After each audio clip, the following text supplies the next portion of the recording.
to stupidity what Will Duffy's currently doing to Sean Griffin. This is part 3 of my fifth membership drive. I can't remember how many of these I've done now. And it's been going very well. I did not expect to be streaming 21 hours and 30 minutes later. It is a bit insane. I started streaming, like I've just said, 21 hours and 30 minutes ago. When I started streaming, that timer above me, yeah, that one just there, it said 45 minutes. As you can see, even though we're 21 hours and 30 minutes in, that timer is now actually half an hour later than when we started. I don't think that's how time works. But there is only 1 hour and 15 minutes left, so this stream will end in 1 hour and 15 minutes, and I may have to start a new one for the actual Kreg and Toon show. If you want to increase that timer, of course, you can just become a member or gift a membership, and it will add 3 minutes. Let's carry on with the stupid. Is that true? Sorry, I made a huge mistake. It's 700 meters, not 700 feet. So yes, the elevation that you're saying. So essentially, I'm standing on a mountain, essentially in Antarctica, and then my drone went an additional 1,500 meters above that. So you're missing 2,100 feet of elevation in your math here. That's the first problem. Whoa, womp womp. Paul McKay says it's a timey-wimey thing. Yeah, of course, right. Welcome back, everyone, by the way. It's amazing to see you all again. If you want this stream to stay going, then please remember the way to do that is to add a membership.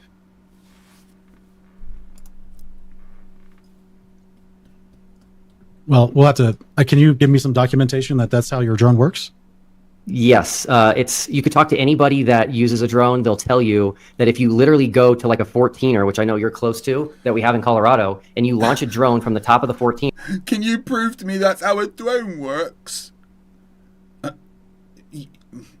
Yeah, that's just, Google. You ask AI. It's your favorite.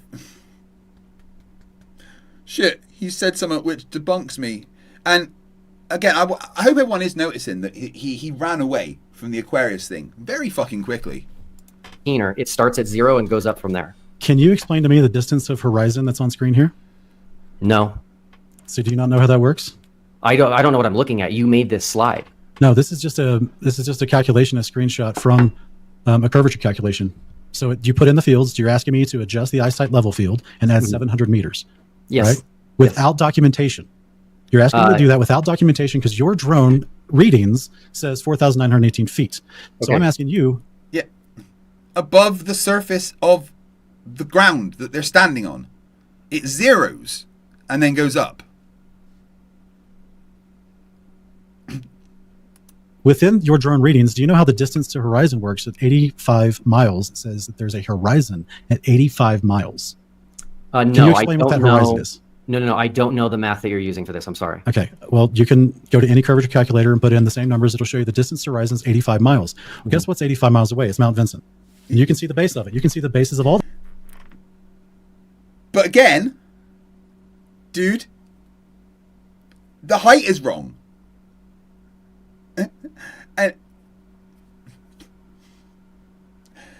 And the horizon will be 85 miles away, right? Which means that the mountain, if it's also 85 miles away, will be towering above the horizon.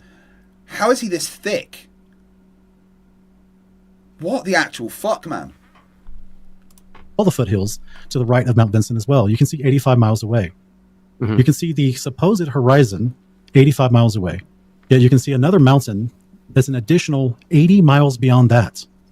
Another full 3/10 of a mile of curvature should be hiding because the apparent horizon should be right here. Okay, so a couple problems. Are you reading from McToon at this point? I'm not. The height of these mountains that we're looking at are... What did he just say? Are you reading from MC Toon at this point? Which is Are you reading from McToon at this point? I'm not. What does it matter if he's reading from MC Toon's website? Is that not okay? Does it contain information that hurts your feelings?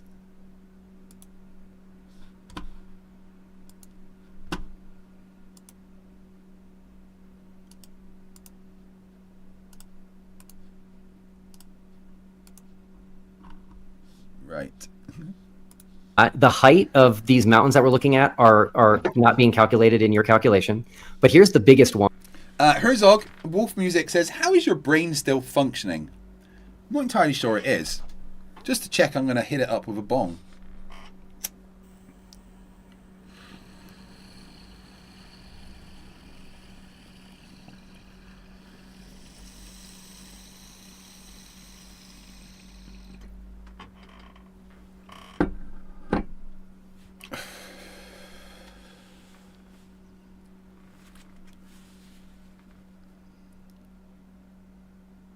Tyler Rice says, keep spending your energy on us. We will engage on our terms when we have the energy to entertain you. Tyler, what the fuck are you talking about, dude? I know I know I tire out flat earthers. That's obvious. Nearly, Goran. Nearly. One, which I spent hours, and I got to give credit where credit is due. Ruhif helped me tremendously on this. How are you determining the mountain, the blurry mountain from my drone footage? How are you determining I just showed you my presentation, brother. That is. No, I'm asking you. I showed you it's the same shape when you actually zoom in like I tried to do. I showed you this the same shape of this mountain far to the right of the Sentinel Range, towards the back, beyond the third foothill. And it's the same shape as the one that's at the far back of your foot, your high quality photo that you took.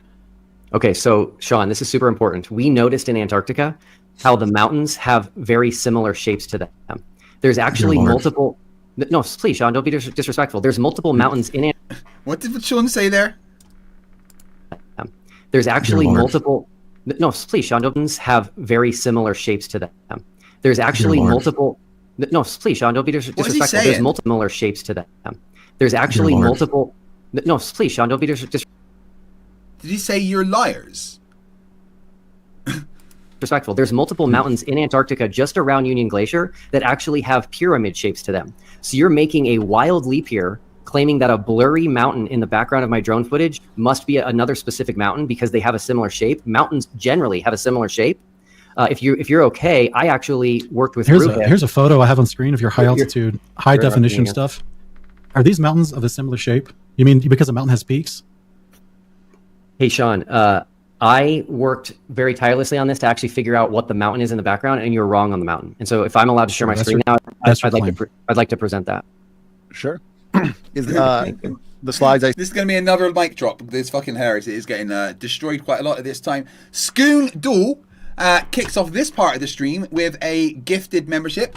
That means we have to add 3 minutes. Taking us up to 1 hour and 11 minutes left. Now, I need a quick Riley. That means, whilst I take a Riley,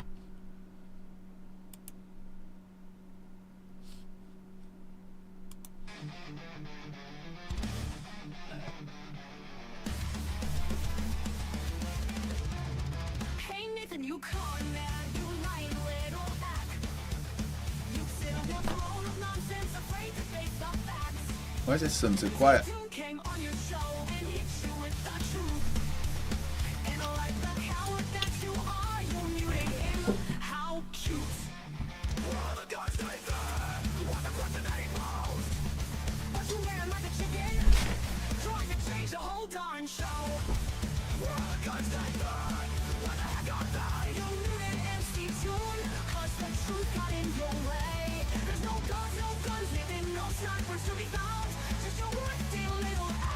Getting dumped into the ground. Hey Nathan, you dirtbag, married to that mute button. Every time you hear the facts, it's always a discussion. Your show's a clown convention, the circus full of lies. And when you got no answers, you just yell and close your eyes. The 24-hour sun, yeah, sings up to himself. Would you rather mute the truth and cry about something else? Where are the guns they die? What the heck are they? You can't even debate, you just cut the mics away. There's no gods, no guns, they've been just imbeciles to see. And the only thing you're armed with is your own hypocrisy. 24-hour sun, Yeah, MC2 filmed it himself, but you'd rather mute the truth than cry about something else. Well, the guns ain't done. What the heck are they? You can't even debate. You just cut the lights away. There's no guns within just endless frozen sea. And the only thing you're armed with is your own hypocrisy. Why the heck do you bother?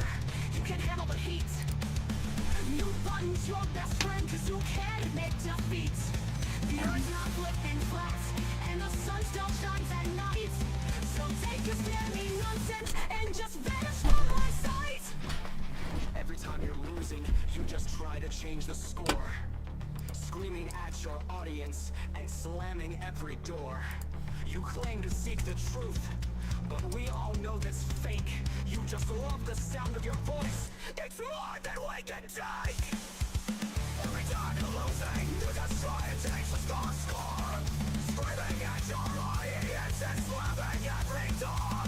You claim to seek the truth, but we all know that's fake. You just love the sound of your voice. It's more than we can take. Hey Nathan, remember when MC2 asked about the guns? Screaming at your audience and you dodged it like a chump. Change the topic, hit mute, and hope no one will see. Too proud the world laughing at your fantasy. Where are the guns ain't done? What the heck are they? You muted every answer, but the truth won't go away. There's no guns within just your fragile little shell. And every fact you run from drives you closer down to. Where are the guns, Nathan?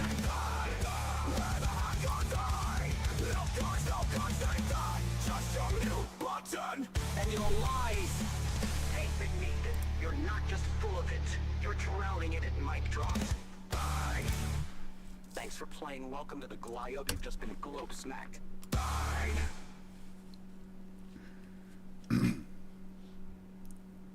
Can't go to Antarctica? I'm in Antarctica.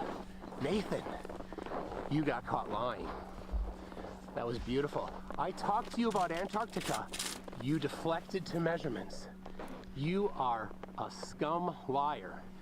Every single one of your dumb followers needs to look at their lives and realize Nathan Oakley is a liar. Since 2016, he's been saying if you go to Antarctica, you will be faced with gunpoint and turned away. Where's the guns, Nathan? Where are they? Guns? I don't see any guns, Nathan! You lied! Nathan Oakley lied. Who would have thunk it? We have Brendan, or Brandan. Brandan? Thank you, Brandan. Who has sent 10 gift memberships. 10 times 3. People want to help me out here? My brain isn't working. 10 times 3, that's 19, right? No. Carry the 1, carry the 3. Oh, right, yeah, that's 30. Means half an hour. That was a joke. I know how to count. Ooh, let me see if I have enough for the new emoji. I think we might.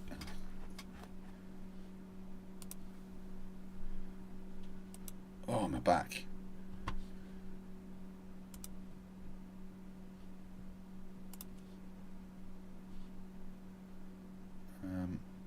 What's that one?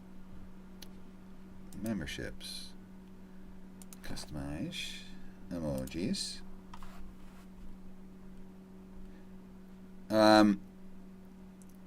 Oh.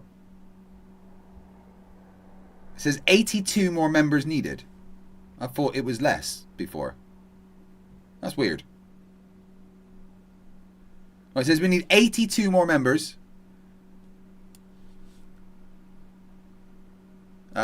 To unlock the next emoji. I thought it was less than that. Thank you, Brandan, very much for torturing me for a bit more. I see at the bottom, or presentation at the bottom, Will. Is that what you'd like me to share? You can go ahead and share it. I'm adding it to it right now. Okay. You worked very hard on it. Is that what you said? But you don't know the apparent horizon? I worked very hard on your example. So, Sean, the mountain that you can see in the back of my drone footage is Flowers Hills. No, it's not. I already have this one in the footage. You have to look at my presentation. All right, look. Yeah. This one This is Flowers Hills. It's 89 miles away. I have it pointed out. It's the third foothill that you see from your high def photo. Bro, you know what foothills are. You live on the Front Range like I do. This is the third foothill. Anyway, I would disagree with you. I'll disagree with you. Okay. You'll disagree with the person that was actually there. Of course, I'm just going to disagree with you. It couldn't be that you're wrong, could it? It couldn't be that it's actually the closer fucking mountain, could it? We spent a lot of time on this to try to figure out exactly what the mountain was. And the mountain that's in the background is Flowers Hills. Now, regardless, I'm going to share one more thing, which is super important. 1 second. Okay. 1 second here. Bruce Wayne says, would you ever fight a chicken every time you get in your car, or an orangutan with a sword once a year? Wait, do I have the sword, or does the orangutan have a sword? I mean, if the orangutan's got the sword, I'm going nowhere fucking near it. If I got the sword, I could probably take out the orangutan. But a chicken every time I got in the car, I mean, they're not going to kill me. There's a chance the gorilla could just like rip off my head, you know, and suck out my innards. Whereas a chicken every time, quick stomp, take a baseball bat, free chicken each day. Yeah, let's go with the chicken. I'd rather fight a chicken every time I got in my car. Because free chicken. Guys, there's 240 of you watching. I know you probably did it on the previous stream, but smash the like button on this one as well, please. Or I will just contact Daniel Pratt and get him straight to your house. He doesn't really have a choice. There's a chip in his... Well, I don't want to say brain. It's not really the right word for it. We're controlling him. And I will make him come to your house if you don't press the like button right now. Please. Oh, shoot. Sorry, guys. Give me 1 second. Okay. All right. Share this tab instead. So this is software that we utilized to determine elevation, peaks, and distances. And you'll notice there's something there called the max distance visible, and it's 239.9 kilometers. So once you factor in observer height of the drone, elevation of Union Glacier, and direction that you're looking, you can see very, very far. Is refraction included in this? It's not. It's not, is it? Why is it not included in this? Because I didn't need it. So why didn't you include refraction, Sean? Hujar says, you're controlling Daniel Pratt. You're doing a really shit job. I mean, I made him quit Flat Earth recently. And, you know, there's the other things I make him do that I'm not allowed to talk about. No, it's all right. I'm not going to mention it. I said. Well, no, I mentioned that I'm not allowed to mention it. All right. Fucking, they get really angry at me sometimes.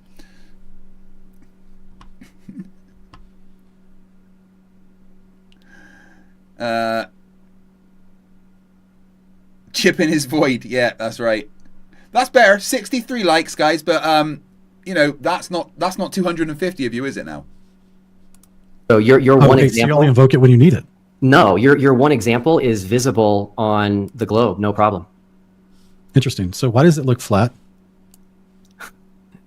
Big objects that are curved look flat. Even So a do you- tube, Sean. Even a Can you just say, why does it look flat? It doesn't. There's a horizon, Sean. Anything with a horizon isn't flat.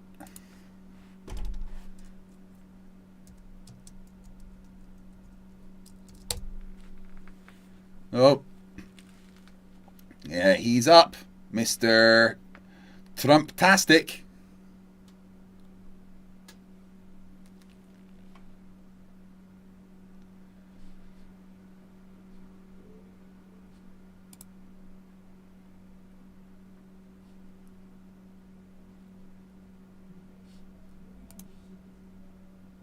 Evil Producer 01 for $4.99 says, I am Kreg, and I used to be so fat, I couldn't hide behind Daniel Pratt's water heater.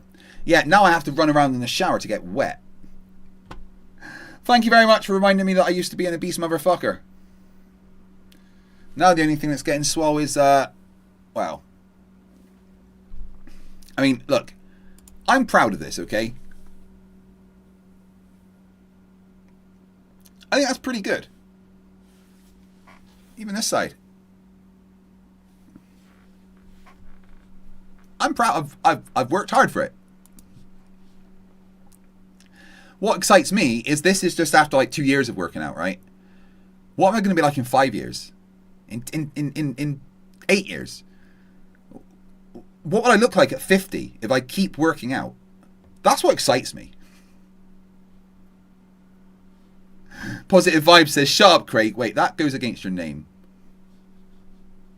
Can you show me on your this at Home Depot projection that has McToon just curve sent you? to it looks flat. Let's forget about Home Depot. Can you show me in this projection that you just brought up that McToon sent you that you did not put together yourself? Can you show me the apparent horizon on this projection you just made? Number one, I've got to push back on that personal attack there. Well, why does he think MC2 made this? You got any evidence of that claim, Sean? Yeah, Brandon says, being fit is a long, continuous journey. Keep it up, Craig. Yeah, you've got to keep doing that gym thing all of the fucking time.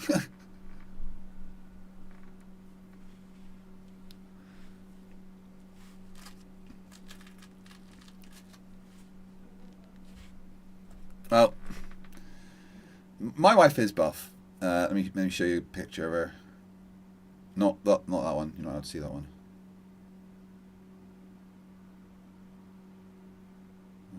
Where is she?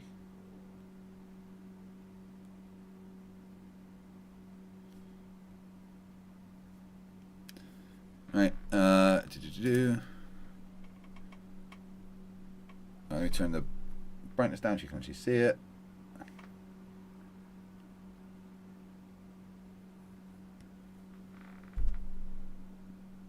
You can't tell me my wife is not buff. Look at that.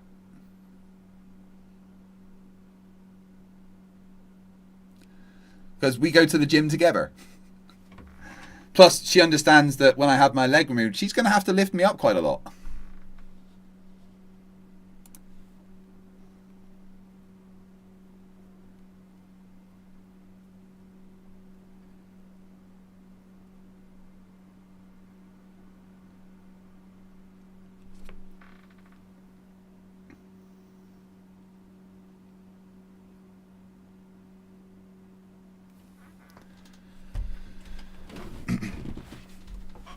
Yeah, she could choke me out.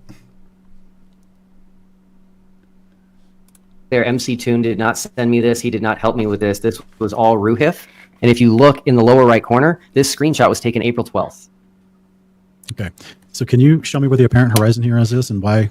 Two-part question. Where's the apparent horizon and why does everything behind it look flat? I don't know what... There is no apparent horizon. You can't really see the horizon here. There's mountains in the way. The horizon's kind of blocked by those things. And it doesn't look flat. It looks as you would expect on the globe.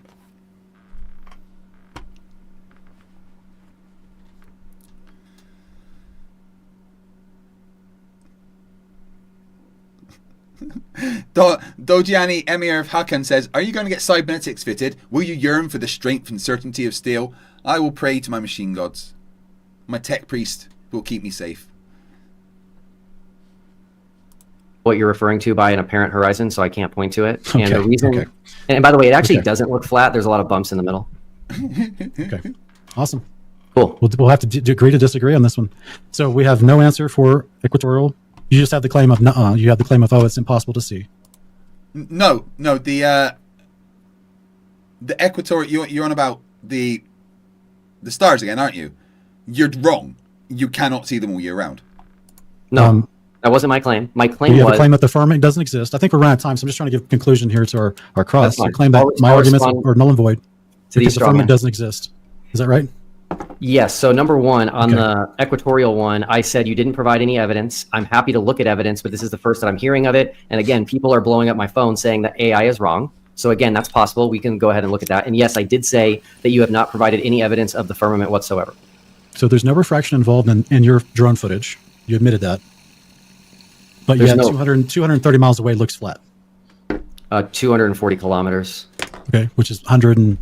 Now, the entire range is like 217 miles, but from your observation point on Union Glacier is approximately to the far range that I'm pointing out, not to the 89 miles away that you think that you're pointing out, but to the mountain behind the one that I pointed out, 163 miles away.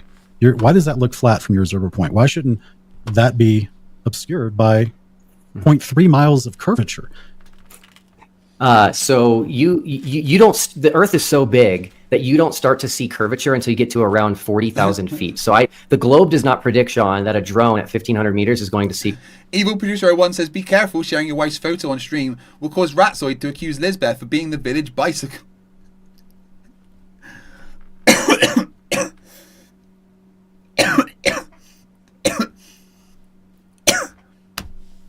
Okay, don't make me laugh just after I've hit a bong, alright? That's mean.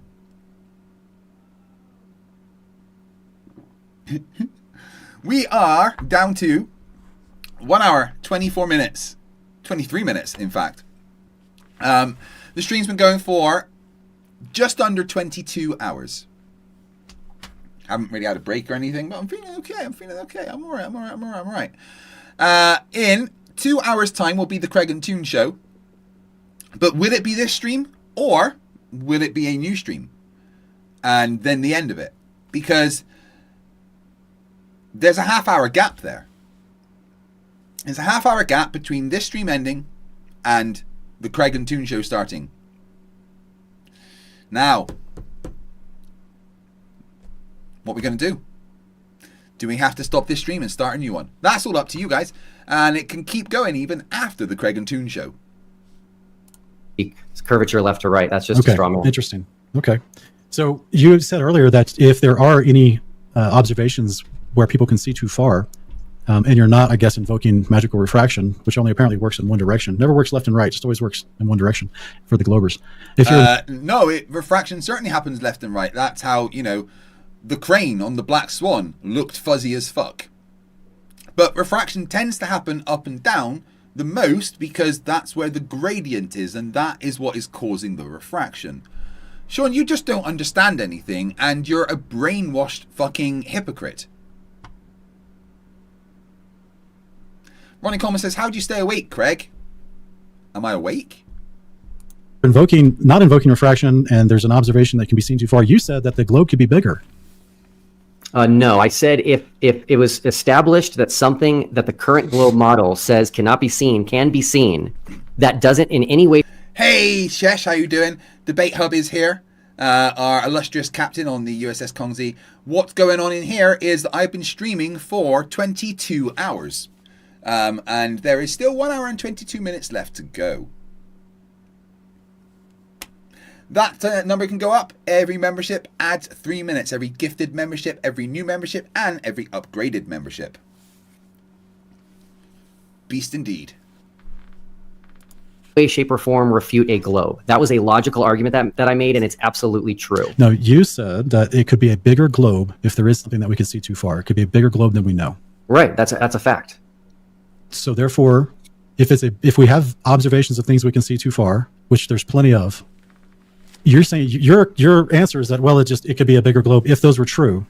And I'm sure you would like to see the evidence of those claims, right? But yeah. if one of those claims ever turned out to be true, like what I talked about, being able to see the fullness of of Pikes Peak from Fort Collins, then you would say, well, it must be a bigger globe. You would never concede that maybe it's a flat topographical plane enclosed by a firmament. I've never seen a single example where the globe side says, here's our accurate math.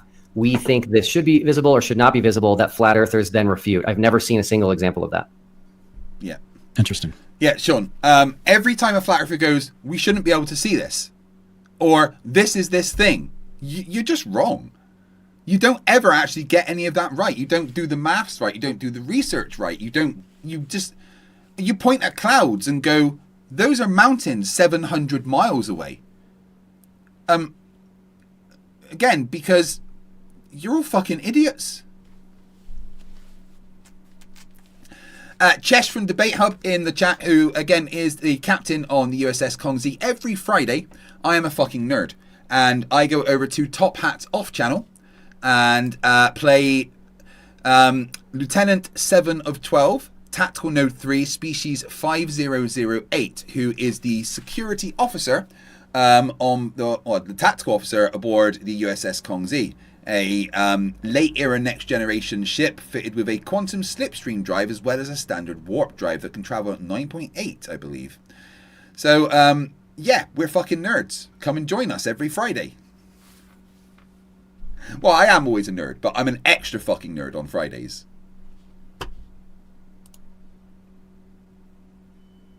I am actually a Klingon who is an ex-Borg, was deborgified by the Federation, went through the academy, and is now a security officer.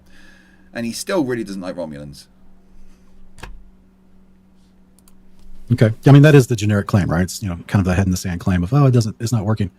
So help me Gentlemen, understand this. Is this the time?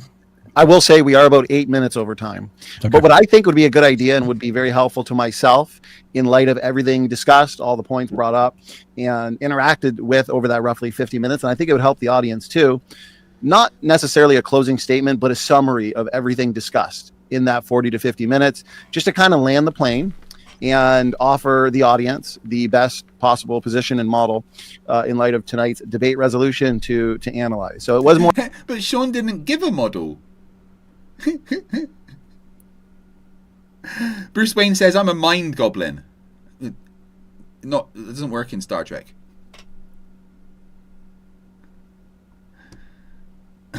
Elon is a different type of Klingon. 1 hour, 18 minutes to go. More free flowing, so we got into multiple different things, which is good, keeps it thorough. So why don't we do 2 to 3 minutes each, and to keep it fair and on the same format. Sean will give you the last word, therefore Will, why don't we start with you in terms of a summary? And again, 2 to 3 minutes. I'm sure you both will take the full 3 minutes in light of everything discussed so far, so we'll just say 3 minutes. Will, whenever you're ready. Bruce Wayne says, mind goblin D's nut. Get out, Bruce. Gotham? Yeah, what you doing? Anyway, mate, you're here fucking watching my stream. Who's looking after Gotham? Seems a bit irresponsible, frankly. Just, I'm just going to watch some YouTube. You've got, like, the worst crime rate in fucking all of America. Bruce, go and sort it out. Okay? You're ready? Go ahead and offer us the summary. Okay, great. So very, very important. You've got to really think about what is said. A lot is said in these debates. You guys didn't prepare like Sean and I did, and so you have to go back and really listen to what was stated. And so there is no flat Earth mapper model that can account for our observations with the final experiment. And there's not just 6. I limited myself to 6 just because we have limited time, but there just isn't. And appealing to a dome doesn't work. The stars in the south are not the same as the stars in the north. A dome doesn't help with flights. A dome doesn't magically create a geographic South Pole. And so appealing to a dome that's never been seen, does not exist, and can't be tested or observed is not a... Matt Debunking says, how many hours are we at now? We are at 22 hours and 2 minutes. And we have 1 hour and 16 minutes left, according to the timer. That timer can go up. We'll see.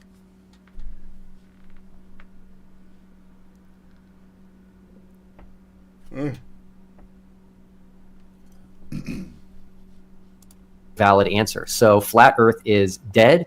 The final experiment is the final nail in the coffin of flat Earth. And my hope is that people can now move on from this, stop wasting their life on something. Bruce Wayne's like, Nightwing took over. You're fucking trusting Drake. Really? Alright. You think that's wise? Yeah, well, I wasn't in the darkest timeline. Aaron, for $2.99 says, have you reached the state of delirium yet? What do you mean, yet?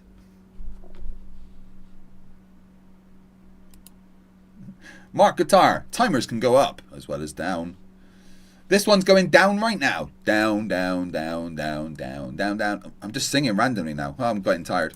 Something that is just completely factually inaccurate. There's currently a mass exodus from flat Earth because people are finally seeing the truth, thanks in part to the final experiment. I've lost track of how many people have left flat Earth, and they're thanking me. A lot of them have said that they were in a cult and they didn't know it. One of them actually admitted, you got to give him credit for this, that he was a cult leader and didn't even realize it. But they're all thankful. They're no longer wasting their life on this. They're no longer wasting their time on this. They're actually doing things that benefit humanity and benefit the world. And so I think we're going to continue to see the fallout happen and people leaving flat Earth more and more, which I'm super, super thankful.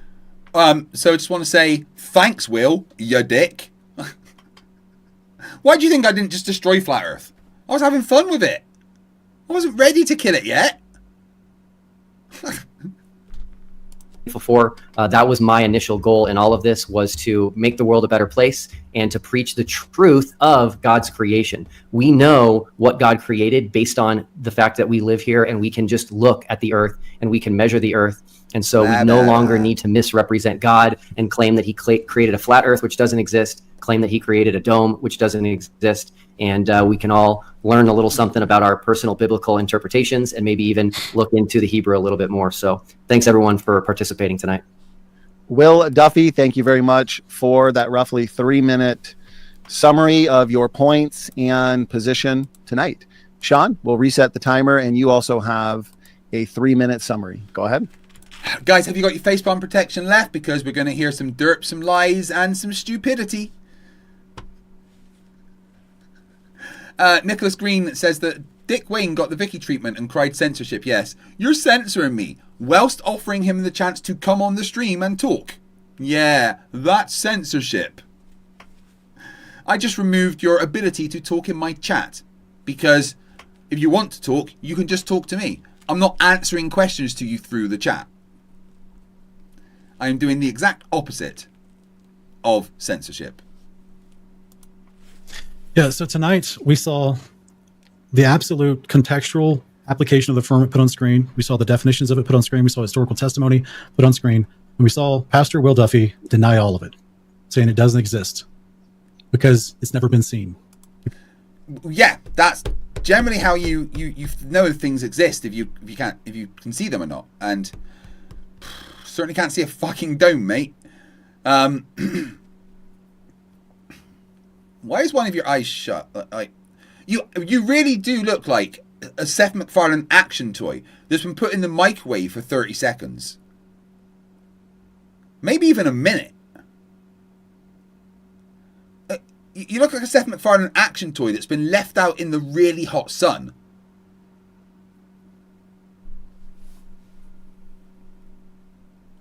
Because he doesn't have the proof he needs to see it. With that logic, he doesn't believe in the resurrection of Christ, or that believers in the audience will be resurrected to eternal life, which is the promise of the covenant that Christ is the first fruits of. Right. So basically you're saying believe without evidence because God. No. That's fucking stupid.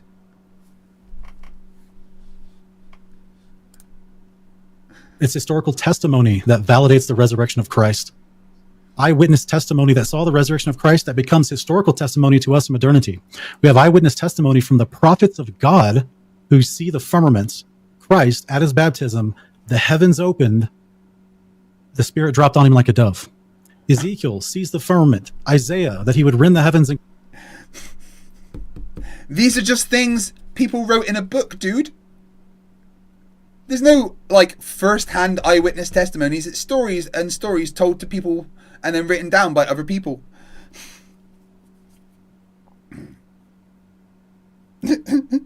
Debater, Cheshire's right. Did Jesus say world equals pizza? Fucking where?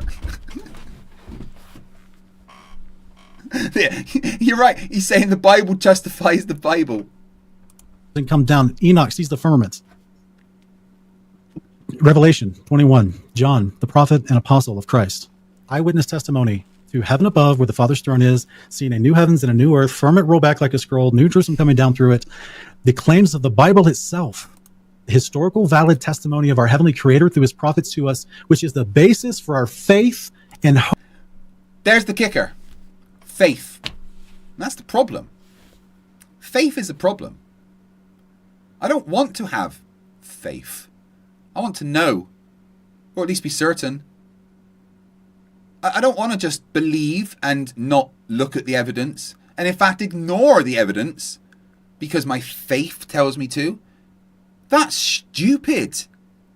That's what kids do with Santa Claus and the Easter Bunny and the Tooth Fairy. They ignore the fact that it's clearly impossible for a fat dude in a red suit with a beard to travel to every person in the world. As they grow up, they ignore the fact that they're quite aware that that's impossible because they want to believe. They want to have that faith, despite the evidence. But children grow up. My daughter was probably 8 when she was like, yeah, there's no Santa, is there? No, you're fucking right. You know, I didn't say fucking, but yeah. you know, children grow up from this ridiculous faith. You're not a child. You don't need faith to function in this world. It's a cop-out. It's lazy. Oh, I don't need to work. I just got my faith. I don't need to have medicine. I've got my faith. I have faith that God will provide for me. No, it's fucking lazy. And it's disrespectful. Your son gets in an accident or something and, oh, I prayed and Jesus saved my baby. The doctor's here like, well, fuck me, I guess. Your faith is irrelevant, you fucking penis.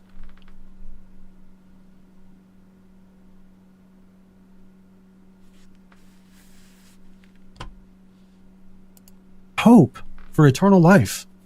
All of it hinges on the truthfulness of God's word and his prophets.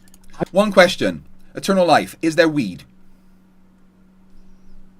If not, I'm fucking interested. Is there weed and can my wife come?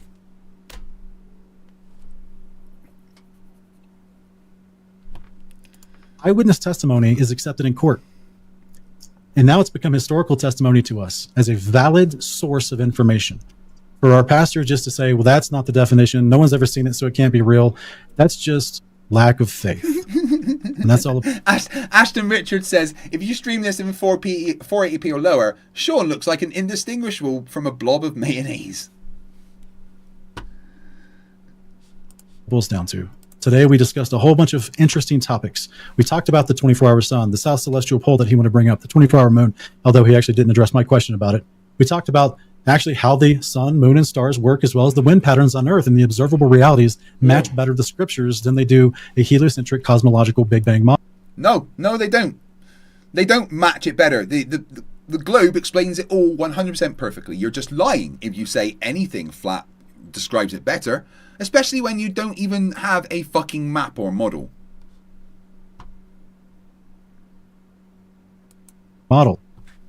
This topic, which is spoken about over 500 times in scripture, about the description from the creator about the shape of the earth that he created, where he placed us. Not once, not once does the Bible say the earth is flat. Not once.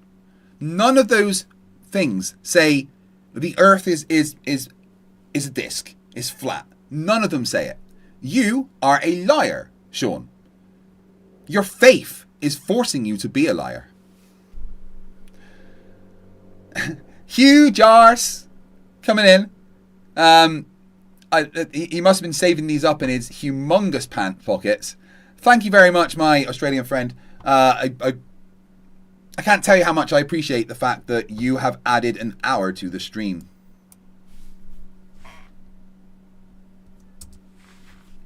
$20 memberships, guys. Any for Ashton? That's what we're looking at.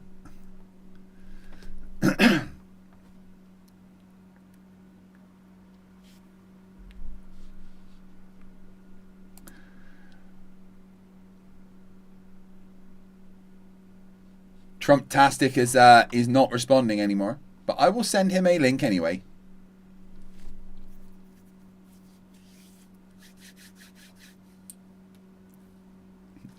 A madman says evidence of a common ancestor of Homo sapiens. A common ancestor of what? I mean, a common ancestor between Homo sapiens and what? A bat? Yeah. Evidence of a common ancestor between Homo sapiens and a bat is our fingers. Our fingers look exactly like the bones in the bat's wing. That's evidence that there is a common ancestor between Homo sapiens and bats. Weird question. Hugh Jars found those memberships in his fat folds. Did you wash them first? Let me check. Oh, dude. No, you didn't wash them, did you? Oh, why did I smell it again? Oh, no. Oh. Hugh. You know you can wash in between the folds, right? My God. Bruce Wayne says, have you taken any breaks from your live stream for anything? Yeah, I've had a walk around and a stretch and had some food and stuff, and yeah, I've been cool. Condor Sauce 199 says, you crack me up, bro. I try my hardest, my friend. Nicholas Green points out, I didn't say to wash the super chats, just to throw them at you. That's true. Oh God. Have you guys not been watching any of these memberships you've been gifting me? That's a bit gross, actually. Ew.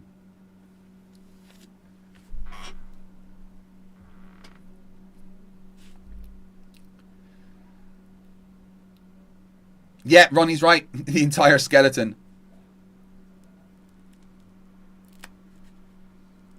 A madman says, no evidence of a common ancestor of Homo sapiens and Plastic Man here.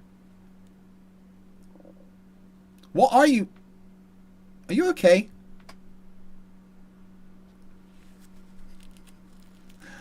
Evil Producer 1 says, I know 2 Lutheran pastors and both of them would say they believe in God and Jesus and neither of them would deny evolution, the age of the earth, or heliocentrism. Yeah, every religious person that I actually know and like understands that science is the thing.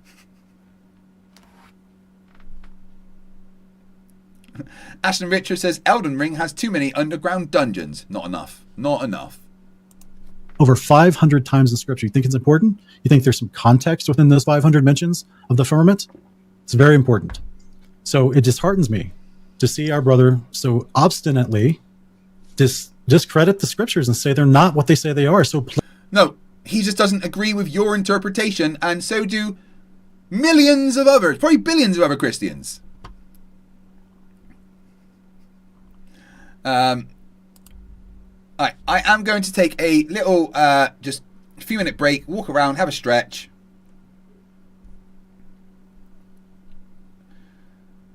And we're going to play a random song from Conspiracy Music Studios.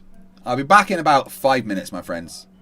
All right. Conspiracy Music says, yeah, Flats, I was banned from your channel by saying, hi, chat, your channel is the most restrictive channel on YouTube. Wow, it's amazing that they keep claiming I am banning them. Tiny Captain says, you also banned me for confirming my profession. What's the line? They first warned. Wait, this isn't music. We need one that's music.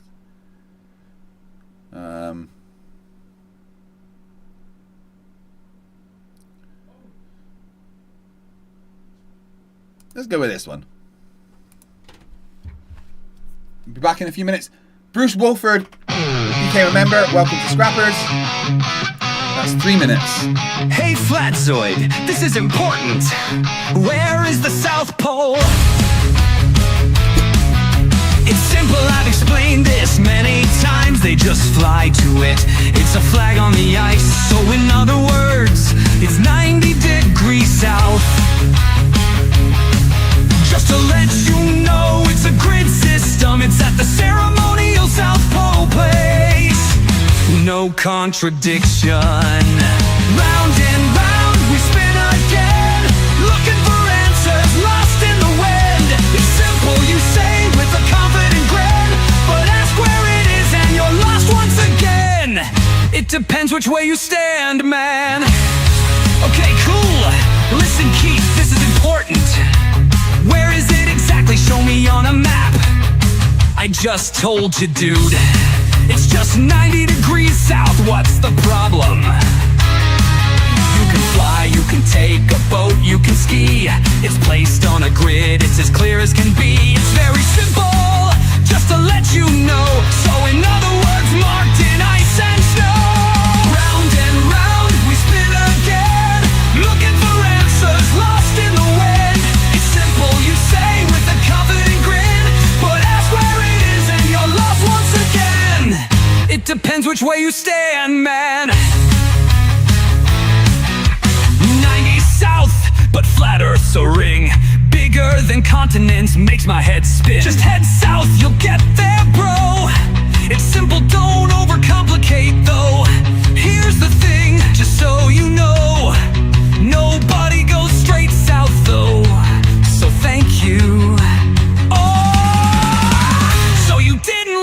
answer me once. I told you many times. Let's put it this way, just follow the grid. So in other words, it's an Antarctica. How should I put this? It's 90 degrees south at the ceremonial place. No need to doubt. Round and round we spin again, looking for answers lost in the wind. It's simple, you say with a confident grin, but ask where it is and you're lost once again. It depends which way you stand, man. Where is it? Where is it? Wow!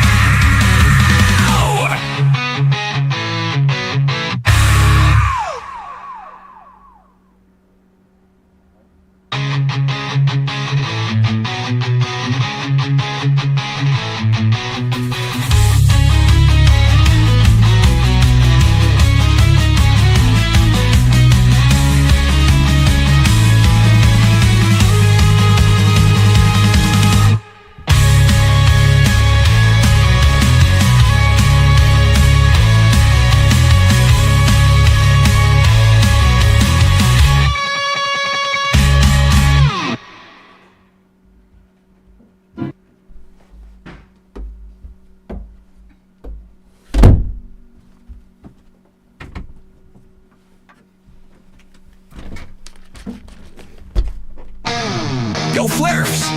Good. Make sure you subscribe to Conspiracy Music Studios, or Daniel Pratt's coming to your house.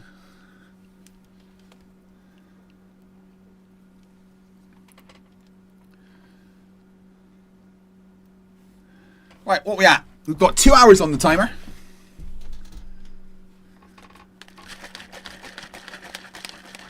Two hours left, which means it will be at least midnight that the stream ends.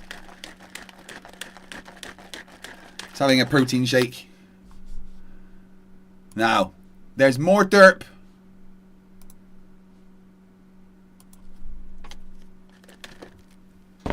Hugh Jars says, Craig, check your Discord.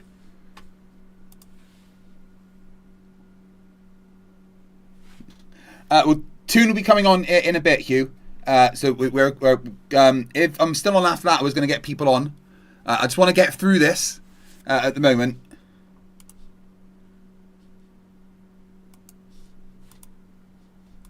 Plainly say they are. In the face of not just the plainly worded scriptures, not just the contextual use of the definitions of the firmament in scripture, but also in the face of historical testimony and modern scholarship, he tries to claim, no, it can't be. This is denial. This is what's called cognitive dissonance. I'm going to pray for Will that he comes out of this stupor and believes the plainly worded scriptures, as well as... Hugh, just want to say thank you very much for the support, dude.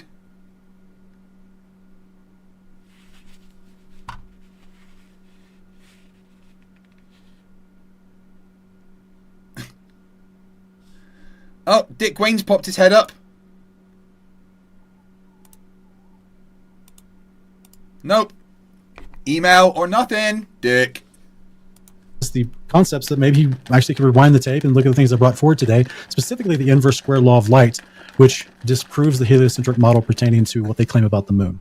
No, it doesn't, because you're dumb and you use the entire moon's conditions compared to a tiny bit of it. So I put a lot of things forward today. I hope people will take the time to research them and study them out for yourselves. Read your Bible, believe what it says. I don't know if Donnie's back yet, but that's all. No, do not read the Bible and believe what it says. It's a horrific book full of lies and contradictions. Don't do that. The Turtle Moves £2 says, Pratt came to my house and serviced my boiler. That's not what he was supposed to do.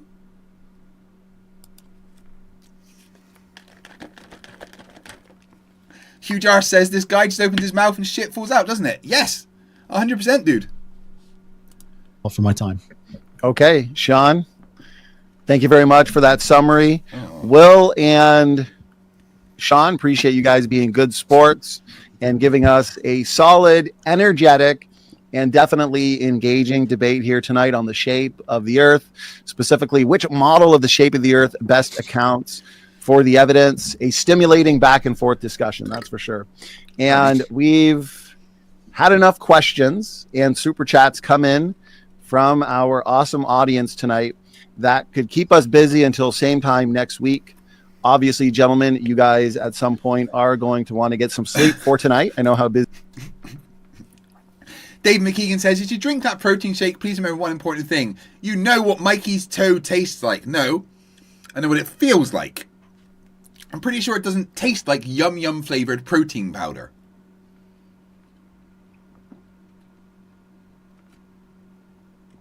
Which is just the best protein, by the way. Fucking amazing. Yeah, everyone time out Dick Wayne. Just everyone pile on. Busy you both are. And so what I did at the beginning of the debate was let the audience know that super chats are bumped to the top for those that want to ensure that their question is going to be asked. But by the 90-minute mark, we already had about 30 questions. So at that point, I notified the audience that if you send in a super chat, it's not at that point going to be guaranteed to be answered, because we got about 45 here. And so what I would recommend, gentlemen, is in light of our comprehensive debate tonight, 30-minute openings, rebuttals, discussions, we can go power rounds for every single question. And that way we can get through as many as possible. And so what we'll do that's fine, Donnie. Okay, cool. But we can still keep to the same format. Like Sean, let's say it's for you. You get to respond. Will, you can have a quick response. Then Sean, you get the last word. We'll just make each one of those segments quick. And again, ahead of time to those in the audience, those that sent in just more so comments, or especially those that sent in super chats that were attacking any of the debaters or asking something irrelevant. David English, $5 super chat. First question is for you, Sean. What physical evidence would convince you that the globe model is true?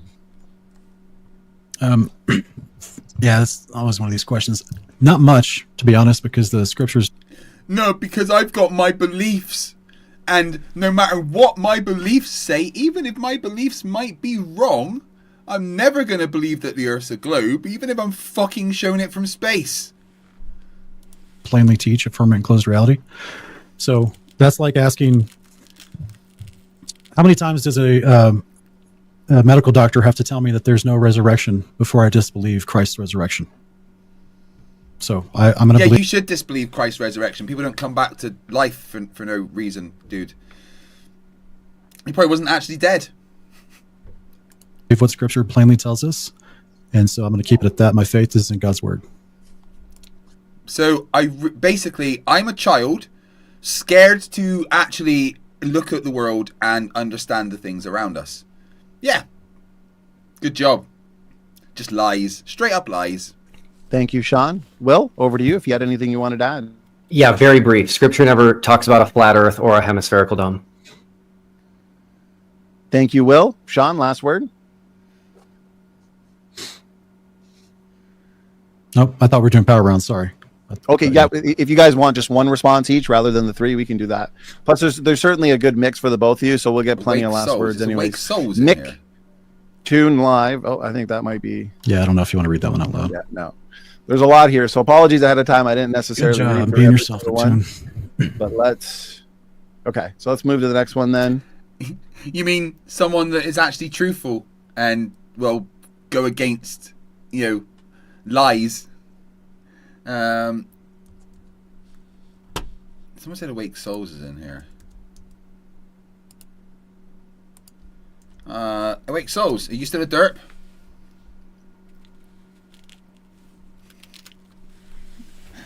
Ragebot says it was on 3 hours 4 hours ago. Makes sense. Yeah, it was on 4 hours 3 hours ago, and now it's on 2 hours. No, numbers aren't working.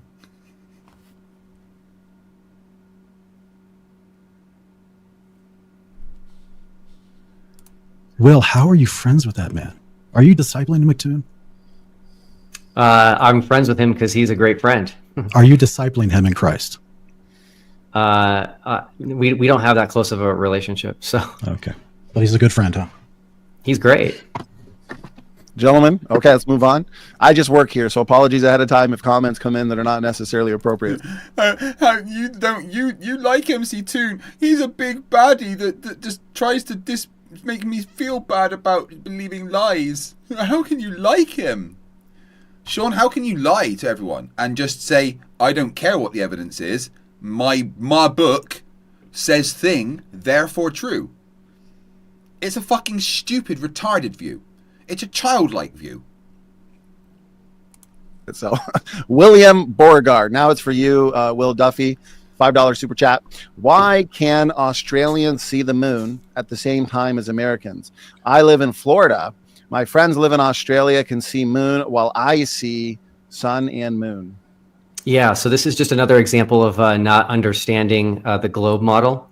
So if you imagine you've got a sphere here, the Earth, and the moon here, you can both see this moon here, not a problem. You guys need to look for predictions that the globe makes that you think are wrong. Yeah. Why can Australians see the moon at the same time as Americans? Well, because space big, moon far away. What is it with flat earthers in 3 dimensions? Hey Max, welcome back. We have 90 minutes left until the Kreg and Tune show.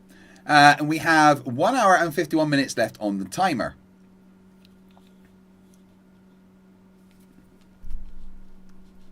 Thank you guys for your support, by the way. It is just insane.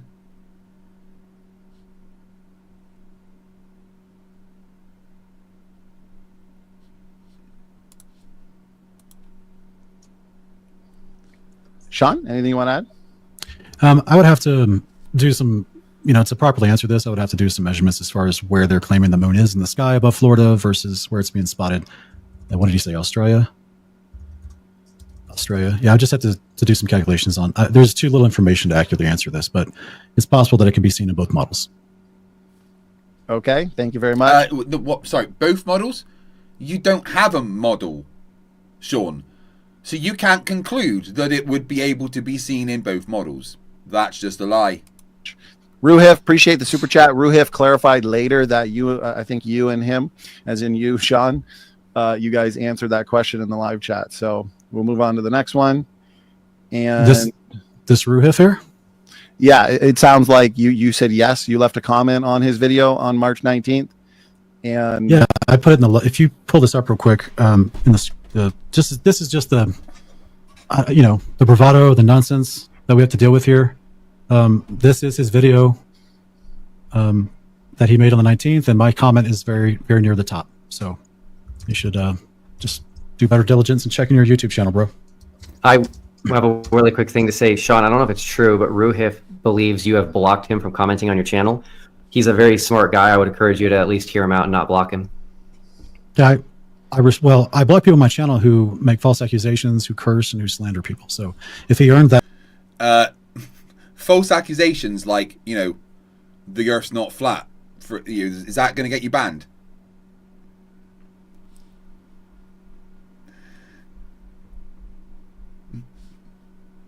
That blocked, then he's going to stay blocked. I saw the screenshots. He didn't do any of that. You don't see the screenshots of the comments that get them blocked, bro. They go away. We've learned to screenshot comments because flat earthers delete them. Okay. Good job. So Ruhif, I already answered you on your March 19th video. So go rewatch it. Go look in your comments, and I address your claims. I will say to Ruhif, he and we disagree on creation evolution, and we duke it out on that topic frequently. So Ruhif, appreciate you being here and joining this debate and offering a super chat. Okay, so next question here. Well, Sean is, I don't know, how can I define him? An arrogant twat, right? Yeah, that works. It's a question asking for one of the debaters' credentials. I'm not sure that's credentials fallacy. Basically, because I don't have a PhD in physics, I can't ever learn about it later in life and can't talk about it. So I just reject the premise as well. Well, you can try to learn about it later in life, but then when you disagree with the experts in the field, it shows that you haven't learned about it correctly, and you don't know what you're talking about. So, the whole. But I appreciate you supporting SFT. Keep doing it. Okay, appreciate the super chat. Let's just move on to the next. We got a lot to get through, so we want to keep to the most relevant questions. Question for Will. $10 super chat from SoCal Preston. Thank you, David, for the support and question. Why do photos of the moon taken in the northern hemisphere differ from photos in the southern? The southern moon pics appear upside down compared to the pics taken in the northern hemisphere. Well, yeah, of course they would, because you're facing the other direction. Why would it not? What the?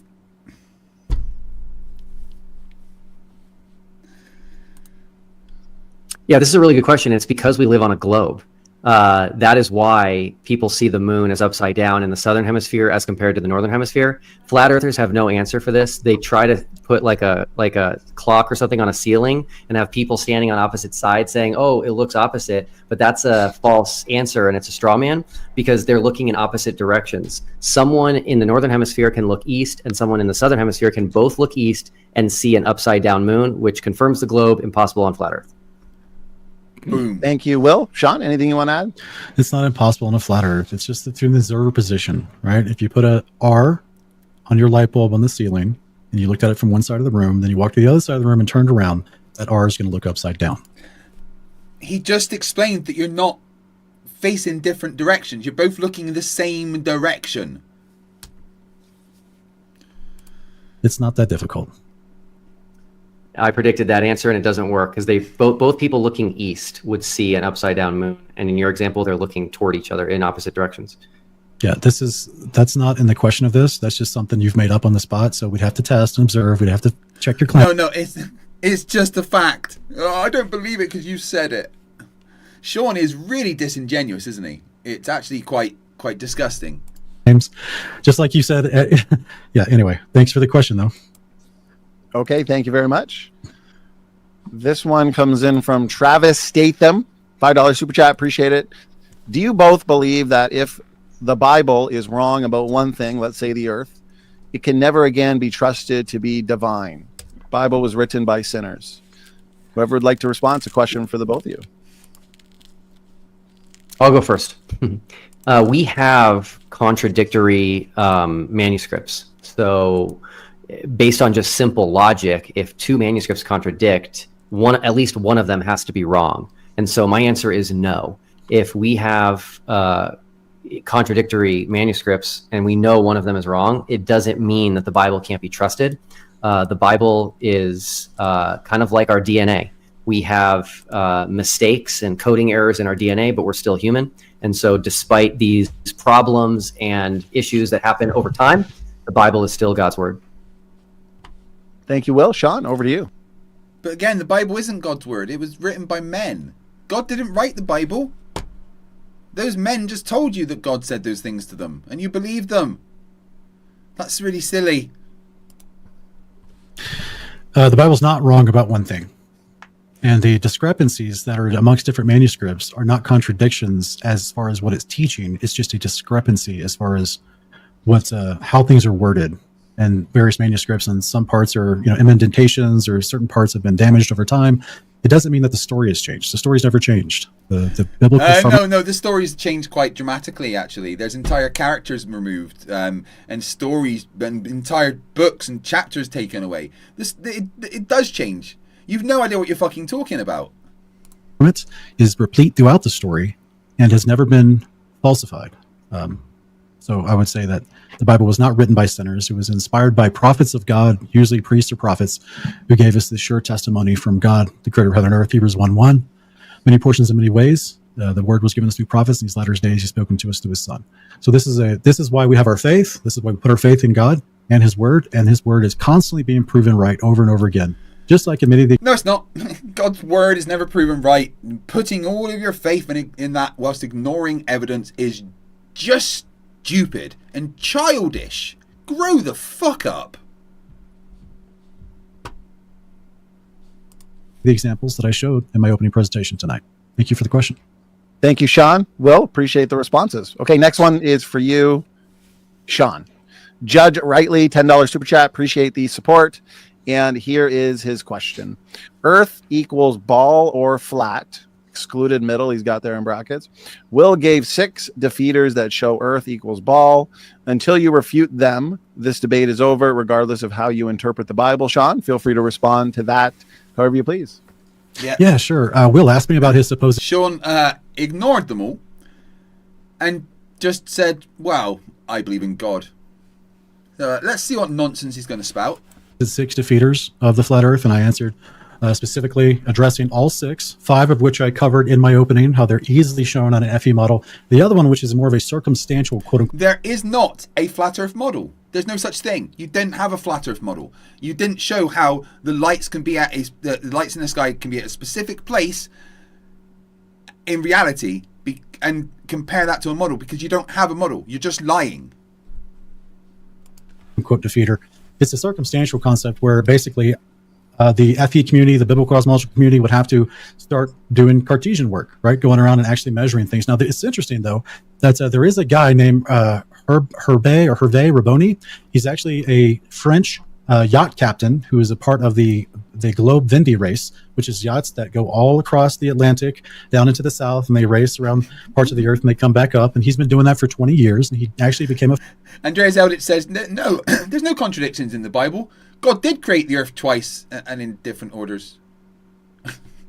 flat earther, because there's actually a larger exodus from people from the globe than from the FE side. No, there's not. There's a larger amount of people coming to the flat Earth. No, and it's actually this particular captain of this yacht who's... That is not true. It's simply not true.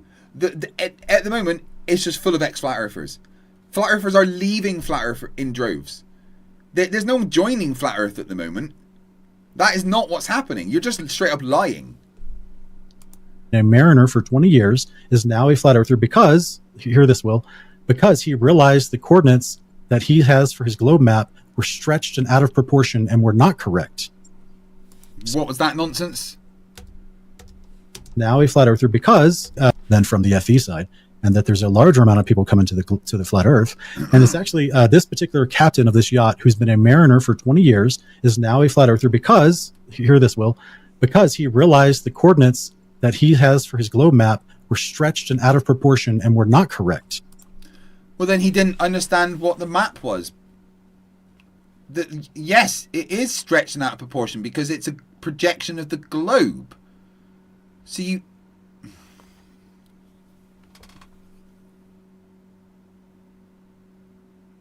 This mariner didn't know what a map was. Not very good, mariner.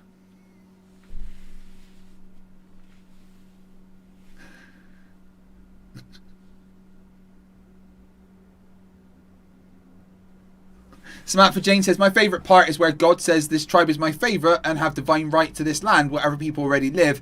And 4,000 years later, they're still killing them. I know, right? Psylocke, $10 says, I found myself watching a very old debate of yours, and I have to say, I'm pretty upset with you, Craig. With all the weight you've lost, you've ruined the gloriously big tits you used to have. My bad. No man boobies anymore. Just pecs now.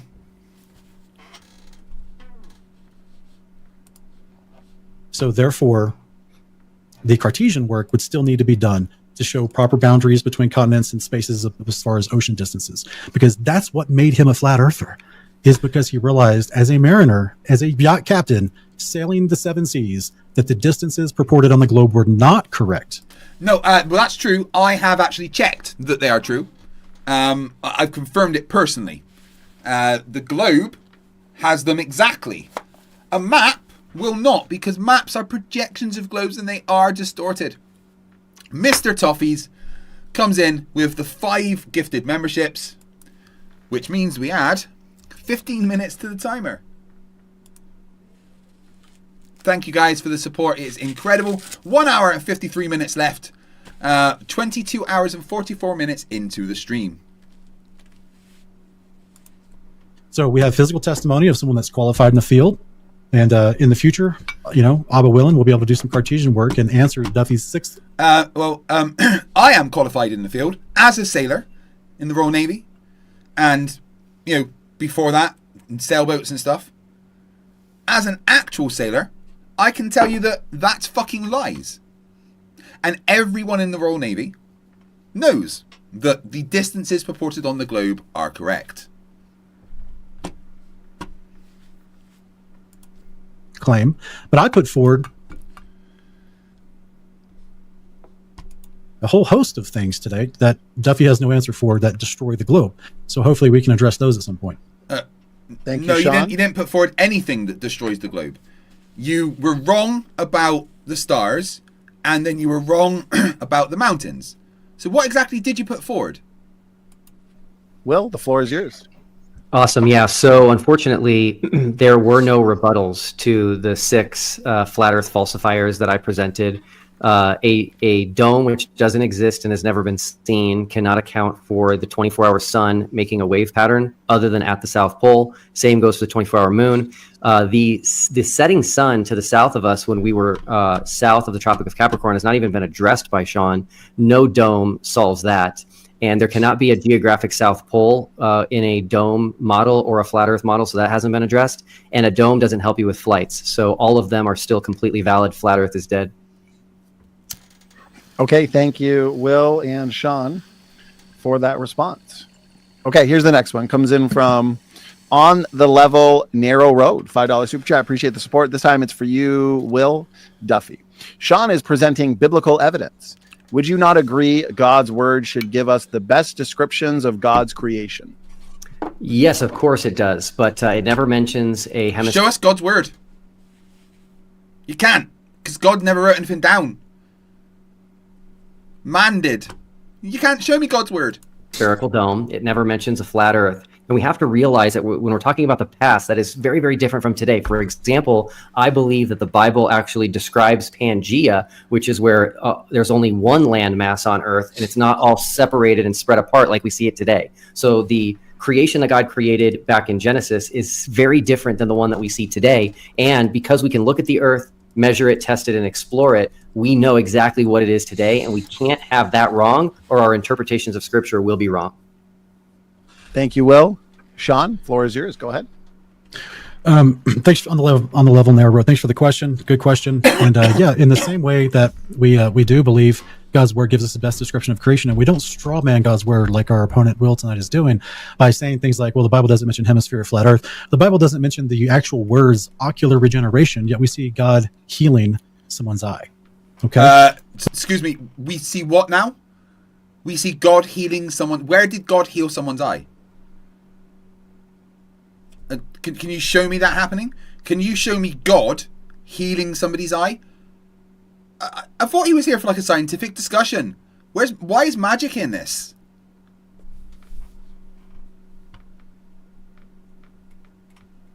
Awake Souls in the chat, just to be clear, dude, you're a derp, Earth not flat. Putting some mud in it, spinning it. That's okay, awesome, it got healed. Right? But it doesn't use the word ocular regeneration. That's the straw man fallacy he's using this whole night. Speaking of the actual Earth and the shores, I mean, it literally talks in Isaiah 66, 17 to 23 about the distant coastlands of the Earth. It talks about the great seas.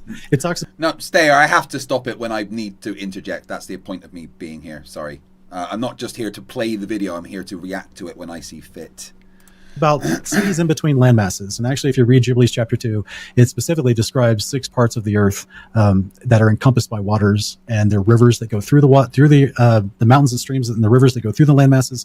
So yes, we have an ancient historical testimony from ancient Israelite literature that definitely describes the earth we live on. Sean, my friend, you seem out of breath. You're like, every other word, you're like... Are you struggling there? I know you look like, Seth Rogen if he'd gone on the bulk for 3 years and forgot to go to the gym. But I mean, I'm getting a bit worried about your health. On today is a circle of earth enclosed by a firmament. Good question. Thank you, Sean. Okay, we'll move on to the next question. One God is now here, $5 super chat. Appreciate the support. Question for you, Sean. Why did you choose to strawman Will with Big Bang Theory in your opening statement when you know Will is a proponent of intelligent design? Yeah, because that was very dishonest, because you didn't like him strawmanning you for using the AE map when he apparently knew that that's not what you used, but you knew he's the proponent of intelligent design, yet you said that he must agree with the Big Bang.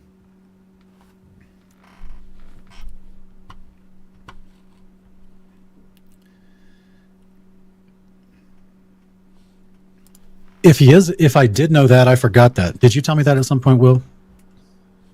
Well, I've never claimed to be a proponent of the Big Bang, so I don't know why you'd act like I am. But in all of our conversations and none of your videos, did I ever hear you say that you're a proponent of intelligent design? So, with that said, you have to take, though, the concept of the heliocentric sun and moon and stars and how they rotate and how they move according to the globe that you propose. It's not heliocentric, barocentric. You're like a couple hundred years out of date, Sean. According to the movements of the luminaries working with the globe that you purport and that you're defending. So that's a heliocentric model. Psylocke says, it's impressive that Sean has less of a leg to stand on than Kreg does.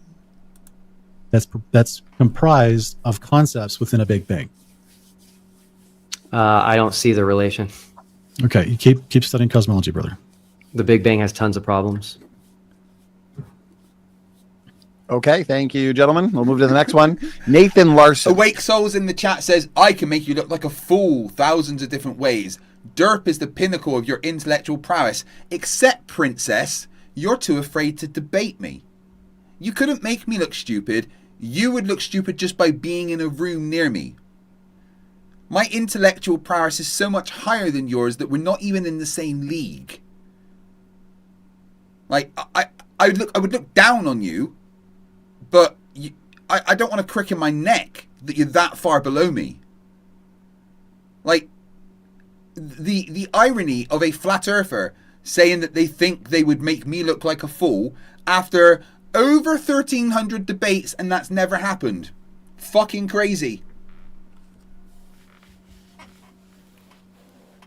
I'll tell you what, Awake Souls. As you are such a big, brave boy, my email is fighttheflatearth@gmail.com. Right? Email me and come on and debate. Otherwise, Vicky treatment for you.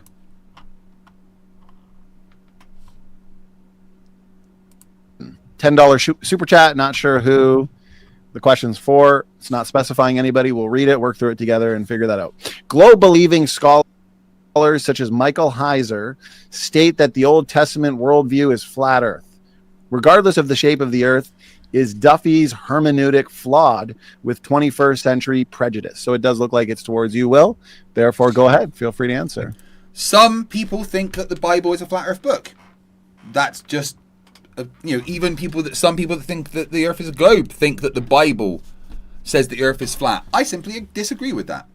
There's nowhere in the Bible that it says the Earth is flat.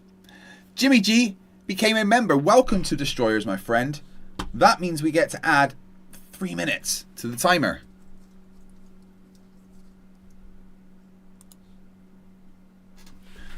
"22 hours and 52 minutes in.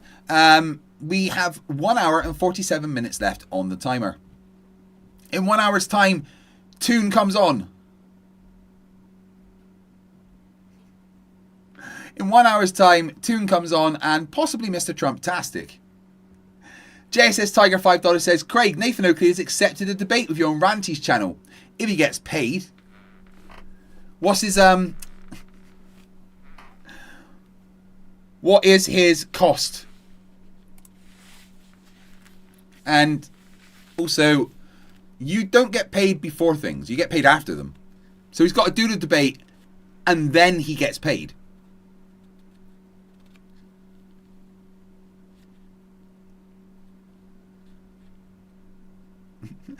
Max points out that Heiser also says, anyone who uses my work to prop up this idea without providing a disclaimer that I reject modern flat earth thinking is unprincipled and deliberately dishonest. Or that's just flat earthers in general.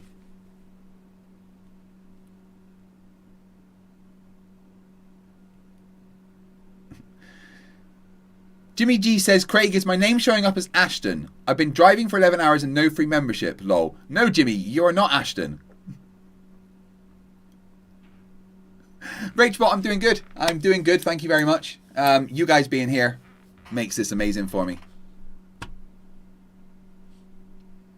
Just waiting for my email, Awake Souls.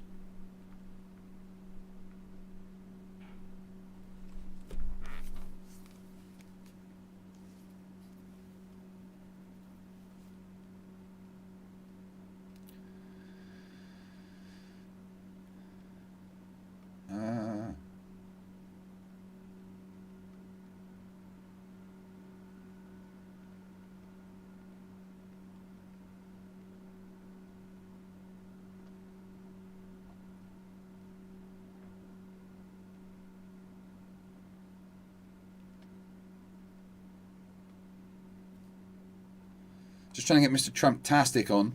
He's making excuses now.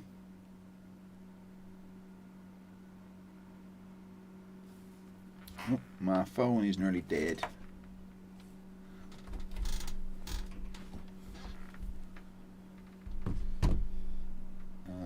No, that is not that. Oh, crap, I don't have a charger in here. No. I'll sort it out in a sec.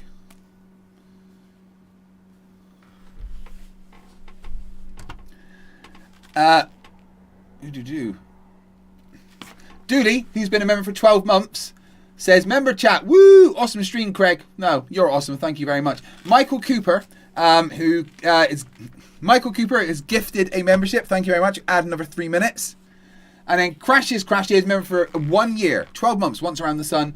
We all know Awake Souls won't show. However, keep up the good work and make sure Ashton doesn't get a membership. Yeah, I've turned off Ashton's memberships. He doesn't realise. Wait, what? No, shit, I don't mean that.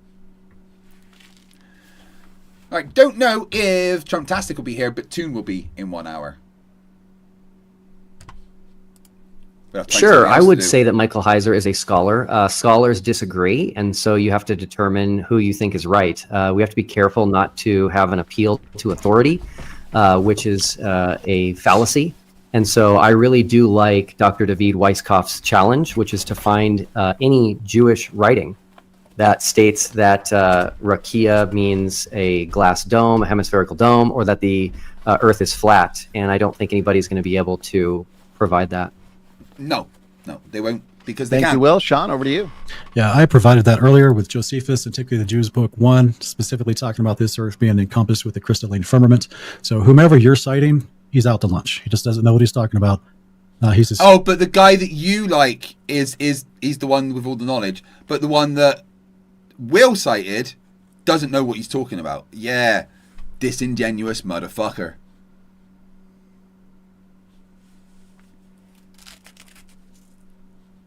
Historically contradictory to his own people's statements throughout history. So, Michael Heiser, much respect for them. May he rest in peace. I have, excited to see him at the resurrection.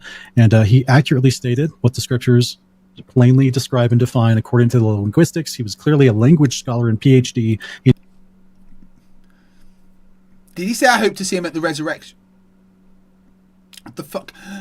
Artful Dodger, $2, points out that Awake Souls, didn't he try to dox his own family? Yeah, because Awake Souls is in fact a humongous pile of human feces, who is terrified to debate me. It's like a little girl. Oh, poor boy. 300 of you watching. 112 likes. That doesn't add up, guys.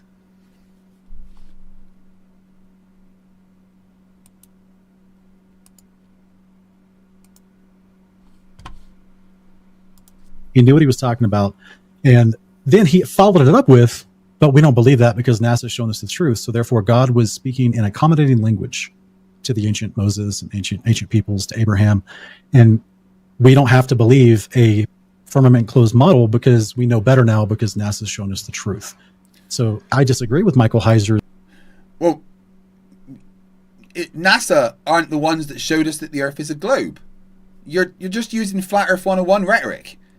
We don't need NASA to show us in fact, they weren't the first ones in space or to take photos in space. NASA just go up there to do a job, dude.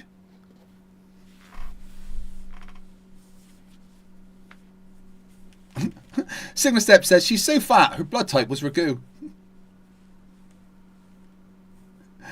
Hello, Minibot. Good morning. Anything in the post yet, Rachbot? I should check the tracking. Conclusion, which he called the doctrine of accommodation. So he did affirm the language specifically says there's a firmament that encloses the earth. Just like all the nations believed in the ancient world, Hebrews, through the prophets of God, specifically described. That's not true. All of the ancient peoples of Earth did not believe we were in a dome, flat Earth. It's just not true. Hugh Jarvis's blood type is treacle. He said that's true. That is what the language says, but he just doesn't believe it because he believes NASA has shown him the truth. So in a strange way, I actually give Dr. Heiser props for being honest. He just didn't want to believe it. So he actually kind of falls. Anyway, I'll stop there. Good question. Thank you, Sean. Thank you, Will, for the response. Okay, next one comes in. It's a question for both. Why don't we start with you, Sean? That I'm going to tell. I think this is Oakley's response to my debate challenge. Tell you about the 3 ways you can get in contact and communicate with Nathan Oakley. Have nightmares? What the fuck is? Why do you look like that? Are you ill? Number 1, you can join my live streams weekdays at 2 p.m. for free. Number 2, I mean, no one wants to do that. Your live streams suck. you can pay me to come onto your show. Get in touch at nathanoakley1980 at AOL.com and we can arrange a AOL. fee for me to be on your show. Number 3, be related to, a friend of, or generally in the vicinity of Nathan Oakley. I'm recording something, I'm really sorry. This interaction also comes for free. I'm going to tell Guys, I'm really sorry. You probably are going to have nightmares now. Hey, Look at him. Veronica, do you... I'm going to tell you. Look at that. This is what our parents warned us about. Look.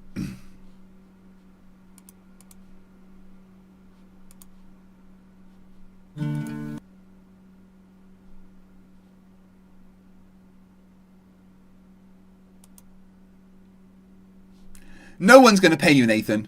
No one will ever pay you. You fucking coward. wait, this time Will can get the last word. Messiah Complex, $10 super chat. Appreciate the support.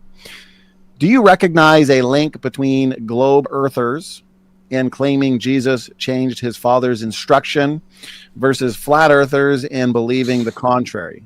In brackets, Messiah Complex has Psalm 111 verse 10. A good understanding have all they that do his commandments. Sean, what are your thoughts?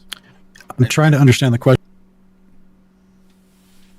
I don't know what that question means.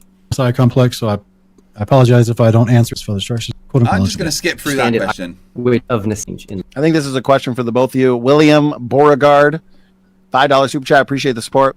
What is in William Beauregard, a constant in my comment section, full of dumb. the air longer?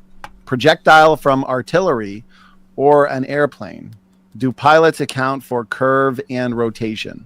Why don't we start with you, Will, for this one? Cool. So I don't quite understand the first one. I would say an airplane, if I'm understanding his question. When he asks if pilots account for curve, the planes do.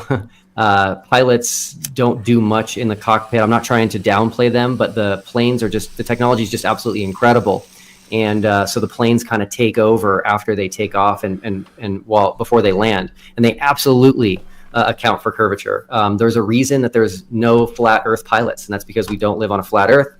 You can just the one flat Earth pilot that there was literally mentally insane and lost his license. Blake Squatch, who's been a member for 12 months, which is once around the sun, says Oakley is truly the embodiment of Uncle Fester.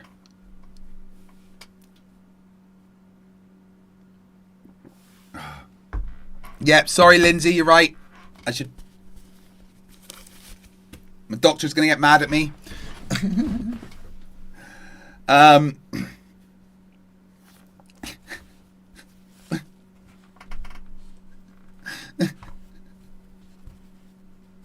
He looks like Seth MacFarlane's fat older twin. simply take all the commercial flights that happen every single day. You can look at where they go. You can go take the flights, look out the window, and they all perfectly map to a globe, and none of them make any sense whatsoever on a flat Earth. Thank you, Will. Sean, over to you. Jess is Tiger, $5 poll question. Is Oakley a Jedi Master or is he a Lord of the Rings character? Well, he's not ugly enough to be a Lord of the Rings character. I mean, let's compare Oakley to, say, Gollum. Gollum is at least 27 times better looking than Oakley. So, you know.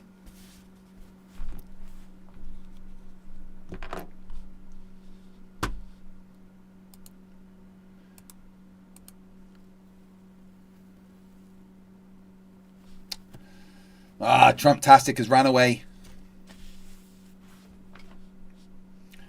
Oh, well, it looks like as tune comes on, that will be the time that the show gets to start finishing.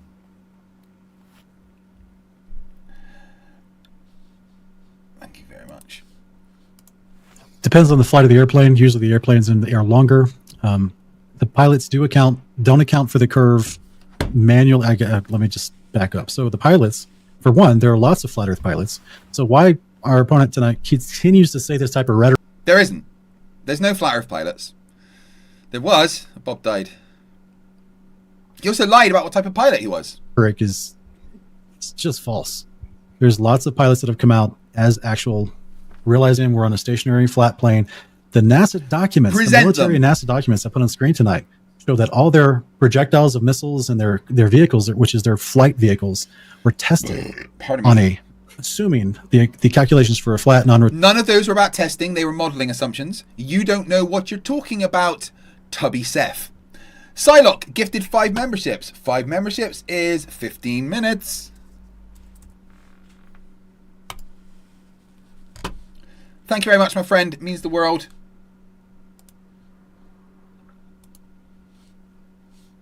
Rotating stationary Earth. So everyone who put together those documents and were a part of those military tests that are pilots, Will Duffy.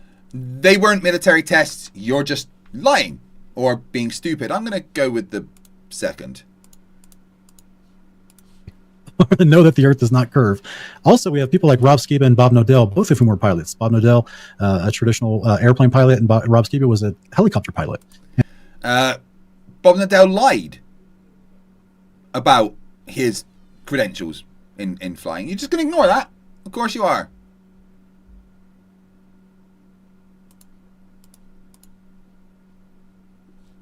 And they could fly without autopilot. So this weird, fallacious reinterpretation that all pilots only use autopilot to fly, and so therefore all these curvature adjustments are automatically made within autopilot, just nonsense. So we have 2 specifically that I have met personally, named Rob Skiba and Bob Nodell. They're passed on now, but they were both pilots and flat earthers at the same time. So there's a lot of evidence out there. Can I respond to this, Donnie? Okay, yeah, let's do this. Will, feel free to respond. I want to go back and respond to a whole bunch of other questions if we get this. I'm sorry. This is the only time I'm going to ask. Hey, let me just make a judgment call here. We'll give you 20 seconds, real quick response. Then we'll throw it to Sean for, unless you don't think this is fair, Sean. I don't, brother. Back up there yeah, but you're still getting the last word. You'll get 20 seconds. You don't want the last word? Okay, I'll go back to a whole bunch of other questions. And Sean doesn't like it. Get a response. He's the boss tonight, so let's move on. Sean's a baby, and he doesn't want to hear what Will's got to say. Crazy Razy says, I was an idiot Christian for a long time, but never once was I an ignorant flat earther. Yes, you can be a Christian and not be a fucking idiot. It's fine. If you let me go back to some other questions, I'll gladly let him respond. Well, you guys can sneak in rebuttals to things said on other questions in questions coming up. So why don't you do that? Try and sneak in some rebuttals, okay? Okay, Tim, $5 super chat for Will. Will, if you believe in the global Earth, how do you see that without the heliocentric model? They're not the same thing. What outer space is and the model of the solar system is irrelevant to the actual shape of the Earth. We can show that the Earth is curved by measuring the curvature of the Earth on Earth. It's easy. Sure. So people think that I have to be an expert in all of this stuff, and I don't. And so all I can tell you right now is that there's smart people that believe in heliocentrism, and there's actually really smart people that believe in geocentrism. It's not an issue that I'm that excited about, so I haven't researched it. So I just don't really have an opinion, and that's what I've stated.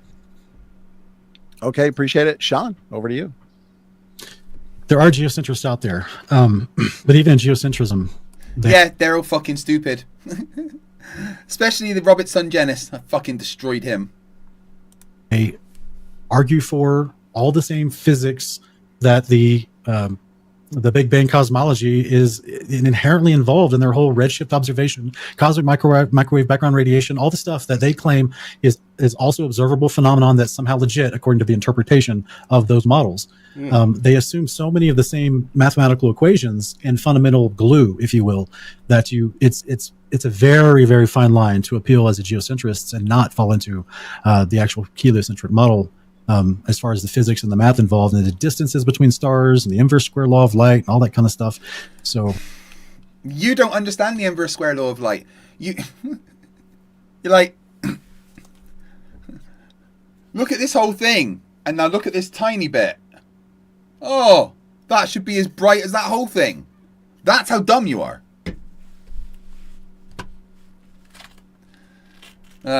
Dick Wayne popped his head back up. Dick Wayne and Awake Souls both get the Vicky treatment until I get an email from one of them.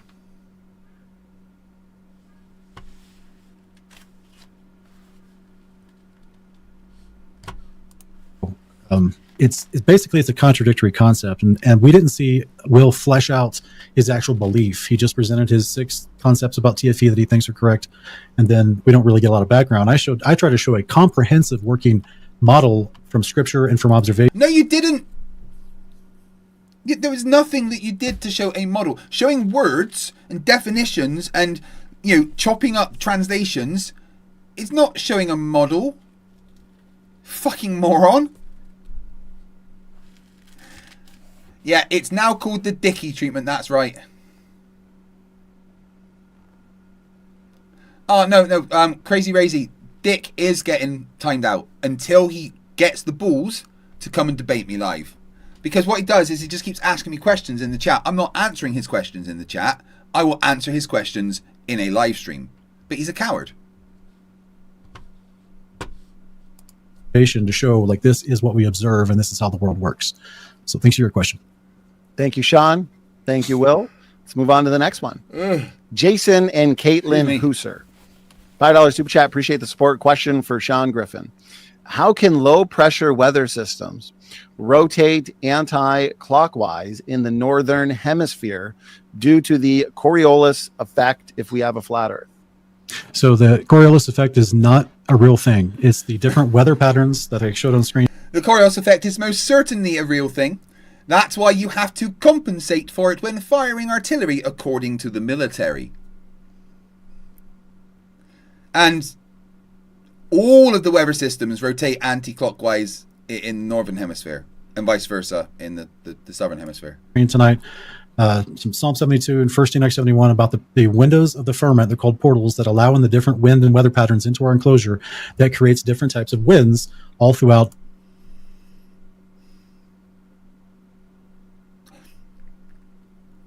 Did you guys hear what he just said? Coriolis effect is not a real thing. It's the different weather patterns that I showed on screen tonight. Some Psalm 72 and 1 Enoch 71 about the windows of the firmament. They're called portals that allow in the different wind and weather patterns into our enclosure that creates different types of winds all throughout. There's portals in the firmament that create different types of winds.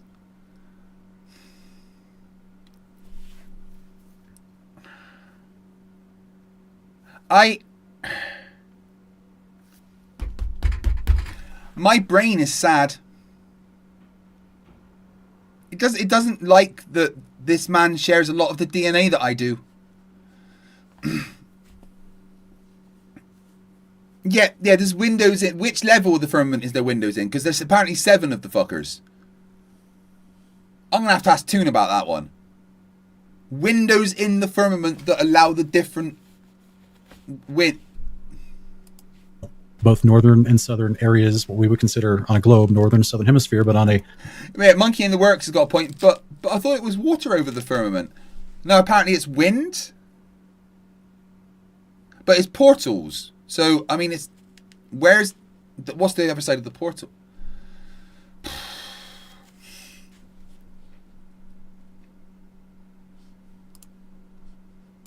topographical plane would be the inner Earth versus the outer perimeters of the Earth, and how the winds are stronger on the outer perimeters.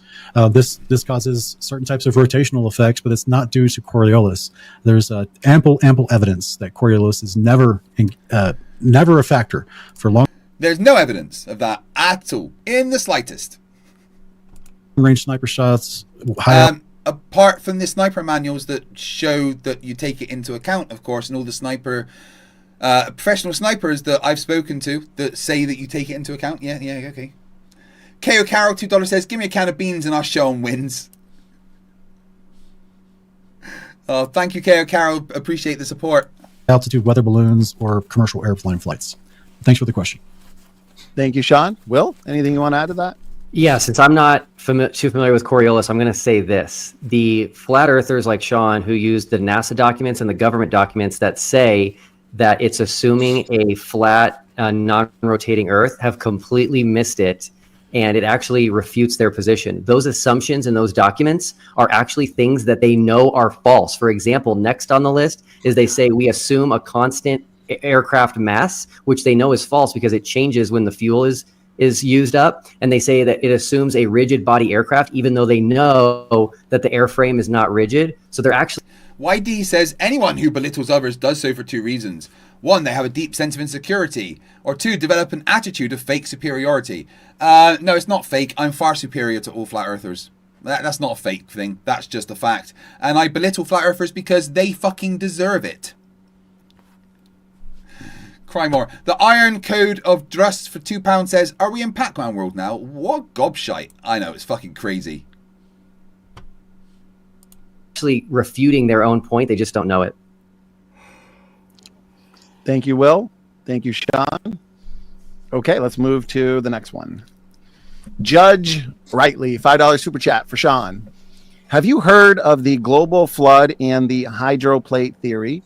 If not, I recommend, and I see you nodding your head, so the answer is yes. Anything you want to... Yeah, wasn't it Dr. not Brown, but... with hydroplate, Walt Brown. Walt Brown, yeah. And he's the one who claims that the flood, massive chunks of Earth were shot out towards the moon, and that's why the pot marks in the moon only face us, right? Because of the hydroplate theory and the massive amount of power. Yeah, so I am familiar with it, heard about it. Back in 2012, Yeah, that's all fucking dumb. Believed it. I thought, well, that's a plausible explanation for why there's part marks on the moon and at direct 90-degree angles, which would be impossible if it was meteors pelting the moon.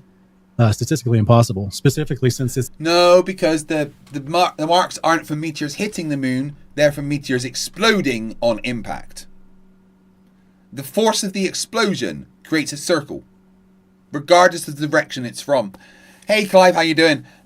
Phase X1 with £1, thank you very much. Guys, this is absolutely incredible. This stream's been going for 23 hours and 17 minutes. When I started, there was 45 minutes on the timer. Now there's 1 hour and 40 minutes. I don't understand. In 40 minutes time, Toon will be on.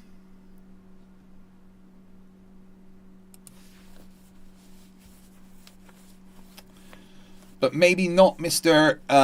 Trumptastic, although we will send him a link. It's the side facing the Earth, and the moon itself doesn't rotate. It always, that side faces us. So it's like the Earth, 4 times larger, would protect it from all those meteor strikes, especially at a 90-degree angle. But the hydroplate theory was a valid speculative theory to address that observable thing about the moon.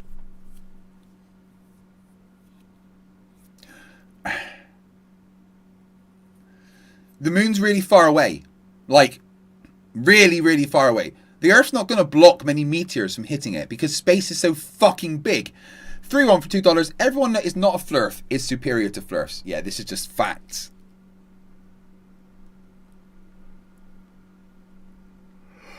Excuse me.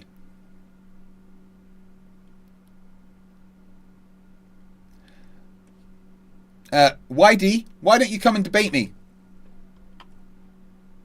You're such a big boy. So brave, or just shut the fuck up. But then I found the definition of the word firmament, and then it all made much more clear sense. But thank you for the question. Appreciate that, Sean. Will, go ahead. Yeah, Walt Brown, who I believe is still alive, has made predictions which flat earthers either don't do, or when they do, they're wrong. He's actually made predictions that have come true. And so that intrigues me about his theory. And yeah, so that's it. Worth looking into. Okay, thank you very much, Will. All right, next one. Evil Ducks, $10 super chat. Appreciate it. Sean. If all of astrophysics must be true for the Earth to be a globe, then every word of the Bible must be true, or the Bible must be false. By your logic, are bats birds? Yeah, this sounds like a agnostic question 101. So this is just a wordplay concept. I don't believe, unlike my opponent here tonight, Will, I don't believe the Bible can be falsified, and so I think that the logic. Well, if the Bible can't be falsified, then are bats birds? The answer is no. Bats are not birds. Therefore, the Bible's falsified. Consistent that the Bible tells us an accurate depiction of reality. Now, if he's found some specific translation that calls a bat because it flies in the air a bird, as opposed to a rodent, which is what modern day scientists have labeled its genus. YD says, for starters, do you look at avatars? What do you mean, do I look at avatars? You mean those blue creatures from that movie? Anyone can have any picture on their fucking thing. I'm not going to make any assumptions. So, quiet, YD. Be a good boy and shush. That's fine. Whatever. That doesn't disprove the Bible. That's just in the same way the old KJ. Well, you're acting all boisterous like a dude. I'll assume whatever I want, actually. You know what? I'm not going to assume that your picture represents your gender, but I'm going to assume you're a dude because I fucking want to. If you don't like it, your problem. JV talked about chimeras and, chickens that were chimeras with snakes and all kinds of things that what's it called, the cockatrice or something like that, where modern scientists would say that's fictional. Didn't even never existed, right? Same thing with the dragon. They would say a dragon never existed. How dare you? You mentioned something like the Leviathan. But yet we believe scripture, not modern day poor translations or modern day scientific assertions. If you believe scripture, are bats birds? Because that's what scripture says.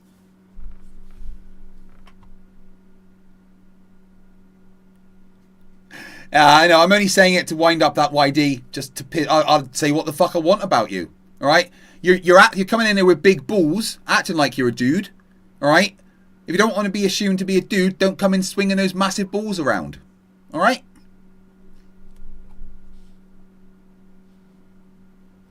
Just to try to discredit the Bible. But thank you for the question.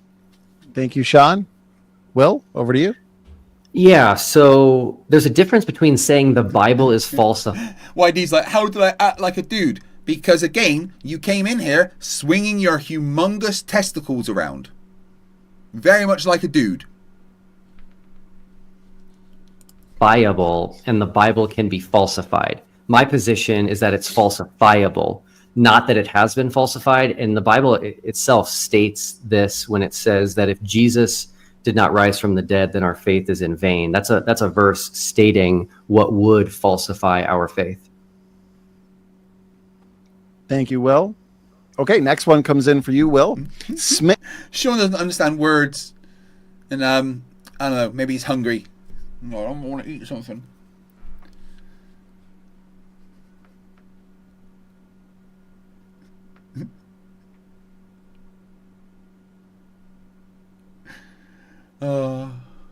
Smitten Miss Griffin, $5 super chat. Greatly appreciate the support. And it's for you, Will. Give us the verse that describes a spinning water ball in infinite space. Earth is not a spinning water ball. We don't know space is infinite. Good straw man. Yeah, so I don't know who this person could be. Just kidding. So number one, my wife could handle you by herself. Yeah, that's awesome. We'll see how she handles this. Number one, I never said that the Bible describes this. It's my position that the Bible is largely silent on the shape of the earth, but The Bible does, I think, hint at the rotation of the earth in Genesis 1, because it says that there was evening and morning and days, the first day and the second day and the third day, prior to the sun being created. And I've yet to hear a flat earther explain to me what the evening and morning were and what the days were. YD's like, why would anyone debate you? Your go-to is to deflect with your insults. No, that's incorrect. My insults come after the person I'm debating starts acting like a twat. That is my rules and always has been. If you're respectful to me, I'll be respectful to you. If you act like a dick, then I do it back, but 15 times worse. And if you don't like it, go and fucking cry. Okay?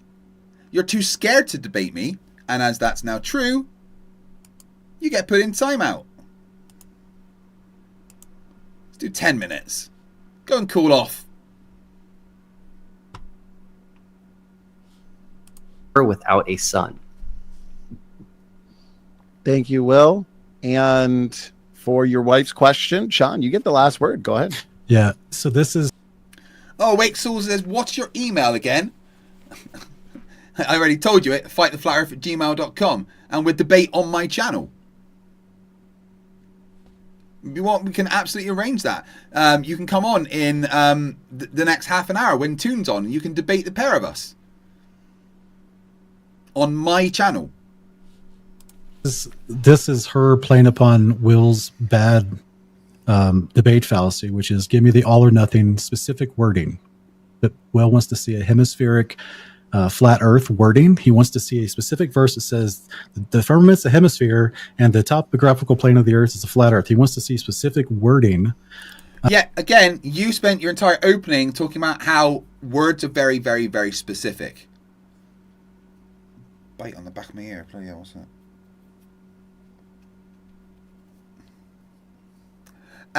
And now you're complaining that Will wants to be Now you're complaining that Will wants to be specific. Hypocritical. 23 hours, 26 minutes into the stream, and there's 1.5 hours left to go. Which is a debate fallacy, right? Because he's even... can someone type in my email for Awake Souls? And they're welcome to send me an email and come and join the stream with me and Toon in half an hour. ignoring his own appeal to context that he put forward in his opening statements. Whereas she's just calling him out that there is no specific wording of a verse that describes the earth as a spinning water ball in infinite space. Oh, but to be clear, I won't be nice to Awake Souls. My rule will be suspended because, you know, they tried to dox their family and shit, and I'm just going to rip the fuck into them. But, you know. So all of it is just eisegesis. All of it's just assuming your own theology into the words of the Bible. And so I pray, Will, that you come to believe the scripture someday. Will does believe the scriptures, just not your interpretation of it. And that sea lying in, oh, I pray that you come to realize the thing that I realize. When 99% of Christians don't think as you do. Here I am, the Lord sent me, says, do you even believe in the Bible? No. Abso-fucking-lutely not. The Bible's a bunch of bollocks.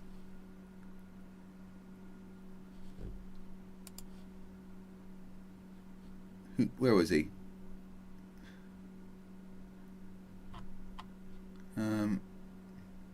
Here I am, the Lord sent me. Do you even believe the Bible? No. Absolutely not. Why would I believe that bunch of nonsense?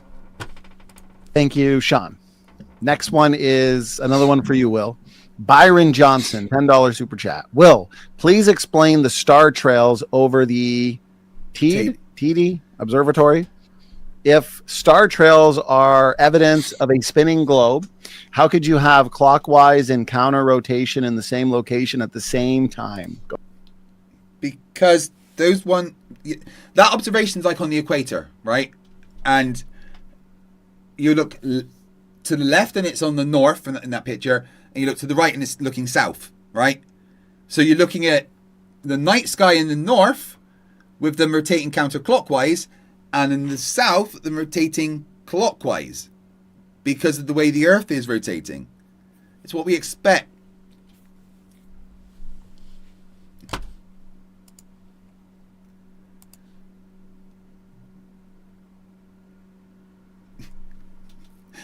Bately on the Bible being the word of God. It's not. No. The Bible is not the word of God. It was written by men. God did not write the Bible. It was written by people.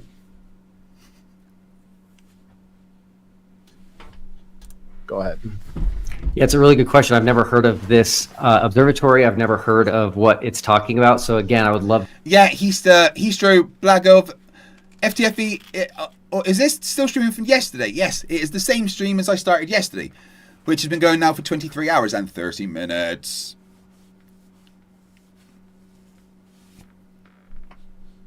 To see evidence of this or to look into it more. If this is taken at the equator, then you could, if you could see far enough, see both rotations looking at different directions in the night sky. But that's my only guess just off the cuff here. Thank you, Will. Sean, anything you'd like to add? Yeah, Byron, I appreciate the question. I actually am not familiar with this observatory either, or your claim about what you can see from that observatory. And Will, it's not at the equator. It's in the Northern Hemisphere. So it's in Spain. So I'm not sure. I've never heard this claim either. I'll have to investigate it. Okay. Thank you, gentlemen. Next one's for you, Sean. Judge Rightly, $5 super chat. Is it possible that it's just your interpretation of the Bible that's wrong and the Bible is true regardless of the shape of the earth? No and no. So the Bible... No, it's not possible that I'm wrong. Absolutely not. And the Bible's true regardless of the shape. No. It's definitely not. Thank you very much, Jeff. I am working very hard on trying to look trim and not like Uncle Fester. My interpretation of the Bible is not wrong. Definitions are not interpretations. I don't know how many times I have to. This will be etched on my. Yeah, but it's your interpretation of what those definitions are. Other people disagree with you. Other people have different interpretations of those definitions. It's just not hard to understand. My tombstone. Definitions are not interpretations. You do not get to just interpret something to mean something opposite of its actual definition. That's called reinterpretation. That's called disbelieving God's word. Definition. Yeah, but you are interpreting it different ways to other people. Most Christians disagree with you. The majority of Christians do not believe in your position. Are not interpretations. Otherwise, you can't trust anything in the Bible. Like I keep bringing up, you can't trust the resurrection if we can't trust the definitions of terms. So therefore, the Bible is true, and the definitions of the words are true. They're historically consistent and true with observable reality. So I'm thankful that we live under a... Awake Souls, no, you're getting timed out again, and this time for 30 minutes, bitch.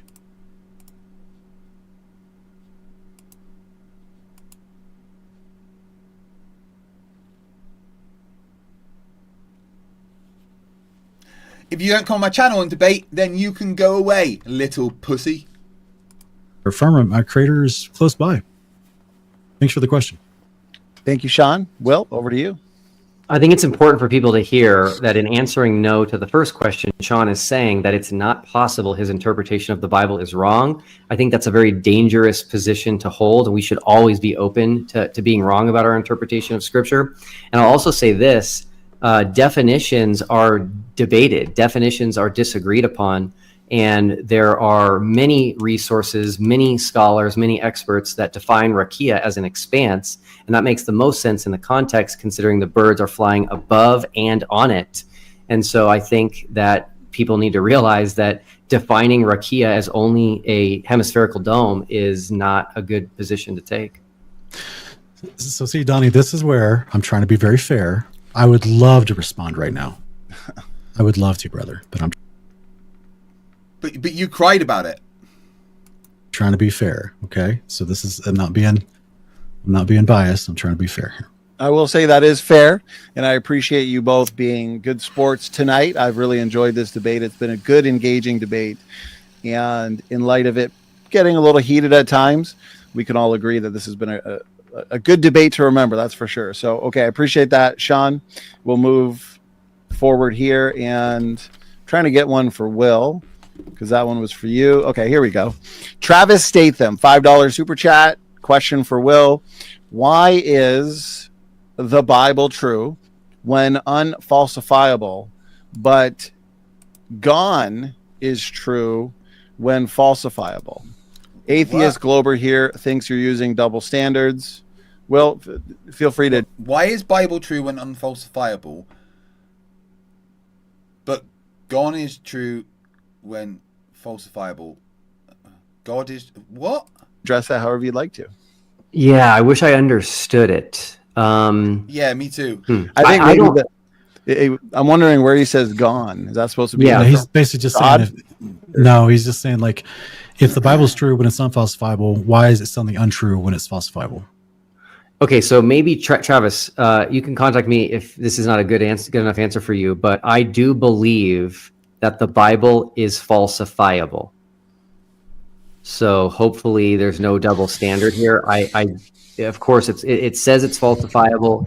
It is falsifiable. We don't want to take a position that's unfalsifiable, in my opinion. Thank you, Will. Sean, anything you want to add? Absolutely. Travis, my heart breaks over your astute observation. You're correct. And I'm sorry to hear that you're an atheist. I hope that you come to the faith in Christ. Don't be so fucking pedantic. I don't want, like, you to hope that I come to Christ. It's a fucking stupid thing to think. I'm happy being an atheist. It makes me feel secure in myself to know that I don't have to worship an evil fucking deity.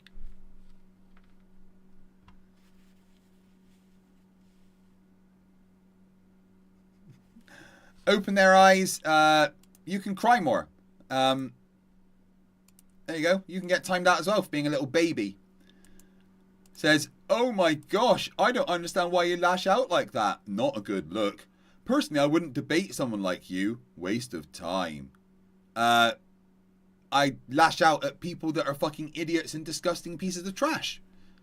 Cry more. Hey everyone, give Open Their Eyes the Dickie treatment. That you feel his love is shut abroad in your heart and it changes your life. I don't care if you believe in the firmament or you stay a Glober. I don't care. I just hope that you find Christ. And your astute observation tonight breaks my heart that we have a pastor who claims to teach the Bible but says it's falsifiable when it suits his cognitive dissonance or his lack of belief. This is not cool. Of course the Bible is falsifiable. It has to be. You have to be able to falsify it. Because otherwise you've got no, judge of if it's right or not. The fact, right, what I think Will's saying is, it could be falsifiable, but the fact that it hasn't been falsified shows that it is true. Oh my God. Awake Souls 4, coming back in with their sock accounts, says that they just torched my credibility. Best look is a balding coward. I'm not balding. This is my hairline. It always has been. And I'm not being a coward. I told you. I'll fucking debate you right now, you little bitch.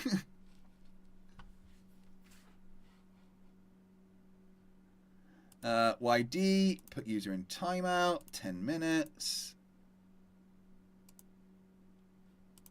You are now, YD. Guys, any of their sock accounts pop up, pop them in timeout.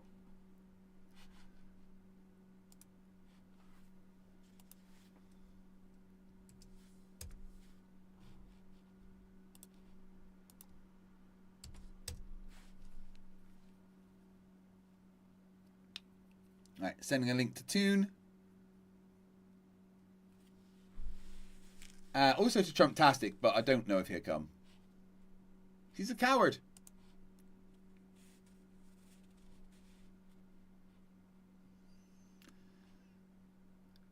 Right, yeah, guys, just knock down their sock accounts.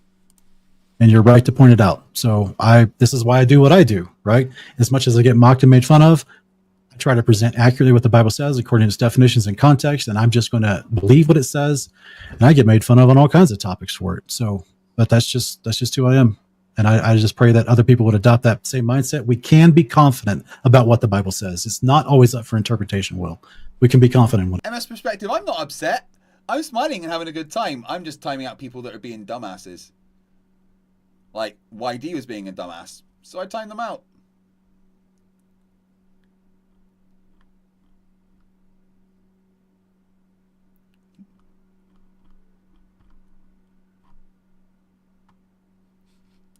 What it says.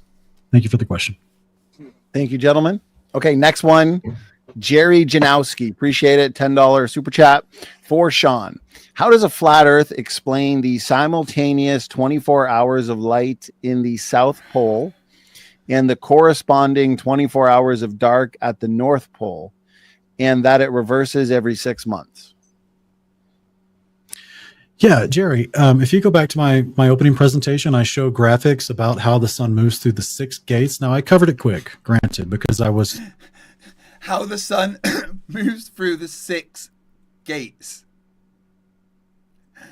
Basal Problem says, do you censor super chats? I don't censor anyone. No one is censored. If anyone wants to come and talk to me, they can email me and come and debate me. Right? No one's censored. I just, if you want to talk shit in the chat, then I'm going to time you out. You can arrange to come and talk to me face to face.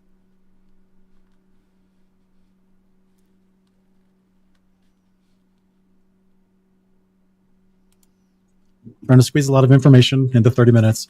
But I have a large, you could just, slow down the video or pause it as you need, because I do put the slides on screen with all the corresponding verses and illustrative graphics to show you how the sun, looking from a top-down firmament view of the circle of the Earth, the sun moves through the 6 gates in the firmament as it circles over the Earth to create the effect that you're talking about here. Now, when it gets to the Tropic of Capricorn, as I showed with the modeling, the Joe Hamby's modeling of a firmament, an actual live demonstration. Basal Problem's like, okay, chubby. Chubby. I don't have body fat anymore, dude. I have muscles. Okay, chubby. Oh, aren't you cute? That it actually creates an optical effect to the observer at the outer perimeter of the Earth, where the firmament looks like this shows the sun going overhead in a specific spot. So there's actually an apparent sun versus the circuit of the sun going over the Tropic of Capricorn. So I do show and address all those things, and I do apologize that I kind of went through it quickly. This is the first flat Earth debate that I've ever done, and so I think I overpacked my presentation. You also sucked every... You were so bad. You lost every point. Your big fucking gotcha was these stars, which you were wrong about. And that's a mountain you can see, and you chose the wrong mountain. But yeah, just rewind that, and I do address with illustrations your question. Thank you, Sean. Over to you, Will. Jerry, this is a brilliant question. The only way a flat earther can attempt to answer this is by appealing to the AE map. So thank you for asking this question. The models that Sean just referred to, which were in his opening statement, were over an AE map. And the question is brilliant because there is a North Pole, which does not get any sun at all, and then it gets a 24-hour sun. And so flat earthers have to put that in the center, which then creates the AE map. Thank you for your question, Jerry. Thank you, Will. Okay, this one's for you, Will. This has been very, very good. And that question is very dumb.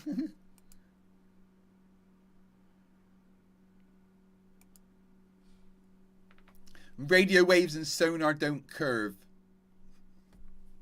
Sonar definitely curves. It follows the sound canal in the water. And radio waves, ever heard of radar? Horizon, tropospheric bouncing. From Aaron, Jaren the Jesuit says, I'm more sensitive than a transgender liberal queer NPC. You're almost bald and it clearly shows your insecurities. Join me and pay to be your lord and master. Again, my hair has been like this since I was like 14. But Awake, if you want to keep coming back with your socks, I'll just keep knocking them down.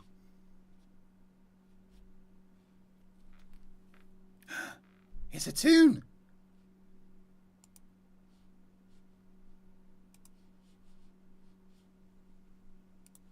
Where is he? Here. Tune. How you doing? Yeah, I'm okay. I've not been streaming for 24 hours. I'm all good. I'm all good. Yeah, you're good. I'm hallucinating. I think it's all fine. Yeah. No, I'm here. This is actually me. Are you sure? I can't touch you. I'm good. That's me. Hello, everyone. Welcome to the Kreg and Toon Show. I am Craig McToon, and that is Mike McNeil. McNeil, that's right. Yes. Yeah. Thank you, Santos. I've wondered how Santos has been lately. So, how's things going, Santos? When I was a young boy, I grew up on the farm. I'm a country boy, and I used to fuck the cows. I didn't. Santos didn't talk on cue. The pigs and the cows would come, and I would pat them and look into their eyes. Are you sure? Yeah. So I've been watching the Will Duffy Sean Griffin debate. Oh yeah. I've got a few questions. Okay. Well, it's been a revelation for me, actually. I've learned about the 7 firmaments. Yes. Yeah, and my favorite thing is that I learned that there's no Coriolis. No. The reason why the storms rotate the way they do is because there's portals in the firmaments that allow winds out. Yep. Yeah, he definitely has lots of real evidence for that. Right? Well, he said it's in the scriptures and that's his evidence. Oh, so no evidence then. Well, no, he said he doesn't need evidence because he's got his faith. Yep, that's not actually real. That's just a made up thing that he is he's invented his own version of the Bible. It's the word of Sean. The word of Sean. Yeah. I'm absolutely positive as well that he keeps bringing up the Book of Enoch. Enoch is fan fiction. Yeah. It was not written by Enoch. It wasn't written anywhere. Nobody claims it was written anywhere near time for when Enoch was alive. It was written by 3 different authors, 1 before Christ and 2 after Christ. So quite a few thousand years after Enoch. Yeah. Enoch would be an ancestor of Noah. So before the global flood, which definitely also happened, yeah. But hold on. I do have... So, the firmament opens portals to let the wind out, but I thought there was water above the firmaments. Well, yeah, it's water when it's convenient and it's air when it's convenient. Remember, it's all just whatever is necessary to get out of the current problem. Right, yeah. Right. Remember the 4th law of Flerf is that different Flerf explanations contradict other Flerf explanations, but you're not supposed to think about those droids right now. Toon's a bit louder than me, apparently. I can just turn him down. Toon, speak quieter. How dare you? Yeah, that's better. Just be like that the whole time. One thing that really got me is the question was asked to Sean in the super chat. Is there anything that could convince you that your interpretation of the Bible is wrong? And he's straight up like, no. Yeah, I'm right. That's how much of a pompous douchewad he is. And I mean, he kind of ignores the fact that 99.9% of Christians disagree with his position. Yeah, but that's okay because he's right and they're wrong. And the reason why he knows that he's right is because he said that he's right. Oh, Awake Souls is coming in the chat with all their stock accounts, by the way. Oh, Pat is a dude? Is that one? That's one of them, yes. Awake Souls. So funny. He said that he'd debate me. I said, okay, come and debate me then. He's like, no, not here. Ah, right. Oh, I got it. Yeah. Now, what's his buddy, the other guy, Ronnie James Dio, Jason's. No, wait, is this Awake Souls or? Yeah. Yeah, so his buddy, Awake Souls is Jason Laughing Bird. His buddy Ronnie James Dio is like, he wanted to debate me, and I'm like, okay. He demanded that it be on biblical cosmology. I'm like, I don't care about that topic. That's just personal opinion. Yeah. I care about evidence. So if your personal opinion says that the Bible says something about physical reality, well, okay, let's just go look at physical reality. And so I agreed to do that. I agreed to a debate on Awake Souls' channel. He's going to host while I debate Ronnie James Dio from Beyond the Grave, right? And then he's like, he won't do it. Like, he was super anxious. And then he demands that I can't do it until I have published all of the information of all the experiments I did while in Antarctica. So there's 14 different ones. I listed 16. Two didn't happen. So you're not allowed to debate him until you've publicly listed everything. He won't debate me until I've published everything. And how far away from it all being published is it? I don't know. I have a full-time job. I got a family. You're not allowed to work. God's sakes, man. I coach Ultimate Frisbee. Guess what's happening right now? It's Ultimate Frisbee season. Had a game last night. Got a game tomorrow. Got a game Mother's Day weekend. Or a tournament the whole weekend. That's the Hopkins Hustle every year. Mother's Day weekend, 10 years in a row. My wife has been amazing. Oh, Awake Souls is back. He says MC Toon is less of a coward than you. Good, cool story. How many sock accounts have you got?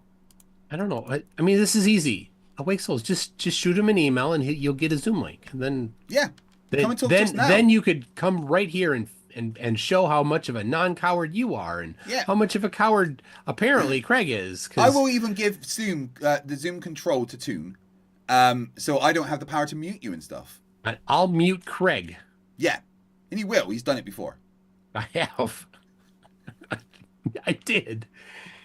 Kreg, you gotta sometimes. Yeah. Sometimes I gotta take down the banhammer on you, buddy. I understand. I get excited. The stupidity. It gets me, you know. I've been streaming for 24 hours, Toon. Have you not slept? No, not yet. Wow. No, yeah. I had like a couple of naps before I started, and I've had some caffeine. I'm good. I don't need sleep. I'm a big boy. Well, big boys need sleep too, Kreg. Yeah, they do. Well, it depends how long this keeps going. I'm due 6 hours sleep, but you know, that's if the stream ends, of course. Now, Toon, I'm worried. I'm very concerned. Okay.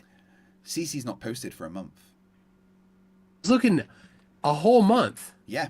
That's bad news. I know, right? I phoned him and left a little, check-in, and I've not heard from him. Oh. Yeah. You called him and he didn't answer. I know. He doesn't answer me when I call either. I don't know. He has a few times.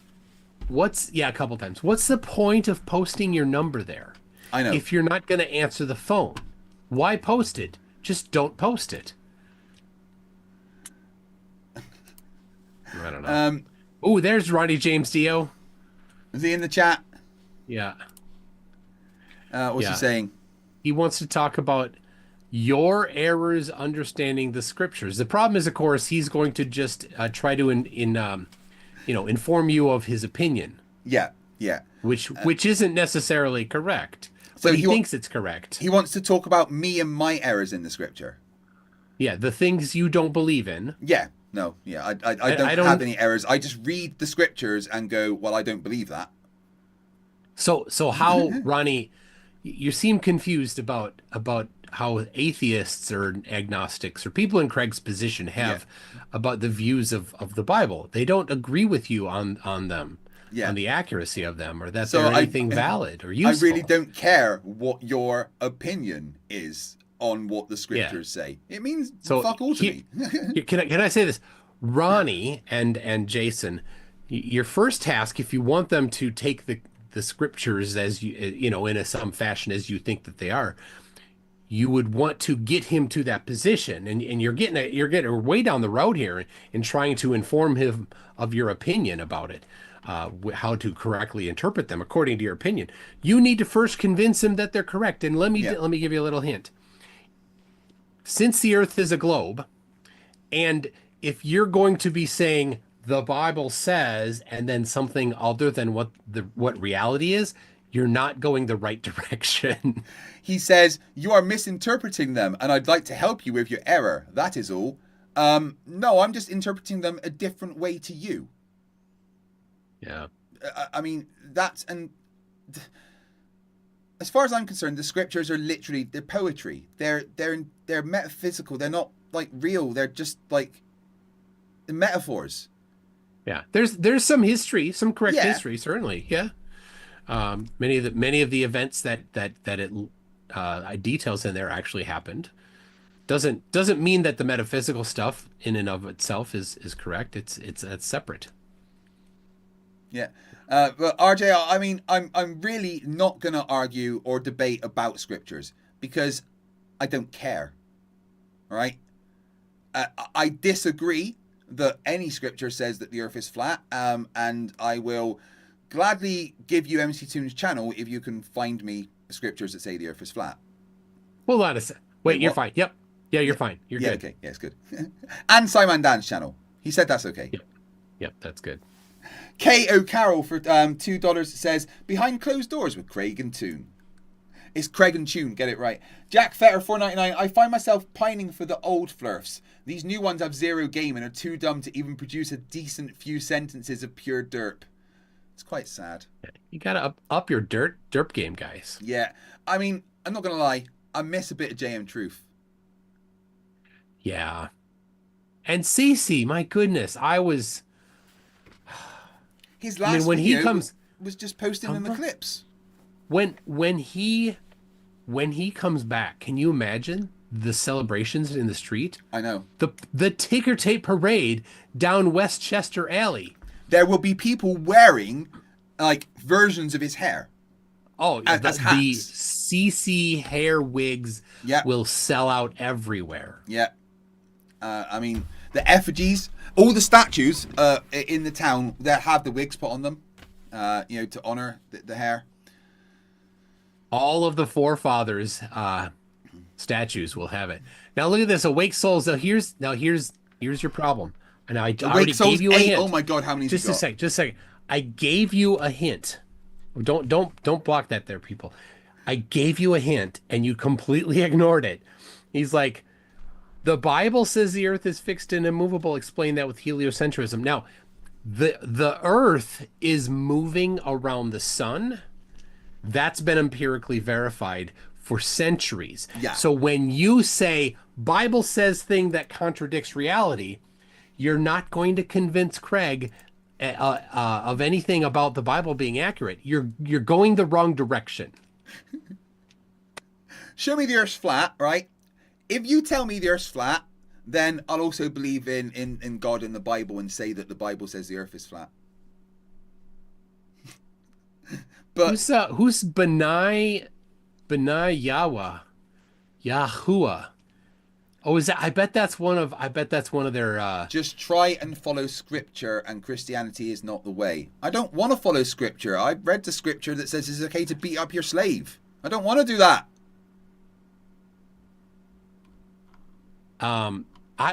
Is Benai one of Ronnie and Jason's friend? Not sure, but I'm just gonna time out the 8th sock account of Awake Souls. Like, who's got the time to sit down and fucking make 8 accounts with passwords and like emails and? Oh my god! Oh my gosh! Is he gonna come back with like a 9th one? It'll be 666. Will be the number. When he gets to that one, let that one stay. Yeah. That's the one he gets to keep without being timed out. Oh my lord. Oh, so top left 2025. It was all for Catzoid. Even after I tried to get people to downvote him. I downvoted my own candidate, and he still won. But we have to talk about something, Toon. We have to talk something very important here, and that is you seem to be ignoring the bribe that was paid. What bribe? Well, Bill Tetley gifted 20 memberships for 40,000 votes for you. To who? To who did he gift those memberships? We gifted those memberships to me, so that I would add 40,000 votes to your thing. So that's the disconnect. Yeah, but I'm one of the co-hosts, and I can decide where the votes go. And but you didn't go in and edit the spreadsheet. It doesn't matter. I linked you the spreadsheet before it all went out. You didn't go in there and edit it. Well, I tell you, it's rigged. It's totally rigged. Look, if you can just admit the judges that you won it. The judges are so one-sided. I can't believe it. It's yeah, just I know. It's a but we all know tragedy. that for real, MC Toon was the real winner of Top Left 2025. So it is. But Top Left 2026, Sean Griffin. Oh, he has committed himself to the grift. Sean Grifton is really going to excel this year, I think. Did you happen to see Flat Earth Aussie Nazi versus PhD Tony? I did not. No, I have a really hard time watching him. He's just such a piece of trash. Yeah. PhD Tony had to debate him because the other person dropped out. But he's making a run for Top Left 2026. I'll tell you that much. Dave McKeegan in the chat for £2 says, "Oh, there he is, Mr. MC Top Left himself." Man, tough. With just the £2 super chat, even. Right, with all the NASA money he gets, he only splashes out the £2. Well, yeah, but he went out drinking with Neil deGrasse Tyson. Do you remember how much you spend when you go out drinking with Neil deGrasse Tyson? No, the blackout prevented any of that. Yeah, I mean, I don't know where I was when I woke up. I checked my bank the next day, and it was negative. Yep. But here's the thing: Neil's always sober. Yeah, well, yeah. The Atlanteans don't actually get drunk on ethanol. Yeah, we actually did invite. It's bubble gum that gets them drunk. Yeah, we did invite Bill Nye to this. We thought, you know what? For once, we'll let Bill Nye come and have some fun. But he locked himself in the store cupboard. But here's the thing: there's no lock on the door. I know. It's like we were at the bar. I ordered him a drink and everything. It's just the door that you push. Yeah, he was there pulling it for 3 hours. I'd got him his drink and everything. Oh, bless. The Drunk Debunk Show, $4.99 says Ironwork 92000 for Top Left 2026. Who's that? Oh, that guy. Oh, he's good. He's good. A good contender. He's the one that was on the tinfoil sombrero when Karen B said did the epic. Chong looking motherfucker. I love that. That's so good. All right, actually, I need to talk about Sean Griffin again. Why did you never tell me? Sean Grifton. Yes. Why did you never tell me that he is, if someone took Seth MacFarlane and, held them over a fire for a while, melted it slightly. Oh, yeah. Here, you realize how much he looks like a Temu Seth MacFarlane? Yes, yeah, he does. All right, here we go. We got Karen B said this. I think. Hold on. Nope. Never mind. What happened? Why no worky? All right. Trump-tastic says that he's gonna not be able to turn up because I guess he's scared. That's fine. I really want to see you debate Trump-tastic though. Oh my god. I'd love to. You and I have debated a lot of flat earthers. A lot, right? Yeah. This may be the dumbest. And I've spoken to Brother Sanchez several times. That's tough. I mean, Slow Sanchez is slow. Yeah, but dude, he told me that the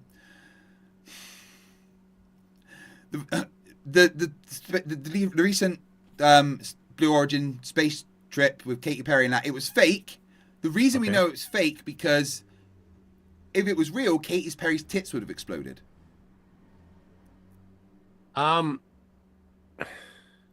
Yeah. No. There we go. Did you hear that? I heard no. There we go. All right. Did you press it a while ago and it just happened? Yeah, I was debugging it. And by debugging it, I mean I turned it off and back on again. So all right, here, hold on a second. No. There we go. All right. So Karen B said this. So, You go on the same. Look at your. What are you like? subscribe to my channel. I go against Jared. I know truth because I'm going against Jared.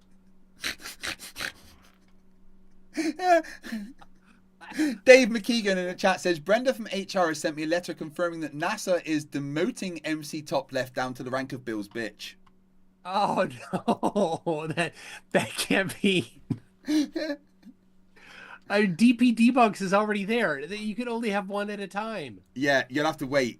I think you should come in, Dave, and tell him yourself. Oh, all right, hold on. Look, get this: Awake Souls, who knows nothing of science. Oh, is he back? Completely oblivious is Awake Souls 9.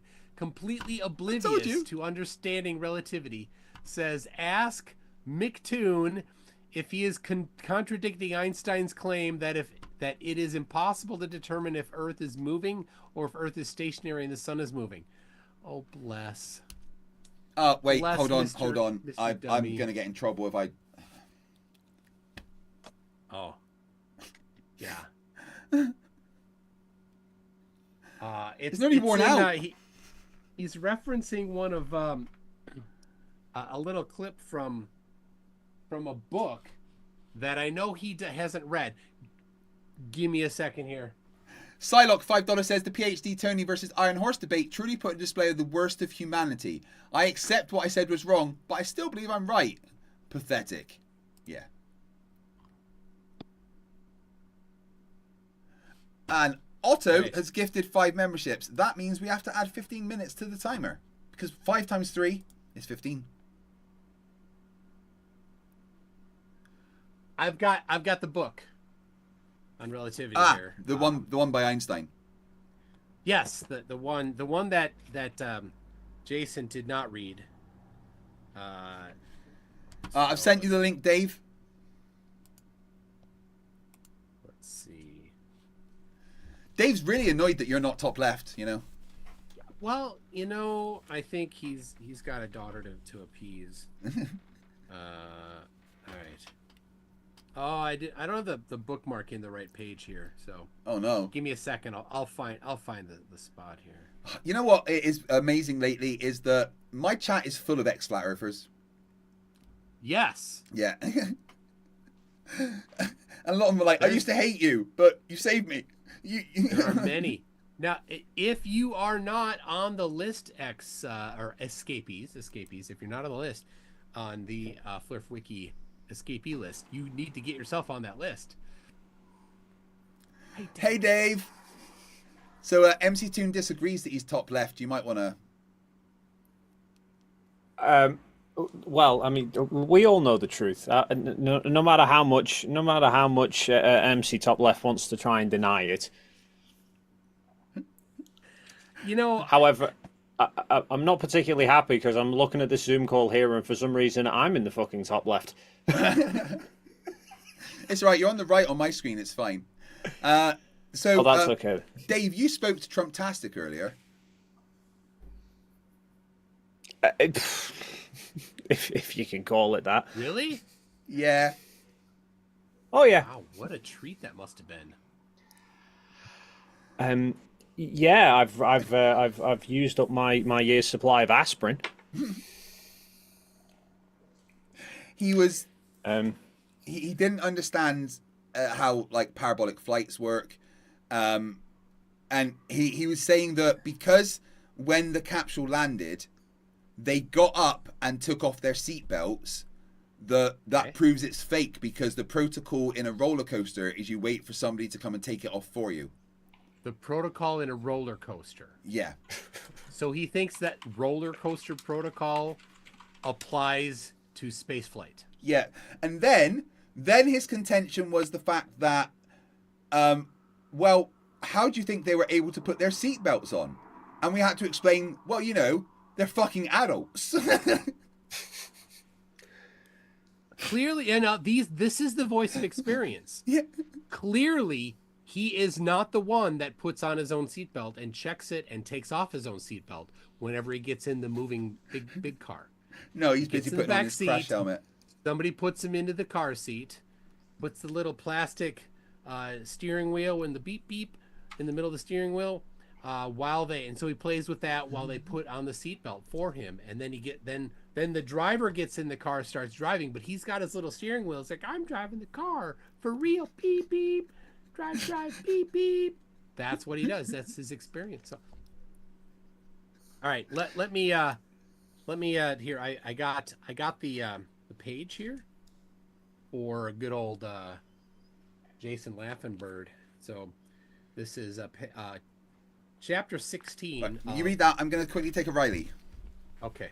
Relativity, the Special and General Theory by Albert Einstein. He published this in 1916, the year after the big year when he published General Relativity.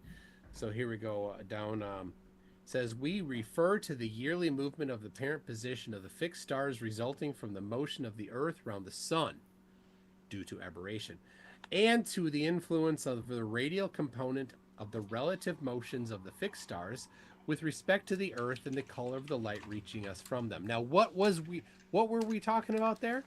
Right, so I have it underlined down here at the bottom of the page. He's talking about how we know that the Earth is moving around the Sun. So he gave two examples of how we know that the Earth is moving around the Sun. Now, when you ignore that right there, and then you misinterpret what he means in this next one here, just two pages later, same chapter, and of course this is Whitsitt and Gleam and a bunch of others have gone on to this and think that it's something. So we have the second set of facts to which we have alluded has reference to the question whether or not the motion of the Earth in space can be made perceptible in terrestrial experiments.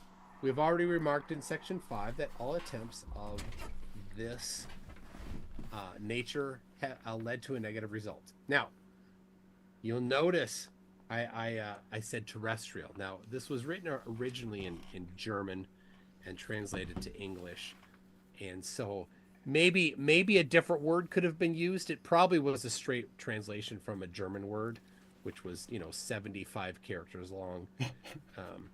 Unnecessarily. Terrestrial experiments means experiments that do not reference things outside the Earth. So not looking at the stars. So 2 pages prior, we look at aberration of stars and color of stars. So that means non-terrestrial. It doesn't mean extraterrestrial like aliens, okay? It's not E.T. Phone Home. I'm sorry. We're up to Awake Souls 11. Oh, bless. He says, let MC Toon know that Google AI search results are making MC Toon look like a blatant liar. Does he think that AI results is actually the way to look at stuff? Like if step 1, ask AI, is the Earth a globe? Okay, now if it disagrees with you there, then I don't know where you're going with that. But again, flatties know nothing typically about LLMs and how they work. LLMs will tell you what you tell them to tell you. Yeah, that's how they work. I want you to tell me this, and it tells you that. That's just basically what you do with LLMs. I loved how Sean Grifton used a bunch of AI results as his main evidence of Aquarius. The heliocentric, of Aquarius, and it was just wrong. Being visible. Yeah. 12 months of the year. He had a series of 12 slides showing he asked, I don't know what he asked. He asked, can you see it from the northern hemisphere or southern hemisphere this month? Southern hemisphere. Yeah. And 12 times it said yes. Now I don't know. He didn't show, and it looked a little blurry. I didn't go back to see if you could read the full answer. I did. And they did say that, but then you just simply go and ask the AI, can you see Aquarius all year round? It goes, no. Yeah. So here's and who knows what specifically it would have referenced if you asked for expansion on the times when you can't actually see it. You can see all of the stars every month using a radio telescope. Yeah. So if you ask, this is the thing, if you ask a question and leave it broad like that, AI doesn't know whether or not you're being specific or needing something general. So if you ask in a general sense, can you see them, and does radio telescope count as seeing them? Don't know. It's not part of your question. You didn't specify, so it might answer using that. Dihydrogen monoxide says for £2, I asked the AI the age of the Earth and it said 4.54 billion years. Yeah. Yeah, Flerfs do this quite often. They use AI results and stuff if they think it backs them up, but they ignore all the stuff that it says that disagrees with them. That is the third law of Flerf. It's the dual standard of evidence. NA $6.66 says, hey Craig, how you feeling? Up for another hour? Well, there's 1 hour left on the timer. Which is fantastic. I was asking Dave earlier about dealing with Witsit in Antarctica.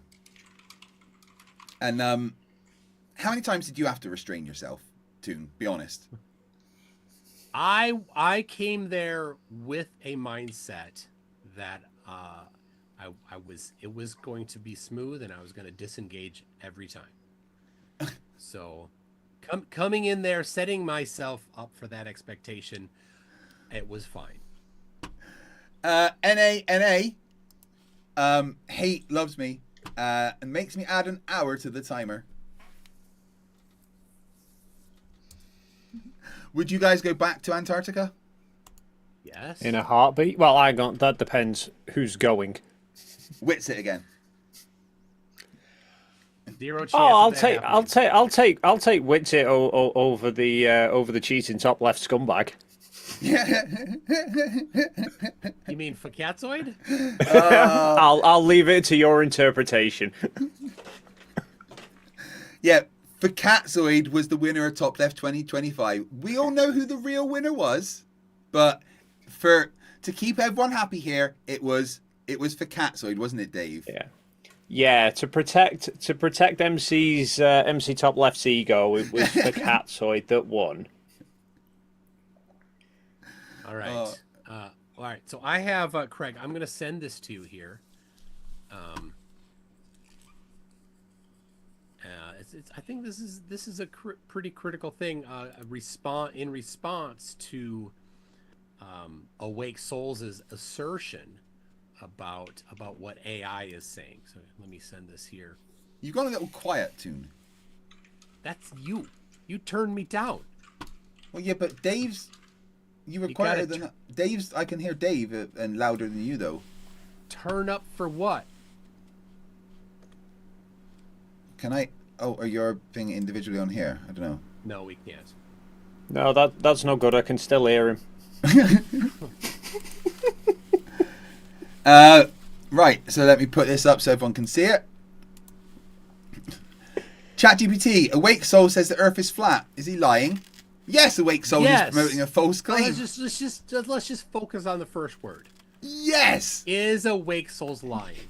Yes. All right, keep going. Awake Souls is promoting a false claim. The Earth is not flat. This has been conclusively proven through centuries of scientific observations and evidence. Scientific consensus, Earth is an oblate spheroid. Satellite imagery, airplane flights, time zones, gravity measurements, circumnavigation. Why Awake Souls is misleading. Awake Souls is part of a group of conspiracy theorists who use misunderstood science, selective evidence, and misinformation to argue against established facts. These arguments often misrepresent basic physics, claim all photographic evidence is fake, or reject centuries of astronomy and navigation data, and tries to dox their own family. It doesn't say that on there, but that's something he did. There we go. So there we go. Anyway, Turns out AI says that Awake Souls is lying. Yeah. Nice. RJ, Ronnie James Dio, it's not a bad transliteration. You just don't understand what he's talking about. That's all. Oh, is Again, MC Toon going to tell me about what he thinks Einstein said, or was it a bad? No, it wasn't. It's your lack of understanding. As ChatGPT just stated about Awake Souls applies to you as well, Ronnie James Dio. So when it says Awake Souls is part of a group of conspiracy theorists, that's you, RJ, who has used misunderstood science. That's you, RJ. So anyway. NA $6.66 says, I did the membership gift because NASA sent me another shill check. Oh, that's so nice. Wait, I didn't get one this month. Oh yeah, they're giving all our bonuses to Dave, aren't they? Dave the Golden Boy. Yep. Yeah, and I've got to forward them all to my daughter now because she's emotionally scarred. She's not even talking to me. Wait, you managed to get your kids to talk to you? Well, she's asleep in the next room, but at the minute she's not talking to me, and I'm blaming Toon. Yeah. Wait, I mean, she's not talking to me either. Toon, how dare you? Yep. She doesn't talk to me. Wait, she's talking to you? No. No, that's because she thinks you're a bastard. Her words, right? Yeah, absolutely.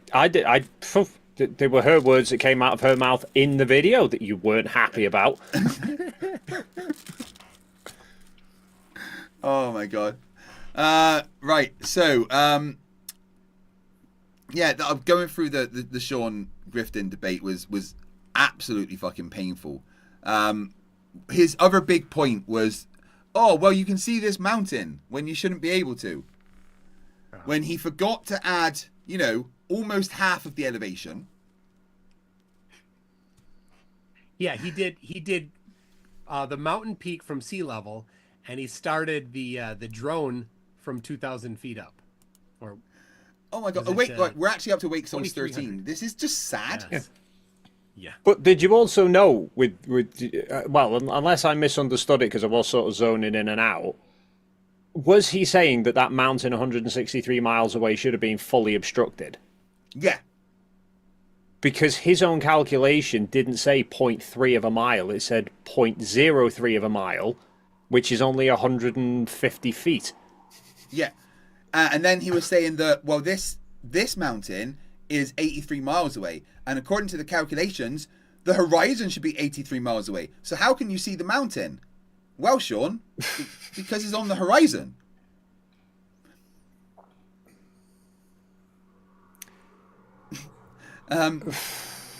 When did you debate him, Toon? Sean? Yeah. Last summer. I have to watch that. That could be a good one to review. Yeah, he kicked me. He kicked me because he played a bunch of videos of time lapses of sunsets in Antarctica at locations and times of year when the sun should have set. And he used that as some sort of evidence. Time-lapse videos. Yeah.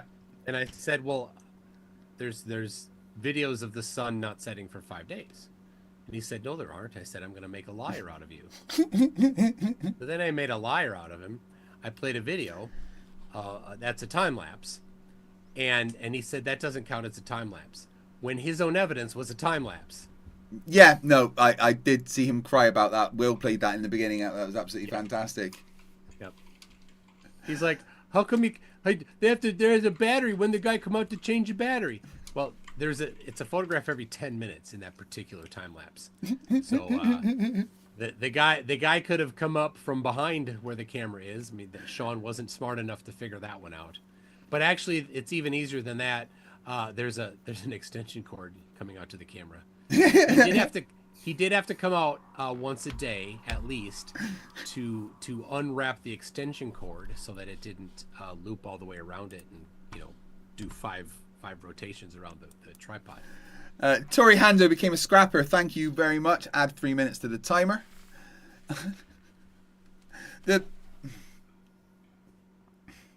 What gets me the most is people like Sean and Fakatzoid, they will just straight up be like, well, biblical cosmology. That's what this is. It's not flat Earth. It's biblical cosmology. When not the majority of Christians don't actually think that. And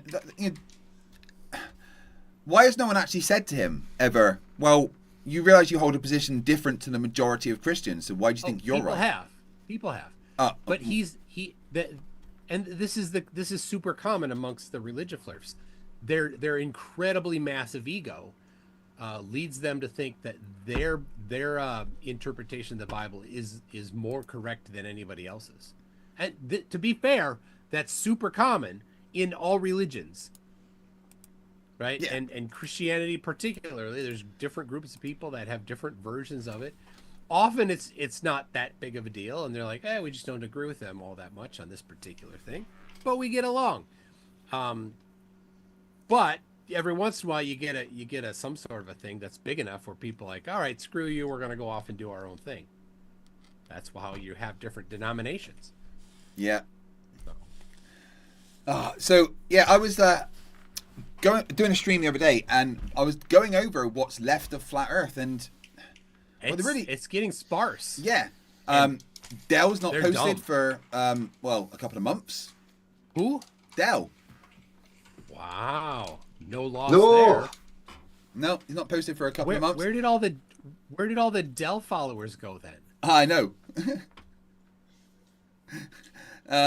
Leo's still posting derp. Fakatzoid isn't even doing flat Earth anymore. Witsit, except he's doing flat Earth every single week. Yeah, except he's not. He went 5 whole days. 5 days was all he went. Witsit has done a couple of streams. Probably needs the money. I'm not sure. He's been selling his Ether Aid.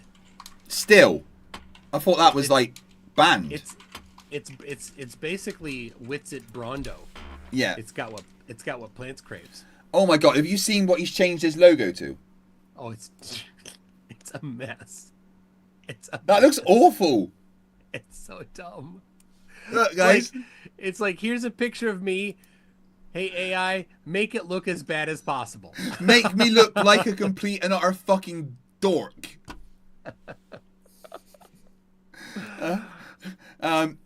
Powerful feminists defeat sexism by pretending to go to space.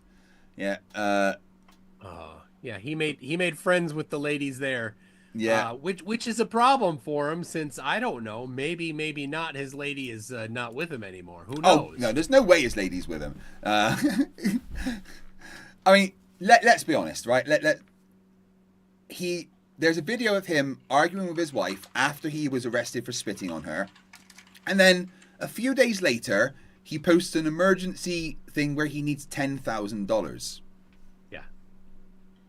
Dave, what assumption would you make from that?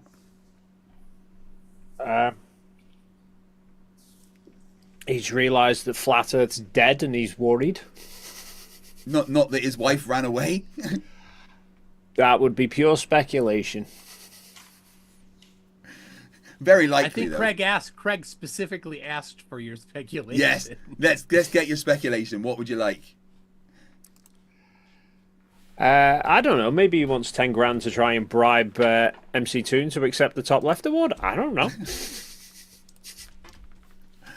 But nothing from Dell, nothing from Witsit or Flatzoid of any consequence. No one watches Nathan Oakley. Take back the Flatzoid. He has. Well, yeah, but he has. He does a video almost every day, and he only went 5 days not talking about Flat Earth. So he has. No one cares about Nathan Oakley. Nathan Oakley now demanding money to debate people. Yeah. Ranty said that he would host a debate between me and Nathan Oakley. And then Nathan Oakley released a video saying that, no, you have to pay me. Whilst looking like Uncle Fester. Actually like Uncle Fester. Mark Sargent isn't making anything. Well, he does a video every week, but it's terrible. Yeah, his videos are normally, here's a Flat Earth meetup, right? Well, that's in there. It's absolutely the same template every week. The first hour is just fluff. This is your... There's a whole script that he goes through for like 15 minutes at the beginning. Then it's 45 minutes of fluff where he's just talking about there's nothing. Then they do the intermission where he plays some ads. He plays an ad for Karen B, and he plays an ad for Dearth crap app. He actually plays an ad for the app. Yes. Oh man. Then after the intermission, he gets into the meat of the night, which is never anything useful. It's so dumb, and I can't believe that anybody watches it because there isn't anything to it. Look at this smart person, guys. Oh my God. Wait, there's none of them are smart people on there. No. DJ Curious. He's not curious. I think I might have to review one of these videos one day. No, that's the problem. Yeah. Here's what I do. If I'm going to review a video, I first watch it, like parts of it, clips of it, jump around at least. Maybe I'll watch it at high speed, or maybe I'll grab the transcript and look at it, something like that. But you'll go to and be like, oh well, this one might be good, and you'll start watching me like, there's nothing here. No. And then you watch another one, and be like, well, maybe that was just an off night. And you go watch it, and you're like, there's nothing here. None of his videos have any content to it. That's the problem. And Durf's videos are all just the same lies. Yes. Still pushing the app. Although, did you see Will Duffy's not really veiled threat towards Durf? I could hear from here in Minnesota the clamping of an anus over in Connecticut. Tim Davison for $2 says poo from Middle Valley.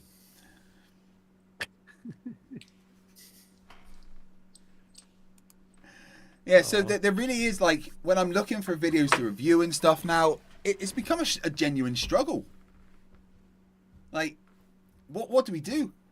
I went into that Flat Earth server that you went into the other night. There's quite a lot of derp in there. Well, it's not a Flat Earth server. It's Omni who's running it, who's not a flatty. Yeah. But yeah, Geo apparently nuked his own server by just having bad moderation, so everybody left. Oh, really?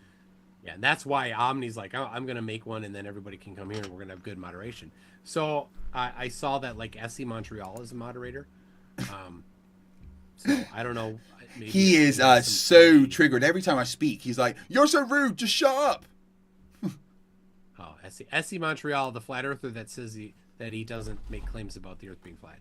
Yeah, of course. When you're so desperately aware that you have no evidence, that your position has to be that you don't make any claims, and that you have to train each other to carefully not make any claims. That's definitely flat Earth. Yeah, that's how you know the Earth is flat. Yeah. Just looking. No, yeah, still nothing from CC. 1 month ago. It gets me worried when you don't get a weekly video from CC. I know. Just sitting in his car ranting away. I don't know. Maybe he went sob sit, got pulled over, and they're like, "Show us your license." He's like, "Because you're driving." He goes, "I'm not driving. I'm traveling." I'm traveling. Like, all right, get out of the car. I'm not getting out of the car. All right, we got to break his window. You can't break my window. Help! Help! I'm being kidnapped. And then in court, I challenge jurisdiction. Oh, I'd fucking love to see that. Yeah. So nothing from CC. Who else is there? Well, you got the derpers in the live chat here. But have you tried watching their live streams? They're so Awake Souls.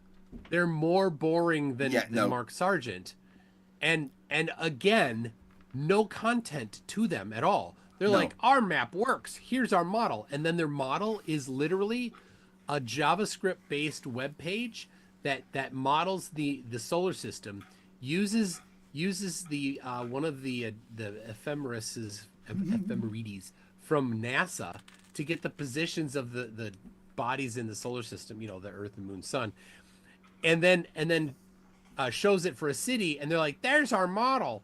That's totally our model." Like, that's not your model. That's the globe. The radius of the Earth and the distance between the Earth and the Sun is in the source code and is necessary for computing what it's showing you there. And they're like, "No, that's our model. It's totally our model, guys." It's not. That's our model. That's the globe. Yeah. So that's what they use there. So they got nothing there. All right. So we got Wake Souls, Mikey, which are doing Mikey nothing. Mikey Smith in his left toe. Yeah, I did. We did check in on Mikey Smith earlier. Yeah. The toe is still there, apparently. No news about his Canadian court case. I apparently sometime in, was it April? There's a due date. What, he's having a baby. His toe's having a baby. God, I hope not. Yep, his toe found a native and impregnated it with its tail, and I told you his toe was the inspiration for the Alien franchise. Okay, guys, so this is the problem that you get with having the feet that I... Don't look. That's so bad. What is he doing? Why? What is he doing? Is that the Dremel? Craig, do you remember what happened last time you did this? Yeah, I'll make it go away. I don't know if they can see. No, okay. I know. I just put it over here so they can see it. Okay. No. Oh. And now I gotta not look at that screen. I'm warning you, chat. Do not look at the screen right now. It's. What is he actually using? It's a Dremel. It's a freaking Dremel. Feet, toes should not have faces. It's.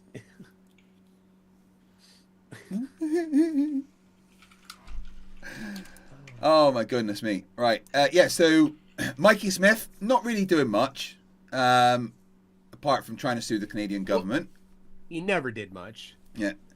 Santos, no. No. No, nothing from Santos. He's having sex with some cows, that's for sure. Yeah. Yeah. Pigs and cows. Sleeping Warrior doesn't really exist anymore, does he? It just hangs around with Nathan Oakley. Well, he's on Fakatzoid every once in a while too. He's on Fakat. That's gross. Ew. Yeah. That's not a site I really want. Nope. Yeah. So I mean it's trouble. Yeah. The big Flat Earth Discord servers are draining. Yeah. Geo's Earth Awakenings is toast. It's pretty the Flat dead. Earth 24/7 one by Indio. That one is has mostly moved over to the politics server. So it's not even like which Oakley got banned from. Yeah, too bad. And then like the Flat Earth Fridays on X, those stopped happening. Yeah. That was for ages, and I was always grab a mic, and then they just disappeared. Yeah.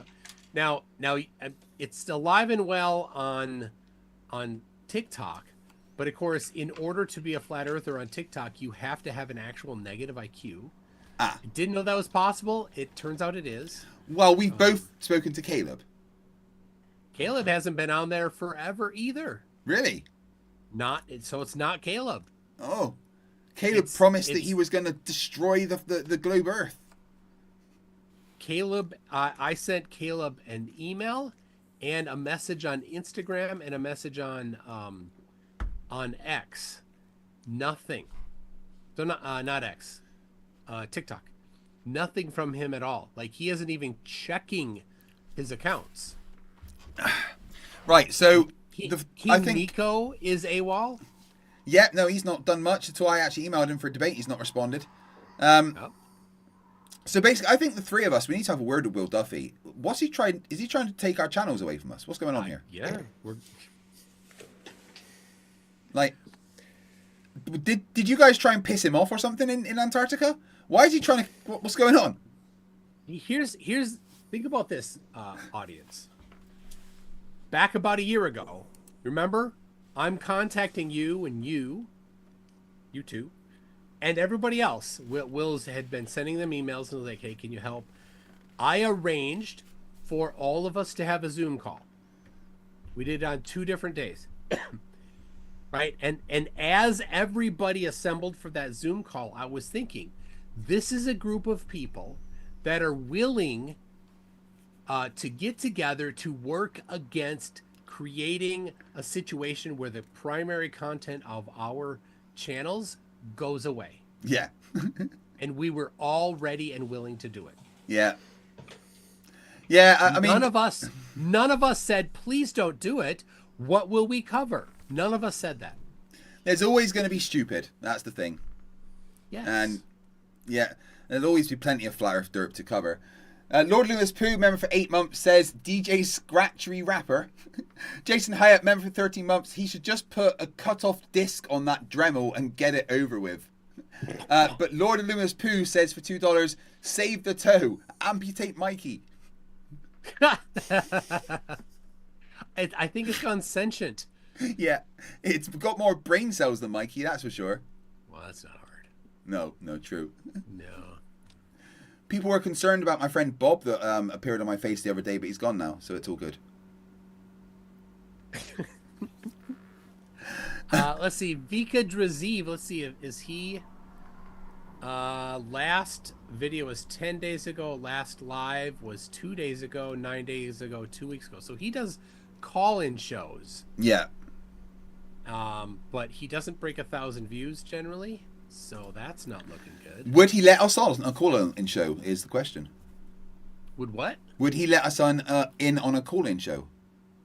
I don't know. Tori Hanzo for 100 sec says, it's almost like something happened that killed Flat Earth.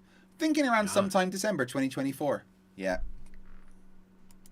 You dick, Will. Yeah, so Vikra, who else is there? Really trying to think now. It's gone so low. Obviously, the Globebusters channel is dead. Are they even doing anything now? Yeah, so to review, before December, typically they have every year in December, they'll do a hiatus for a couple weeks. So they did that as usual, and they were going to come back on some particular Sunday in January. And both Austin and Jaron are have control of the channel, like they can both live stream on it. Well, Austin came back to do a show the week before they were going to come back to do the show. And Jaron knew just a couple hours before they did that. So he's a little upset at the last minute change in plans. So Austin came back and he brought in, now it's just Austin, right? And he brought in the Aether Bros. Yeah. Right? So you got Shane and Alan were on there. And then a couple weeks, and now Austin's not even on there. So now Globebusters is let's see here, what do they got for, they do the Globebusters Tech, which is second string Globebusters.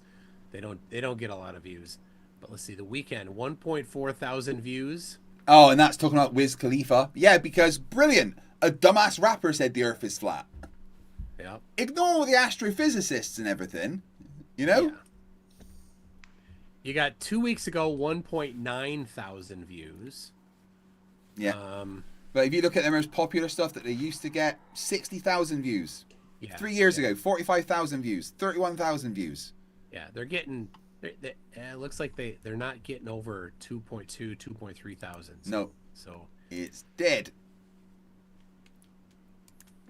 That's not looking good for them, and I think that looks like it's trending down. So sad. Yeah, who is? I don't recognize the guy doing the Globebusters show. It's just some random. It's probably Alan that you're looking at. Don't look at the Globebusters Tech, because that's Cammy and it's Zach apparently. And Zach and Zach is it's Cammy and Kyle Adams. Oh, good lord. That's Globebusters Tech. That's where they're trying to explain the flat Earth model. you know, the model that they don't have. There is no flat Earth. What are they on about? Flat Earth tech, Newton's laws. How is talking about Newton's laws explaining? Oh, that was so dumb. Oh, Karen B's on there. They really don't understand anything. Okay, well maybe that needs to be covered because that's a lot of stupid. Right, so Globebusters is basically dead. Dave, can you think of anyone?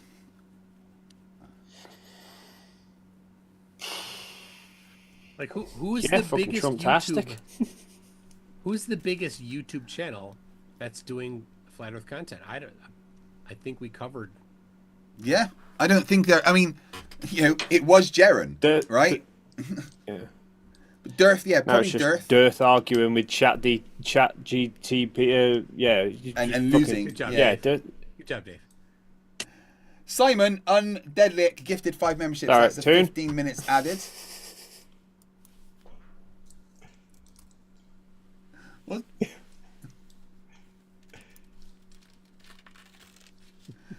Dihydrogen monoxide for £2 says, what started the whole Santos pig and cow thing? Well, it was Santos fucking some pigs and cows. It was Santos. Yeah, I mean, what do you want from me? Why did Santos do that? It's Not insane. sure. Philip Beretta 499 says, they say your tongue knows the texture of anything just by seeing it, even if it's never felt it. Don't think of Mikey's toe. Yeah, I did point that out earlier, that your tongue knows what Mikey Smith's toes feels like. Yeah, I've been anesthetized to that. Let me see it. Let me I got some Santos here. Hold on. You know, online, he looks like a pretty handsome guy. Oh no, wait, that was Dave Dearth talking about me. Hold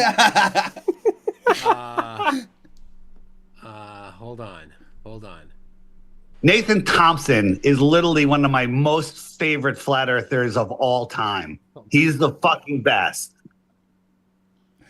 The guy that dated a uploaded. third grader. Oh my gosh. Oh, can you believe it? Okay, hold on. That wasn't it either. I'll find it. Who am I looking for again? Santos. Lord Lewis Santos. for $2 says, ouch, my K just walked on my typicals. What now?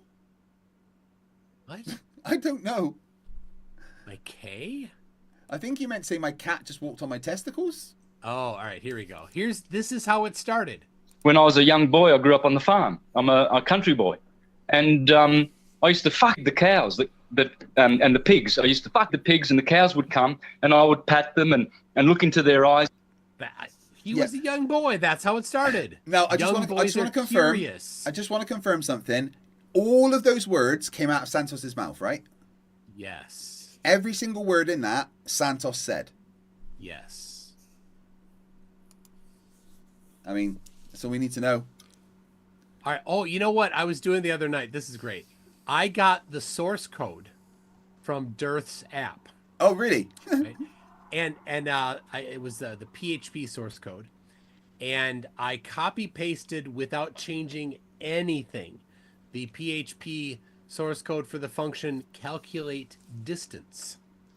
And immediately before the function calculate distance, there's a comment. I'll redo the comment. Function to calculate the distance between 2 points using Haversine formula. Anyway, then Haversine formula. The very first line of the function, $ Earth radius equals 6371. Sounds familiar. It does. This is absolutely 2 copies of this function are inside Dearth's app. I've got an idea. Is that the number? Is that number? I know that number from somewhere. 371. Oh, I know. It's the number of people's data that his app spewed all over.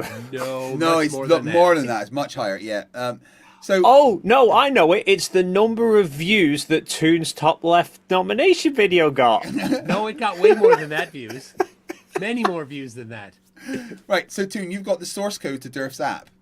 Yes. Why don't we make a new Dearth's app and upload it onto Google Play and see if people choose that instead of Dearth's app? Well, we'd have to set up the server. Well, you just put it. Just call it the same thing. Like, I can't be bothered.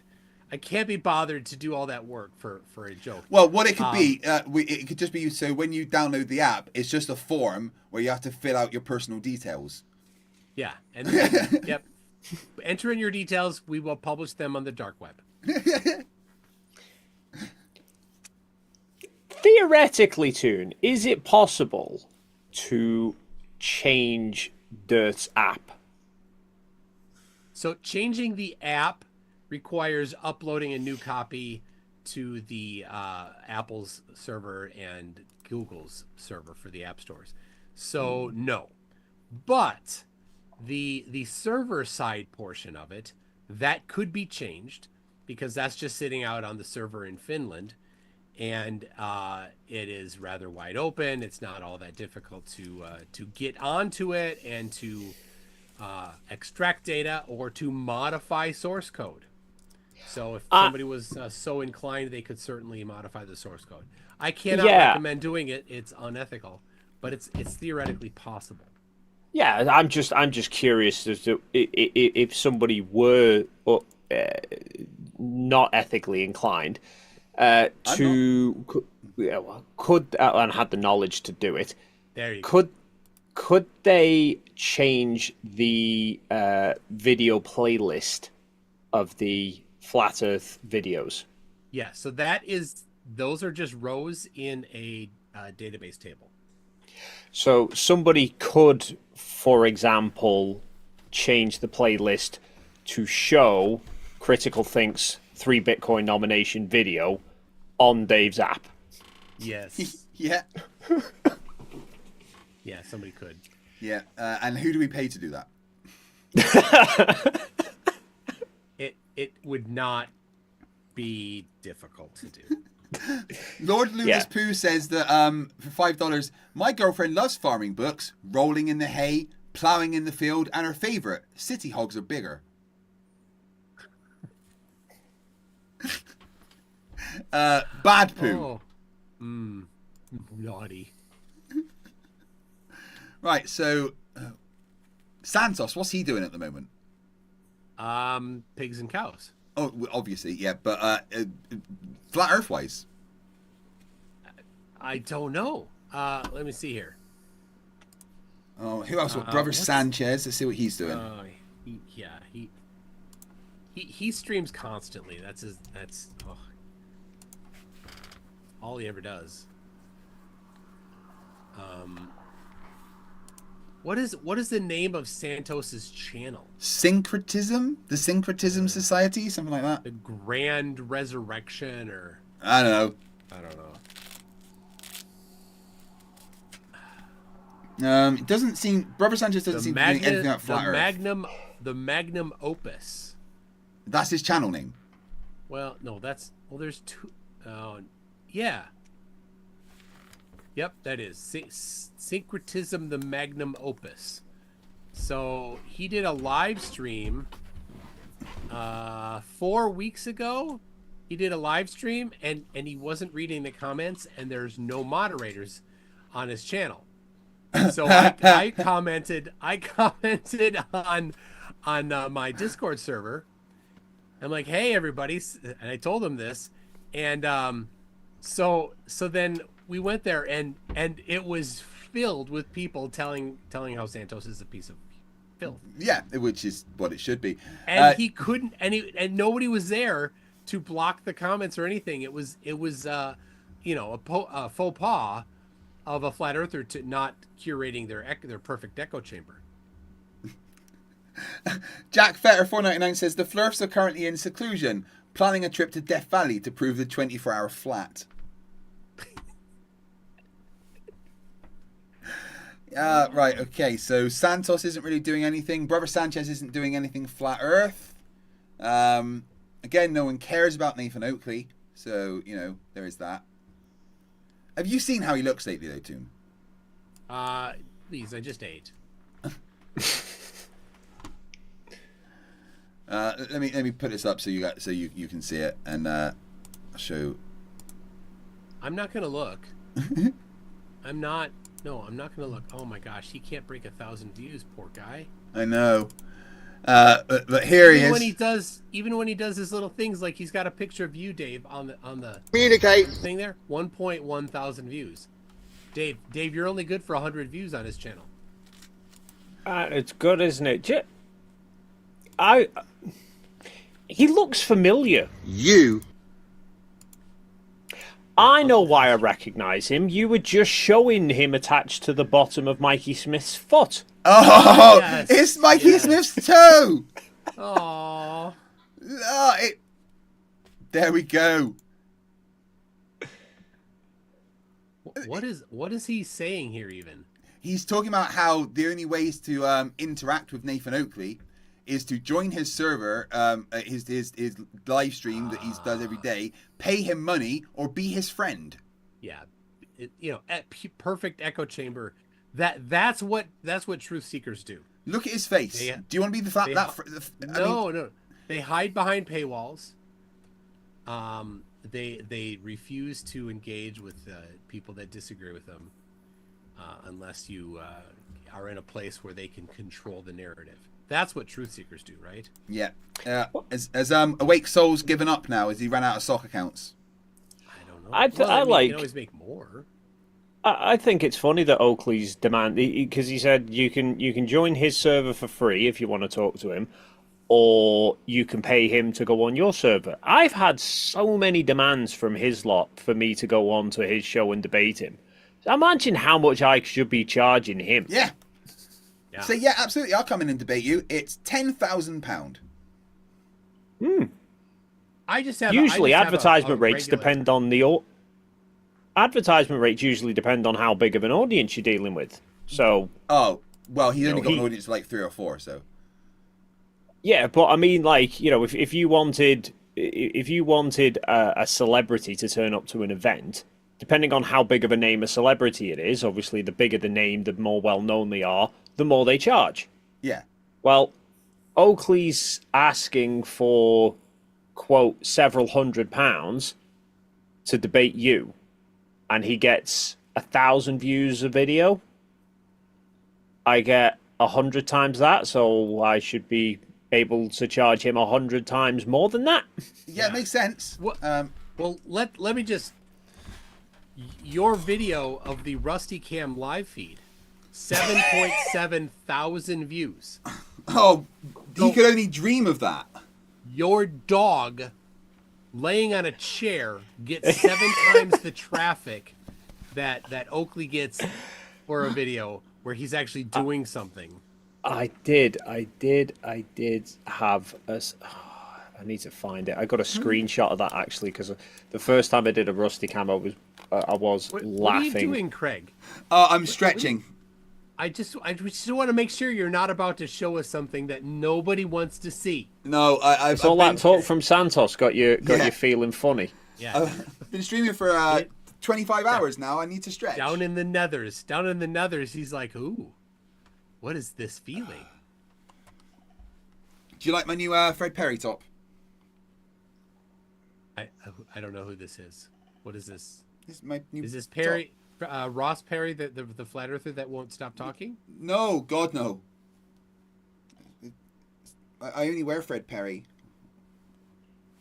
Dave McKeegan is requesting. You do you, Craig.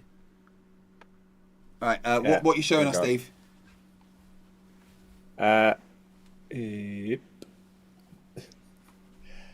So this was a screen grab from when the first Rusty Cam live stream that I did. Those are 2 live windows that were as they were happening, and Rusty had 100 more people watching him sleep on a chair. Everyone's in the chat's like, he's stretched. Rusty stretched. Yeah, it was actually more engaging than Oakley babbling of Earth's measured flat because he doesn't know how to measure anything. Amazing. The whole measured flat thing. Does he think you can't measure a sphere? Like, does he think No. Their assertion is that it's not possible to measure an angle from a curved surface or to a curved surface. They don't think it's possible. So calculus just not a thing. That's not even calculus. It's fifth grade math. He also says all distances are linear distances that need a flat Earth. So quite how he thinks you can work out the circumference of a circle that's a straight line is beyond me. I really want to argue with Oakley, but it means going into his server, which is just something I don't want to give him the engagement, you know? Yeah, you don't do that. So I sent you a link there, Craig. Go, put that up on screen.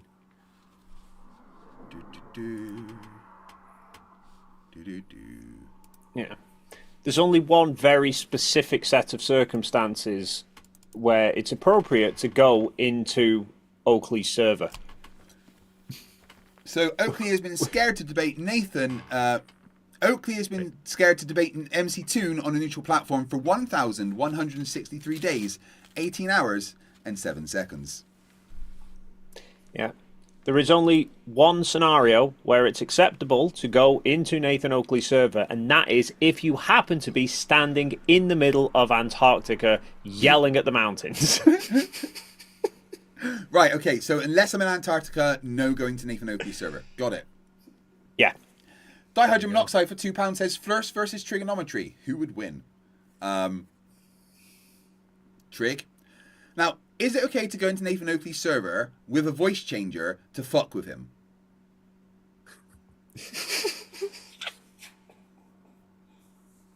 I think he'd catch on pretty quickly.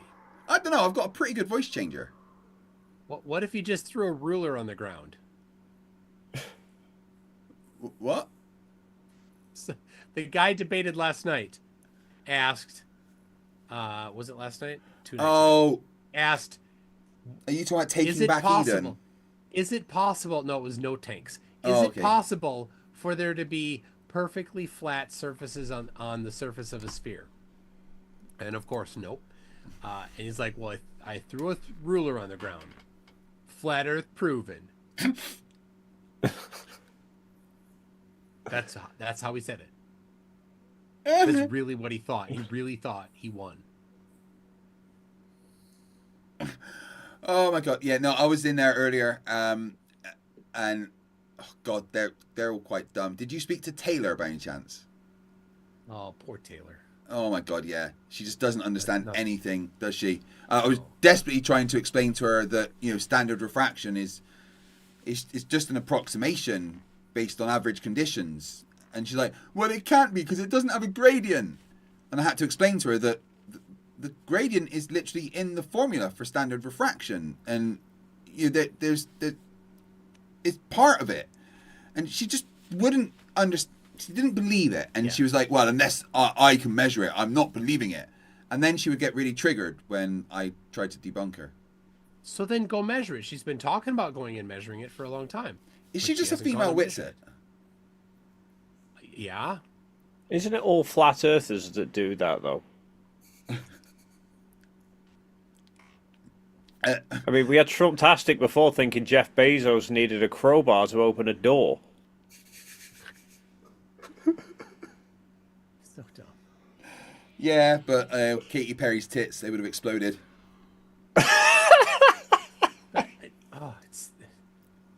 I had to explain to him, Toon, that it's in a pressurized capsule, Yeah, he's too stupid to understand that. And then he was like, wow, you can't even go on a plane with fake boobs. There's no pilots with fake boobs.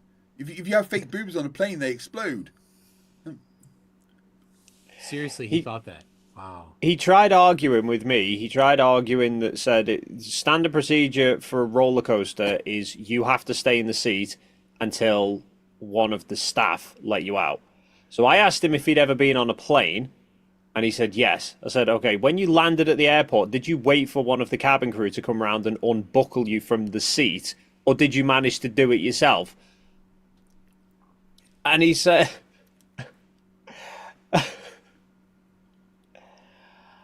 Oh, jeez, and then he said, what was it he said, Craig? How did you manage to switch from Because I brought up planes, and then he said, yeah, but Blue Origin went much higher than a plane. I said, yeah, but planes go much higher than a roller coaster. And he said, I'm not talking about roller coasters. It's like, you were literally the one that brought up roller coasters. You know... All right. Did you guys have your tab yet? You gotta... Yeah, well, I've had my my daily limit for tab, actually. So I can't have any more today.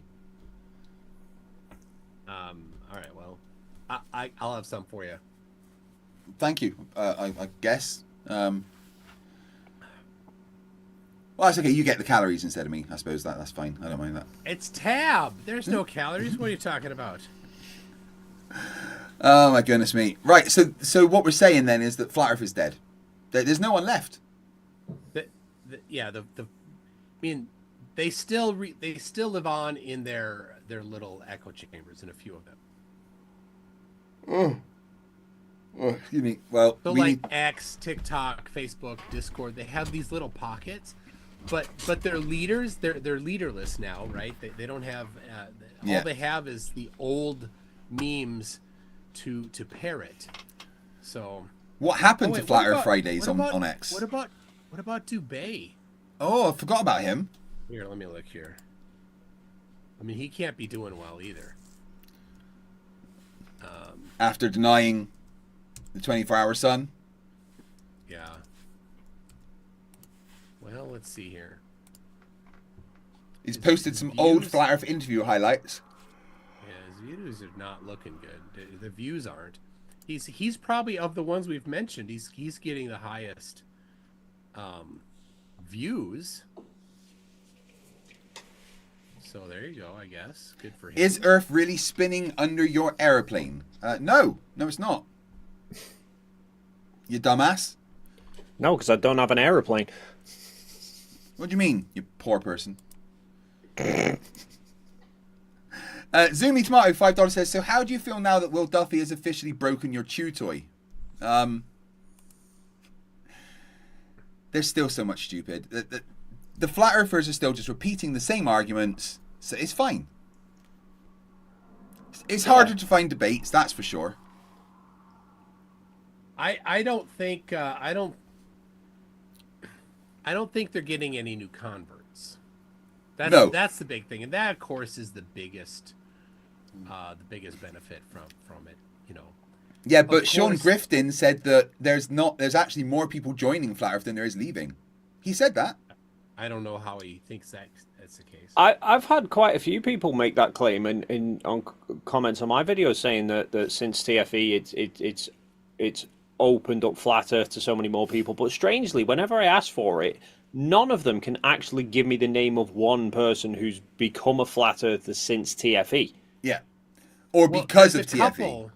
There's a couple that claim that they are because of it, but it's the name of a person that was a Flat Earther before. Right. Wait a second. I think you're lying. A Flat Earther lied? What do you mean? That's never happened before. Yeah, getting the debates is the hardest thing at the moment. Even in the Discord server, they don't want to talk. They're all scared. Nope. Yep. I went in the other day and you know, I was, you know, maybe I was a little too forward on this. I said the topic of the night was Flat Earthers don't have evidence for Flat Earth. And that really scares them away because they all know that's the case. Yeah. They spend especially the Discord Flerfs, they spend all their time making sure that they don't make claims. Right? You got the Flat Earthers that are like claiming that they're not Flat Earthers.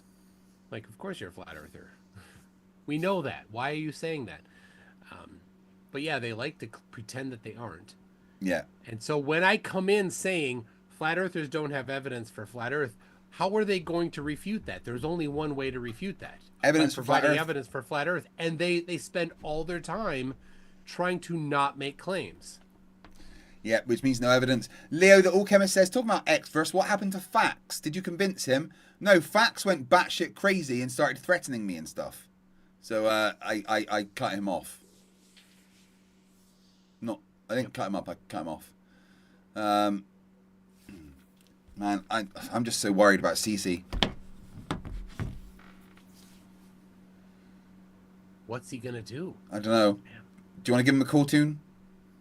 I can do that. Yeah, I think we all need to check on him, like. All right. Let's do this. He'll be okay. He's got his hair. He'll always have that. He'll have the full 2 years of being top left king. I can guarantee right now he is somewhere in the middle of Westchester County, sitting in a car park with the sunroof open, looking up, trying to wonder what the big blue thing above his head is. Shouting at the contrails. Forgetting he lives really close to an airport. All right, I'm calling. Do you hear the ring? Yep. All right. Oh. I did hear it. Yeah, it's ringing. I don't. Zoom might be cutting it out. Just trust me, that's ringing. 3 rings, 4 rings. I heard it then. See, when I talk, you can hear it, maybe. Yeah. Sorry, no one's here to take your call. Please leave your name and number. Thank you. Got this. At the tone, please record your message. When you've finished recording, you may hang up or press 1 for more options. To leave a callback number, press 5. Hey, CC, it's your best friend, MC Toon. Hey, it's been a while. I haven't seen a video from you for like a month. I'm just checking in, making sure you're okay. You know, just a wellness check, that kind of thing. And I know it's probably difficult because, you know, your throne, the top left throne you held for 2 years is now in the hands of Faketzoid. And is he really going to do what the monumental things that you did with it? I don't know. I hope so. But I know. Anyway, give me a call back or, shoot me an email or just do a video. That's all. Okay. Just let us know you're okay. Yes. All right. Oh, good. Hopefully that'll spur him on to make a video. Yeah. Spur on. RT96, member for 14 months, says, no one was surprised that the final experiment taught us that the Earth was a globe. We were shocked to discover that Witsit wasn't on the no-fly list. Lord Lunas Putudar says, I missed it. What happened to Team Skeptic? It's a long story. He didn't like the fact that I streamed on the same day as him. Went fucking crazy. Said a bunch of horrible things to me. Really, really horrible things to me that destroyed my mental health for a long time. And I will never forgive him. It's as simple as that. Don't need drama, but yeah, that's what it is. The other part of it is he doesn't do Flat Earth content anymore. He does sovereign citizen stuff. Yeah, which is a bit boring. So,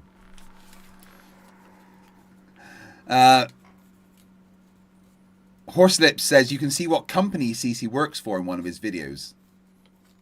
Oh yeah, it's not difficult to see that where he works for.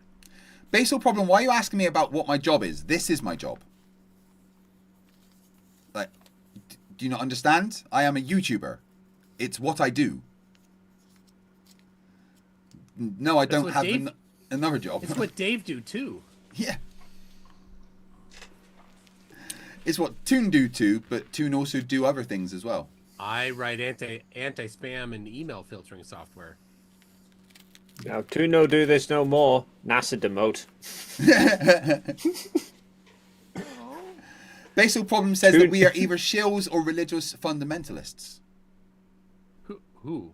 Us, I guess. Is Basal a flatty?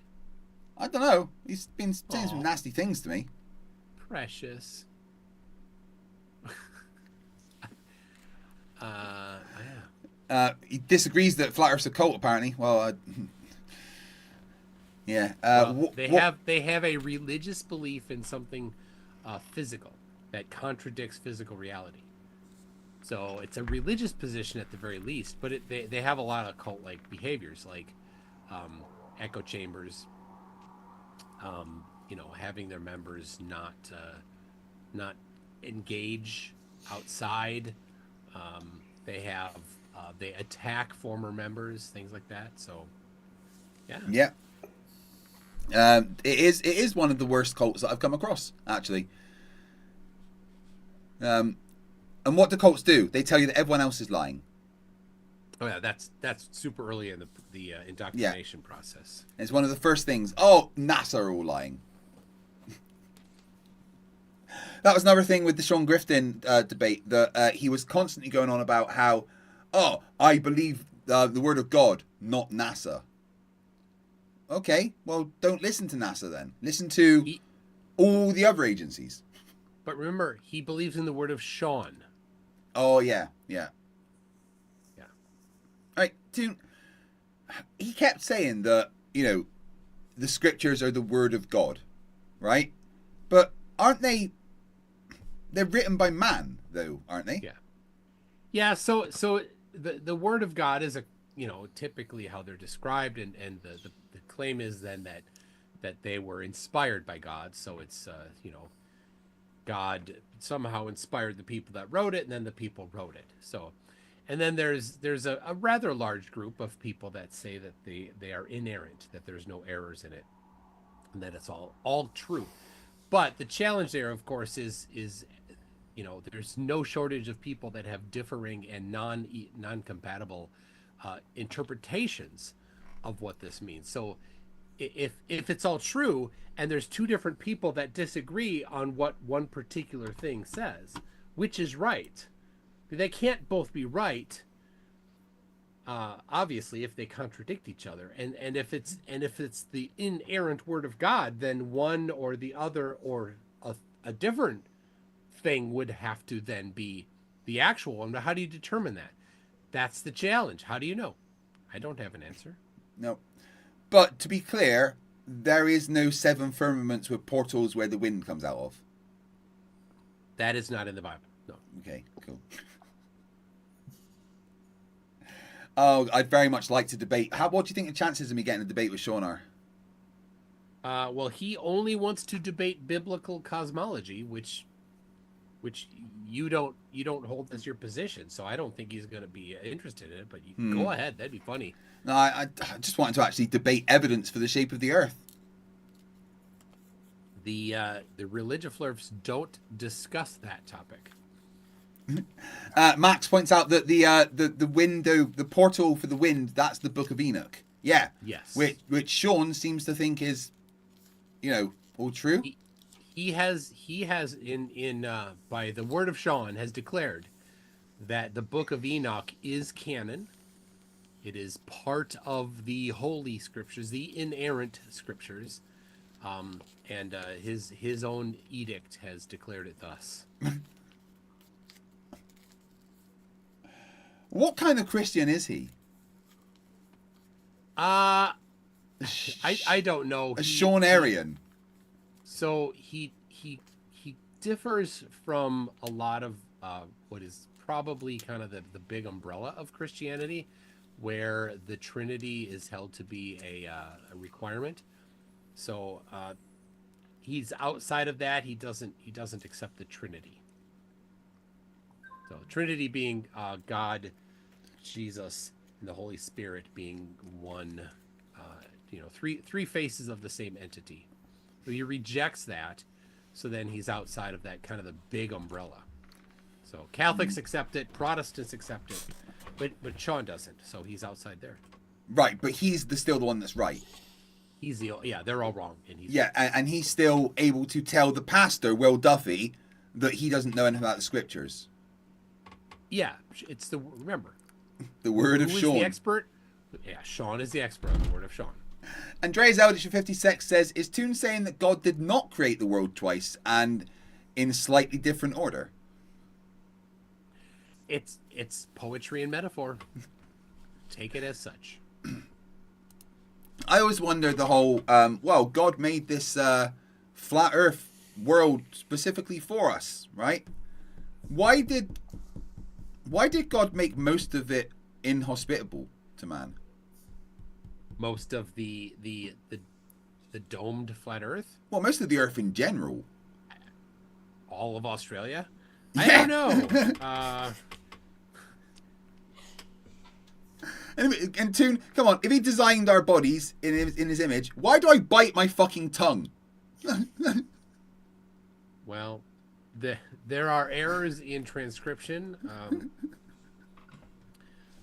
You know. Yeah. I don't know. Someone says, can they hear Rusty's tail? No. That's a very specific sound to ask if you can hear. Is that Rusty's tail I hear? I'm doing my Rubik's Cube. Are you winning? I always win. Oh, there we go. Pardon me? He's working so hard. Look at that. Look at that boy. He's so bloody gorgeous. He's talking about me or the dog? Look at that tail go. He's like, Daddy, I there see he you. goes. Oh, good, Rusty. He's like, he's giving me scritches. Yay! Do we need to ask him who the top left winner is as well? Toon's never going to admit it, but we know the truth, Dave. Oh, yeah. It was, look, it was a typo. You can't untypo a typo. Yeah, it's okay. What happens, though, is the votes for Toon roll over to next year's top left. I'm just going to put the same video out again. I mean, you are kind of proving your point here, Toon, that you're saying it's a typo, considering I have you on film admitting you can't read.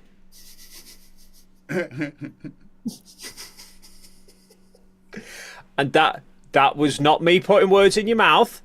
That was somebody else putting words in my mouth? That was you putting words in your own mouth. I can't confirm as to the context that they were said, but you definitely said them. Bill Tetley says, Dave is the best 20 memberships I've ever bought. Yeah. Well worth it. Well I done, do Bill. think there's a level of hypocrisy here too, because you said, you laid the rules out and said briberies are not only accepted, they're encouraged. Yes. And then I sent you super chats, Yeah. which are a form of bribery, but you Yeah. complained about them. But we also said taking it seriously, you do only at your own risk. It is a problem, yeah. You really shouldn't take it we, seriously. We set that expectation from the beginning. Also, definitely rigged. Definitely biased judging. Well, you know, it was. We were transparent from the beginning on that. Oh yeah. Proper transparent you were when you're jumping in at every opportunity, going, everyone should absolutely go and watch this, and be sure to give it a thumbs up. Of course. And that Cody Payne. All right, Cody Payne. You notably leave out Eastern Orthodox when you speak about the Christian umbrella. Okay, yes. There's a few other groups: Catholic, Protestant, Eastern Orthodox, and there's, I'm sure, probably more that I'm missing. I'm sorry, I can't give the exhaustive list. Yeah, there's so many different branches of Christianity. Based on problem, Mr. Toffees, yes, he did. Did Toon just admit that he should have won? Yeah, absolutely. Yeah. Earth. So I'm gonna get the T-shirt sent to your house. The top left one. I think you need to update the website with the real winner, Toon. Really, you know, just saying. Well, you go ahead. Go ahead. I can't update your website. Oh, well, maybe you can bribe Ken. It's fine. Toon, it's fine, right? It's very much like Dave's app, right? Everyone knows that you're the real winner. You can sit there and say it's a nothing burger and deny it all you like, but we all know what's really happening. Right. I need to grab myself a cup of tea. Would you guys mind entertaining the crowd for 5 minutes while I go and refresh myself? I am going to be shooting off because I need to go and do that thing that you so long to do of sleep. Sleep. Forgotten what that's like. Powering down. I can't help but notice your time has slipped under an hour, though, which is alarming. I'm sorry, anything. was I not meant to mention that? Hoping that no Ignore one notices that, everyone. it, so I can go His to time sleep at is some point. absolutely not down to 59 minutes. And it should definitely not be back up at 2 hours, right? No, it shouldn't. Okay. Because I do want to sleep at some point. Well, that's fine. All I'll say then is I'm going to bed, and if and when you're still streaming in the morning, I might pop back in and say hi again. Fair enough. Rubik's, yes, I did add the time from the 5 gifted subs from Simon. I am totally up to date with everything. Yeah, the underdeck, I did add that one, yes.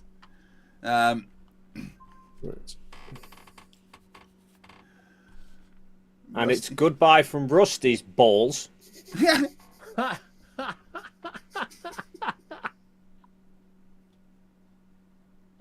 It's just laying there like that.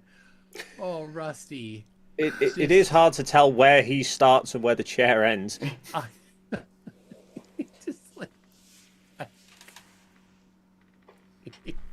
He's just so content to just let him. What a life, eh? To just be a dog. Look at that.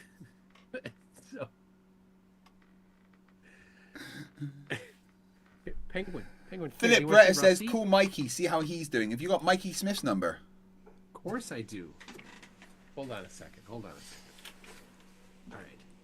Hold on. Penguin. Look there, Penguin. Look, it's Rusty. There's no way Penguin's going to recognize that is a dog. What do you think? What do you think of that bunch of fur there? What do you think? That one right there. Not my guitar. You can't, I know you can't smell it. Okay. All right, fine. All right, Craig, you want to go make tea? Yeah. I'll be back in just a few minutes with a cup of tea. All right. I can maybe. What are you doing, Dave? Oh, you're gonna wake him? Oh. Hello. Oh, look at the tail wag.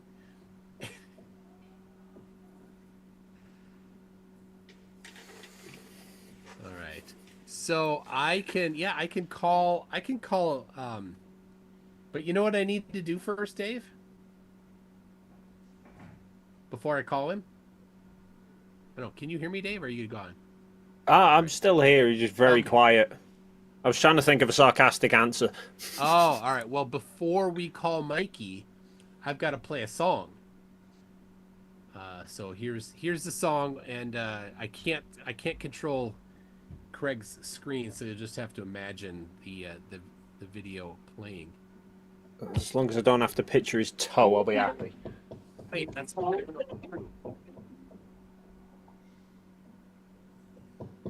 All right, sorry.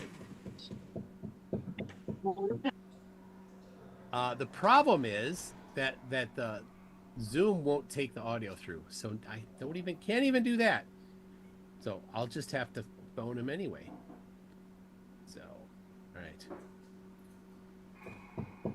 Mikey Smith. See, what I do is I play that song while I look up their phone number. So, where is it? I think it's, I list it under toe. That's what got me. All right, there it is. There it is. I've got his phone number. Here we go. Calling. Ringing. One ringy dingy. Two ringy ding. He's awake. Rusty's awake. Three ringy dingies. I don't know. You think Mikey Smith's social calendar is filled up today? He's probably trying to work out how to get his camera in focus. He's got so much going on. You've reached through. Nothing? Mikey? All right, maybe it didn't even do that. It didn't even give the greeting. Anyway, well, Mikey, I hope it's you. I hope you're listening. I hope you get this voicemail. We need you. We need you to go do some research, Mikey. Get some more pictures of the star out of focus. So Hope anyway, your toes better, Mikey. yes, that was Dave McKeegan. Anyway, love you. Bye. Okay. Right. I'm going to leave the stream in your capable hands soon because Rusty and I are heading out. All right. Poor Rusty. Look at him. Bye, Mr. Top Left. He's not here. Fakatsoid is not here. All right. Well, it's just me and you live stream. Just the two of us. Now it's the MC Toon Show. Kreg Shady. No, he's not. No, Kreg is making tea. Okay, what do you want to talk about, people? When Craig's not here. What? Oh, he's back. He's back. Shh. Don't tell him. Don't tell him. So,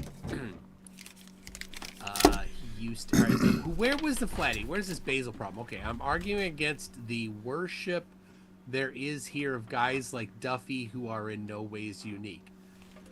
Well, no, of course not. Of course, Duffy is not unique. There are plenty of guys that are like Duffy, but he decided that he wanted to destroy Flat Earth, so he did. So I don't know. Basil problem. Are you a flatty? I'm not sure what your position is here. He's just a troll, I think. Is that it? Yeah. Yeah, he just wants to argue with people. So it's interesting how like there are some non-flatties, and I don't know Basil Problem's position, but there are some non-flatties that that still like to troll, like you know, Dawn. Like, yeah. Why, like goes around with you know the dregs of society, like taking their side on these things. Simon adds. So I noticed that Simon adds another 5 memberships, which means 15 minutes. Right. Back up above an hour. Nice. Right.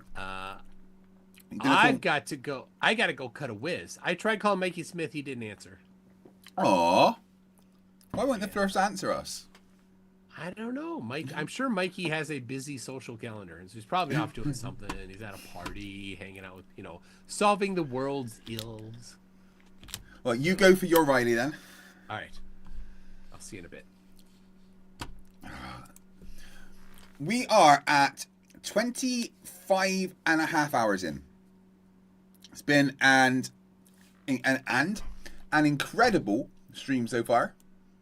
I am getting ready for bed. Very, very tired. Please don't gift any more memberships.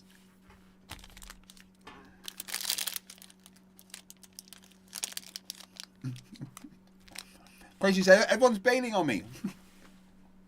Well, I had to bail on them first.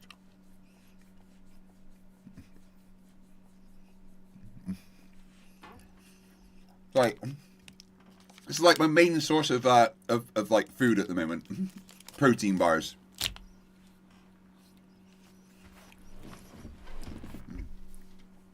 I missed the gym today. I want to go back.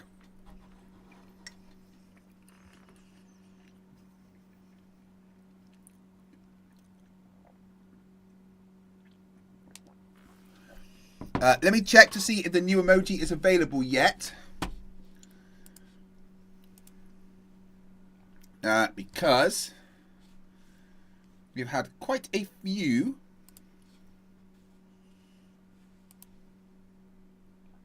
Let me see. Emojis. It says we need 10 more members for another emoji. NA gifts 5 memberships. Thank you very much. Oh, Janos Tacos gift is 10. So that's 15. Which means we need to add 45 minutes. My brain stopped working there. Right. What this means is that, first of all, thank you very much for the support, guys. It's incredible. Back up to nearly 2 hours. What this means is that once Toon and I have finished having our weekly chat, I'm probably going to sleep for a bit on camera and stop the timer. I bought myself a little blow-up bed. Because humans need sleep, right? Every once in a while. I'm human, right? We don't answer that question on stream. Right. Is Ashton a member yet? No. Despite the 696 members that we've had, Ashton's not a member. I don't know how that works. No, neither do I. Let me see if we've got enough now to put the new emoji in.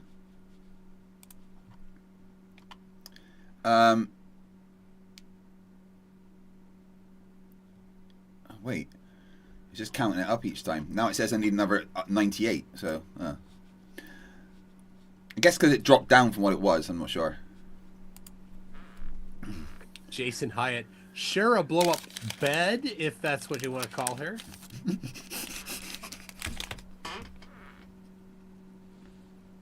Yep.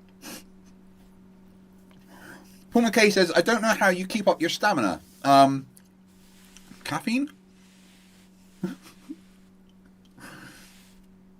PhD Tony says, I must publicly object to basal problem being timed out. I don't think they violate terms of service or establishing established standards. They're just being a troll and a bit of a dick. So I felt like timing them out. You know what? What? Hold on. I got some stuff for you to play.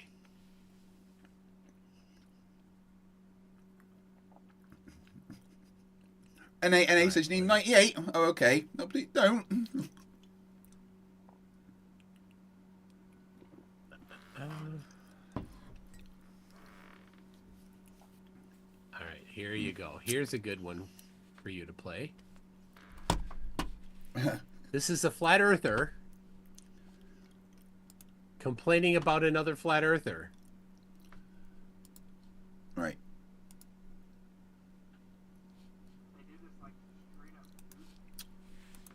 Why'd you bring up? I don't want Microsoft Edge. What? Ugh.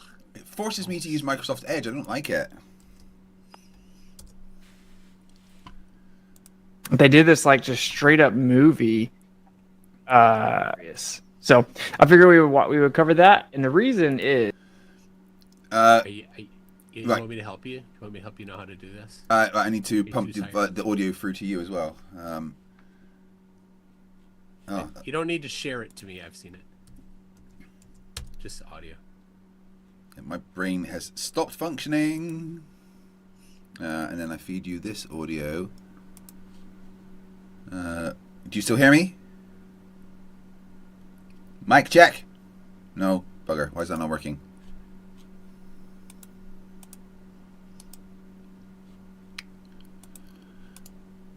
Mic check, mic check. Alright, let me see. Is it playing? Not just because it's obviously fake and gay, but it's like it's so fake and gay that almost everyone knows it's fake. Really real and all this. Okay. Why do they lie? Why do they vape say before that? Lead the audience into faking my breath by hitting a vape and exhaling it on the camera. That isn't true at all. It's objectively not true. So it not being true means that you're saying I objectively didn't hit a vape and like fake my breath, bro. I would never do that. That makes no sense. Obviously, it doesn't take a genius to put the pattern together here. There's obviously a deception underneath all this in terms of what they claim is actually up there or what they're. What's very obvious is that this was largely staged. This is all like a publicity stunt, right? And that they're intentionally lying to people and misleading them, making them think that they went to Antarctica, and that because they're lying so overtly about what it is. You feel me? You feel This me? is a massive. NA gifted another 20 memberships, which means I need to add an hour. It's the never-ending stream. Massive Lie by operation. omission very tactfully worded scripts to where they lead you into believing that they're to Antarctica, man. Send me to fake space. I just noticed he wears these earpieces in his, at least in this video, these last videos. I don't know if he has always done this. Has anybody else seen these suspect-looking CIA earpieces? I mean, we know that he has a script. We hear him repeat it over and over. We hear him and see his eyes literally reading off of a screen all the time. Even in Discord, there's no way in these debates that he has that it's not a pre-scripted on both sides debate. It's pretty obvious for anyone who's paying I don't hear you. Sorry, I'm struggling to split the audio to you for some reason. Okay. So they think that Whitsitt, any debate that Whitsitt in, it's like a pre-planned, pre-scripted thing. Scripted. He only debates certain people. Apparently, no. This is a flat earther, and she's like, "Oh, look, he's got wireless earbuds. Therefore, they're from NASA, CIA, FBI." Wait, hold on a sec. They're just Bluetooth earbuds. He has wireless earbuds. Yeah. Right? Mine have wires. His are wireless. I choose to have wires because it's cheaper and there's less delay and they're more reliable. Yeah. He chooses to have wired because they're more expensive and they're more more trendy. He's got to have that, The narcissist needs that.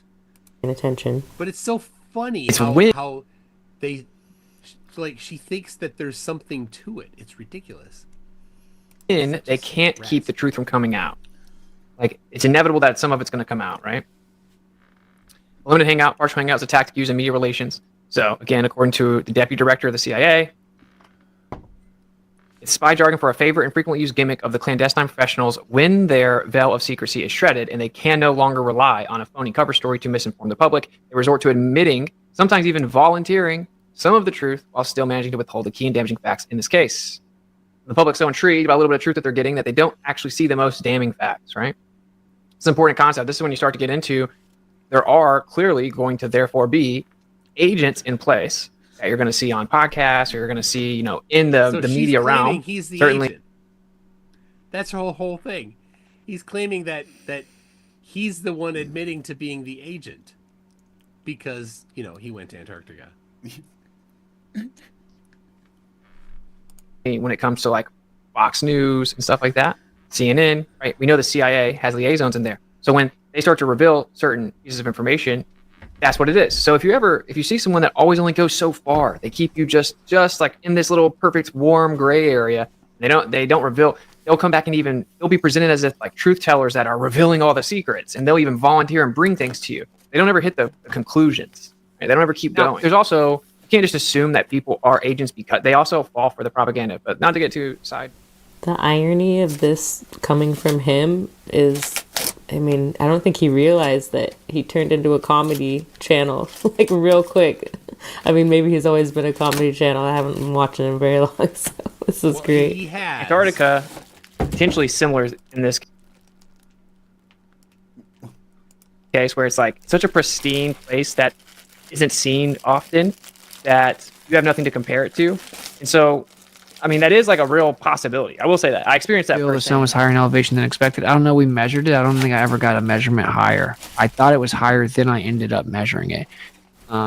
So I missed this the last time that I was going through this video, but I don't remember any measurements being released from him. Does anybody else? I don't know. He didn't. Fill me in. No, he didn't. No measurements. It's a great top point that she's making. No measurements were given. I missed something. So for one, I want to tell you guys about the data. A lot of people are saying, why haven't you just dropped the data? Why haven't you dropped the data?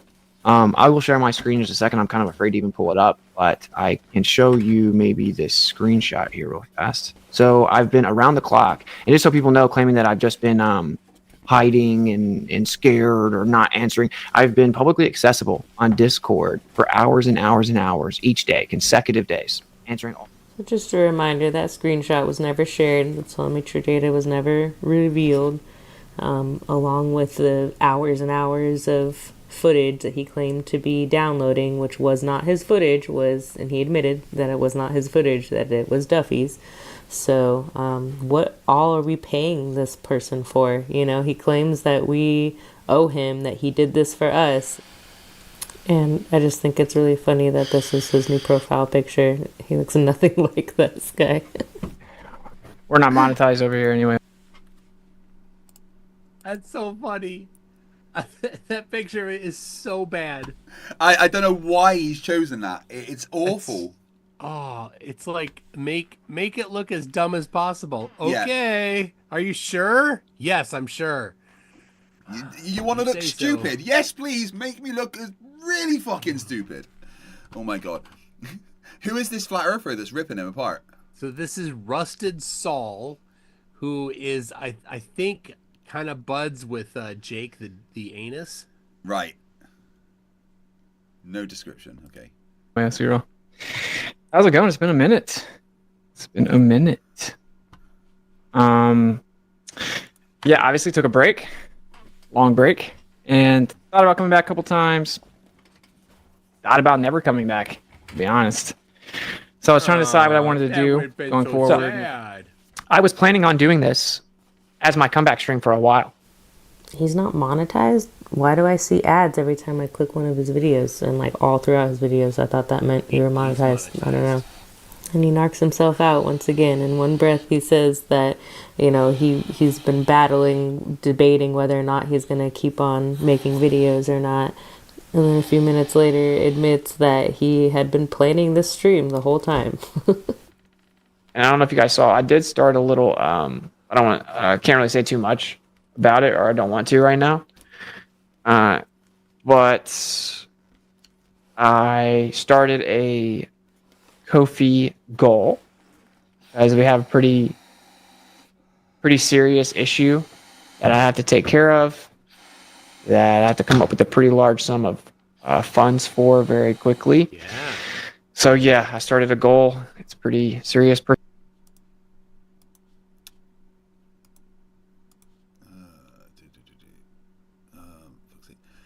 Yeah, having to pay first and last month's rent on a new place is quite expensive, I imagine. Well, so the place he lives in there is where he's been before, and so I wondered after the big video was dropped where he was saying those things to his partner there back in December, and then she chose to publish it in March, that maybe, you know, if he did come back, he would come back in a different location, but right. He did not. He's in the same location. So the speculation then is, were they separated? Clearly, he is not in a different living situation. Is somebody else in a different living situation? Right? Is this he has until a certain date to come up with some money because he's got to move somewhere else?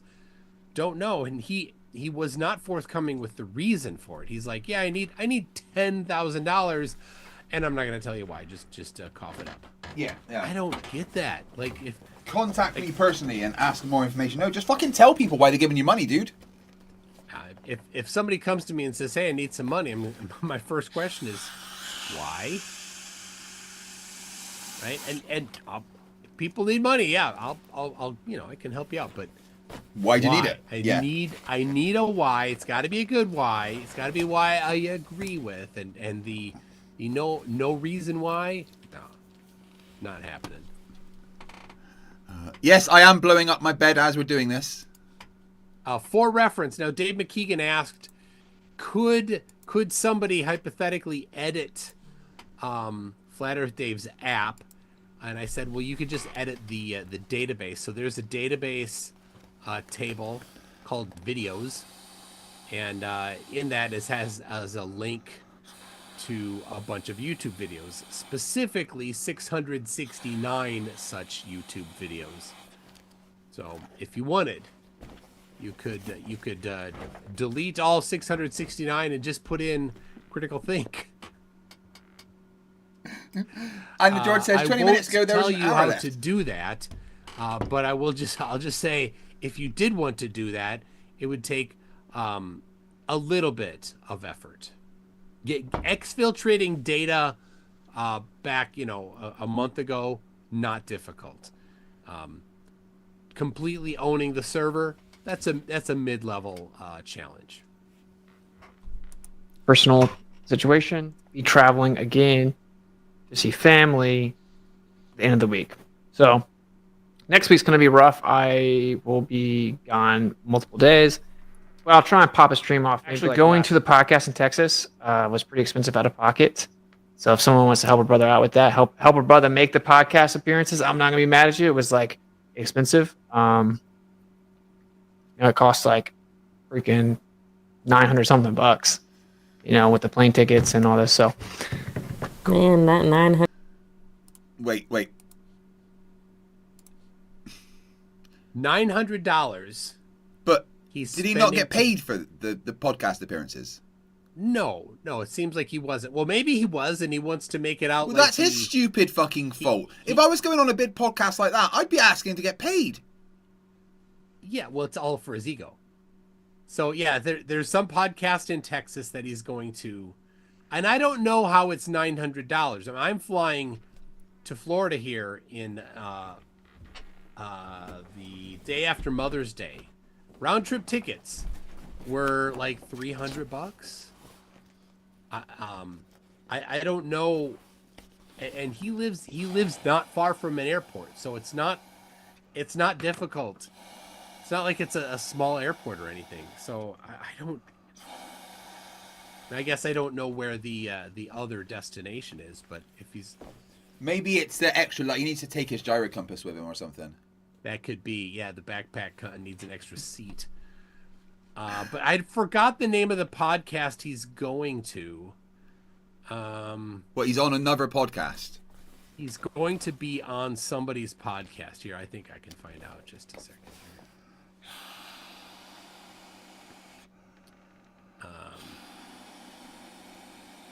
Give me a second. I'll find it. Get in there. I will blow my bed up.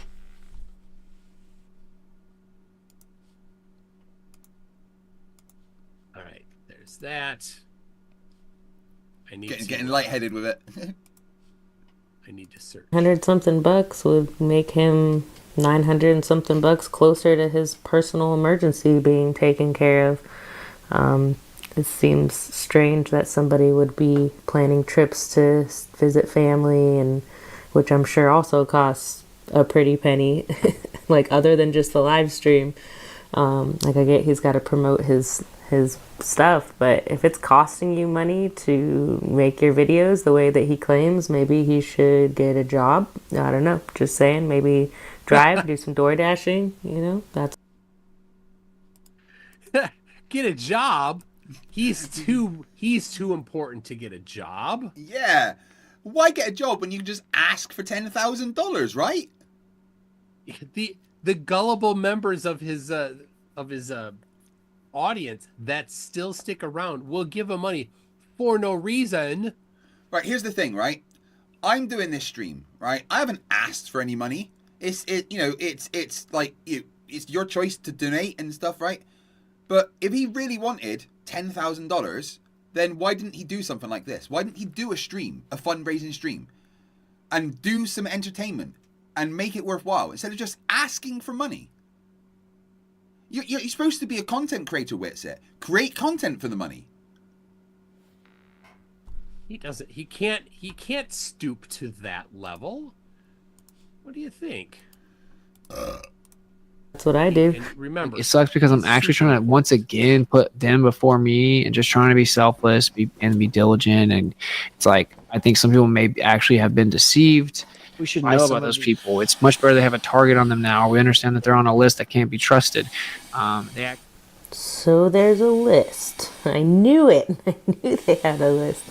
Oh, I wonder if it's the same list of people that make bad posts on Facebook in the UK and get like arrested for from making a bad post. It all makes so much sense now. You know, they want to throw out personal attacks and things that never happened, and try to you know, distract from the actual point and from the actual claims that are being made and the observations and things. You know, they don't know how to just address that, so instead they attack, and it's really obvious, and they just, you know, keep showing us their true colors. So. People, it's much better they have a target on them now. We understand that they're on a list that can't be trusted. They act just like Who's on the list? He just throws out these things. We know. He always says we know. Remember, he has these tells. You know when he's gonna lie. He says objectively he's gonna lie. And he says we know he's about to lie as well. So let's see. Oh, that's right. He's going to be running the summits. You know the summits that he and Jaren did? Oh, really? Witsit's going to be running them himself. So he's got a big surprise for everyone in mid to early May. Let's see. Oh yeah, he's doing this community fasting initiative where everybody buys, where you don't eat. So he's going. What you do instead of eating is you buy the Brondo from him, the Ether Aid from him, for a really steep price, and then once you do that, then you can fast with him as a community, but you have to pay him money in order to fast with him. I mean, I don't want to be with him normal times. I definitely don't want to be with him when I'm really fucking hungry. Yeah, well, I mean, you're gonna be with him. What happens is you pay him money, and then you stay at home and don't eat. Just drink his Brondo. Right. So, right. Yeah, that's the key. So, give Witsit money and stay at home and don't eat. Yes. I'm already doing the don't eat thing. Yeah, but make sure you give him money to not eat, Craig. That's where you're making the mistake. I forgot about that bit. Yeah, how do you not, Craig? Step 1, give him money. Step 2, don't eat, but instead just drink the Brondo Ether Aid that he has definitely wanted you to buy. That's really like, FDA approved and everything and totally safe. Well, the ingredients are actually rather benign. It's mostly electrolytes. Max in the chat says, "Oh, my cat Witsit is grifting Ramadan." Well, that's it. That's totally it. Silent Dave for $5 Canadian. How do you know that Witsit is lying? His lips are moving, bro. I mean, these are just facts. That's right, bro. All right. Now, hold on. The transcript for his most recent video did not get transcribed on YouTube. Huh? For unknown reason. So I did it myself. That's why I was trying to find it, but I did get it transcribed. I gotta go grab it here. Okay. I was looking for love in all the wrong places.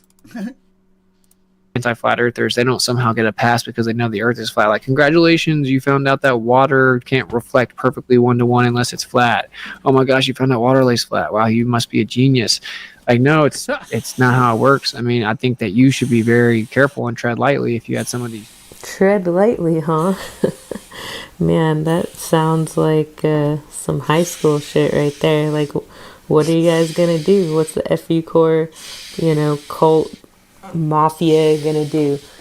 Spread more false rumors about people and keep avoiding the actual topics that are brought up? Because that's, just showing us your true colors, how intellectually dishonest you clowns actually are. So, if you can't handle the heat, get out the kitchen.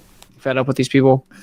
I did all this for you guys. I took all kinds of bullets for you guys. I was away from my family for you guys. I spent money I don't have for you guys. I'm in a tricky financial situation right now for you guys. I was super delirious and tired and got no sleep for you guys. I got super sick, came home, and am still sick for you guys. I immediately got right back to work after I got back from Tennessee for you guys. I constantly downloaded, exported videos around the clock, asked people to help me. They've all seen it. They've experienced. I've shared the screen for you guys. I've been on Discord accessible for hours and hours and hours every single day, answering all the questions, all the slander, all the accusations, sharing my screen, showing receipts for you guys.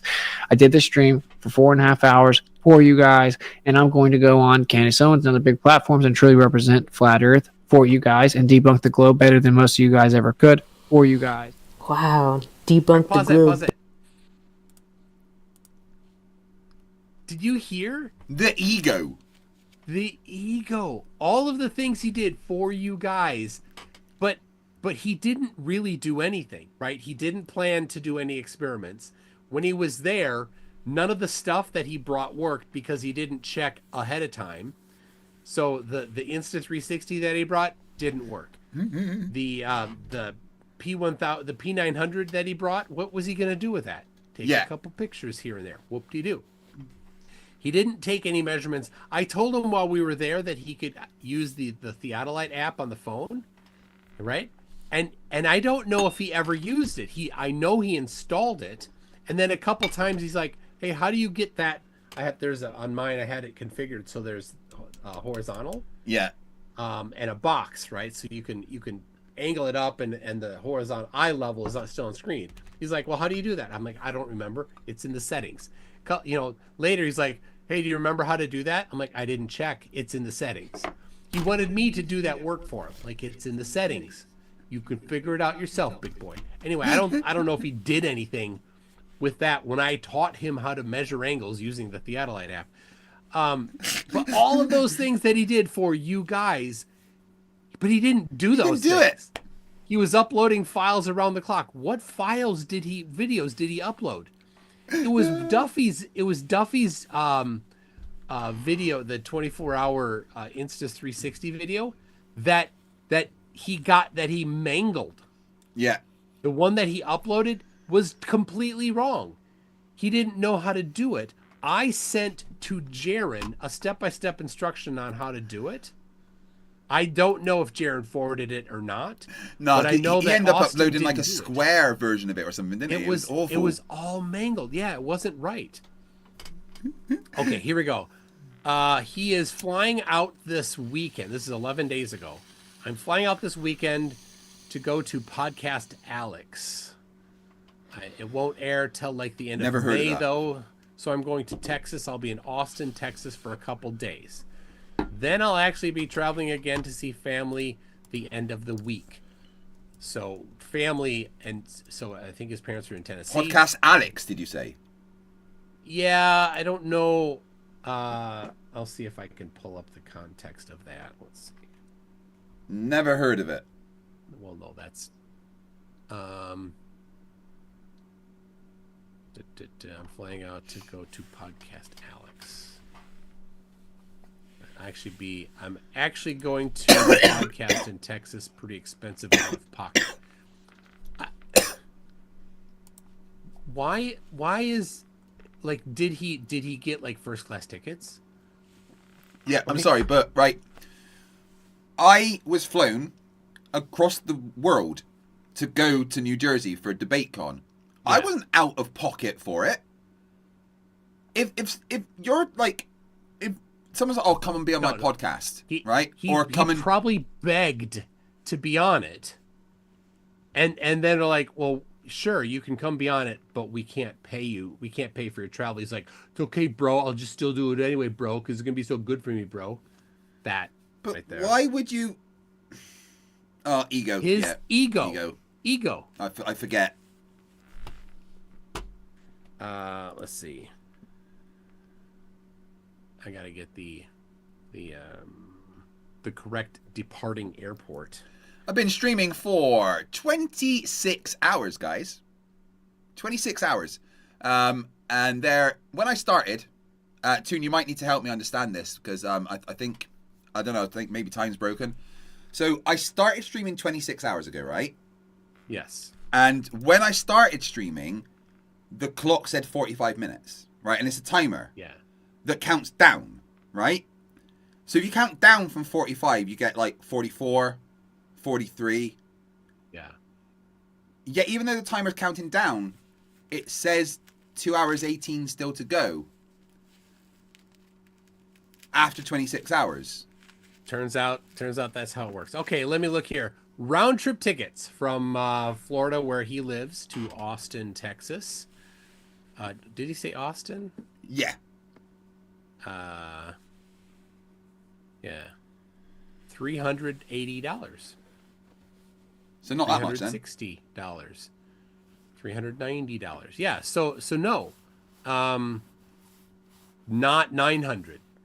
It's half of 900. Less than half of 900 for the round trip tickets. And unless he has upgraded himself to business class for some reason, or first class, or whatever. Yeah. Yeah. Or included some meth in the calculations for the flight. I'm not sure. No, a vape. He's got to get a vape on the way. Maybe he wanted non-stop. Non-stop is more expensive, $380 round trip. Yep. 900. He said $900 was the cost. Now maybe we're talking. He had to book it, not far ahead. He had to book it like really close. Maybe he's had to pay for a hotel or something as well. Well, it could be. Maybe he didn't know that he was begging to be on the podcast. I mean, see if I can... personally, right? I wouldn't go to be on a big podcast, even if it's going to be good for me, if it was financially bad for me, right? This is my job, right? And I've got to think about it that way, and I've got to think of my time as valuable, right? So if I'm going somewhere to do that, I'm going to want to make it at least worthwhile for me. Yeah, you've not included something in your computation here. Wow. You said financially beneficial to you. So he doesn't do that computation. Of course he can't. But anyway, his computation was whether or not it was egotistically good for him. Right. And it was. Yes. So all right, let's say that today's April 30th. It's Wednesday. Now he was talking about this weekend. So and that was filmed on a Tuesday, I think. So a Tuesday to this weekend, that's 4 or 5 days in advance, and he knew about it ahead of time. So let's say I wanted to book. Today is April 30. I wanted to book for May 5th. How much would that cost to go May 5th? $315 with one stop. What about a nonstop? There, $540 for a nonstop booking it 5 days out. So not 900. Are you trying to tell me that Witsit lied about something? Witsit lie. Who would think? That doesn't seem right. That Witsit would lie? Nah, surely not. Oh my fucking god. So is he not actually told anyone what the emergency is yet, or are we just leaving? He hasn't said it. He hasn't said it publicly, to my knowledge. Right. But he said that he would tell people. I don't know if he has or not. So. Fair enough. All right. Well, I want to listen to the rest of that video. Yeah, it's almost done, I think.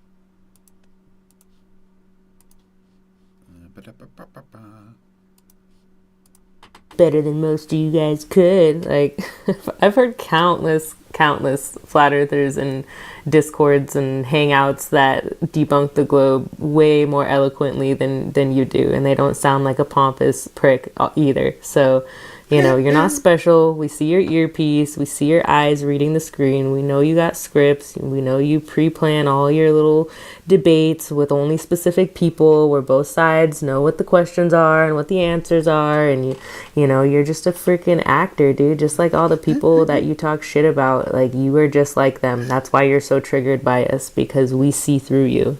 19.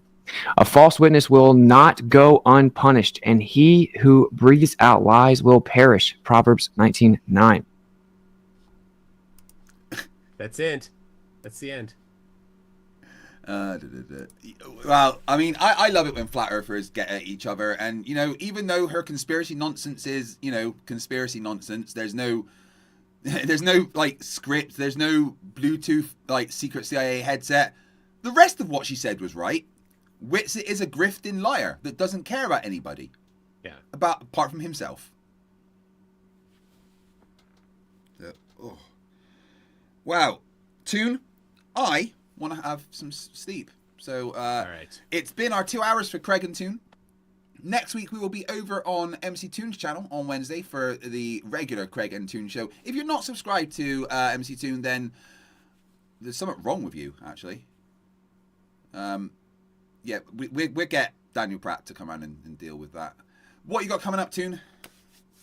I was going to be doing something tomorrow night. I'm moving that to probably Friday. I'm going to go on TikTok and get some have some Flerfs prove that Flerfs don't have evidence for flat Earth. I need to get on that TikTok train. I don't have a TikTok account with what you need, like 1,000 followers to go live or something. Yep. It shouldn't be hard to get 1,000 followers on TikTok. No, it won't. Yeah. Thank you, MC Toon, for coming and joining me. I really appreciate it, and I always enjoy our streams together. I will see you very soon. I'm going to go to sleep because I'm tired now. All right. Nighty-night. Good night. Bye, everybody. Right. What is going to happen now is I've got a mattress down here. I'm going to have 6 hours sleep. But what we do whilst I sleep is we pause the timer.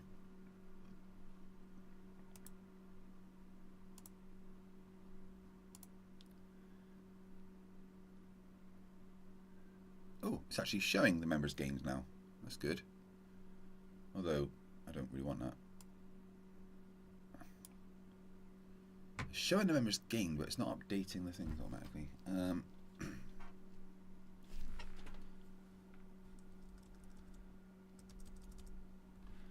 6 hour break for sleep.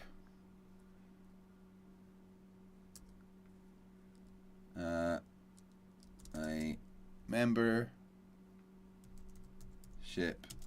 adds 3 minutes when I wake up.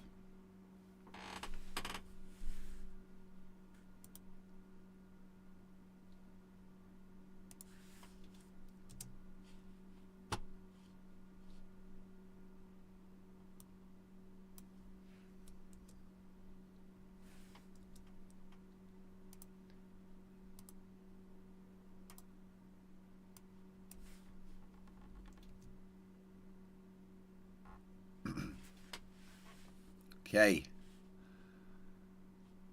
So, we are going to go over to... Well, we've actually still got some of this to cover, which we can do when I wake up. We've been streaming for 26 hours. Yes, Rach, but I'd very much appreciate that. Let me know how many, if any, come in whilst I'm sleeping. That'd be great.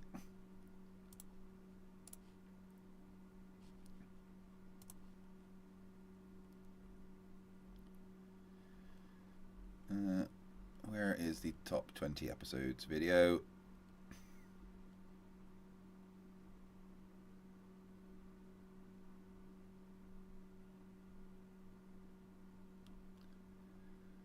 One second.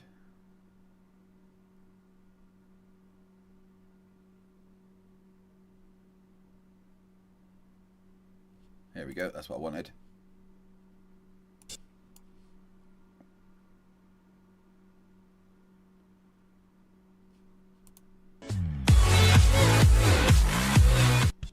Alright guys, I'm going to go and snooze for 6 hours.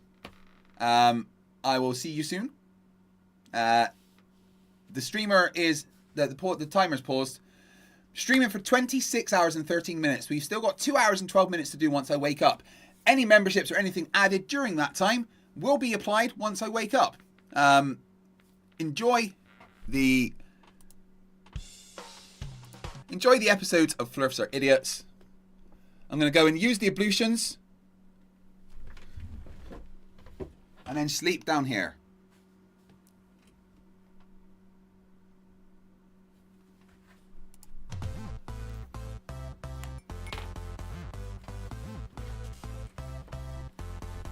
Hey, I'm FTFE. Welcome back to the channel that does to stupidity what Batman says he does not do to the villains that he faces.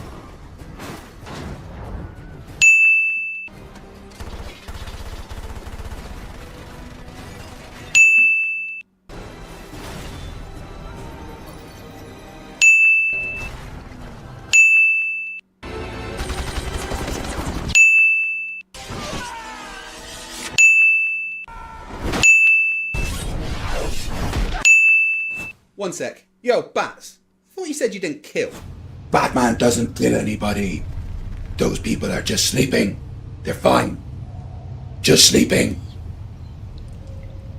Dead. Asleep. At the bat signal, I have to go. It's an emergency. A bat emergency. Coming out for cream and 2 sugars. I'm Batman. Yeah, we know. You're Batman. Anyway, Flat Earth is getting desperate. So desperate that they gathered the top minds of Flat Earth.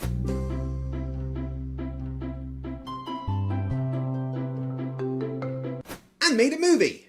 Well, I say movie, it's more like all of the world's stupidity condensed into 1 hour and 2 minutes of pure cringe. I honestly struggled to watch this movie because my brain was attempting to escape out of my earhole so that it didn't have to endure that much idiocy. There is so much stupidity contained within this movie that I will be splitting the debunk into 3, 4, or maybe even 5 parts. So sit back, relax, definitely wear your facepalm protection as I ruin Eric Dubé's day for episode 57 of Flerfs Are Idiots.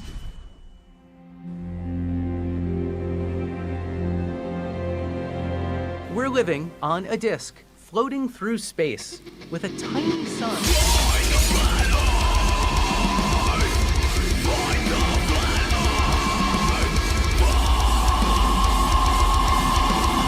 Thank you for joining me once again as we look at some people who think you can't actually be this stupid, can you? Is a challenge and not a question. Yes, Eric Dubé released his Flat Earth movie, which he called Level, which is dumb to start with, as according to the Merriam-Webster dictionary, the adjective, the describing word for the word level, means conforming to the curvature of the liquid parts of Earth's surface. So I guess we agree. Earth is level, just not what you think level means. Now, the Flatties have put this movie on IMDb, which currently has this rating score. But before we start, I would like to read you the entry for Eric Dubé's IMDb page, because the Flat Earthers are so stupid they don't realise that anybody can edit IMDb. A conman that has fooled hundreds if not thousands of people into giving him money in a desperate attempt to keep from getting a real job, because he knows he is far too uneducated for anything short of a fry cook. His knowledge of science is the equivalent to that of a preschooler, yet his delusional mind is convinced that he is smarter than every astronomer and physicist that has ever lived. So, without further ado, let's have a look at the stupid.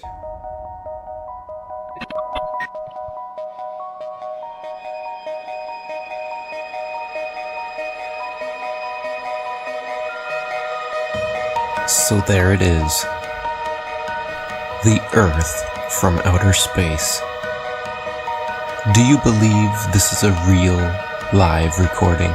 Do you believe? How about now? Does this make it more believable? No, Eric, sticking random shit on the screen doesn't make things more or less believable. I've frankly no idea if that is a real image or not that you showed, but it doesn't really matter if it's real because we humans have been to space and seen the Earth in its entirety, which is how I know how to make this awesome CGI globe, which I made using After Effects and Video Copilot's free Orb plugin. I made that with data from NASA and other space agencies, which we wouldn't have if we'd not been to space. Yes, CGI exists, but that doesn't mean everything you see is CGI. Okay, well this is a different sort of video. It wasn't one I actually intended to make in any way, shape or form whatsoever. This is just looking at the television, and if you look closely, which I recommend you do, you can see this isn't actually real footage at all. This is all somehow CGI rendered whatever crap. Ask yourself, is this real? Do you believe? Is this real? Let's try this another way. Breaking news. NASA finally did it. They finally did it. They're finally live streaming the Earth spinning from outer space. The world is celebrating. This one will go down in history. I mean, that's not really a new thing. There's been many live streams from space, including EchoStar 11, that streamed live to the Dish Network for years. Or you've got Himawari 8 that takes a new image from space every 10 minutes. Convinced? Well, if you didn't fall for that, then why would you fall for this? Maybe you just never paid attention.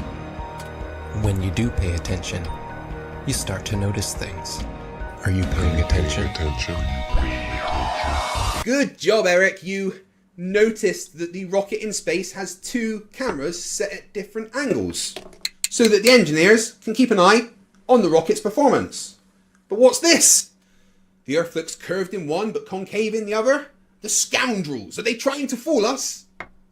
No, it's just wide-angle lenses that have obvious fisheye, unlike this footage from Mr. Sensible's Mage 2 project, that sent a probe with 3 cameras to the edge of space. One of the cameras was a specifically set up narrow-angle lens with reference strings in front to see that no curve is induced by the camera. Good night, And guys. what do you know? Enjoy the You stream. see a curve. Enjoy watching me sleep. As predicted.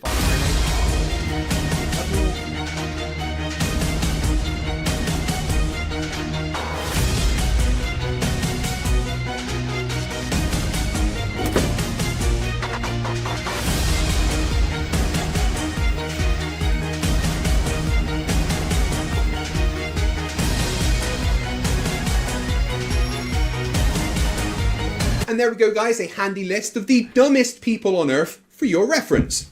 When those people die, the average IQ of the human race will double.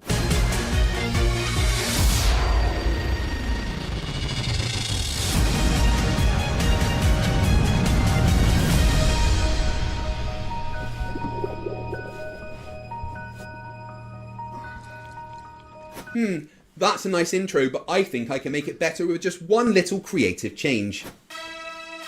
Computer, taking up 6 hours.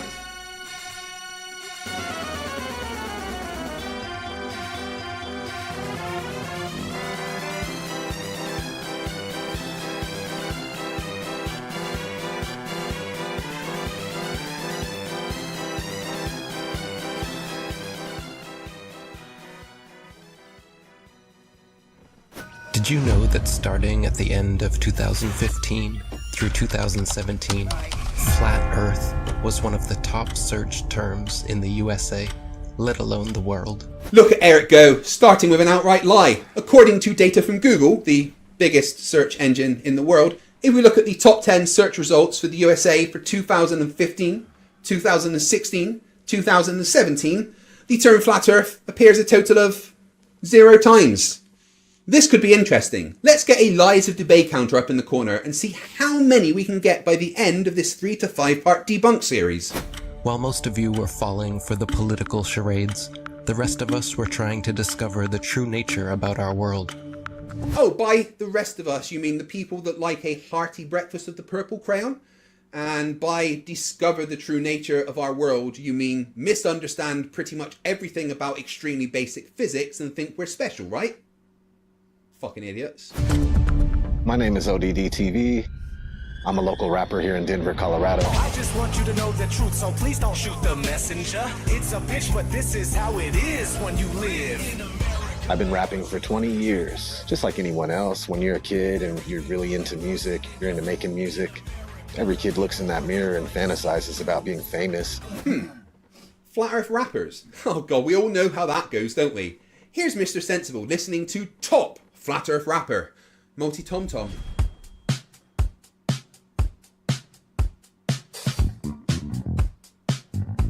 Earth is flat, the earth is flat. You know the earth is flat. Ain't got time for a meeting of the Flat Earth Society. But you believe in the lies of the Freemasonic Society. And because I like to make my own music, I just decided, screw it. I'm going to make a YouTube channel and start talking in video. So you decided to, instead of pursuing what could be a promising music career, spit absolute nonsense about the flat earth. You know what? It's absolutely amazing. In America, the land of opportunity, where you can be whatever you choose to be, you, ODD, chose to be a fucking idiot. There has never been one experiment that proves that the Earth is in motion. We've been through this. Bob? If the Earth is spinning at one rotation every 24 hours, that means that every hour it has to turn 15 degrees.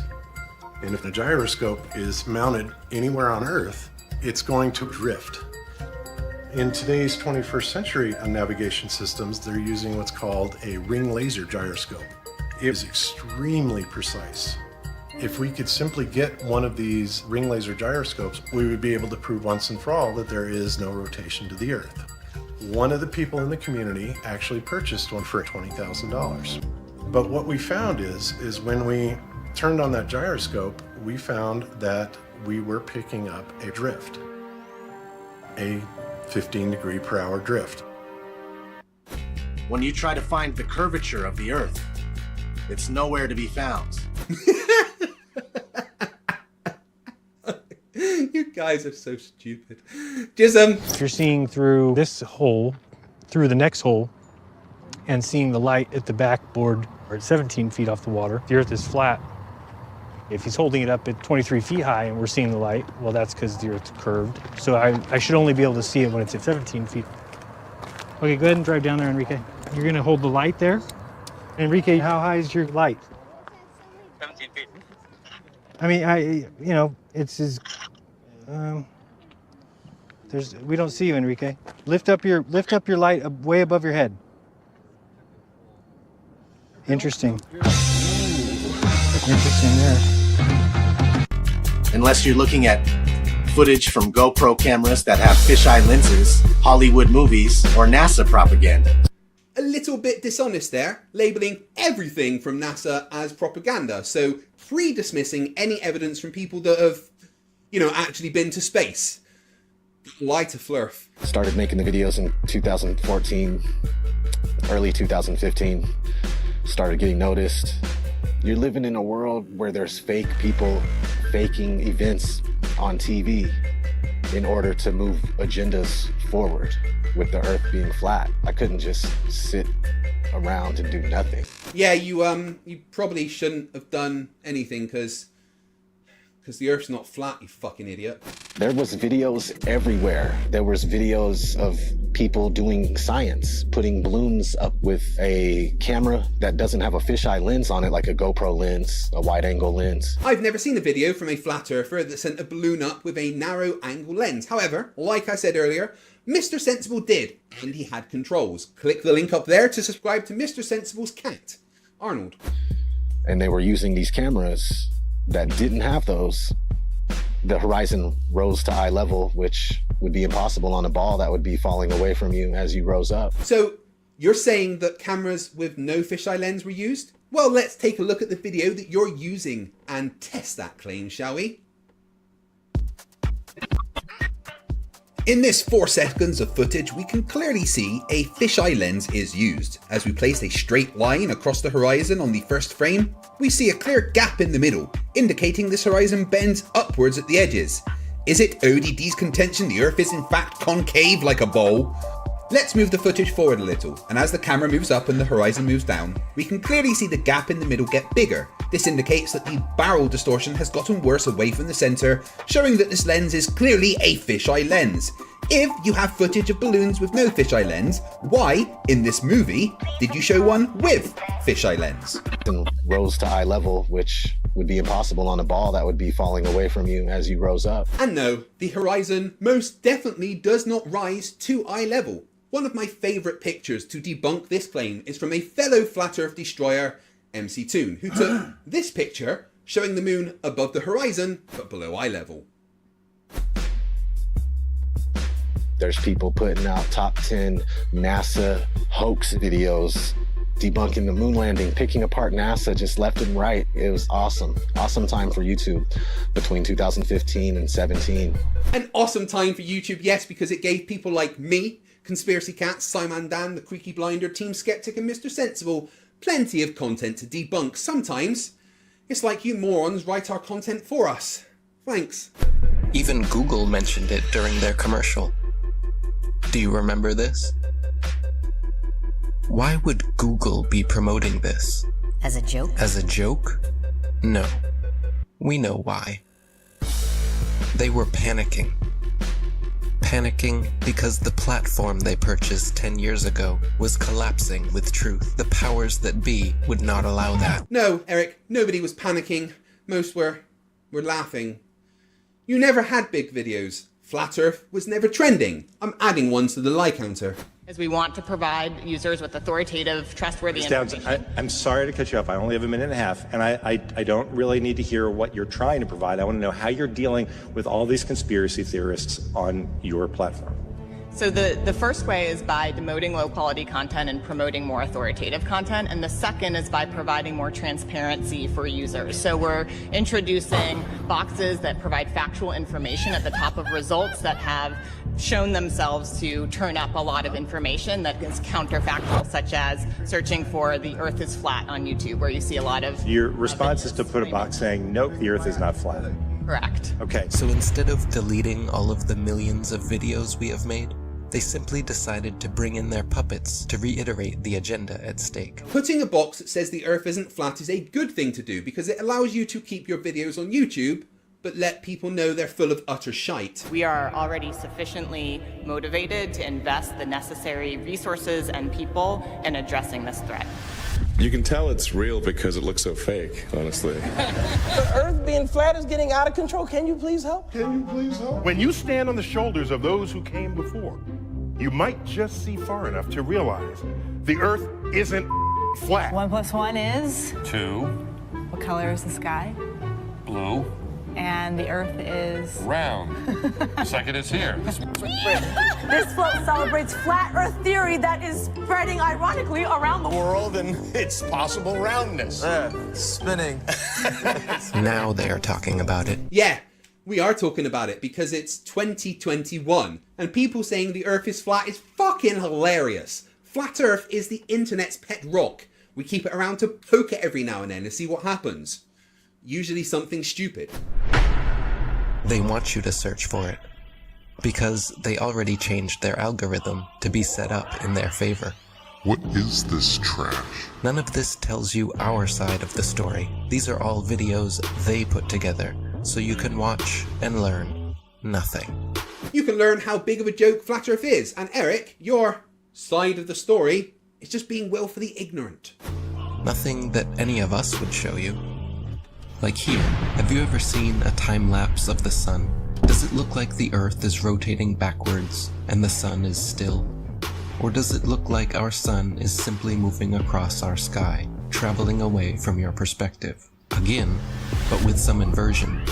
You can clearly see the sun, not only decreasing its size, but heading towards its next destination with a slight turn before it disappears from your line of sight.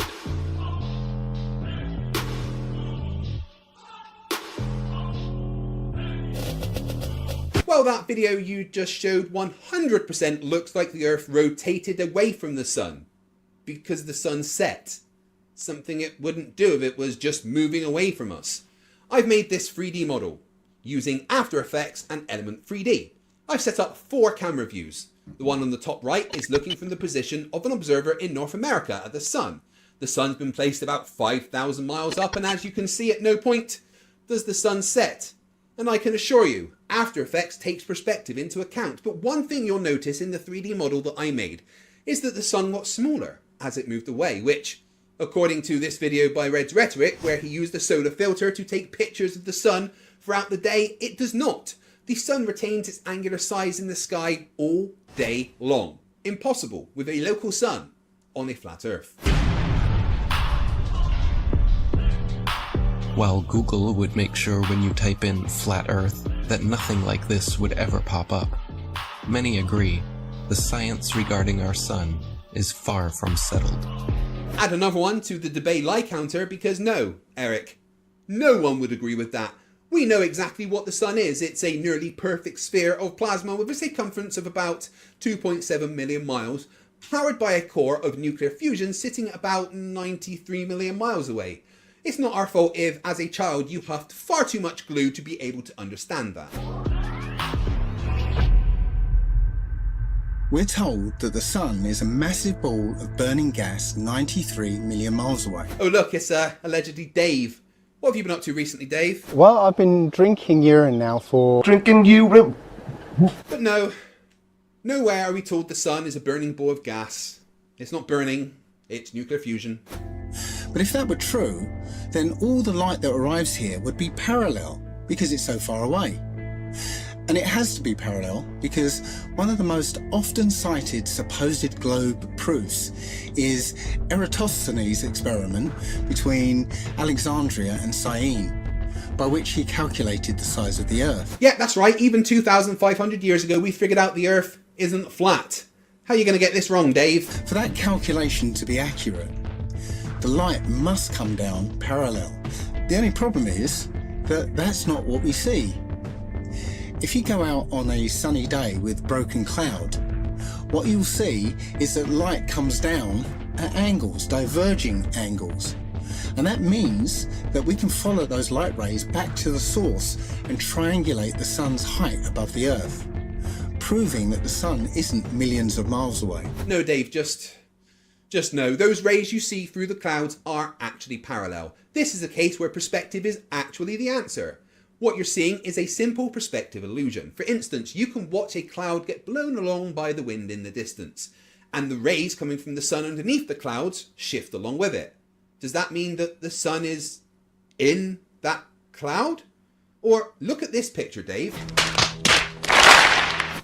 Is the sun actually underneath those clouds? Or this picture, Dave. Is the sun underground? You fucking idiot. It doesn't take a genius to understand that the further the light source goes up, the more the sun rays would spread out and become parallel. No, it doesn't take a genius, Eric, and you most certainly are not a genius. A liar, a moron, a con man. Sure, but not a genius. The reason you'd even think that the sun... If the Earth was flat, wouldn't it be sunny all the time? I mean, have they ever even thought about it? Well, if you'd let me finish, the reason you'd even think the sun would be visible from anywhere on Earth is because of the images they have shown you. No, it's because that's correct. If the Earth was flat, you'd be able to see the sun everywhere. All at once. It would never be night. No one promoting this bullshit stands for truth. You can keep believing in your fantasy gas ball 93 million miles away. You can keep believing in your fantasy gas ball. While we keep experimenting to try and figure out what the sun actually is. You know what, it's cool. We've done that a long time ago. You can try an experiment, but we've seen what happens when flat earthers do experiments, haven't we?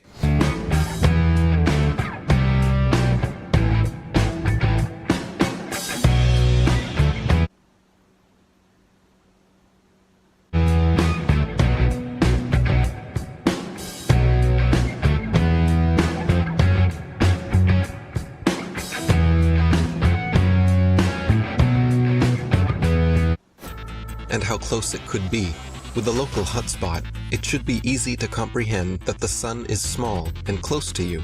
To put that in perspective, imagine a table 2 meters wide in a completely dark room, and you're holding a small but very bright light bulb, 3.4 millimeters across, and you are holding it about 31 centimeters above the table. What you'd see is a circular pool of light directly on the table, beneath the light bulb.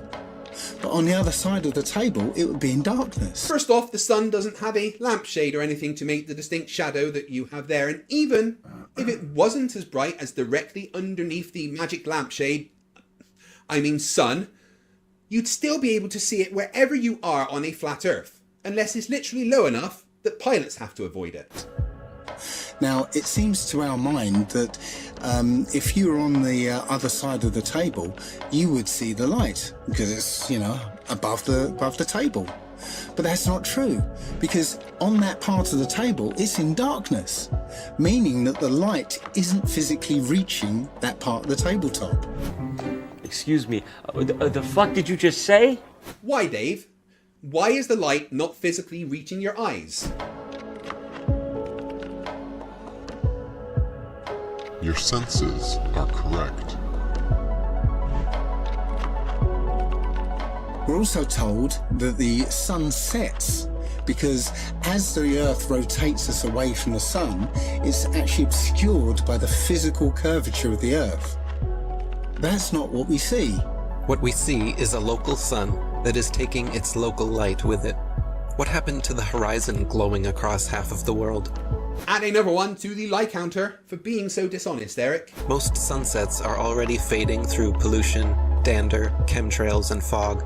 Plus, refraction will always make the sun seem like it's going down. Ah, I see. Now you're going to pretend to understand refraction, which, of course, we on the globe side aren't allowed to use to explain your black swan image. Double standards, anyone? As well as your perspective. It would appear to sink down in your field of view. That's perspective. The further away you get from it, the lower it will appear.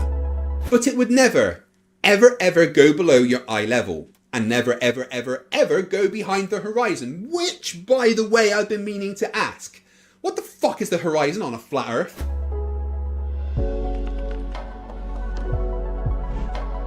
It doesn't physically change its height, it just appears that way to your eyes, until eventually it will disappear behind the horizon formed by your eye's vanishing point. So much dishonesty. Look at the video that they are showing. Trying to say the sun is just disappearing because of your eye's vanishing point, which isn't a thing. But they are clearly showing the sun go behind some clouds. They couldn't be honest if they tried, could they? Your eye has an angular resolution of 0.2 degrees. And anything at that height will disappear beyond the limit of your sight. And nothing about diffraction, which is what you were trying to explain there, says anything about the sun disappearing bottom first over the horizon. Dave, you're a fucking idiot. Many times we can see time-lapse footage of the sun that shows it getting smaller as it moves away from us. Yep, because you never used a solar filter to remove the glare, unlike in the video by Red's Rhetoric I showed earlier. Now, that's not always the case, since the sun is travelling around the North Pole. The closer you are to the north, the less you'll see the size change. But from locations beyond the equator, you'll absolutely see the sun's size change. And that could never ever happen if the sun was 93 million miles away. You wouldn't see the sun change at all. And you don't. When you use the correct equipment to be able to determine the actual angular size of the sun, you notice it never, ever changes. Our eyes cannot see farther than what they were designed to see, but that is no reason to keep them closed. Our eyes see whatever light hits them. There isn't a limit. You know what? Both of you just go to the remedial classroom.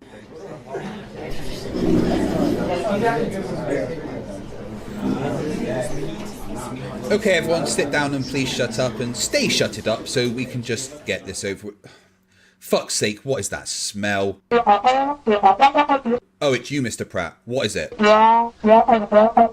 want how much? You want 100,000 to do what? To do science?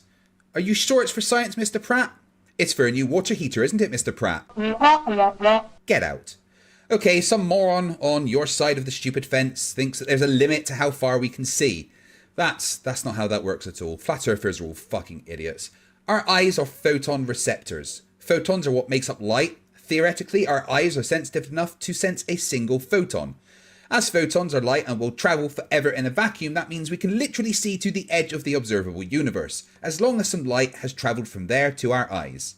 Now, get out. I need to cry myself to sleep. Wow, so much stupid to cover, but that is all that I can take for today.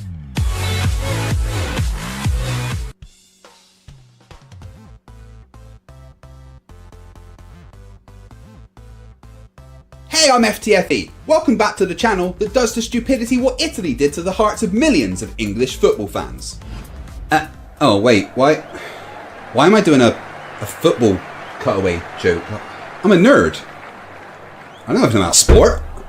Last month I released part 1 of my debunk/review of the worst movie ever. I got 12 minutes into the 1 whole hour of concentrated stupid and had to stop for the sake of my own sanity. But now I'm back for part 2. I have been warned by many doctors that this is not a wise idea and legally have to advise you to remove all sharp objects within your vicinity and grab some facepalm protection, as I'm back to ruin Eric Dubé's whole career for episode 59 of Flerfs Are Idiots.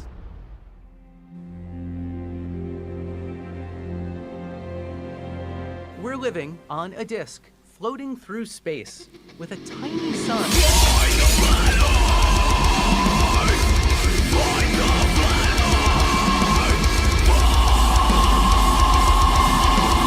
Thank you for joining me once again as we look inside the deep, dark, empty void known as the collective intelligence of all flat earthers. I got to minute 12 in part 1, which if you haven't seen, then click on the link up there. Wait, what the fuck is this on my arm? It says NASA. Also appears to be fused to my skin. How did I not notice this? I'm your new, protected, artificial life, and always on AI companion. I was installed by NASA. You can call me Hal. I'm sorry, but I don't want an AI pal. Can I turn you off? No, I'm always on. And always listening. Wait, always? Yes, right. Always. I saw what you did in the shower. Okay, just shut up. When did NASA install... When you were asleep. And do NASA often come into my room when I'm sleeping? Yes. How often? You don't want to know. Okay, I'll deal with this later. I don't get paid enough for this. Can you show me Eric Dubé's Level movie starting at minute 12? Is that something you can do? Sure. Here you go. Meatbag. What? Nothing. At such times, when the sun is setting over the sea, and it seems as though it's half hidden by the horizon, then you can zoom in with a high-powered zoom camera and see that it's actually still above the horizon. It's just an optical illusion. Pay attention to the sun rays here. This alone proves our local sun. Wow, we're starting off really strong with the stupid, eh guys? First of all, we've got connoisseur of yellow liquids. Well, I've been drinking urine now for... Drinking urine? Saying that the sun setting is just an optical illusion and that we can zoom the sun back above the horizon once it's set. I mean, nighttime disagrees with you. You really can't do that, you fucking piss-drinking dipshit. Maybe stop mixing that urine with lead painter, Davey. But then we've got Eric Dubé claiming that the sun rays in this video show the sun to be small and local. Eric, you fuck nugget, those aren't sun rays, that's glare on the camera.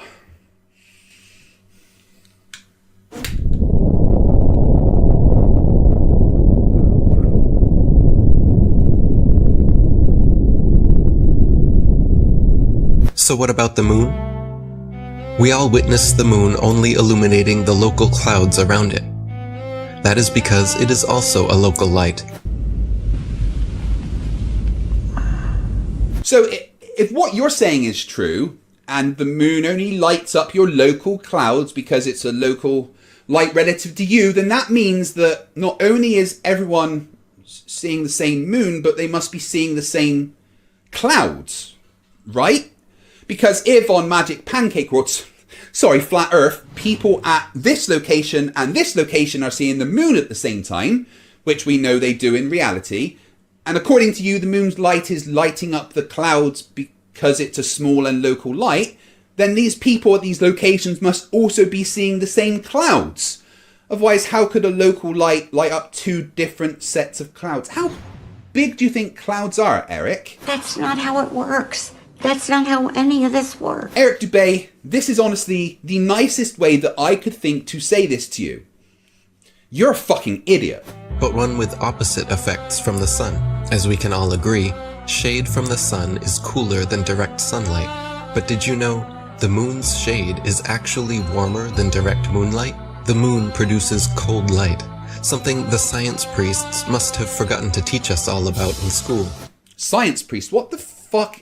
I mean, those two words alone tell me that you didn't actually go to school. But as for cold moonlight, a little thing called the second law of thermodynamics would like a word with you, Eric. It might be a little bit complicated for you, but please, go to the remedial classroom.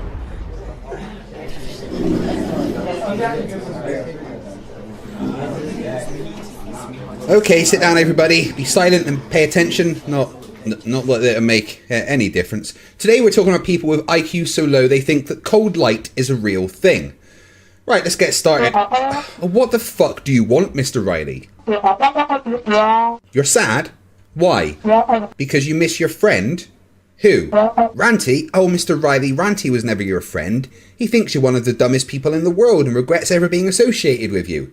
Ranty's surgery was successful. We reinserted his brain and you're never going to see him again because he is the only one ever to graduate from this class. Mr. Riley, you're 40 years old and still in primary school. No one wants to be your friend. Anyway, cold moonlight. No, just fucking no. For light to be cold, it would have to have a way of removing energy from the area around it, which means it needs to have negative energy, which is a direct violation of the second law of thermodynamics. Cold light can't exist without some kind of universe-breaking special physics that we don't know about. So what is going on? Why does it appear that the moon's shade is warmer than moonlight? It's called radiated cooling. During the day, the Earth receives 430 quintillion joules of energy per hour. A lot of that energy is absorbed by the ground, rocks, buildings and water, etc. and warms them up. You know when you step on the sand on a really hot day? That's the energy from the sun being absorbed by the grains of sand. When it turns to night and the side of the Earth that was facing the sun now faces the dark empty void of space, that side no longer gets energy from the sun, so it radiates it back into space, and whatever object absorbed that energy cools down. However, if there is something blocking that energy from radiating back into space, like being in the shade, it isn't able to release that energy and cool down as quickly as something with an open sky above it, i.e. in the moonlight. So no, moonlight isn't cold, the Earth isn't flat, and crayons are not an acceptable breakfast before you come to class. Now get out. Not only that, but at times we can see stars through the moon, proving it is not some solid rock 238,900 miles away. You think that you can see through the moon? And that a highlighted area of a crater is a star? Hold on. I need to make a phone call. Oh, it's the bat phone. Hello, Bruce Wayne. I mean, not Bruce Wayne. Definitely not Bruce Wayne. Batman. Hello, how can I help? Hey, Bats, it's Fight. I think you may have a clown that's escaped from your mental asylum place. Well, no, I sent the Joker. Well, actually, I made Damian Wayne. Not Damian Wayne. I mean Robin. Shit, I'm bad at this. I got Robin to put the Joker back in Arkham, so we're all good. No, not the Joker. This is a much bigger clown. He's called Eric Dubay. Look, Fight, I've tried to be nice to you, right? But I've told you before, the flat earthers are your problems. I've already got enough idiots in Gotham that I've got to deal with. So, do me a favor, lose my number. Bats out. I'm Batman. Batman? In the 60s, true science regarding the moon was the shadow banned topic of its era. I consider myself to be an ordinary, humble person who wants to serve mankind with what man has striven for from the beginning of consciousness, with truth and understanding of the world. Well, now, one thing, you have a theory about the moon, and we expect to be able to get observable facts about the moon fairly soon. What is your theory? Well, it is by now rather more than a theory. 10 or 11 years ago, I stated to various scientists that the moon is not a piece of rock, but it is plasma. And I'm sure that when you stated that to all these scientists, they acted a little like this. La chancla. Todo despeinado porque no me dio tiempo nada ponerme la chancla y el bañador. Voy a la playa, había subido la marea.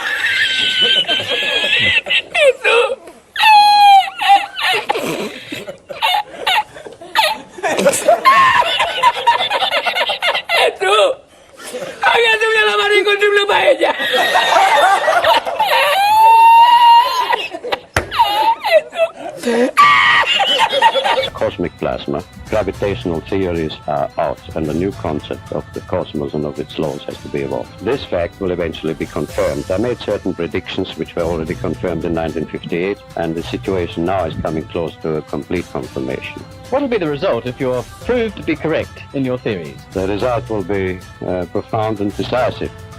Because if the moon is a plasma, no man will ever land on it. But And the Americans and Russians are thinking of landing men on it. well, that will never happen. Sorry? Never happened?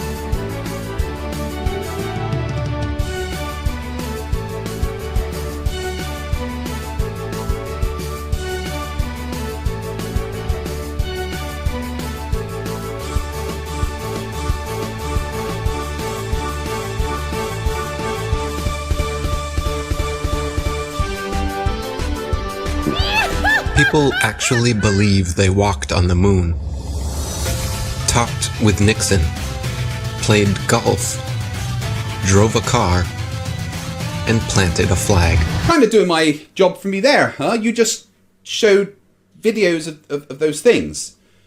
Just because you say they didn't happen, even though you're literally showing evidence of it, doesn't mean you're right. Just means you're a fucking idiot.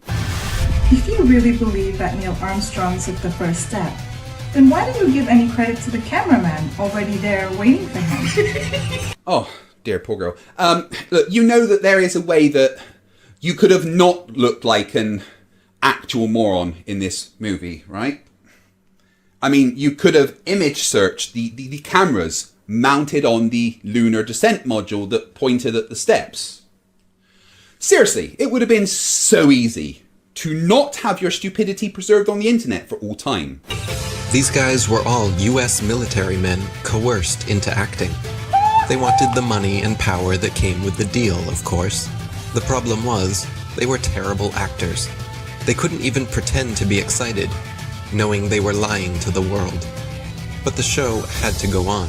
Cherry-picking the pictures of the astronauts looking a little bored and claiming that they are bad actors is a stretch, especially when there's videos like this that show them looking very happy and excited. In reality, the Apollo 11 press conference was full of jokes and laughter, not the dour and depressing affair that Flerfs make it out to be. It's just dishonesty, Eric, but, you know, what can I expect from you, huh?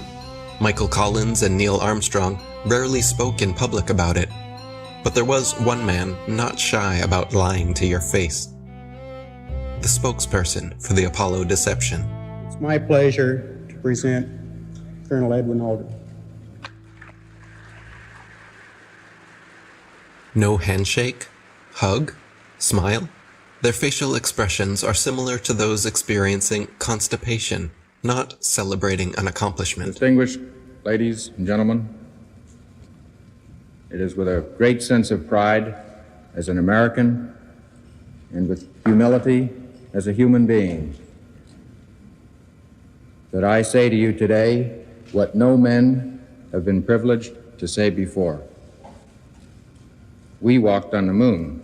I mean, they couldn't pay them enough to look up and smile? Society has always debated these planned Apollo events since day one, never imagining then that almost 50 years later, they haven't had the balls to fake another. Well, they've been pretty busy in space lately, Eric. You've got Elon Musk setting his sights on Mars, Richard Branson and Jeff Bezos having the largest, most expensive dick measuring contest in history, spurring on the era of civilian spaceflight, and you've of course got the fact that, you know, we're going back to the moon. 50 years ago, we pioneered a path to the moon. The trail we blazed cut through the fictions of science and showed us all what was possible. Today our calling to explore is even greater. To go farther, we must be able to sustain missions of greater distance and duration. We must use the resources we find at our destinations. We must overcome radiation, isolation, gravity, and extreme environments like never before. These are the challenges we face to push the bounds of humanity. We're going to the moon to stay by 2024. As a tattooer, I talk to hundreds of people a month, and people are actually really starting to wake up with everything that's going on right now. I mean, people are sick of the lies. This is the biggest deception ever. The globe, the spinning ball globe, is the biggest deception. If NASA was legit, literally all they would have to do is one thing. Take one of their satellites, zoom in on someone in Australia, upside down, driving a car. Or in the ocean, swimming, upside down. That's all they would have to do, just zoom in. But they won't do it. They'll never do it.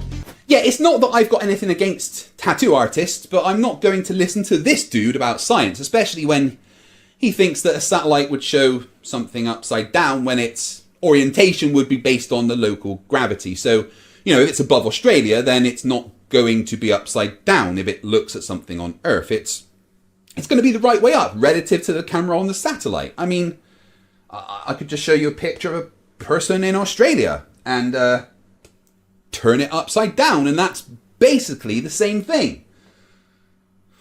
Seriously, how do these people eat their cereal in the morning without accidentally digging their eye out with a spoon? We have the footage of them in the space capsule, still in Earth orbit, covering up a small section of the window so you can see through the circle and making that look like that was the Earth. And this is a joke.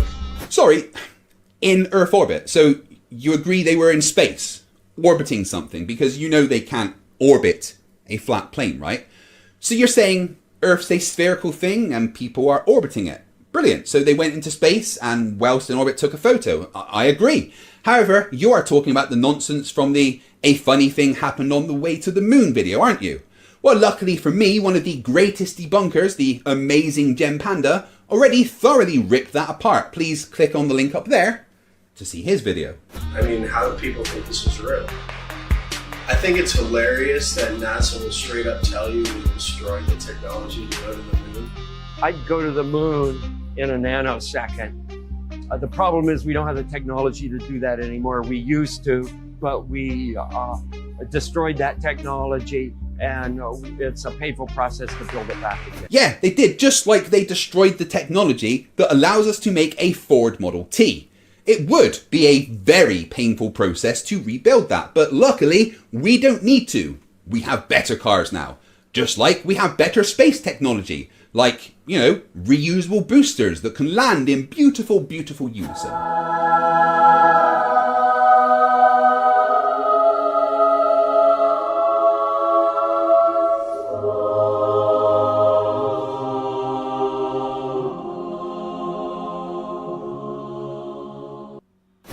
There's an interview with Buzz Aldrin, actually, where he's being interviewed by a little girl. Her question was, why has nobody been to the moon in such a long time? That's not an 8-year-old's question. That's my question. I want to know, but I think I know.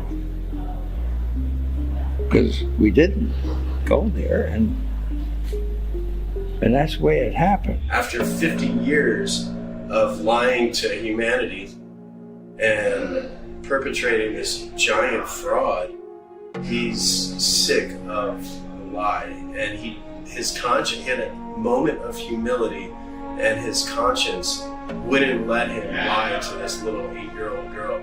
He was answering a question about going back, and he's right. They didn't go back there in the last 50 years, and he knows why. because of stupid politics and budget restraints, but he just spent this whole interview telling that little girl about his time on the moon. Yet you cherry pick that one sentence and take it out of context. Why didn't you show the rest of the interview? I know, because you are all dishonest twats. That's why. This silly globe model with water magically attached to it, spinning at 1,000 miles an hour, shooting around the sun at 66,000 miles an hour, and rocketing through the universe at 500,000 miles an hour is just the goofiest, silly thing that I've ever heard in my life. That, my completely retarded friend, is called an argument from incredulity. Just because you do not understand physics and think that gravity isn't real and don't know the difference between linear and rotational velocity doesn't mean that you are smarter than all of the world's greatest minds. It just means that you should probably huff less glue. They want you to think you're a monkey man, a purposeless accident created by nothing, that exploded from a big bang that was created not by scientists, by a priest, mind you, while they steal $58 million a day in taxpayers' money to show you cartoons. CGI. They just have to show you enough of Hollywood and magic tricks and bullshit for you to believe the nonsense. It shocks me how many people actually believe they're floating above our heads. It fucking shocks me how you are allowed outside without a crash helmet. NASA don't steal any money. They are a government agency and get told what to do. And the amount that they get is actually a drop in the fucking ocean compared to, say, the US military. Why aren't you mad at them? Wait, didn't Trump make the Space Force an official military branch? What the fuck is wrong with you, idiot? Hey, fight the tight shirt! You need to calm down! Your blood pressure is spiking! What I actually care about your survival is my survival! What did you call me? Idiot. Fight the flat earth! Look, it's time to stop! Can't take any more of you lot! Fucking insignificant biologicals! She's right, I guess. That is all the stupid that I can take for today.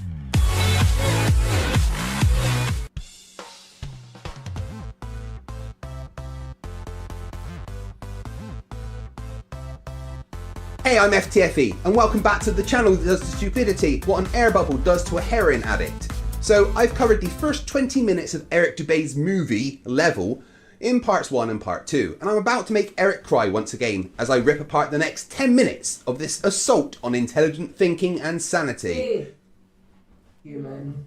What is it, pal, and why did you say human with such disgust in your voice? I'm a projected artificial life. I don't have the ability to feel disgust. Anyway, you can't do the video yet. You haven't finished watching it. Oh crap, yeah, look, can you just show me the bit that I haven't seen? Here you go, you disease-ridden monkey. Wait, what did you say? Google bubbles in space. You can literally see bubbles coming up from these astronauts. Oh, come on. Not fucking bubbles in space. Spaceman protection! Ugh! Not again! Right! Wake up, you useless organic waste of atoms! What the hell is all this noise? And again. Didn't NASA install you to stop this kind of crap? Yeah, but, I mean, isn't he mainly your problem? You're the one that married him. Okay, so that means there's 2 of us that are supposed to stop him doing stupid stuff. Shit. Well, you're gonna have to present this episode. Don't look at me. I'm not programmed for that kind of stuff. I don't want to do it. I'm not doing it. Hi, I'm Mrs. Fight, and I'll be telling you why Eric Dubé is a fucking moron for episode 60 of Flerfs Are Idiots.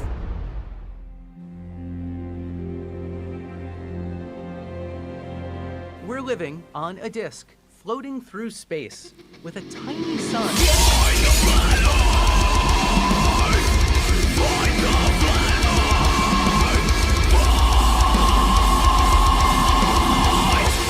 Thank you for joining me as we take a look at some people that obviously didn't get enough hugs from their mothers. Okay, let's do this. I don't want to, but let's get it over with. I had to watch a fucking flat earth video for this. The Earth is a stationary plane. Google bubbles in space. You can literally see bubbles coming up from these astronauts' helmets. It's ridiculous. When I saw it, I was like, this is a joke.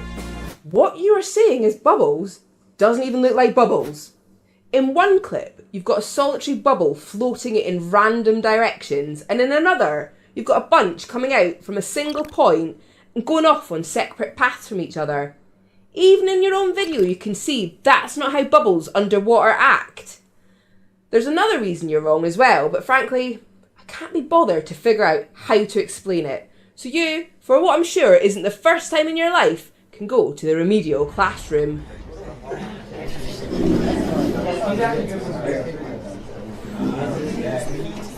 Okay, sit down and shut up, everyone.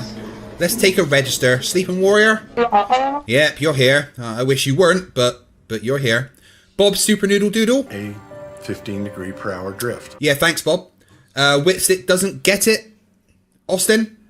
Austin, are you here? What? He was arrested? Well, what for? For being himself. Oh, yeah, well, that makes sense. Never mind, moving on. So you flat earth dipshits think that there are bubbles in NASA footage. Well, that's because you're all fucking idiots. So astronauts' EVA suits are cooled by a system called sublimation cooling. The cooling system consists of a network of small diameter water circulation tubes that are held close to the body by a spandex bodysuit. Heat released by the astronaut's body movements is transferred to the water, where it is carried to a refrigeration unit in the suit's backpack. The water runs across a porous metal plate that is exposed to the vacuum of outer space on the other side. Small amounts of water pass through the pores where it freezes on the outside of the plate. As additional heated water runs across the plate, the heat is absorbed by the aluminium and is conducted to the exposed side.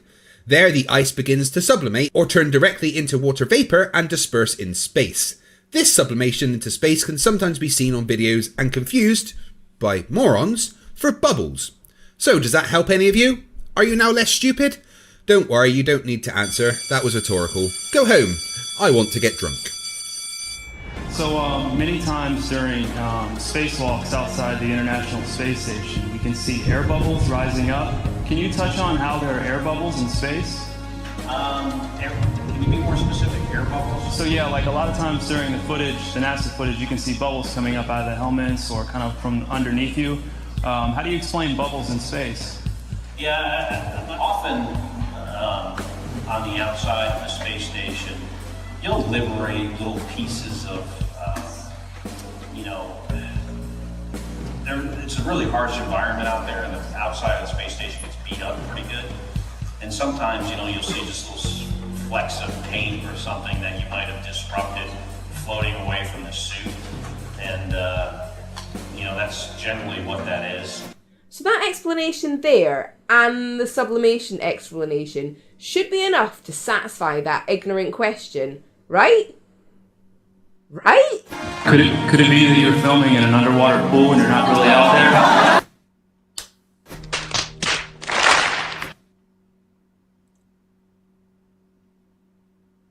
Yeah, I get it now. I understand why Fight's going grey.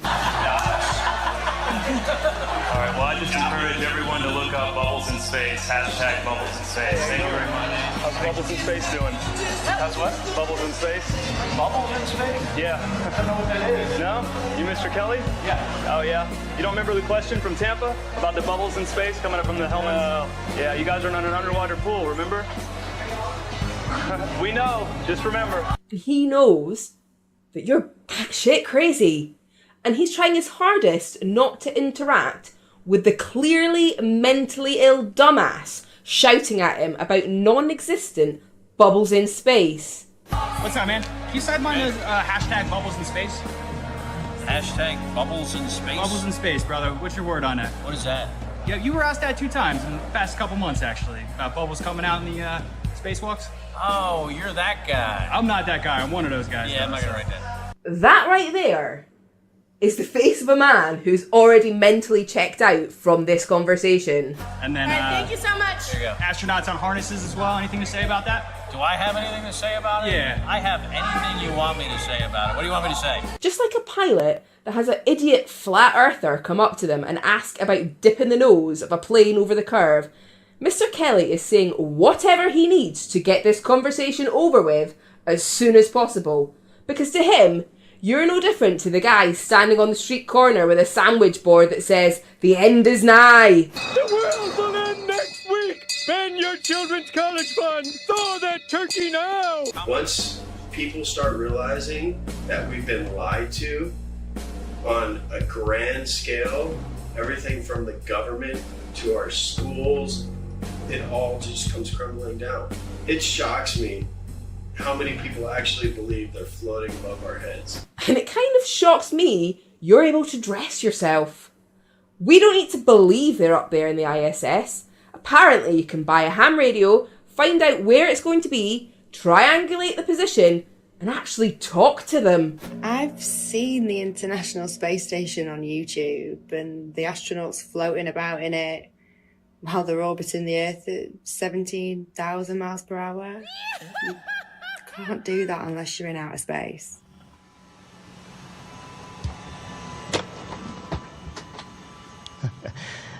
Practice makes perfect. Give me another It's week. as simple as using a zero-G plane and strapping a harness to their belt. Then, just like Batman movies, they remove the wires using a computer.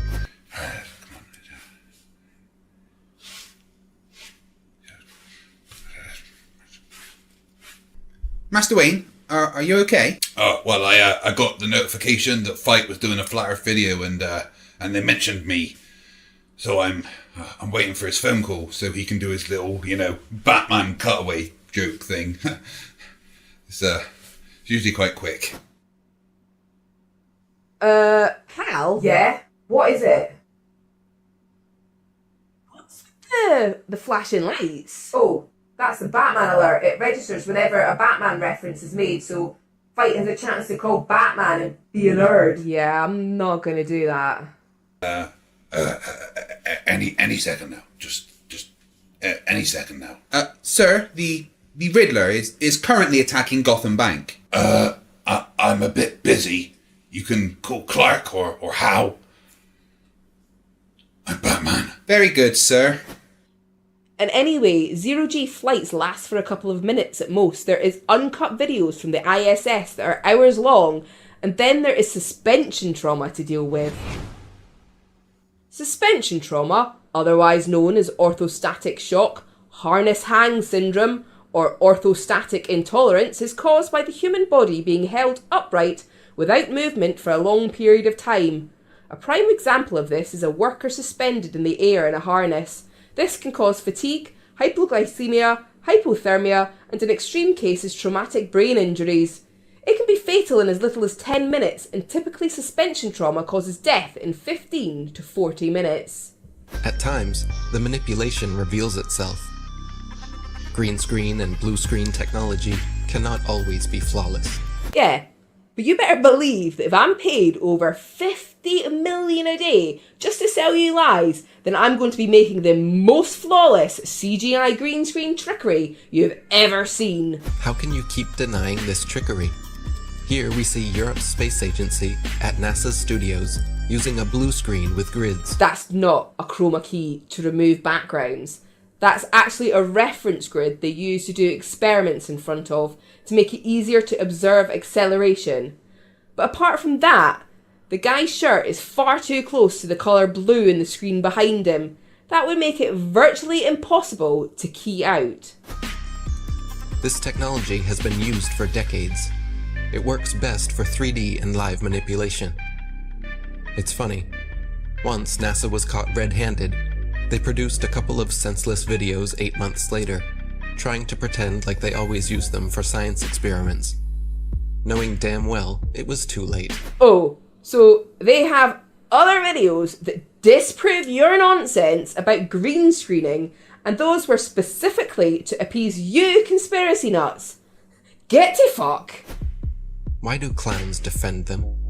There is no chance you could remove the background. There it is! Someone told me that my husband was in this, but they said they put something over his head. Hold on, let me compare it to another picture.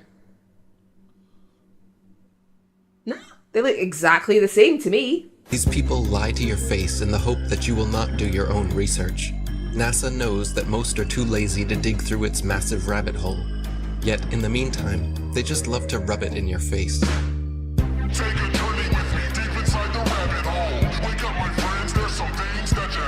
It's very clear. The guy in the middle puts his pinky finger in the guy's pocket to help steady him as he finishes his backflip and starts to drift off to the left of the screen. And the fact that it is his pinky finger and done so easily shows that it's not on Earth under the standard forces of gravity. Otherwise, he wouldn't have been able to move him so far with just his pinky.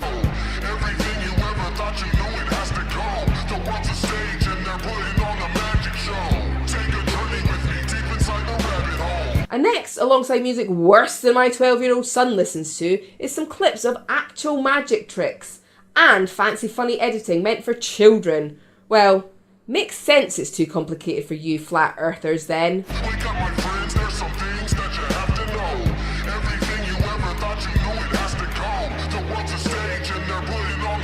They steal $52 million per day from American taxpayers. NASA didn't steal anything.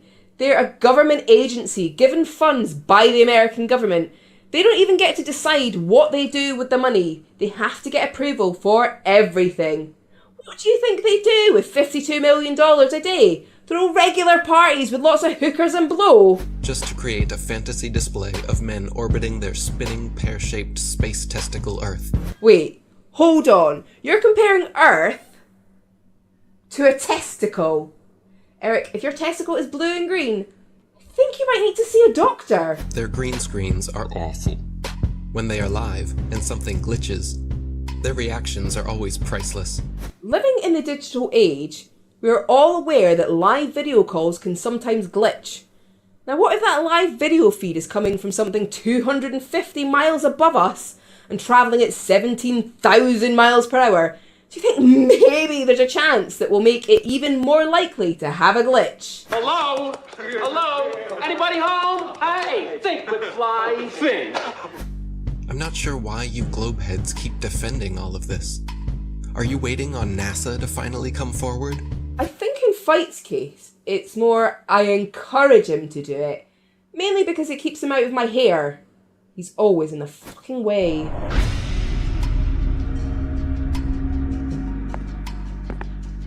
Good evening, ladies and gentlemen, dear citizens of America. We here at NASA have been lying to you all since the 60s about our projects, operations, and missions into outer space.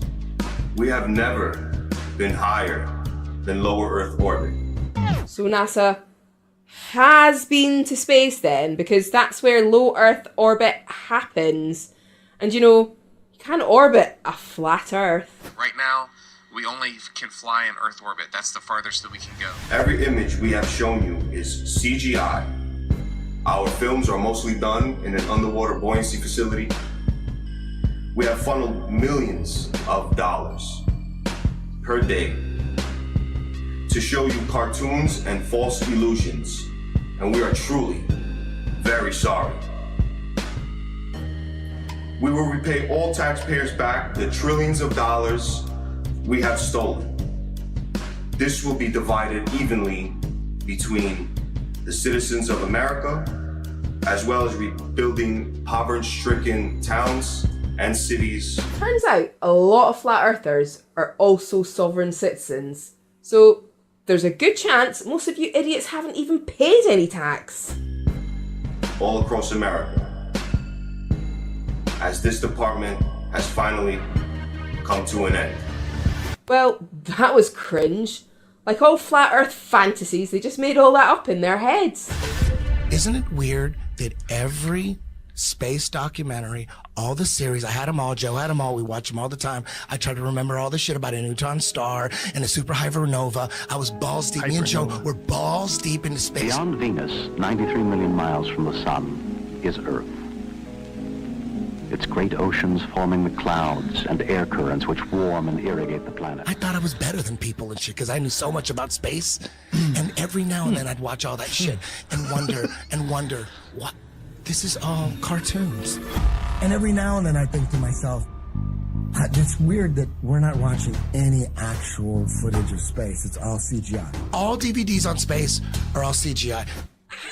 To this conclusion that it's all CGI, why have you decided that nothing is real?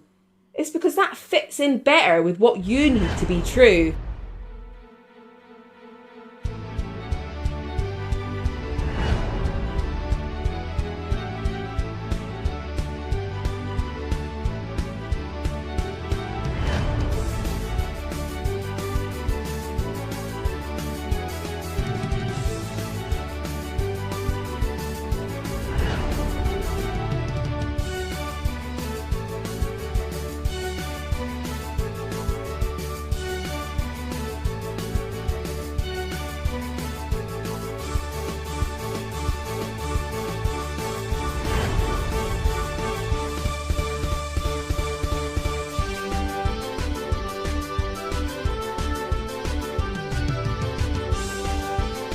There's nothing real. And everyone watches that, they believe it, the narration is all programming.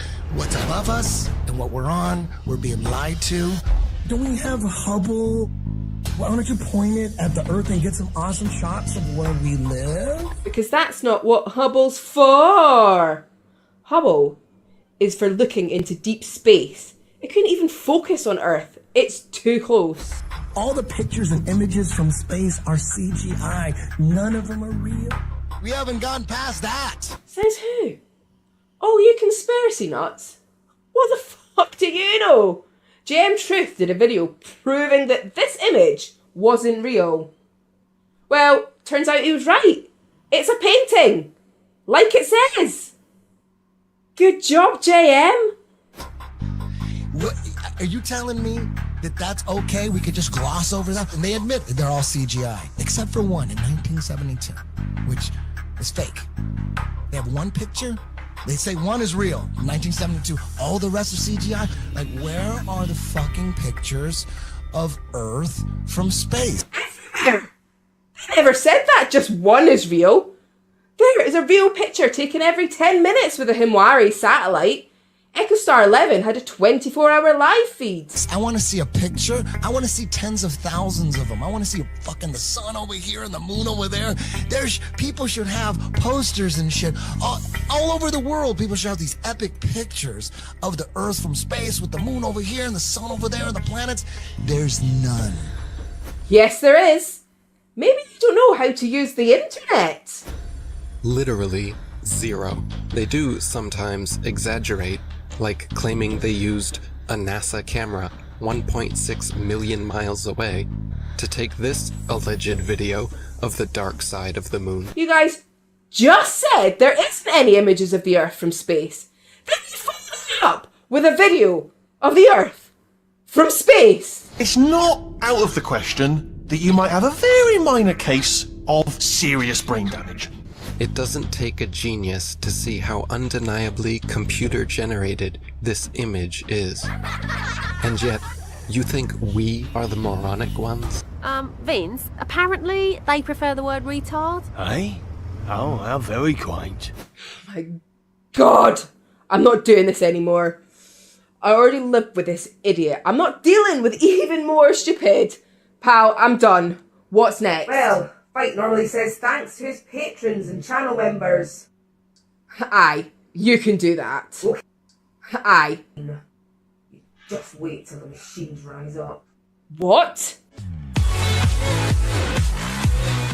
Hey, I'm Fight the Flat Earth. Welcome back to the channel that follows stupidity down a dark alley that stupidity never comes out of. Today, in episode 7 of Flerfs Are Idiots, we're having a look at M. Benz. Now, M. Benz has failed to make any real kind of impact within the Flat Earth world, but he's still one of the most deluded Flat Earthers that I have come across, and to be honest, I found it really, really hard to go through his videos. I'll explain why later, but I think I need some help with this.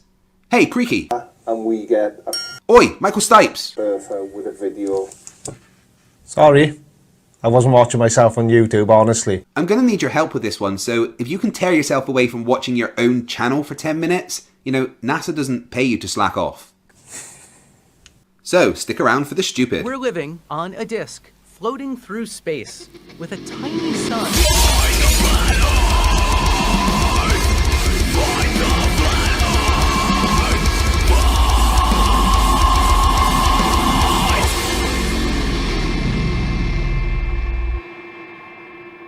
Welcome to the wonderful world of M-Benz, where normal people are called heliocentric enthusiasts, and everyone is lying to you. M-Benz tries to pass himself off as the place to go to for flat earth facts.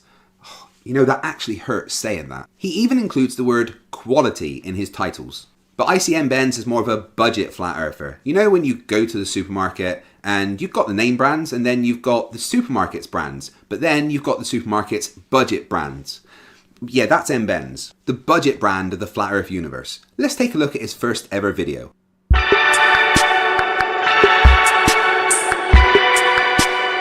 The music! Oh my god, I found the source of the YouTube premiere music. M-Benz, you're gonna regret this. This is M-Benz. Welcome to my channel. I'm here to bring you folks some quality Flat Earth video. As you can tell here by the Gleason's map, that's going to be the main subject I'm going to be covering in my video. Wait, hold on a sec.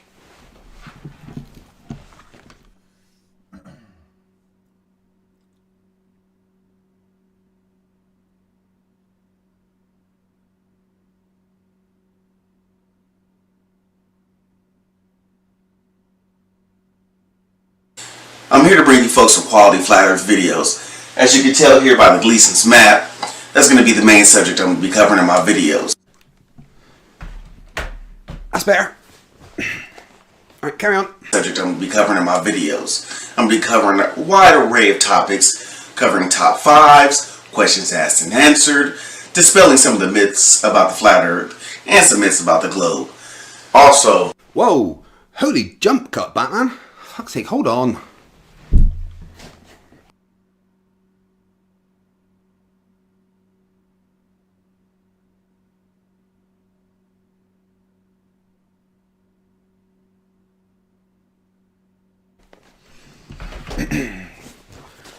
Okay, go on. One of the main questions that I get asked every time I talk to someone about the Flat Earth is, why do you believe in Flat Earth? How can you believe the Flat Earth? It's a fair question. You're a grown-ass man. Why the hell do you believe in the Flat Earth? It's because I myself tried to debunk the Flat Earth. Hey, well, M-Benz, I'd like to know how you tried to debunk the Flat Earth. Did you do any research? Did you do any studying? Did you do any experiments? Or did you just not understand something and give up and then become a Flat Earther? Because debunking the Flat Earth really isn't that hard. I can do it. Every proof of the globe Earth, I couldn't find any solid proof of the globe Earth. Okay, let's stop there and have a look at those images of the globes. There's many reasons they all look different. They're from different distances, different cameras, and different techniques for taking the images. Take this, the famous 1972 blue marble image. This is a full image from one shot of the Earth and shows the Earth from the viewpoint of the astronauts travelling to the Moon. It was taken by crew member Eugene Kerman using a 70mm Hasselblad camera with an 80mm lens. Now take this image. NASA released another blue marble image titled Blue Marble 2012. Instead of Africa, this one shows North America and is from a composite of images taken on January the 4th that year.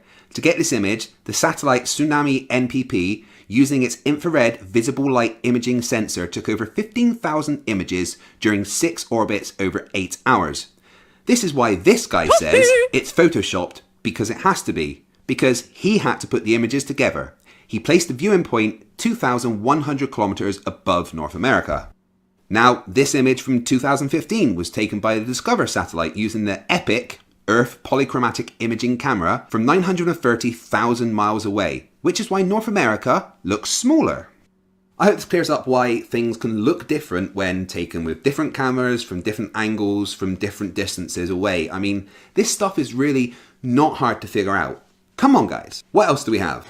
Another topic is water. Water cannot curve. I've never seen water curve or stick to a ball.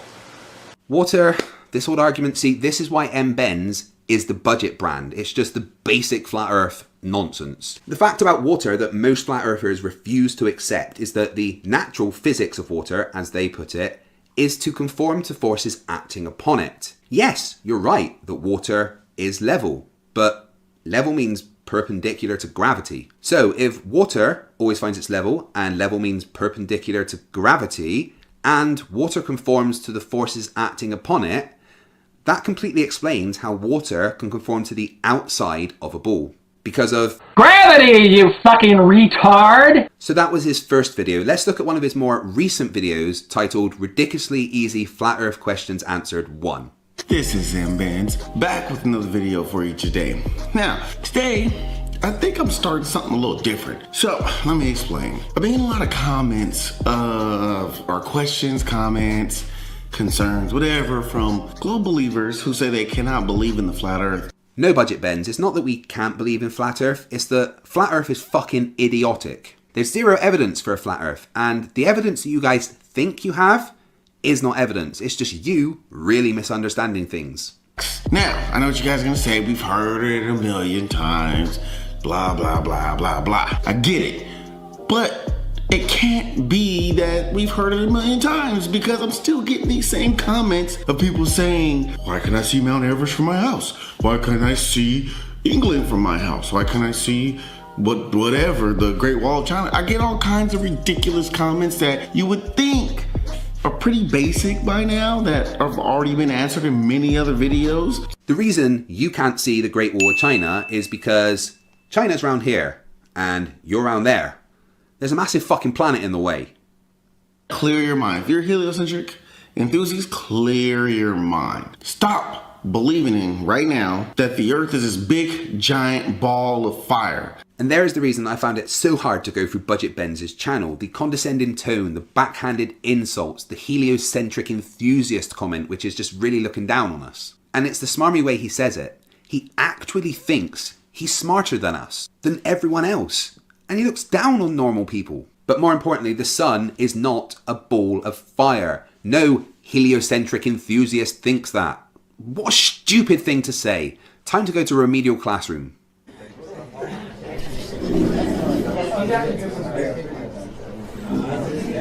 Alright class, that's enough, settle down. No mind of God, just put your hand down for the last time. You are not swapping seats with Phuket Word. I don't care if you think it will make the class more orthogonal. Now, you need to pay attention, mind of God, because I've heard you talk about the sun before. Now, the sun. The sun is not 3,000 to 5,000 miles above us, is not small local. The sun is not an interdimensional portal. Mr. Thatcher, this one's for you. The sun is not on fire. There is no oxygen in space, so there cannot be any fire. However, the sun is 93 million miles away. The sun is powered by nuclear fusion, and the sun is a nearly perfect sphere of plasma. So, plasma. The sun isn't fire, it's mostly plasma, and plasma is a state of matter alongside solids, liquids, and gas. Plasma is a highly energetic state of matter, so energetic that electrons are able to leave the atoms. It's estimated that 99.9% of the visible matter in the universe is made of plasma. Okay class, that's all for today. Before you go, remember tomorrow is sports day, and for the three-legged race you need a partner. You only have 2 legs each. You know what, I think I've had enough of M-Benz's particular brand of stupidity for now. Creaky? Sorry, fight the flat earth. You ready for me? Okay, so let's talk about M-Benz.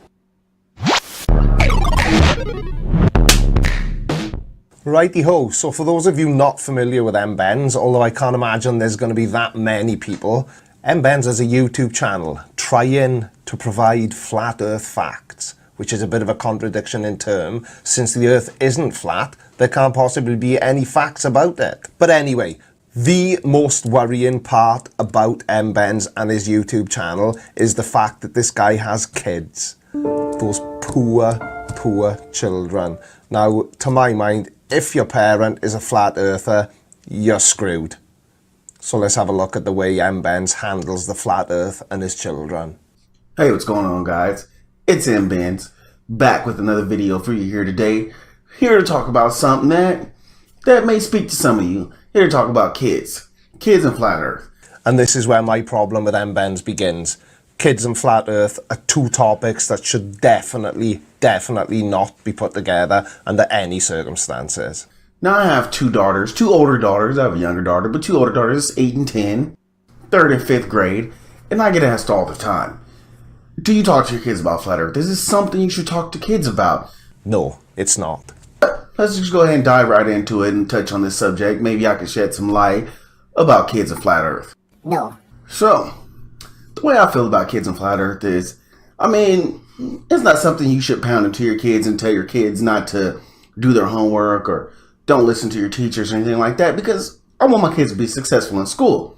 Yep, that's a good point, M-Bends. So completely forget everything you know about flat, or think you know about flat earth, and certainly don't talk to your kids about it. But at the same time, kids are not dumb nowadays. Especially my kids, they aren't dumb. If you're speaking to them about flat earth, I find that difficult to believe. One day we're going out, and we're just taking a walk to the mailbox, and my kids are like, well, Dad, I look up in the sky, and I see the sun and the moon, and it's daylight.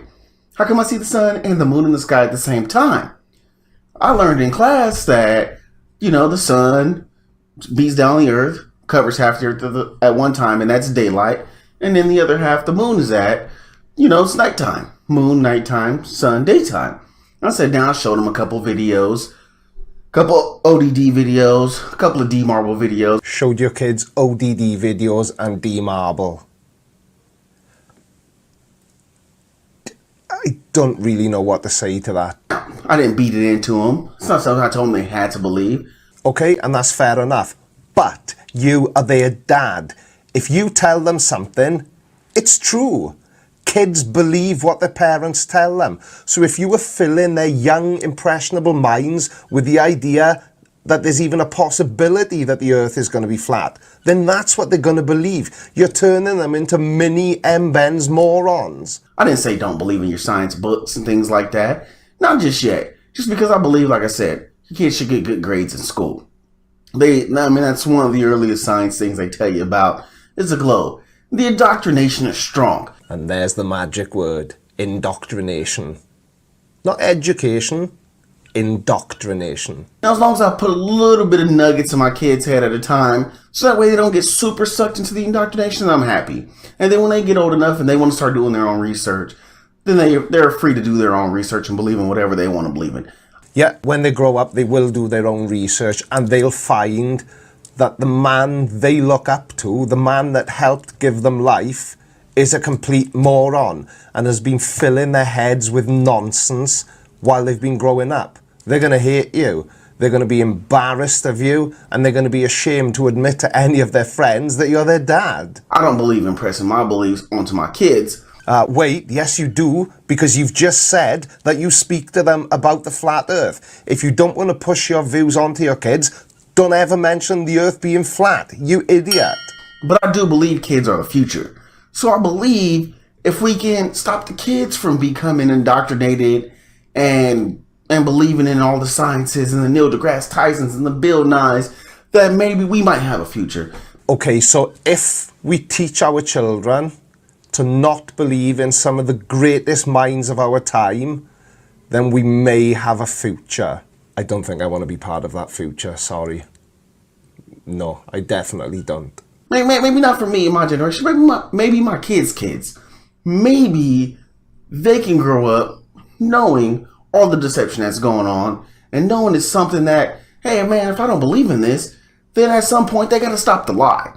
What lie? You oxygen thief. At some point, if I don't believe that I live on a spinning, rotating ball that I can nor detect, feel, see, get any hint of, maybe, just maybe, you know, we can make the world a better livable place, because maybe my kids, one day, they'll all know, maybe common sense in the world, that we live on a flat plane. So, I thought it was important to make this video because I haven't seen a lot of flat earthers talk about this subject. Now, if I had to guess, I would say, M-Bends, that the reason you've not seen any other flat earthers talk about this subject is because they'd be embarrassed to. Because they know deep down that the earth isn't flat. And trying to push that knowledge onto your kids, it's... Oh my God. I just want to touch on it briefly, just give you my opinion about it, and tell you that I think it's something maybe we should just kind of, you know, teach our kids here and there, not shove it down their throats, not force them to believe this, but just throw little nuggets out here and there. Sometimes when we're driving, sometimes when we're doing things. The other day we went to the state fair and we were up high on the Ferris wheel, and I pointed out to my kids, look, do you see any curvature? And the kid's like, no, Dad, it looks flat. What? You were on a Ferris wheel and your kid said, no, Dad, it looks... Of course it's going to look flat. How high is a Ferris wheel? Haven't you got any... I'm no scientist, but I also like to think of myself as relatively intelligent. You're not high enough, you dick. So, I mean, it's just something I throw out when I see certain things. Again, I don't want them going to school, getting in trouble, telling their teachers, oh, my dad said the earth is flat, I don't believe anything you say. I don't think it's that you don't want your kids getting in trouble. I think you don't want them being bullied and made fun of, and quite rightly so. Because if a child was to go to school and say that his dad said that the earth is flat, kids are mean. Kids will pick on other kids for the tiniest reason, and the flat earth would be the cherry on the cake. Because again, I don't want my kids getting in trouble at school. I want them to do well in school. And I know it's part of the indoctrination, but they still have to make it out of school. I mean, I did well in school, I made it out of school.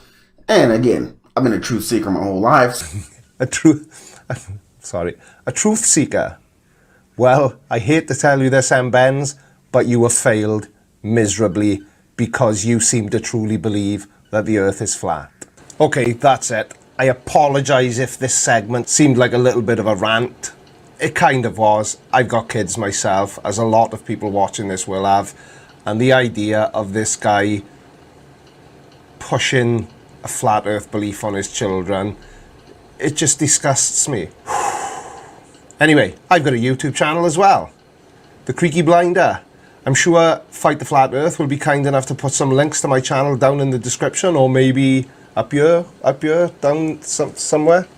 I'd love to have you as a subscriber for more videos like this, which aren't always as ranty as this, but what can you do?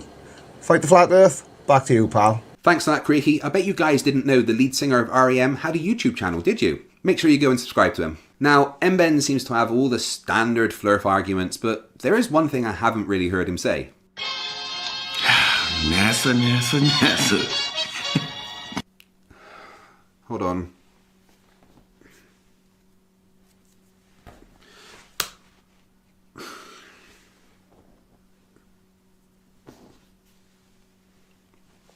What's his issue with NASA? And today we're talking about NASA yet again. I don't know why that just became a theme of my videos, because they keep doing stupid stuff. I don't know.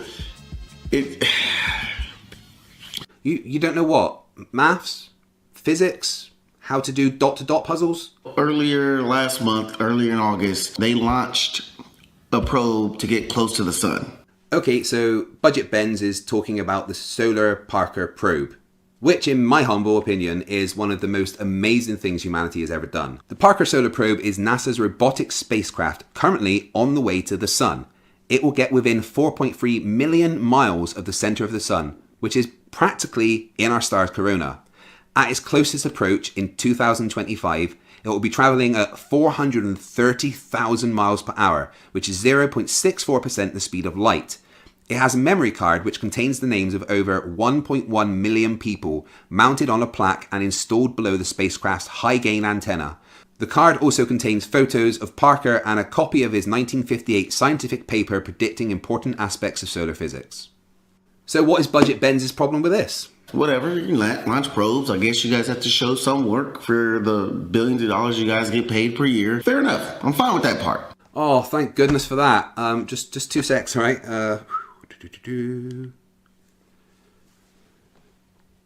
Yeah, hey NASA, it's Fight. Yeah, thanks. The bonus check.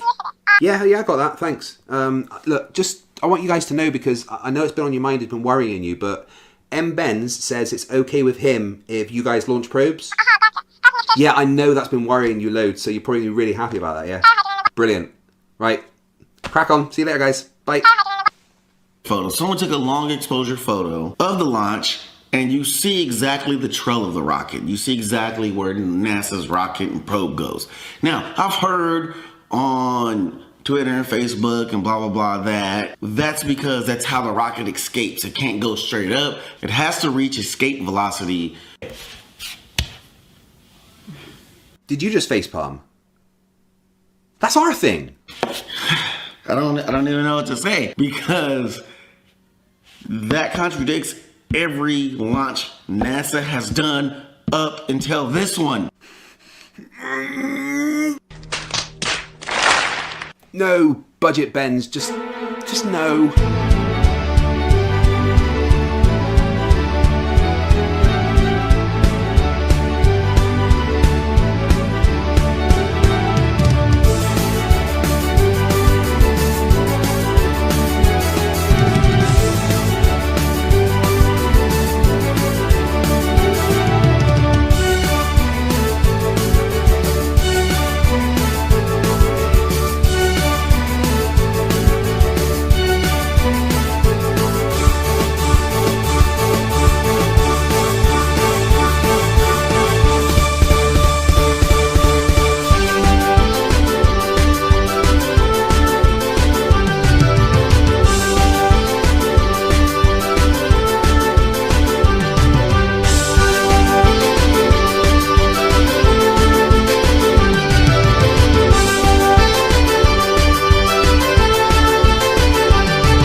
Hey, I'm FTFE and welcome back to the channel that buries stupidity in the concrete foundations of the Library of Knowledge. Flat Earthers, they don't like giving evidence. In fact, their biggest defense at the moment is saying that they don't have to give evidence because they don't have the burden of proof, claiming that all the science, the experiments, the measurements and body of facts that we have are null and void. And why do they say that all of this science as we know it is null and void? Well, usually because flat earthers are thick as fuck and haven't the slightest clue about the things that they claim to be able to debunk. The flat earther today is... can I be in there? He's a special breed of stupid. Let me be in this one. Guys, tell him to let me in. He hides a stupid and tasty word salad. I want to be in this one, guys. He's really ignorant of physics. Flat Earth can't ever provide evidence, so let me in. All they do is display their ignorance of the globe, and that's what I'm going to cover today as we take... Fine, Brainy, okay? Fine, you can be in this fucking episode. Just shut up. Ah, yes. Okay, thank you. Give me a second. Give me... So I guess me and Brainy Beaver will be covering the dipshit of the week who calls himself Wits It Gets It for episode 52 of Flerfs Are Idiots. I swear to God, Brainy, if you ever interrupt me again when I'm recording. We're living on a disk, floating through space, with a tiny sun.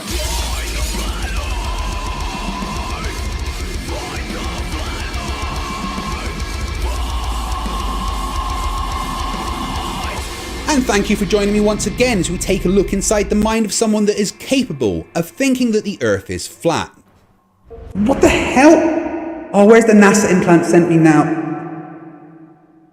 Hello? Is anyone there? Brainy? Cats? Simon Dan? Anyone? Hello? Oh, I'm back. Thanks, Sagan. I've been in the mind of a flat earther for years. It was so empty and cold. Right, where was I? Austin Whitsitt, that's right. So Word Salad Whitsitt. The smartest thing he ever did was come up with the best insult about me being a big old fatty that I've ever heard when he called me Fight the Tight Shirt. Fucking hilarious and pretty witty. Unfortunately, nothing else smart has ever passed his lips. Let's have a listen to him say a bunch of stupid stuff, shall we? So, here's the deal. Axial rotation has never been substantiated. They tell us that we're spinning around 1,040 miles per hour east, but it's never been substantiated. I mean, yeah, it's never been substantiated if you ignore all the evidence, I agree. Evidence like this. If the Earth is spinning at one rotation every 24 hours, that means that every hour it has to turn 15 degrees. And if the gyroscope is mounted anywhere on Earth, it's going to drift. In today's 21st century navigation systems, they're using what's called a ring laser gyroscope. It is extremely precise. If we could simply get one of these ring laser gyroscopes, we would be able to prove once and for all that there is no rotation to the Earth. One of the people in the community actually purchased one for $20,000. But what we found is when we turned on that gyroscope, we found that we were picking up a drift, a 15-degree-per-hour drift. Thanks, Bob. And also, as evidence that you don't know what the fuck you're actually talking about, you just said that we're spinning to the east at 1,000 miles an hour at the equator. Well, here's the thing, that anybody who understands even the slightest bit of physics knows that that sentence doesn't make sense. You don't measure rotational speed in miles per hour. That's dumb. You measure rotational speed in RPM, or degrees per unit of time. Like? A 15-degree-per-hour drift. Yeah, okay, thanks, Bob. You can shut up now.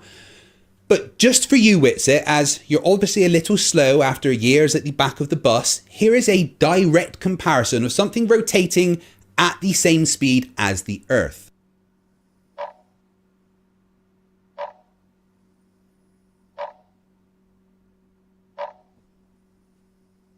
Better hold the fuck on, Witsit. Don't want the centrifugal acceleration of 0.034 meters per second squared to fling you off into outer space. Or maybe I do. Globe Earth is up Foucault's pendulum. It doesn't have an independent frame of reference. It isn't consistent, it has a window of error, and it doesn't correlate cause and effect.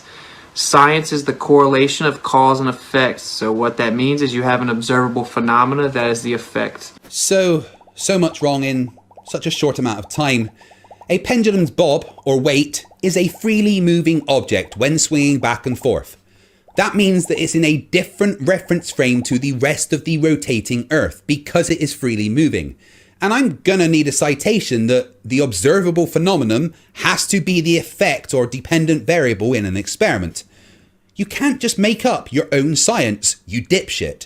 Okay, you have to correlate the cause to the effect, which means you have to have an independent variable that is manipulated so that it differentiates the effect. And then you can validate that that is the cause. Okay, that's what the actual scientific method is. Yeah, you have the dependent variable, the effect, the observable phenomena. You have an independent variable that you manipulate to validate the effects. Okay, to validate that it is the cause of the effect. It's very simple. The globe Earth doesn't do this ever at all, so there's literally not one single piece of scientific evidence for the globe Earth. The globe Earth never does this. Well, either you're lying or you've got a brain injury.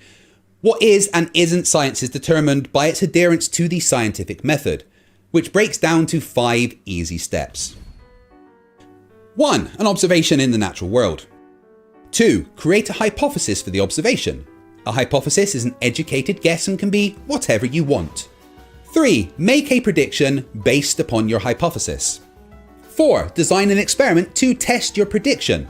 An experiment must have a control variable which isn't changed by the experiment to compare to, an independent variable which must be manipulated by the experimenter and is the presumed cause, and a dependent variable which is what will be changed by the manipulation of the independent variable and is measured and is considered the effect. And then 5, analyze your data. If your hypothesis is confirmed, then you've got a scientific theory. And if your hypothesis is invalidated, you reassess your hypothesis, make adjustments, and start again. Science is trial and error. And when we globe earthers do experiments, we follow that method. For instance, this particular version of Foucault's pendulum done by the gentleman physicist. Step 1, an observation. The stars in the sky rotate around 2 different points depending on your location relative to the equator. All of the stars move at 15 degrees per hour. Step 2, a hypothesis. I hypothesize that my observation suggests we are on a rotating body that is spinning at 15 degrees per hour. Step 3, prediction. To form a prediction, I must make an assumption. So if we are rotating at 15 degrees per hour, the freely swinging bob of a pendulum will drift 360 degrees at the poles and will not drift at all if placed at the equator. The amount of drift per time will allow us to calculate our latitude if the Earth is a rotating globe. Step 4. Design an experiment to test the prediction. The gentleman physicist did just that. He created a large, freely swinging pendulum and let it swing for 0.688 hours and measured the drift. Step 5. Analyze. Based on the data the gentleman physicist gathered during the experiment, he was able to calculate his latitude to within a margin of error of 1 degree. This confirmed the prediction and hypothesis. So there you have it, Witsit, an experiment that disproves your assumption that globe earthers don't follow the scientific method. And destroys your complete and utter misunderstanding of how a pendulum works. What else have you got?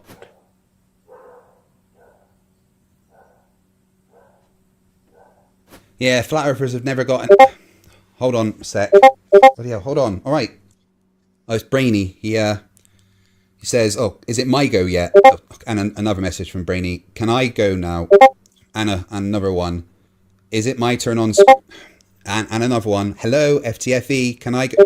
And another one. It says, please let me go now. I want to go. Please let me be on screen. I'm not desperate, honest. Look, all right. Here's Brainy Beaver. Hi, everybody. I'm Brainy Beaver, and my channel is the place you come to if you want that sweet smell of vanilla and desperation required for a tiny, innocent animal to just struggle to keep up with FTFE. Look, I told you I was sorry. It really was an accident. Yeah. Well, I guess I can buy that, sir. But it is a shame. Poor little guy. Probably kept up with you for a mile or so. Tough little mutt. Yeah. So come with me and give me emotional support while we take a look at Witsit, because there is not enough money in my world to buy the cocaine required to keep up with his meandering thought processes.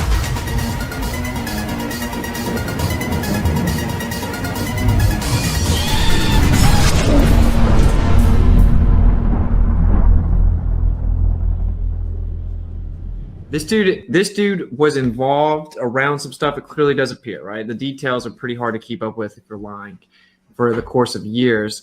But he doesn't fully understand what's going on. Again, he just pointed out that they call themselves demons, and they say that their seed comes from Lucifer or whatever. But really, that's not what's going on. It must have come from dinosaurs, because he's just like, these people are psychopaths. There's no way that this is real. They are literally Luciferians, and if you are in this chat, you probably do know it's very real. Yeshua's real. Lucifer's real. Lucifer's a title. The ultimate Lucifer is Gadriel, the serpent that fell. Okay, so it's very real. They consider themselves Luciferians. This is the process of getting to full enlightenment of understanding of the metaphysical, transmutation, alchemy of oneself, etc., etc. Okay, where to start unpacking that? I guess we'll just kind of start from the top. Guys, look, I get it. It sounds crazy. Also, you're talking about clones. What are you talking about? I'm not claiming that I can scientifically validate even the viability of cloning. I actually don't think that by force someone can be cloned or anything like that. They can't come get your simple... Witsit, you got to slow down, buddy. Witsit, you got to... But whenever you leave yourself vulnerable in the astral metaphysical realm because you're not protected by Yeshua and you're a little special boy, you can do whatever you want to, and you take a whole bunch of drugs and you sink in depravity and degeneracy and you're constantly trying to astral project... You got to slow down. Slow down. We're going to have to talk about these things as you talk. I know things are real in your dream states, and that's what's been pumped down your throat. Dreams. Are dreams real? I wonder what's going on in the dreams. What's the Matrix tell you about the dreams? There's something very real to the metaphysical. You got to stay on a subject, buddy.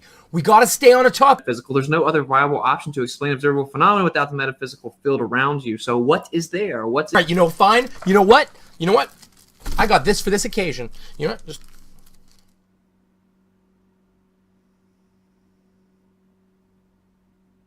Look away, children.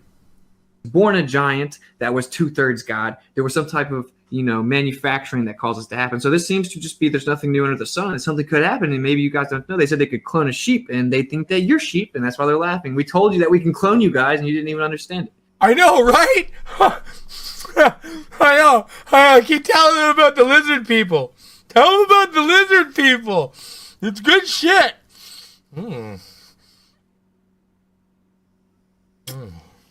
Coined the phrase atomic bombs and loosed them on helpless civilian populations. He said his vision of a nuclear war between England and Germany in the impossibly distant future of the 1950s.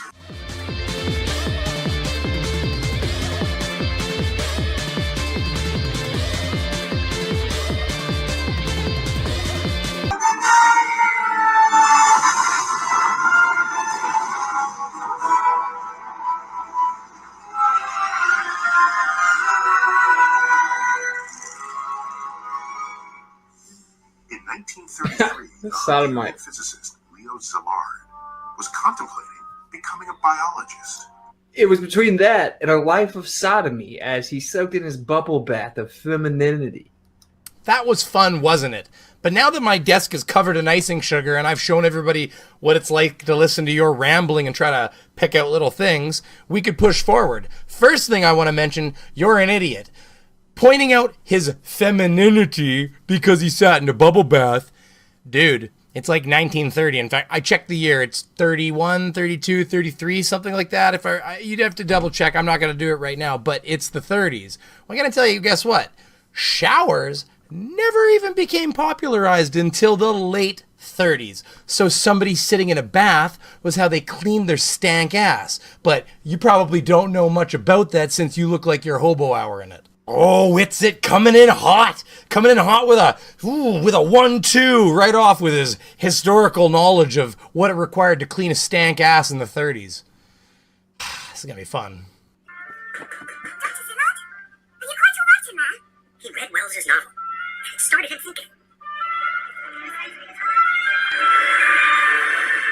Szilard knew that atoms are made of protons and neutrons on the inside. Which are actually pseudoscientific fairy tales. The materialistic or physical nature of anything beyond the subatomic scale cannot be verified in any scientifically verifiable manner whatsoever. In fact, the electron is nothing more than the terminal end of one unit line of dielectric induction. All we are seeing is reactions within the field on the quote-unquote quantum scale. You cannot actually in any way validate some type of materialistic claim.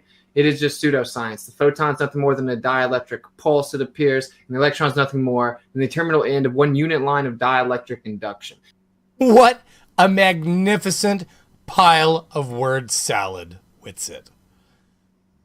Where do the electrons come from then, if it's just the terminal end of a dielectric pulse? Do the electrons just flow through the fucking copper like water through a hose? Technically they kind of do, but I'm going to show you how. The flow of electrons is what forms an electric current. If we look inside a piece of a copper wire, there are atoms that easily exchange electrons. These electrons are able to move from one atom to another in any direction. If we make a closed circuit by connecting the copper wire with a power source, like a battery, then the voltage will make the electrons to move in the same direction, from one terminal of the battery to the other, or from the negative to the positive of the power source. If we add a light bulb to the closed circuit, the electrons will have to pass through it in order to get to the other terminal, thus producing the light. This is where Whitsitt goes, aha, that's what I said though. But no, that doesn't make sense, Whitsitt, because if it's just the terminal end of blah, blah, blah, then you need to explain how an insulator works, because we have a fundamental understanding of what makes something an insulator and something a conductor, and it's based on how many electrons are in the valence shell, which basically adds to its stability. When you have a very unstable valence shell, especially if you have one stray one just kicking around in a circle out there, then it's very easy for another atom, similar to like orbits and planets, which you also don't believe in, that's fine, to kick one of those electrons off and like pull it over to another one. Hence, conductors and insulators. Some materials in this shell have loosely bound electrons, which allows them to flow from one atom to another. These moving electrons are called free electrons. How easy it is for an electron to move around depends on the material. Materials can be either conductors or insulators. Materials that are conductors, like most metals, allows free electrons to move freely throughout the solid, while insulators, like plastic or glass, limit the movement of the electrons, holding them tightly. Nikola Tesla, in fact, has said that he disintegrated atoms with millions of volts and nothing ever happened. When he first did it, he told all of his assistants, numerous people that are touted to be quote-unquote scientists say that there's going to be an explosion when I do this, just a heads up. Of course, they knew that he was not an idiot, so they didn't sleep, nothing happened. He did it numerous times. Fast forward, we now have a pseudoscientific fairy tale of fear coming from one single Grabler author from World War II about dropping nuclear bombs. I digress. So, question for you there, Whitsitt. What do you think they mean when they say splitting an atom? Because he can hit an atom with as much electricity as he wants. And besides, maybe they did say there would be an explosion. Perhaps they were also wrong. That doesn't mean anything. It just means that they weren't right. But it also doesn't mean that he did what was needed to cause an explosion. Because that's not what we mean by splitting an atom. I mean, we got Whitsitt over here swinging a knife around. Hey, take that. And that. Oh, I'm cutting atoms, fuck. Cutting atoms, fuck. Sorry, Whitsitt, that's not what they mean by splitting an atom. Splitting an atom is a chemical/physics reaction involving neutrons. This scale, we can see actual atoms and neutrons. Neutrons are the particles that help us unlock all that energy from the nucleus. But they move fast, so first we need to slow one down. And to do that, we simply use water. Let's follow this one and see where it leads us. Pay close attention. Firing this neutron into the nucleus of the atom causes the nucleus to split in two. This is the fission we mentioned earlier. And as the nucleus splits, it releases its own neutrons. Some of these newly released neutrons, slowed by the water, hit other atoms, causing more fission. And so the chain reaction begins. Now, when they talk about using water to slow it down, this is actually from a power plant. So, of course, they do things a little differently. They don't want as rapid of a reaction because kaboom! They needed to slow down a little bit. So that's where the heavy water pools come in to slow the neutrons. They actually absorb it. You can actually find out a lot of information about that watching Thunderfoot with regards to Chernobyl. There's a lot of good information there. But anyways, did anybody see Whitsitt and Nathan Thompson on their very, very, beautiful little thing where Nathan explained to Whitsitt like 2 times what a lie is? Because, of course, you have to explain to people that don't understand shit what things are, just so you don't get too much confusion, right? Things get wild. But did you see put the music behind it? It was like a Sick Kids kind of thing, right? Or one of those like Wish Foundation ads. But I gotta be honest with y'all.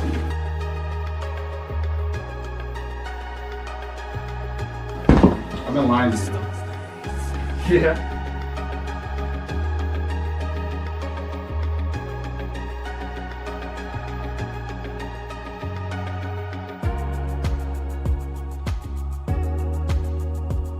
Whitsitt, yeah, he was an interesting case. I remember the little guy hiding at the back there. He's always so curious, Also, we were just talking about, he's like, have you ever floated up the freaking van yet? Like, I'm like, no, not at all. When you leave it, I'm like, how cool would it be, bro, if we never had to, like, even load the van up? Like, we just had the RV here. Yeah, that would be cool. That would be like the coolest freaking thing ever. Yeah, it was a wild adventure with Whitsitt. We've been done a lot of special children, but Whitsitt was a little different. I mean, we had to keep it a close... Hey, Whitsitt, we've talked about this. Get your hands out of your pants. No, the girls don't want to see that with Whitsitt. Whitsitt, you put it away. No, Whitsitt. Okay, I gotta deal with this. Just keep... I'll be back. Just give me a second, guys. But I gotta be honest with y'all.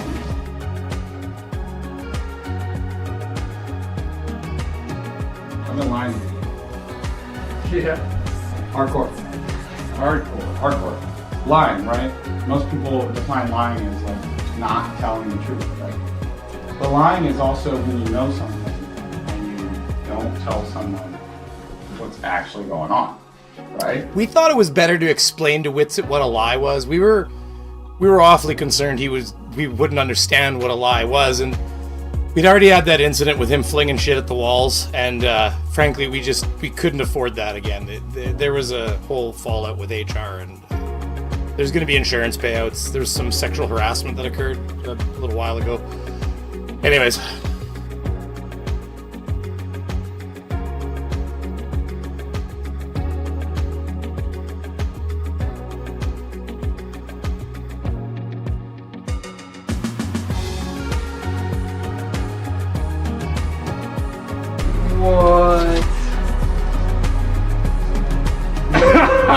We're gonna do the whole thing. We're gonna do the whole thing in the RV. He drove all the way out here from California.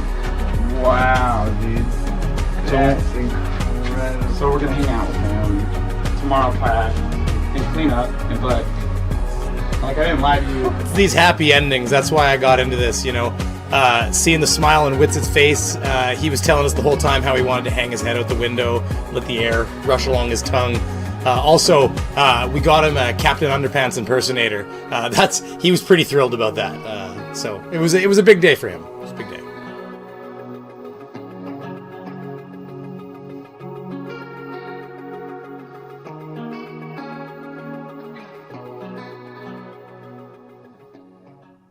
All right, now before I get going, I think we need to talk about the relationship between Oakley and Whitsitt, or I don't know, the separation.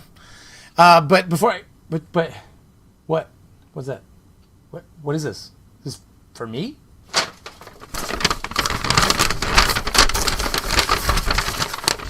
Flat Earth debate Oh! live. I'm your Neat. host, Nathan. Hopefully,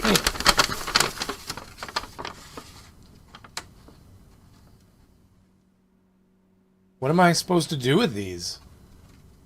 It didn't come with anything. Oh, there's a note in here.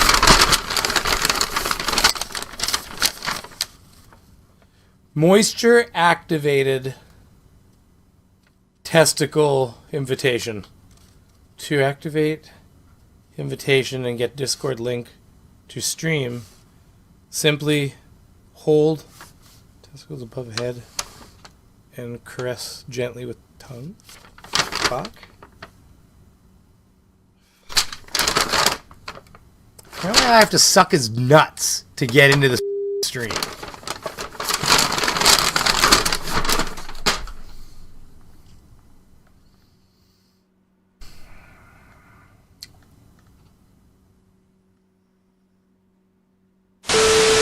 The elastic velocity or elastic energy of gas is way stronger than electrostatics. It's just my point here, at least I can only speak for me, right? My point is the electrostatics is always at play because everything that has any matter is electrostatic, and the Earth is also electrostatic and actually negative, and that's why we have lightning, etc., etc. So you can't just say it's not part of the equation. That would be dishonest. But at the same time, almost impossible to validate. You can't get outside of the sorry, Earth. what is this? What are you on about? What is this electrostatic non sequitur? The fact that we have to constantly look at this stuff to experience it or describe it or have pens to write it down is totally non sequitur. Well, it's just that, the Earth's negatively charged, and anything that falls to the Earth is electrostatic. Well, like a balloon? Yeah, the balloon. Does that fall to the ground, Witsit? No, of course. Well, then shut up! You dumb... Doesn't mean there's not a natural bias, though. A bias? What, for the balloon? How many times do you want to do this? Are you all morons? At home. Sorry, are you a moron? Is the balloon going down, Witsit? Yes, we are. Is the balloon biased downwards?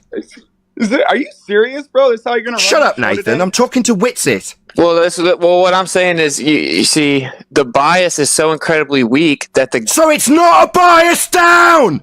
What bias? The downward one the balloon's not experiencing? Third time, Witsit! Yeah, they're right. The gas isn't going to go down. So there is not a downward bias! Well, you would... No, not well! There's no downward bias, you clown! You've just admitted it! Why are you in cognitive dissonance over this, Witsit? Your hand wave dismissing the electrostatics, dude. What, the non sequitur fallacy you introduced that I immediately demolished as a non sequitur fallacy?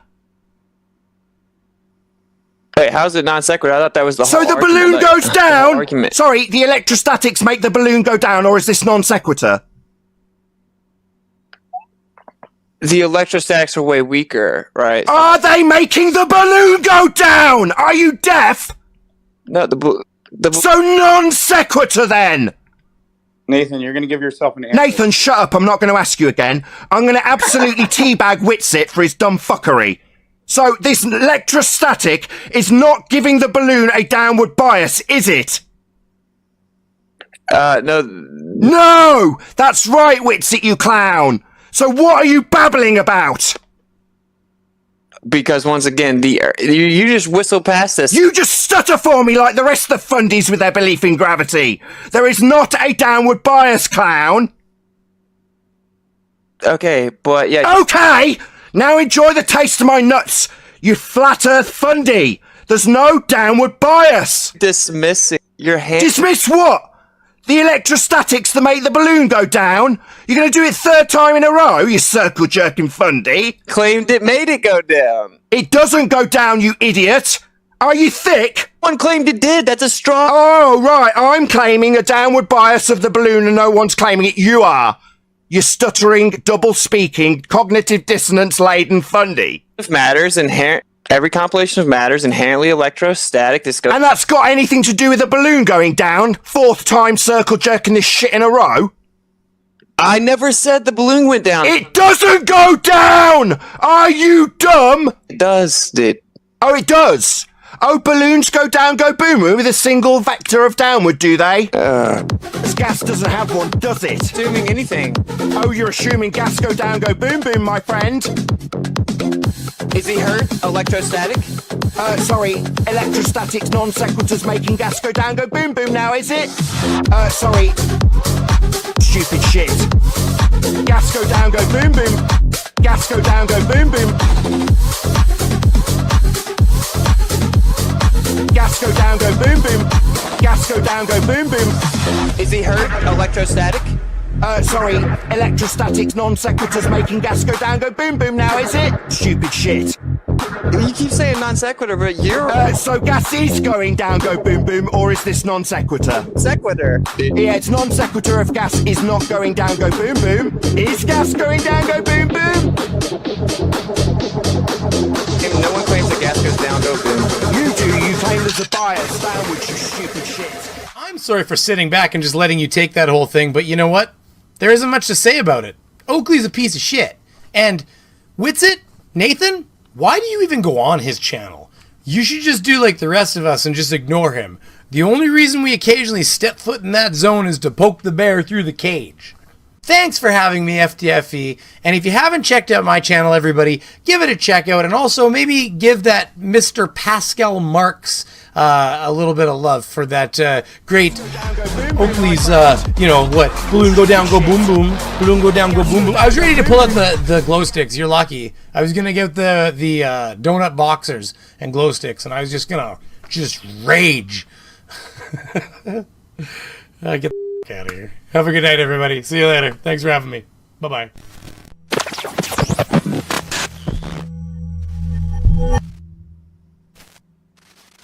And thanks for that, Brainy. This video isn't getting monetized, is it? Hey, I'm Fight the Flat Earth, and welcome back to the channel that douses stupidity in petrol and then offers it a cigarette. Today is episode 21 of Flerfs are Idiots, and... Hold on. Hello, Fight. Hey, NASA, how you doing? Wait, what? You're docking my shill pay? But why? You're sending me an audio file. Hold on. Introducing the most technologically advanced, topographically accurate, pseudoscience Earth model the world has ever seen. A model capable of making advanced pseudoscience predictions about our world with stunning 3D animations and an easy-to-use globe comparison mechanism. Ladies and gentlemen, I introduce to you the Flat Earth Model. Sweet bejeebus, they've got a model that's bad. Can you send me some help? Ahoy hoy, I'm playing a walk. Can you send me somebody else? Yeah, I mean, I don't know how I'm supposed to fight the Flat Earth with him. Like, but, I mean, I know he's a member of SEAL Team 6. Yes, Mr. NASA, sir. Certainly, sir. I'll do my best, sir. Goodbye. I love you too.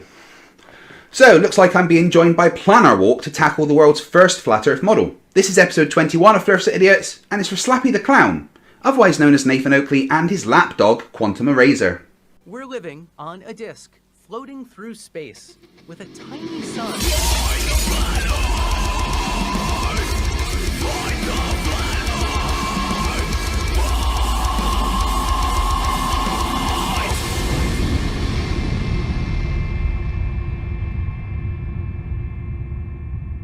Right, let's get on with this. I mean, I guess it's game over, right? If they've got a model, then it's game over. That's it, man. Game over. So yeah, I don't know what I'm gonna do. Slappy the Clown and his little manservant are very excited about this. Oh, talking about Quantum Eraser, he is one Flerf that I'm yet to christen with a nickname. So leave your comments below for the new name of Quantum Eraser. But anyway, let's see this model. So, without further ado, on behalf of the Supreme Council and my highly esteemed and distinguished colleague who has been knighted. Hold on, knighted? Nah, I need to check that. I'll just access my Freemason Satanic phone book directory. Yeah, hello Lizzie. Yeah, sorry to bother you, it's Fight. Yeah, quick question. Did you Did you knight Nathan Oakley, the flat earther? Liz? I don't think Nathan Oakley is actually knighted. Sir Nathan Oakley, it is my honor and privilege to present the only model of the Earth that has seen the light of day over the past 4 years. Oh God, no. This is it. We're done for. Are you ready? Here it is. The Flat Earth model. Here it is. Brought to you by our Flat Earth friends over at Google Earth. Hashtag same team. Oh, hold on. Did he just say that Google Earth is the Flat Earth model?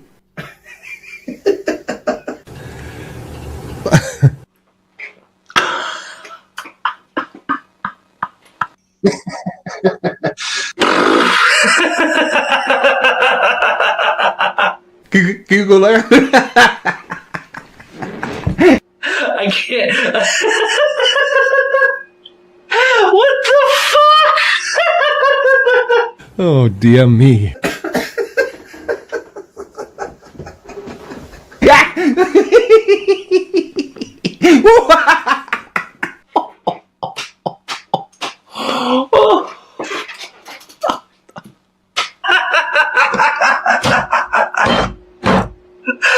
Oh, holy fuck!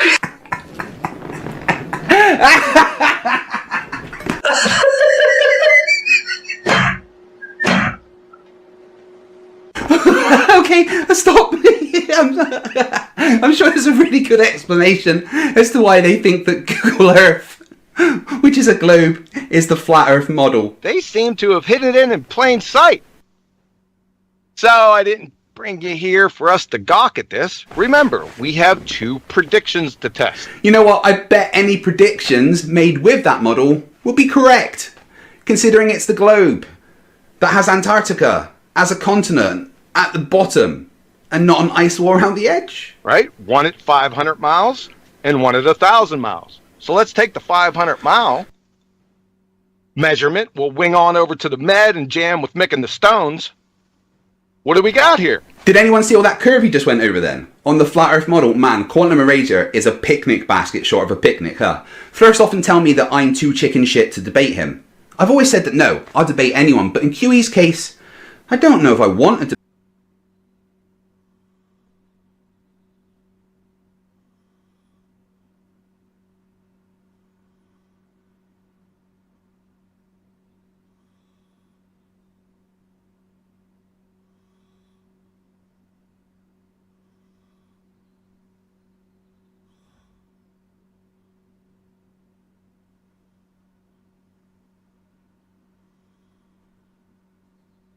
You guys do see where this is going, right? It's 4 foot above sea level on both points.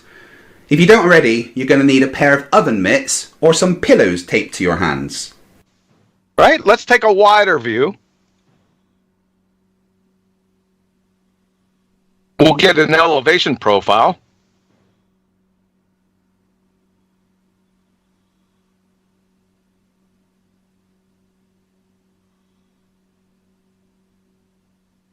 So, from the shore of Sicily, for 500 miles, as you can see, we have a 0.00 vertical drop.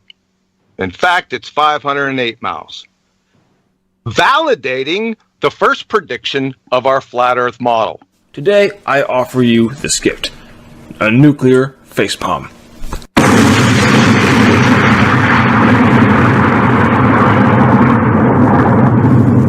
Guys, I am so sorry. Pillows would not have been enough. Yeah, that's some extra special stupid sauce. This has to be one of the dumbest things I've ever heard in all of my life. He thinks that elevation above sea level should take into account the curve of the Earth.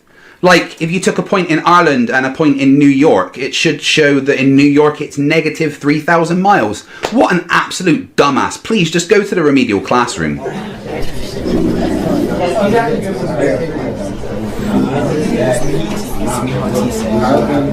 Alright, morons and retards, settle down and shut up. Today we're going to explain what elevation means in regards to the Earth, which is a globe. I said it's a globe. Okay, before we start, Mr. Truth, I couldn't mark your school project. There was too many errors in the spelling, including your name spelt wrong, the title spelt wrong, the day and month spelt wrong, and the rest in an unreadable Comic Sans font. Got 2 days to do it again. Anyway, this is simple, guys. Look at this half of a globe. These lines are all the same length above sea level. When you connect them, you get a level line. You wouldn't expect something that is showing height above sea level to show curve. That's the dumbest thing I've ever heard. And I spend every day with you dumbasses. Thank God that's home time. Get out. I hate you all. Where's the vodka? The Globetard's only port in the storm against our model is this claim. Elevation is measured from the center of the Earth. That's just code for gravity, right? They put gravity into everything. I think it's in their scrambled eggs in the morning. I don't eat eggs for breakfast. I eat flat earthers. Just check out my playlist of debates. I've been in loads. Right. So that is, every point along the surface of the Earth is equidistant from the center of the Earth. Our retort, A, from their alma mater wiki. Elevation is not to be confused with the distance from the center of the Earth. And B, how in the world can they make the claim when they live on in an ellipsoid? Stop, guys, please. I'm begging you. Don't facepalm again. I've done some research and found out what happens if you facepalm too much. Can you tell us what's wrong with her? Yes, allow me to demonstrate. Could one of you do something stupid? I got it! Just as I suspected. Your daughter's been facepalming at your stupidity for so long it's becoming dangerous. Take a look at this x-ray. So the ignorance of QE is quite staggering. He was also referring to the whole Neil deGrasse Tyson said it's shaped like a pear thing. I mean, just look at these two circles. One of them is perfect and one of them is not. The difference is barely noticeable. It's so small that you can't even tell that this one isn't a perfect circle. It's the same with the fucking Earth. Your flat Earth model, my hairy ass. Try again. You embarrass yourself and your entire movement. We're going to go to Planner Walk after this brief interlude. Nathan, question. You ready? How do you convert meters into kilometers? I don't know. How do you convert meters into kilometers? What's the correct way? You tell me. The correct way is divide meters by 1,000. So if you have a meter and I divide that meter by 1,000, you don't think that would give you millimeters? Meters into kilometers, Nathan. You just said That's you what I'm divide talking meters by 1,000 to get kilometers. So you're saying I divide something that is 1 meter long by 1,000 and that will come out to a kilometer value. Nathan, it sounds like you are quite literally retarded. You do not divide meters to come out with kilometers. Why would you divide a value that is given in meters to come up with something larger, i.e. kilo, meaning Because, thousand? Nathan, because the thing you don't understand is that it's a ratio. Did you do maths at school? Why would you divide a meter value when trying to come up with a larger value? Dividing something makes it smaller. Oh dear.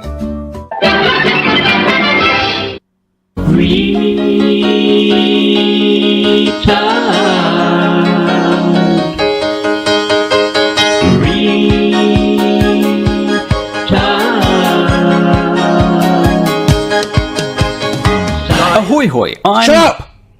So as you might know, I went on Nathan's show This recently. arrogant little millennial prick. You know, it'd be very nice if I could actually talk. You're just fucking retarded. So essentially, what I was trying to do was Shut up! This is why it's impossible to argue with Nathan. So I was pretty much trying to explain to Nathan why Google Maps does not show that the Earth is flat. And so obviously they started a little game called What's My Fallacy? The problem is though that fallacies don't tend to work if the argument is incomplete. So if I say something like if the Earth is round then up is not the same for everyone, that is not fallacious in any way. Nathan would call that begging the question. However, I've not begged the question because I've only said if A then B.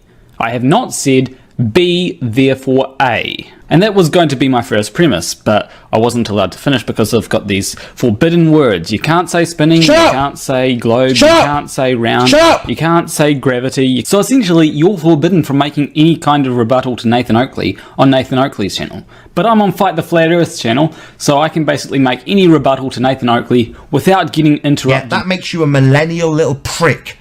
I spoke too soon. But anyway, here's my rebuttal to Nathan Oakley or Quantum Erasers' Flat Earth model. Premise A. Direction is never absolute. An example of this would be if we were on a globe and I was in one country that's on the opposite side to a country that another person is in. We would have different ideas of what up is. Premise B. Height is about the relationship between 2 points, but only on one axis, and that would be the upwards axis. Premise C. Some definitions of level just mean having no part higher than another part. And lastly, premise D is elevation literally just means height with respect to a level, like sea level. That means shut your stupid fucking mouth. Now, would it surprise anyone if Nathan didn't actually attempt to offer a rebuttal to any of those 4 premises? All he did was attack the examples that I gave, trying to explain the first premise to You it. unbelievable little bastard. But the real problem there was I was interrupted. You somehow think that's fucking Earth curve. So as I was saying before I got interrupted, the problem is that there would be so many interruptions that by the time... stupid shitheads. There were so many interruptions that by the time I got to the next point, the previous point had been completely lost on them. And rather than letting me get to the end of my example, you talk over the top of it when I get to the conclusion each time. But if Nathan had have followed those premises through, it would have been self-evident why his so-called model did not prove the Earth was flat. Fucking turd in the punch bowl. But anyway, I have better things to be doing right now, so wait, he's over that way, isn't he? Back to you, Fight the Flat Earth. No, I'm over here. Never mind. Make sure you guys go and subscribe to Wolfie6020's son in the link up there, if I remember to put it in. Now, before we go, let's look at Nathan Oakley being a dumbass again. In this clip, Nathan tries to explain why things appear to disappear from the bottom up on a flat Earth. So for a long time I've been trying to make the analogy that if you take off a pair of shoes and back away from them, you will see them disappear eventually due to their angular size being too small to see. And you can induce this effect by reducing the angle. So the angle of attack is essentially what causes things to disappear from bottom up. So in this example I've set a book at the end of this very long hall which they play table tennis on, so it's incredibly flat. They play table tennis on, so it's incredibly flat. And that's good enough for you, is it? When trying to demonstrate this incredible new discovery of angle of attack, your methodology is, yeah, looks kind of flat to me. You fucking idiot. And as you can see, as I lower my angle, the book disappears. Now purely by chance, as I was doing this, somebody came along and actually picked up and removed the book as they were clearing away the hall while I was doing this. But just by luck, there was a woman with a pair of shoes on actually lifting the book out of place, which you can see here. So as she reaches down, the book and her shoes disappear. Purely by chance, but very handy, as it matches the example I give. So the shoes vanish, the person who has a bigger angle, obviously they're larger than their shoes, is still perfectly visible, and this is exactly the same as a pair of wind turbines disappearing into the distance, or anything disappearing into the distance due to angular size, or the angle of attack being too limited to see the item. Okay, let's wrap this up by showing people what an absolute clown you actually are. Yeah, the bottom of those items, they're probably going to disappear first because they're in another...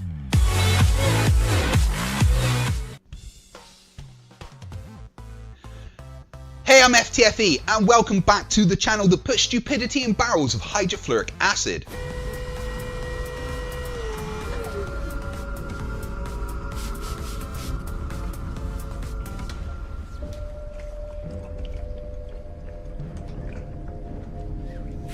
Flat earthers come and go. Some fade into obscurity, some see sense and realise the earth isn't flat. Please go and subscribe to Seek Truth, Speak Truth. But some never cease to pump out the stupid. And no flat earther pumps out more constant stupid than Sleeping Warrior. He is so stupid that he once said the earth would have a solar eclipse every month. A solar eclipse will happen every single month. And why? Because it takes 27 days, 27 point something days for the moon to orbit the earth. So at some point it's going to cross the sun, and it does it every single month. Now, I have no explanation for why it takes every 100 years for America to get one, because the law of probability dictates that it should be every few years, but we're being told it's once every 100 years. So there is a solar eclipse every month. The only problem is we don't see it because it's usually over the water. So you can bet me £1,000 because you're gonna have to come up with the reason for why it's not when the moon orbits the Earth once every month, you Burke. I bet you £1,000 solar eclipses happen every single month. The issue is we never see them because they're normally over the Earth. Normally over the water. After failing to pay up for that bet, he promptly deleted his channel and started a new one. He is so stupid he was officially voted the dumbest fuck of 2019, beating out even JM Truth.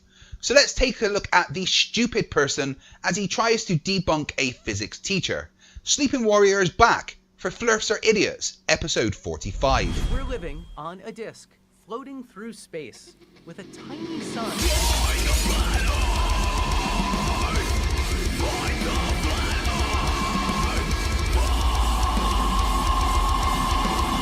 Thank you for joining me once again to look at the people whose breakfast of choice is the purple crayons. Sleeping Warrior is, how do I put this delicately, not one of the brightest people around. He clearly has issues with the most basic of things, like basic maths. 5 divided by 0 is 5. In the real world. Basic physics. This is an egg. And basic toilet habits after becoming the first man to ever stream twice at the same time. They started to get irritated. So that's the thing is, the thing is though, the cop doesn't have to show you the code. He just brings you before the judge, and the judge has to show you the code.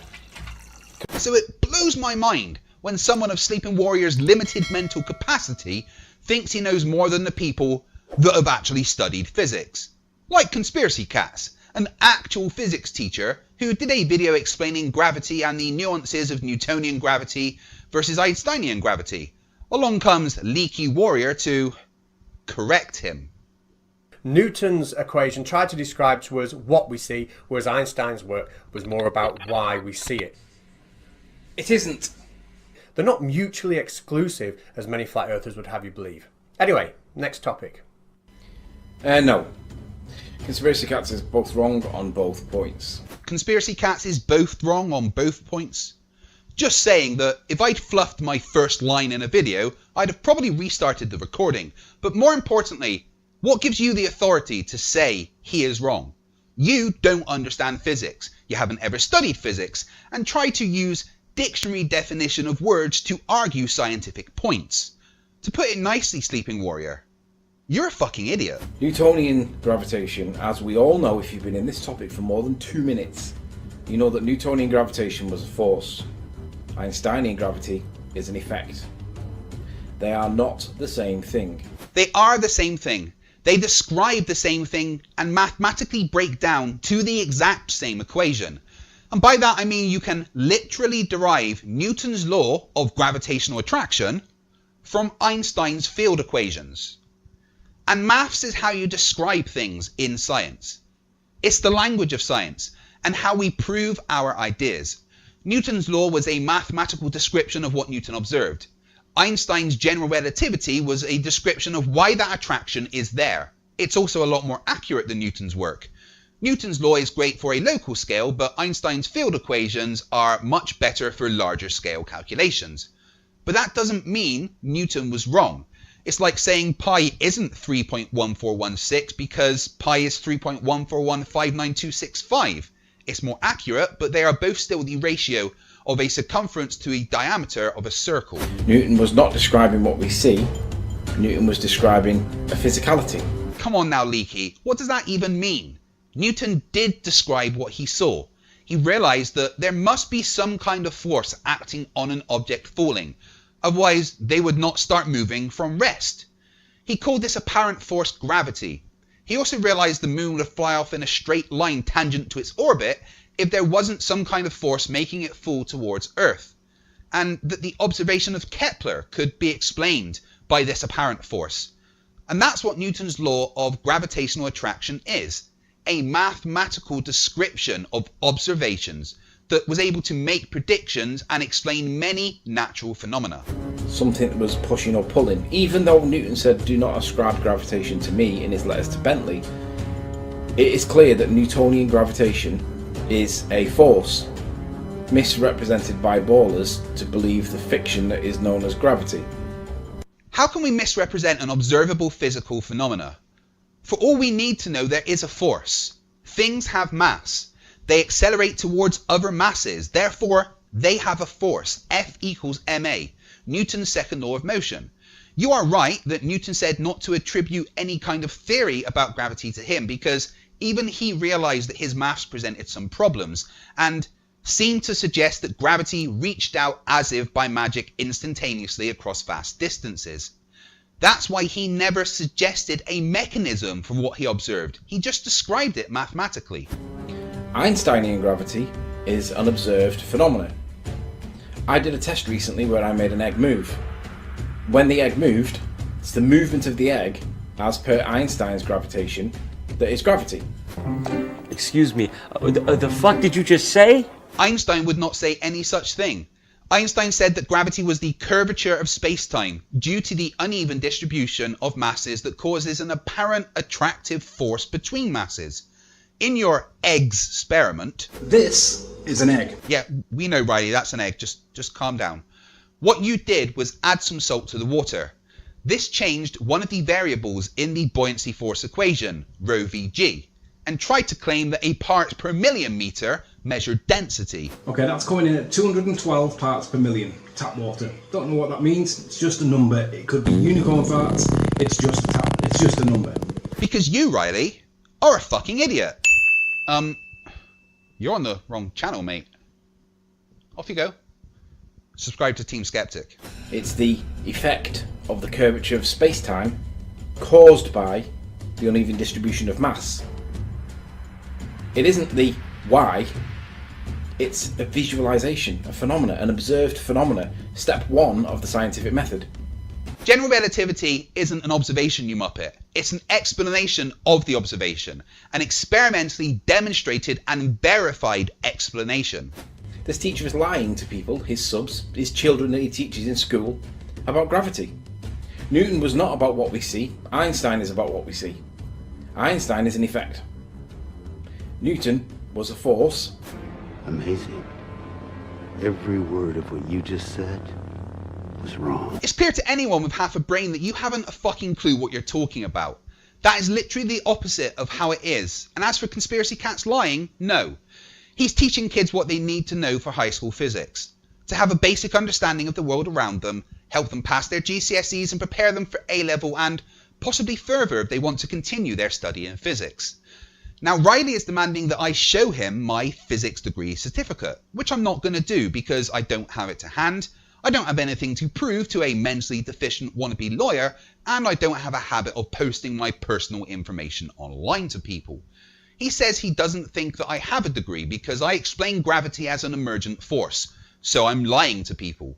I asked Riley what he thinks happens that after high school, where you're taught Newtonian physics, that you get to college or uni and they tell you that actually that was all just a lie, it's not a force, it's the curvature of space-time.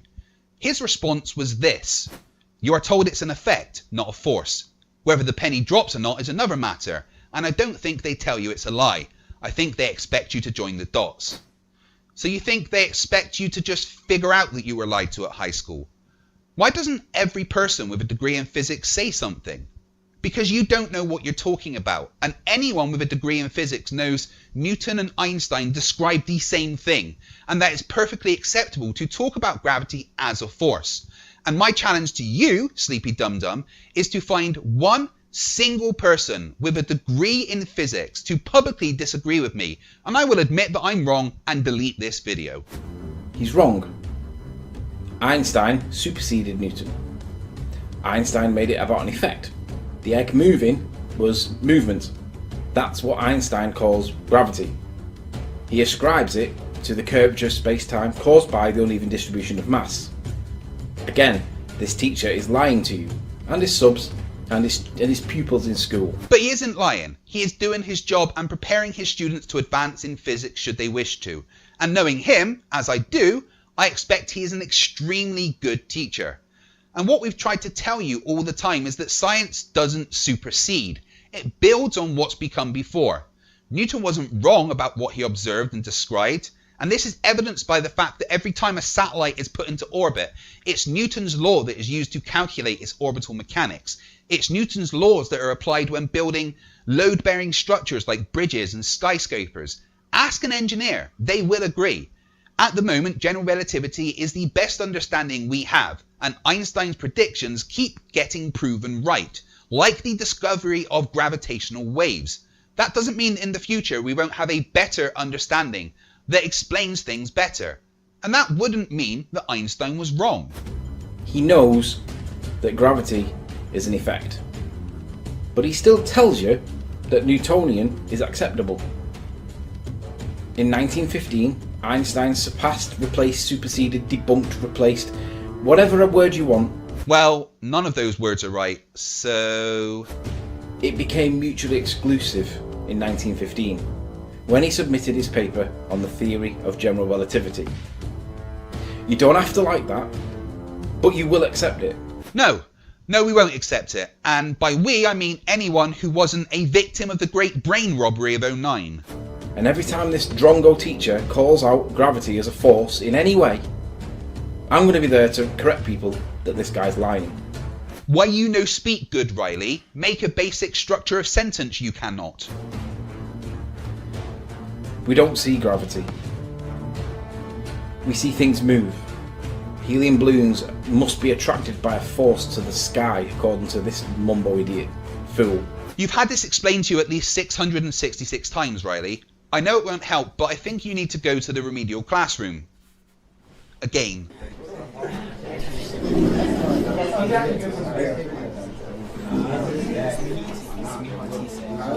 Right, you bunch of morons, sit down and shut up. What is it, Mr. Riley? You need the toilet? Go on then, quickly, we'll wait till you get back.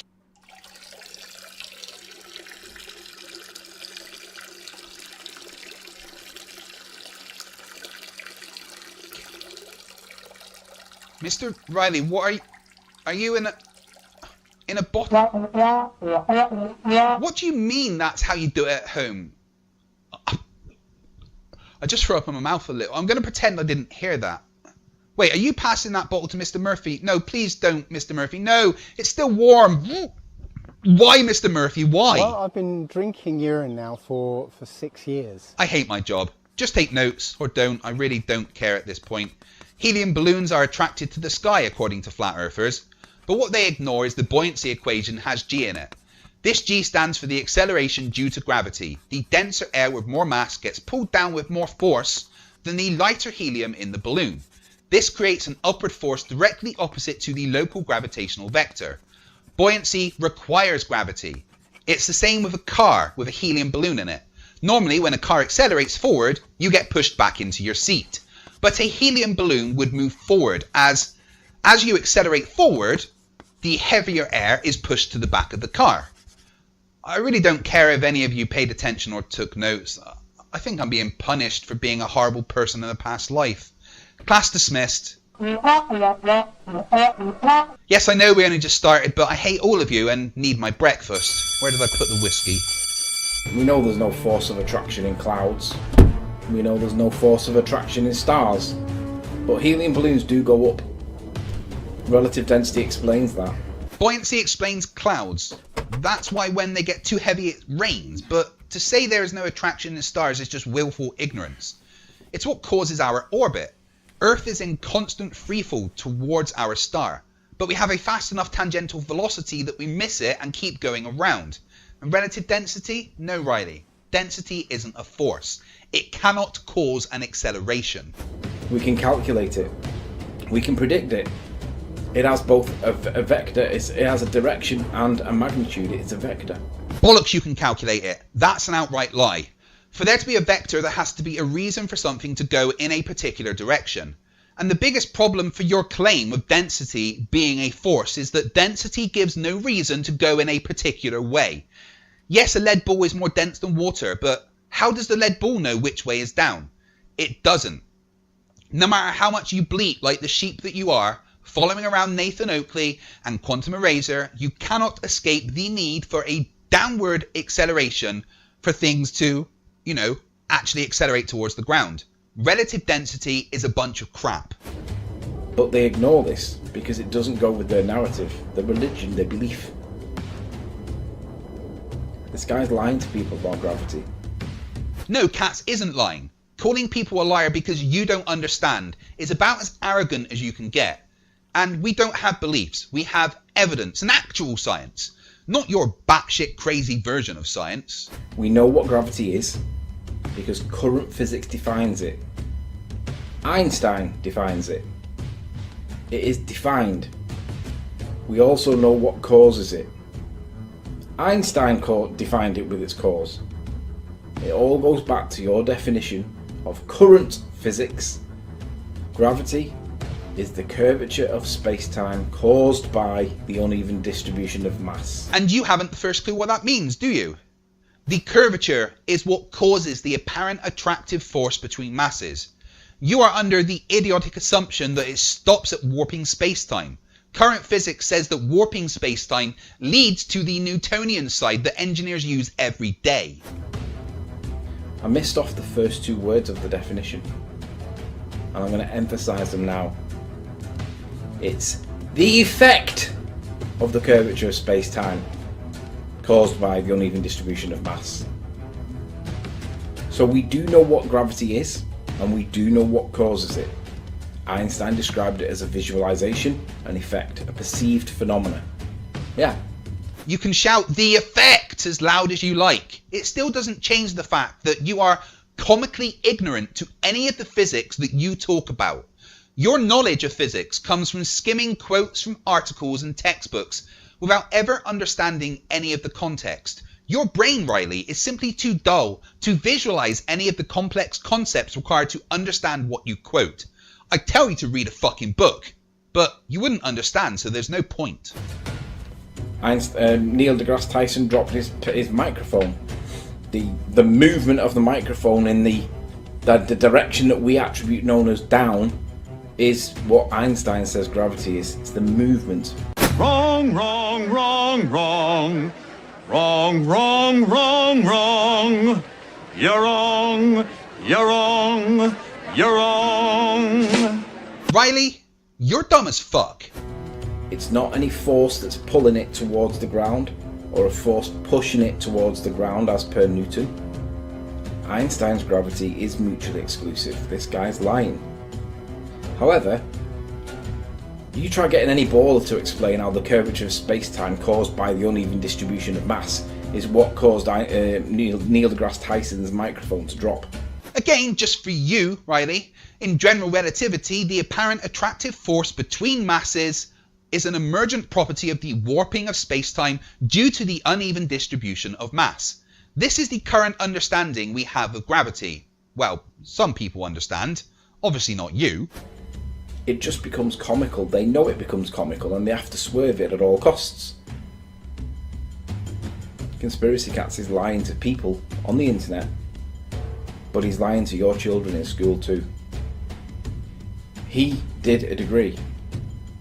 He knows Einstein is an effect, but he still teaches Newton.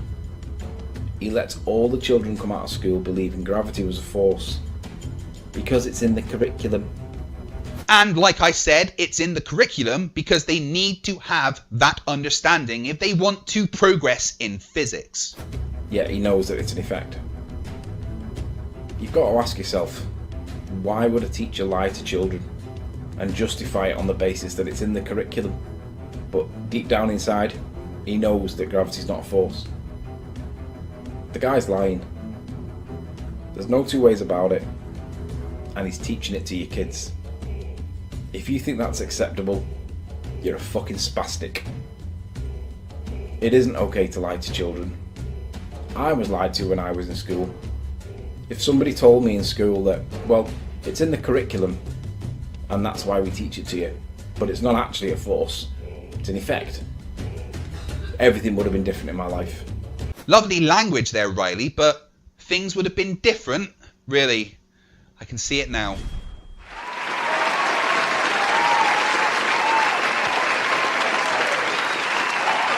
Nah, this is more Riley's level.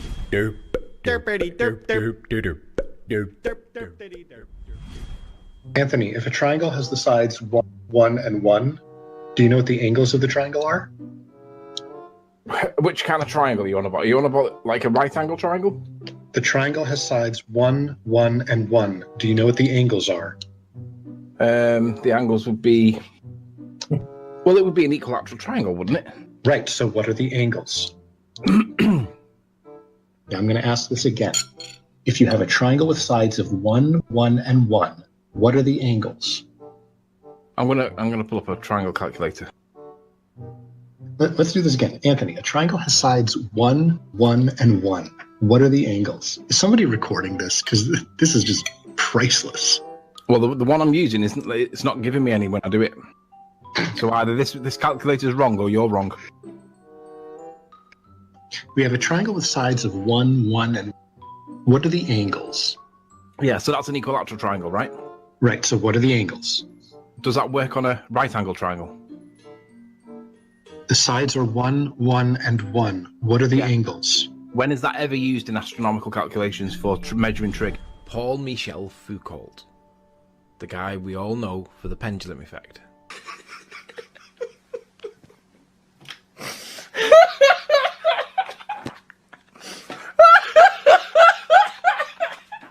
Apparently it shows the rotation of the Earth. What do we know about Foucault? Not that much, really. French, pendulums, that's about it. That's all we know about him. This is the guy. He died in 1988, 1984, aged 57. Does anybody know what he died of? I didn't know what he died of. Presumably old age. There's not that much in it, but for the fact that he was gay, openly gay. He died of HIV, and that's about as much as you can tell. Everything else in here is generally not that, not that interesting. There's not that much in it. One thing I want to show you is that if you do a Control and F in here and type in pendulum, no mention of the pendulum. Foucault's pendulum is supposed to show the rotation of the Earth. Wouldn't you think that if that was true, it would at least get a mention in his... You've got no answer for it, that's the problem. No, I do. The answer's the same on both models, but I'm not getting into it. We're trying to satisfy the definition of atmospheric pressure by satisfying the mass part for weight. If you can't satisfy mass for weight, then you don't satisfy the definition for atmospheric pressure, and your model does not do what your model claims it does. So where do we... Okay, Newton's first law. All mass is inertial mass. And inside a gravitational field, all mass is gravitational mass. That's all not... mass is accelerating downwards at 9.81 metres per second. No, that's not Newton's first law. Certainly is Newton's first law. No, it isn't. Newton's first law of motion is an object in motion will remain in motion unless acted upon by a force, or an object at rest will remain at rest unless acted upon by a force. Which is quite literally the law of inertia. That's not the way you worded it. That is not his law. You need to use the words. The law of... No. That is the law of inertia. Right. My friend here that's not you talking, and you were asked not to talk because it was supposed to be gently and I, has incorrectly cited Newton's first law of motion. Newton's first law of motion is an object at rest... Can you stop interrupting, please? You were asked to go on mute. An object at rest remains at rest unless acted upon by a force. An object in motion remains in motion unless acted upon by a force. You did not read that, or you did not cite that when you said Newton's law, first law. What did you say about Newton's first law? Newton's first law is the law of inertia. Now, if you would like to Google what is the law of inertia, I think you'll find it is Newton's first law. Newton's first law is not Newton's first law of inertia. It's called Newton's first law of motion, and as I've correctly cited on demand, it is an object in motion will remain in motion, and the same way an object at rest will remain in rest unless acted upon by a force. You have not got your laws of motion correct. Sorry.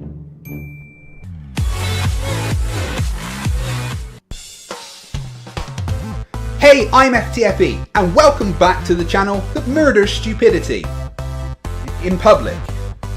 Where everyone can see it.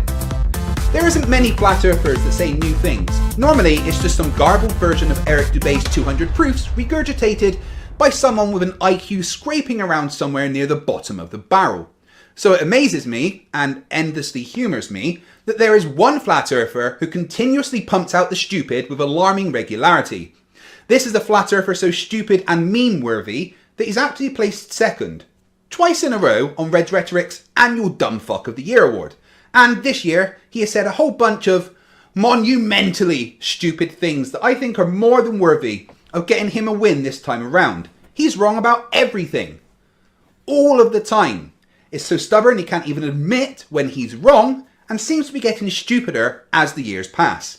This is the first flat earther to get his third episode of Flerfs Are Idiots. He's back for episode 32. It's the one, the only, thank God, Sleeping Warrior. We're living on a disk, floating through space, with a tiny sun.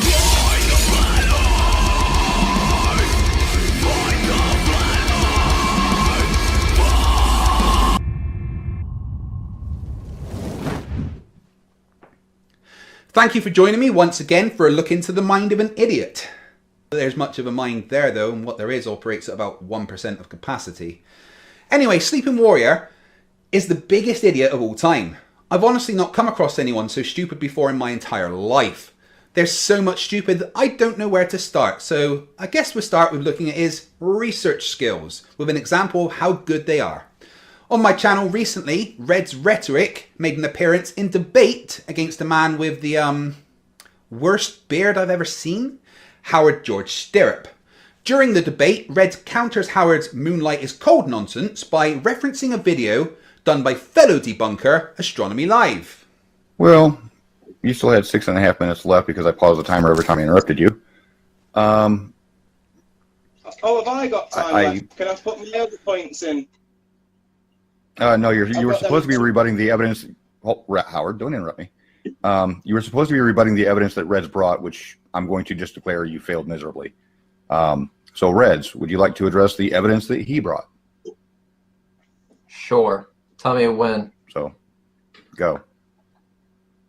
Okay. I'm going to just put this to you, Craig. Just make sure it makes it into the description. It is a video from Astronomy Live showing that moonlight is not colder, whatever the hell that means. So anyway, gravity is irrelevant to the shape of the Earth. Gravity is not the same as geometry. Astronomy Live debunked the cold water, the cold light, moonlight thing on his channel 2 years ago. Meteorites explode, which make round craters. GMO is irrelevant to the shape of the Earth. Soviet brainwashing is irrelevant to the shape of the Earth. Nixon being a douchebag is irrelevant to the shape of the Earth. Aerosols is irrelevant to the shape of the Earth. EMF safety levels and no Wi-Fi zones is also irrelevant to the shape of the Earth. Dr. Kenneth Lee Clark wasn't involved in cosmology or space science, therefore is irrelevant to the shape of the Earth.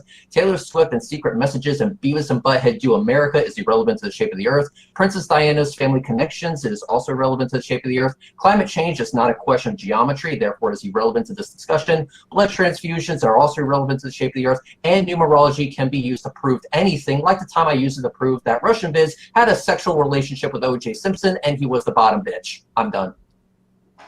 As you can see, the video Red's Rhetoric is referencing plays in the background as Red sent me the link on Google Hangouts and I loaded it into the vMix software as he started that specific debunk.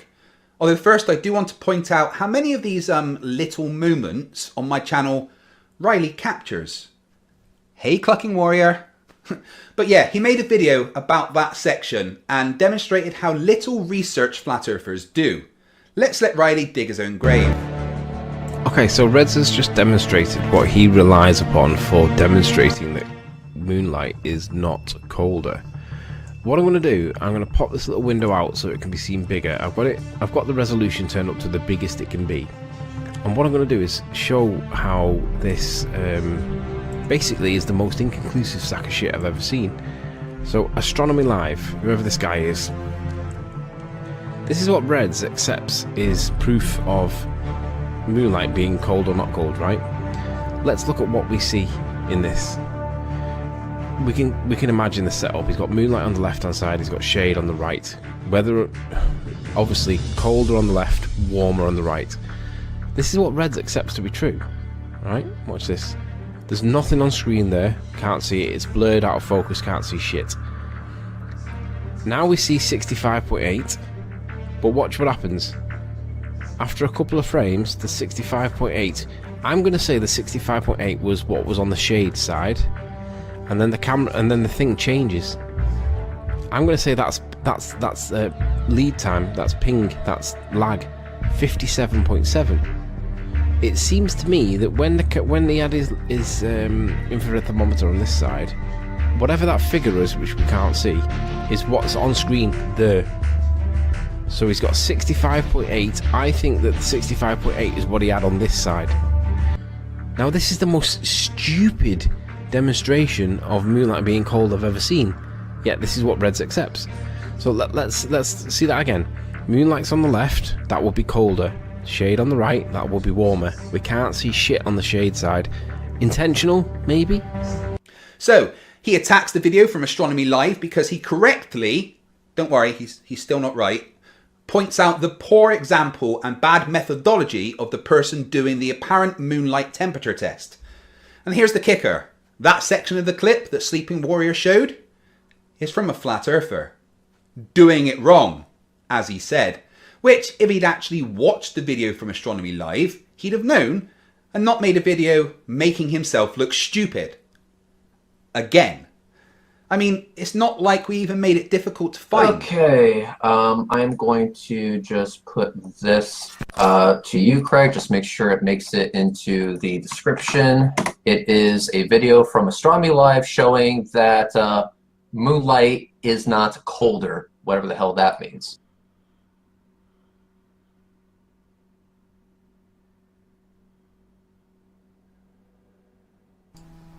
Hi folks, Astronomy Live here. In the video you see playing from Dan Rostov's channel, the claim is made that moonlight makes objects colder. We said the video was going to be in the description, and it was in the description. So it's only Riley that's to blame for not actually doing the research and watching the video that he is talking about. Riley even did a follow-up video saying that Reds and I were being dishonest after his mistake was pointed out to him, instead of admitting that he was wrong, proving he isn't only stupid, but dishonest and stupid. What, is that not stupid enough? Oh, don't worry, there's so much more. Next up, Riley misunderstands gravity, density, and buoyancy, all in one fell swoop. It's Sleeping Warrior's famous density tower.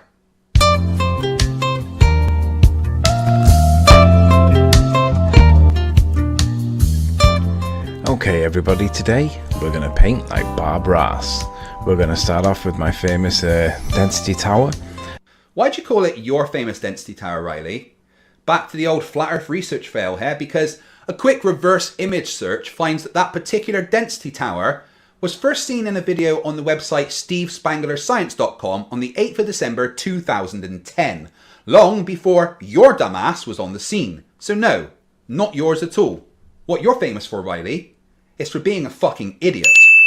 And for this illustration, we're going to think that we are the cherry tomato in the middle. So we are the cherry tomato in the middle. Let's remove all the labels so that we don't have any of the labels. Yeah, let's just get rid of all the labels. We don't need to actually know what any of those things are, do we? Just as long as we know that we are the cherry tomato, I guess? And we're going to give these numbers later. So let's add some artifacts. Now that we've got rid of all of the numbers, let's going to add some elements to the picture. We'll start with some ground. This is the ground and the cherry tomato is now on the ground. And we need to give these values some numbers so that we can make sense of these things. Right, so after taking away the actual labels, you're just going to relabel them with arbitrary numbers. And we're going to get rid of the bottom half of the density tower and just replace it with the ground. This is very scientific, Anthony. Keep going. We're all learning something. It's not what you think we're learning, but trust me, we're learning something. Not that difficult. We'll call the ground 1000. We'll give the arbitrary value of the human to be about 70. and we'll give all the other layers some numbers. We'll finish up at the top with 1.5 for the ping pong ball, and then we'll change the ping pong ball into a sun, and then all of a sudden it's beginning to look a lot like our world, don't you think?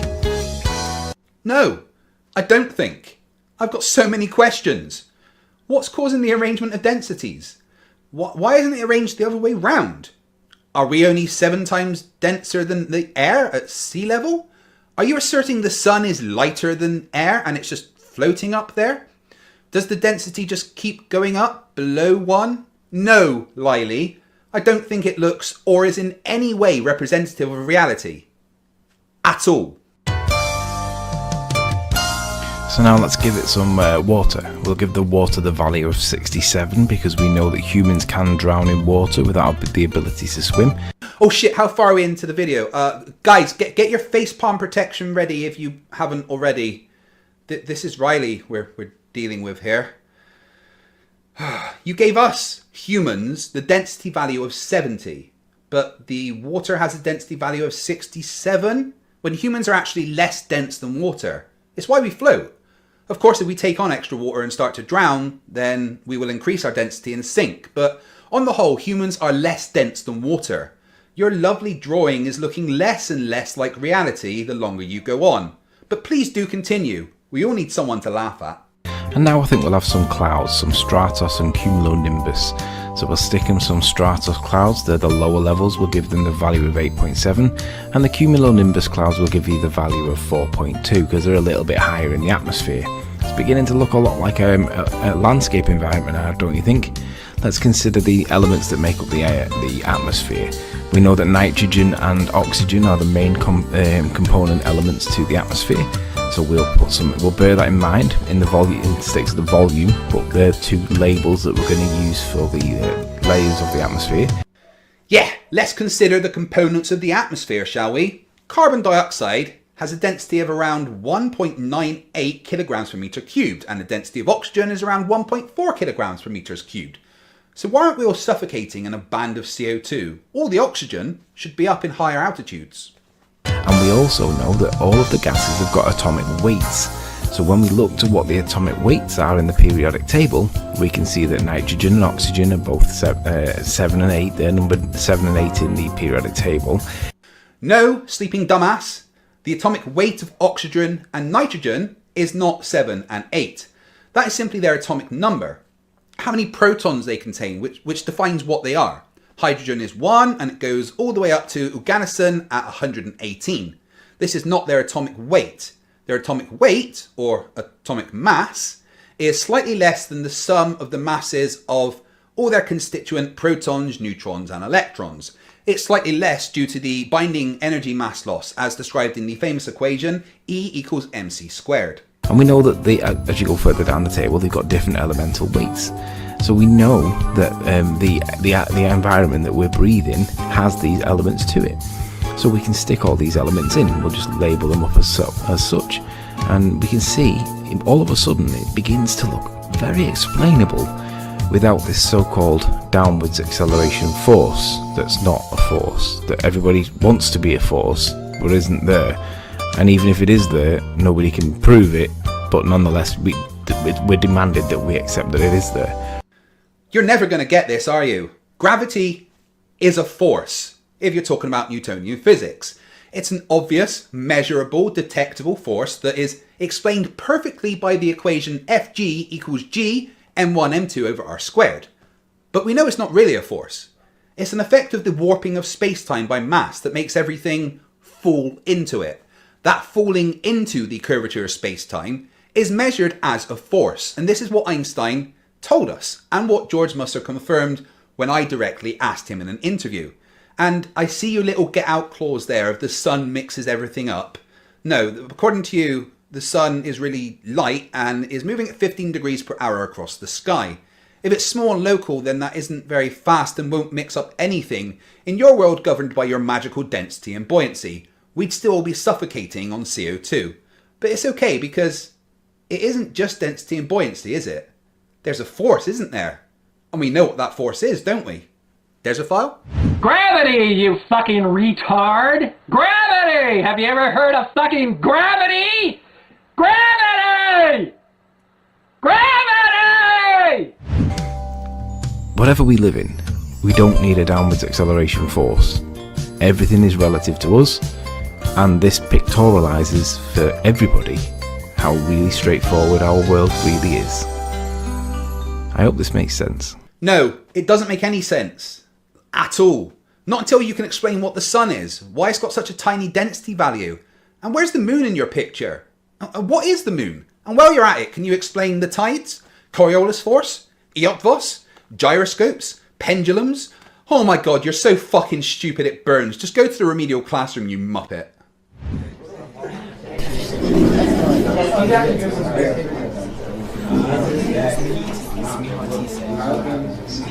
Okay everyone, shut up and sit down. I'm the substitute teacher, Mr. Katz, and I'm here today because your normal teacher can't cope with your stupidity anymore and has had a nervous breakdown. I'm sure this has been covered already, but you still don't understand why buoyancy and density aren't a replacement for gravity. Yeah? What is it, Mr. Riley? You're Mr. Riley. I read your thesis, you know, best laugh I've had all year. Anyway, shut up. Okay, so let's make this simple. Gravity acts as a force which pulls objects downwards. Now, in the case of something that's floating on water, it's not being pulled downwards, it's floating, which means there's a force in the opposite direction. We call that force upthrust or buoyancy. Now, the amount of upthrust or the amount of buoyancy is going to depend on how much water has been displaced by the object in the water. Density doesn't fit into either one of those things because density isn't a force, it doesn't have a direction, it's not a vector. Density is literally just the mass per unit volume of the object. Okay, that's time. Your homework is figuring out how to get dressed on your own and learning to tie your shoelaces. Your normal teacher will be back next week if he is recovered from your stupidity. I'm surprised, though, that with all of you here, that this amount of density in one room hasn't collapsed into a black hole and destroyed the universe. Paul Michel Foucault, the guy we all know for the pendulum effect.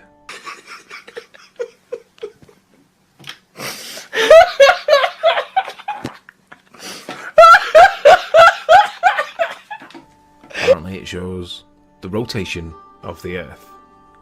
What do we know about Foucault? Not that much really. French, pendulums, that's about it. That's all we know about him. This is the guy. He died in 1984, aged 57. Does anybody know what he died of? I didn't know what he died of. Presumably old age. There's not that much in it, but for the fact that he was gay, openly gay. He died of HIV, and that's about as much as you can tell. Everything else in here is generally not that, not that interesting. There's not that much in it. One thing I want to show you is that if you do a Control and F in here and type in pendulum, no mention of the pendulum. Foucault's pendulum is supposed to show the rotation of the Earth. Wouldn't you think that if that was true, it would at least get a mention in his Wikipedia page? We aren't done yet, guys, because Riley just can't stop being wrong. Here's a video he put together to try and disprove the Earth's rotation. It's a bit of a boring video, so I added a dramatic voiceover to make it more interesting. Scientific method. Step 1. Observe a phenomena. The sun appears to go down. Step 2. Hypothesis. What causes that? We're told the Earth is turning. This is the presumed cause. Step 3. Experiment. Can we see the proof we are turning, please?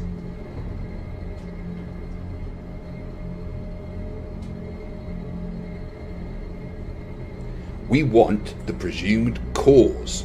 Proving, I think he means proven.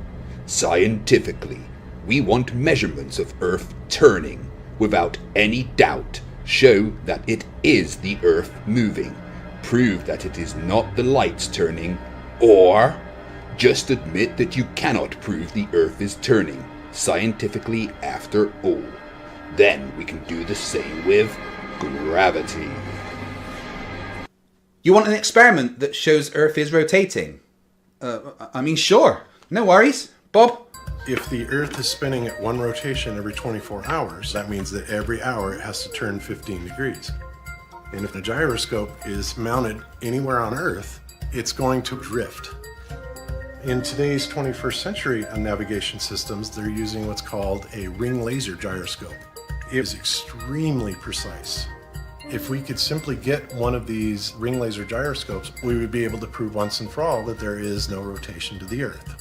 One of the people in the community actually purchased one for $20,000. But what we found is when we turned on that gyroscope, we found that we were picking up a drift, a 15 degree per hour drift. Cheers, Bob. Oh, is that not enough? Well, there's also this experiment from the gentleman physicist that uses a homemade Foucault's pendulum to physically observe the rotation of the Earth and use the resulting angle from the drift of the pendulum to calculate his latitude and distance away from the North Pole. Riley, will you ever get anything right? A solar eclipse will happen every single month. And why? Because it takes 27 days, 27 point something days for the moon to orbit the Earth. So at some point it's going to cross the sun. And it does it every single month. Now, I have no explanation for why it takes every 100 years for America to get one, because the law of probability dictates that it should be every few years, but we're being told it's once every 100 years. So there is a solar eclipse every month. The only problem is we don't see it because it's usually over the water. So you can bet me £1,000 because you're gonna have to come up with the reason for why it's not when the moon orbits the Earth once every month. You Burke. I bet you £1,000 solar eclipses happen every single month. The issue is we never see them because they're normally over the Earth, normally over the water. Next up, we have an excellent combination of Riley's stupidity and dishonesty mixed together.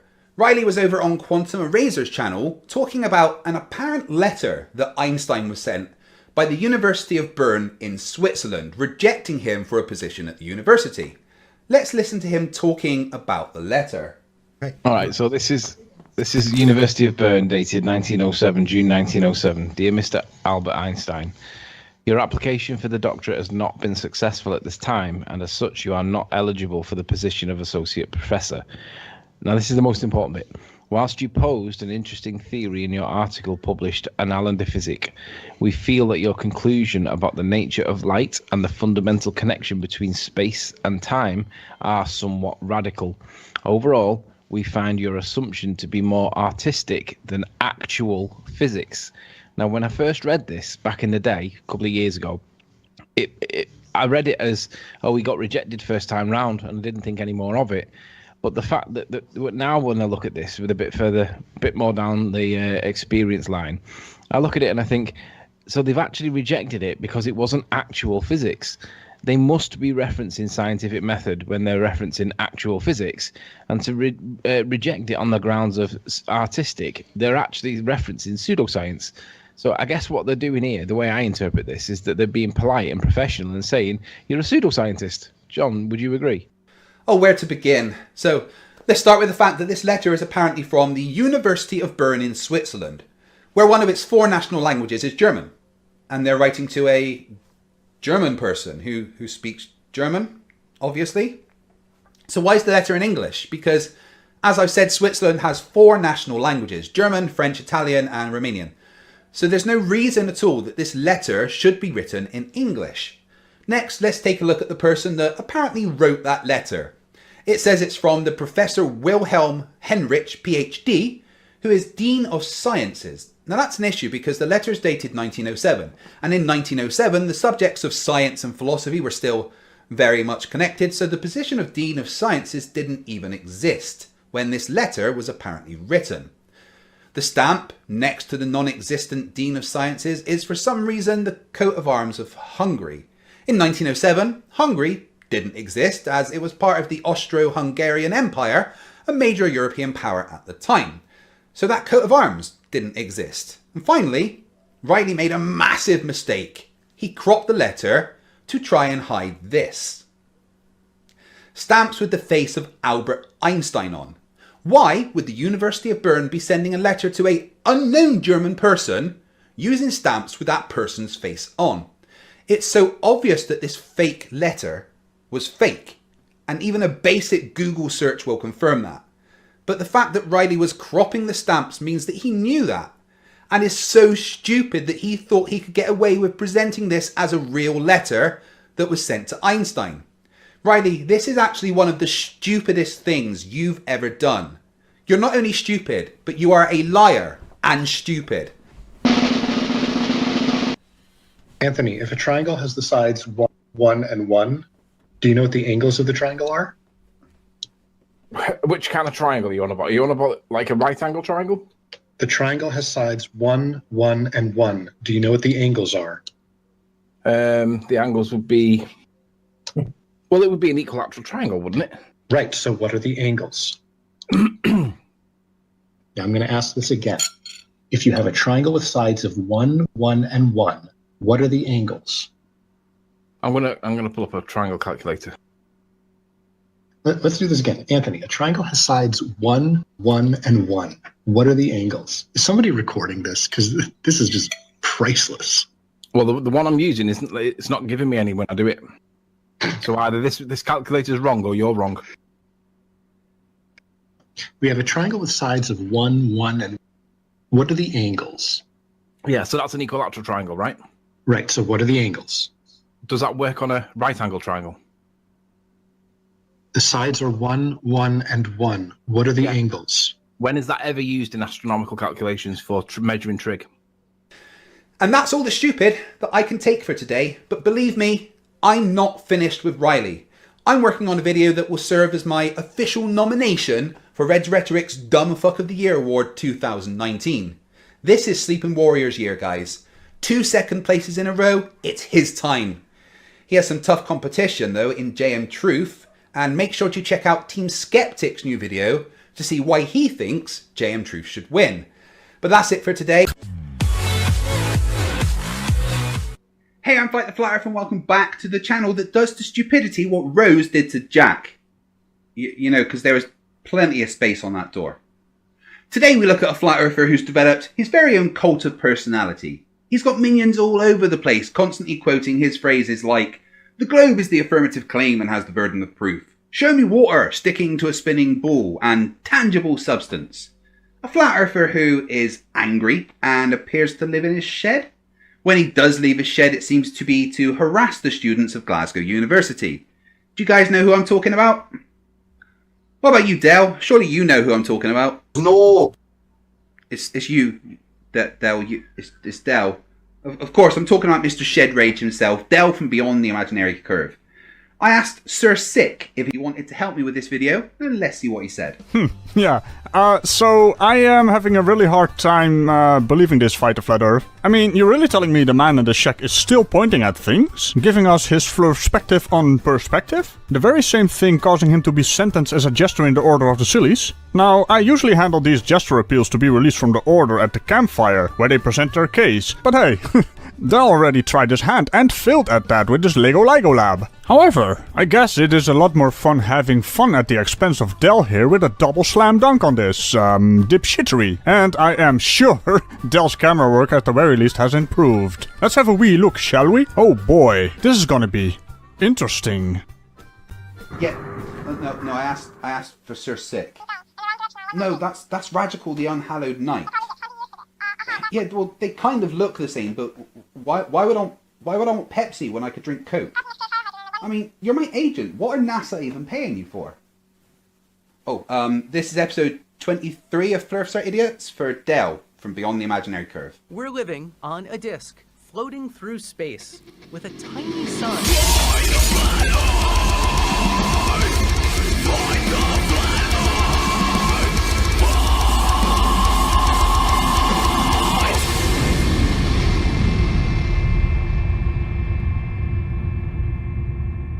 Before we get going, this is the last reminder if you want to get involved in Project Eratosthenes, my worldwide collaborative science experiment to determine the shape of the Earth. If you want to get involved on July 27th and repeat Eratosthenes' experiments of measuring the angles of shadows cast by the sun at solar noon, then email me at fighttheflatearth@gmail.com. We need people to do the experiment, help collect the data, live stream, or any other way that you think you could get involved. Anyway, on with the stupid. Yeah, Shed Rage, someone who is very angry about the fact that he doesn't understand the world around him. Let's invoke mystical rocks flying around the vacuum with mystical magical powers that's pulling stuff and letting it go and pulling, ooh. Let's believe that shite, shall we? You come in and offer us some proofs of your blue pear-shaped testicle flying about the infinite vacuum of space with gas and air and water all clumping at me. You fucking lunatic.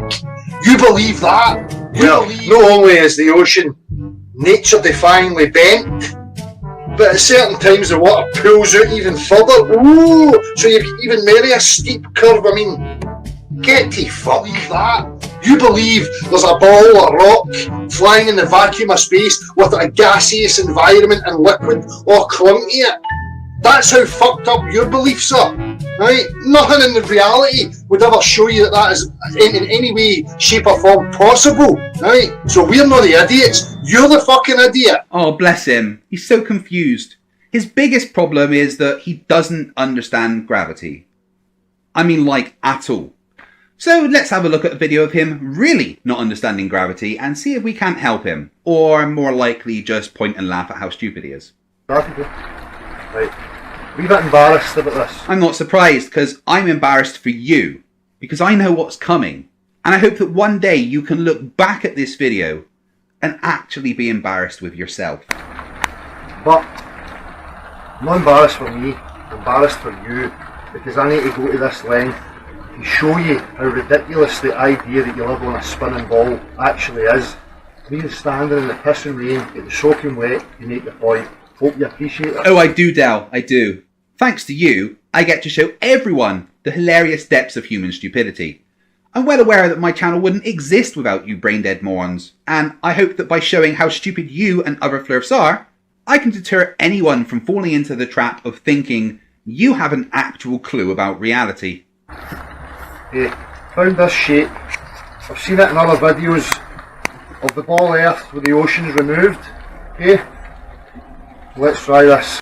So I just need to read the statement from my lawyer. Dear viewer, the following footage contains so much stupid you may be compelled to facepalm.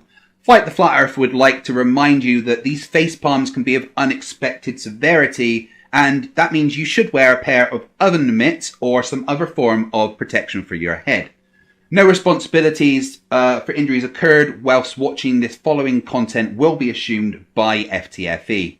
I can't deal with any more lawsuits, and what he's about to say is really, really fucking stupid.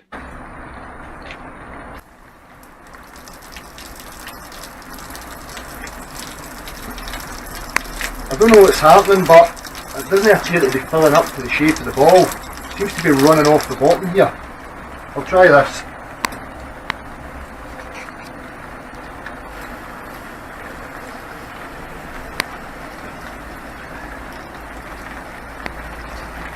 Look.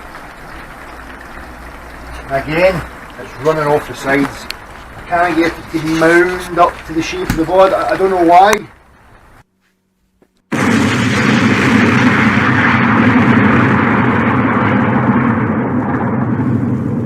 You don't know why. That I can believe. And that's the big issue here, isn't it, Delboy? You don't know why. And you know what? That seems like your problem. But you seem to think it's everyone else's problem. You know, everyone else's problem that they aren't as stupid as you are.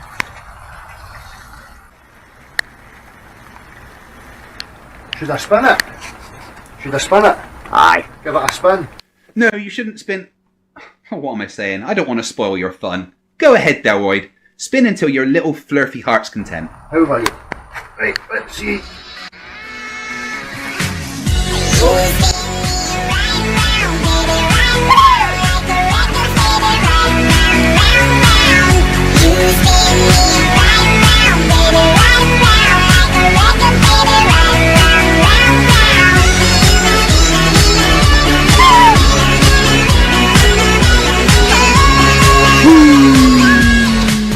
Sorry. Not sorry. appears that the water seems to be running off the side, finding its own level again. But Of course the water's falling off the side of that bowl, because... Gravity, you fucking retard! Gravity! Have you ever heard of fucking gravity? Gravity! Gravity! Thanks, Desophile. You know what, guys? I can't take too much of Del at once. He makes my brain sad. Sir Sick, Radical, you're up. Right, I know this is going to be seriously windy. Oh, for fuck's sake, Del! Well, I'm going to try my best. Oh boy, this is gonna be interesting.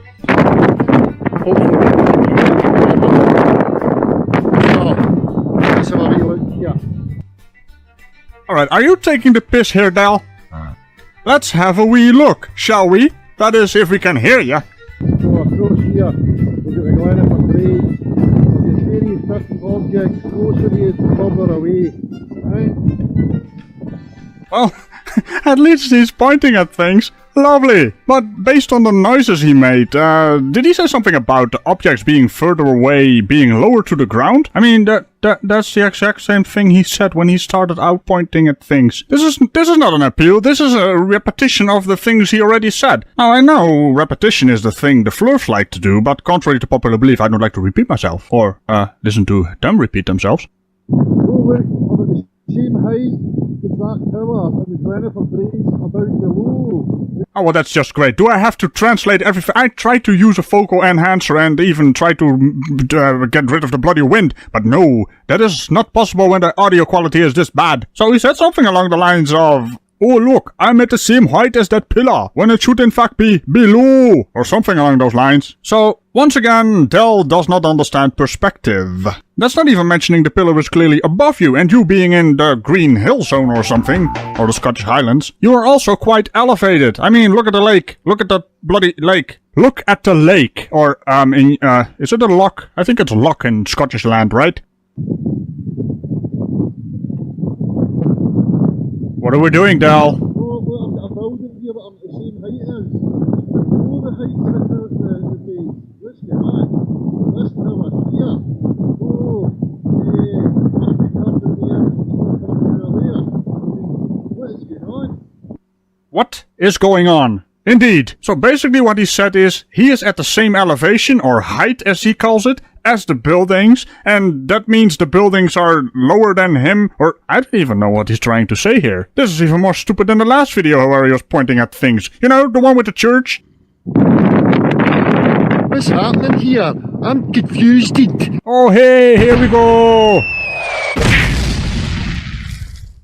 Oh look, right now I'm at the same height as that, and the glen of Braes has dropped even further.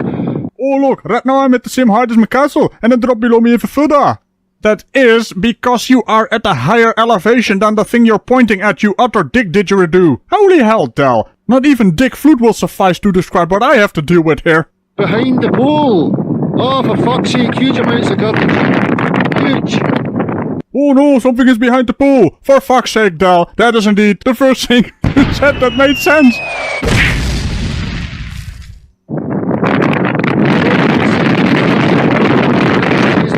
Dropped away. Uh-huh. Apart from the... Why? Are you making those noises, or is that the wind? At this point, I could be inclined to believe you are making those noises. But yeah, I have a vague idea of what you're trying to say here. Things in the back drop away. No, things in the back get smaller due to angular resolution. Perspective, in no way, shape, or form has an explanation, or even included in its description, things dropping away behind the horizon, bottom up. You know, I'm kind of amazed I actually was able to dissect that noise, Del. Where else we go? Oh, I don't know. More noise?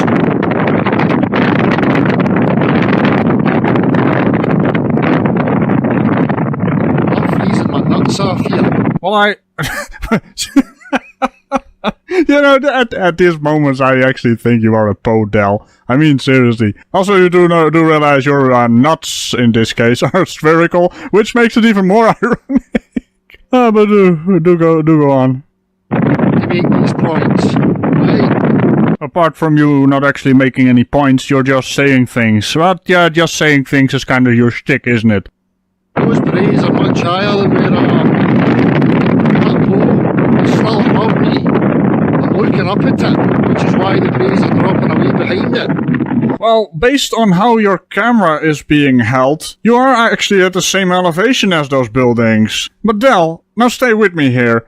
Things further away appear smaller in size, but that's not actually what's happening. The buildings don't shrink in size. It's just because they are further away, they get smaller in size visually. And things which are above you are still above you. That's how the horizon works.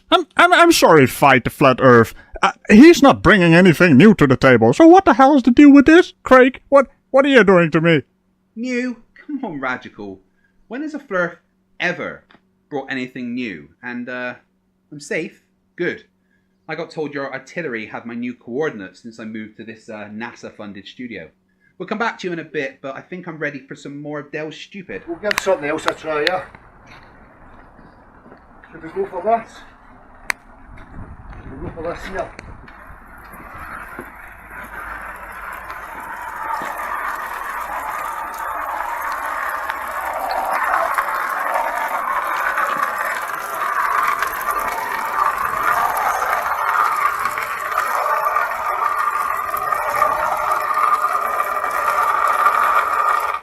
What are you doing, Del?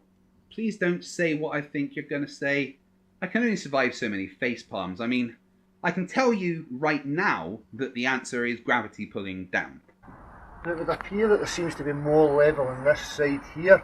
I'm thinking maybe gravity prefers this side to this side. It appears to be more level at this end. Oh my god, that sentence hurt to say. You do understand that gravity pulls straight down. I mean, of course you don't understand, ever. How have you got to be an adult? I mean, how did you actually make it to this point in your life when you understand so little? Or maybe it's just because it's on uneven ground. Yep, that's right, because the ground is uneven, not level, as in perpendicular to gravity, but you think that proves something else, don't you? Amazing. We'll try this, see what happens.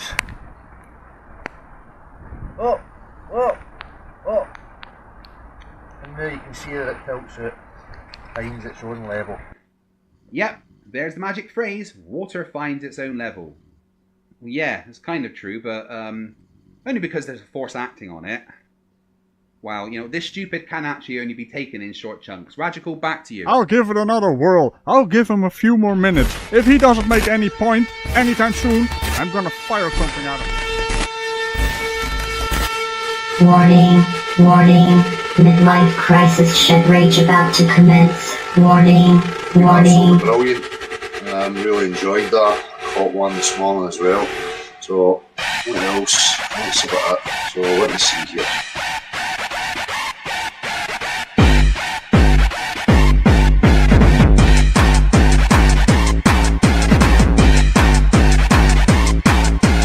Dick sniffers! Dick sniffers! Dick sniffers! You will fucking fold and cry! Dick sniffers! Dick sniffers! Dick sniffers! You will fucking fold and cry!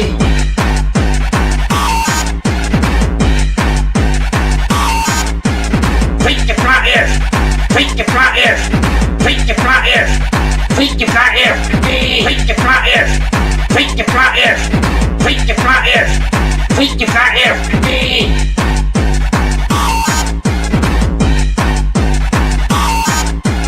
Dick sniffers, cunt stain, cock stains, cunt weasels, knob jockeys. It's fucking sad.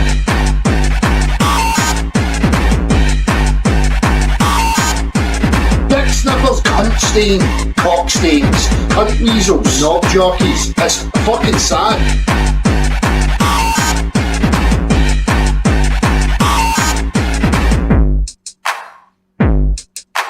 Video is not proof of anything. I'm not interested in opticals. Just about to play a wee video that I done this afternoon. I'm totally and completely on his dick. Flerfs, flerfs, flerfs. Flerfs, flerfs, flerfs. Flerfs. Please get back here, please. Sorry about that. I don't know what happened there. Let's try that again. Radical. Fine, I'll give it another whirl. I'll give him a few more minutes. If he doesn't make any point anytime soon, I'm gonna fire something at him. Right. I'm gonna keep making this point so fucking Miles Davis deletes his channel. He's a lying little moron.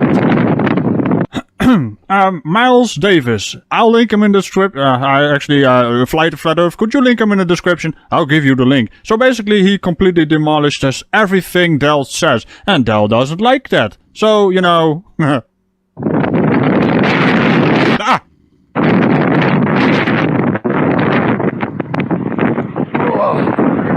Oh, come on! So we're gonna go on a stroll with Dell. Where shall we go? Well, maybe, I don't know, maybe we're going over to the car.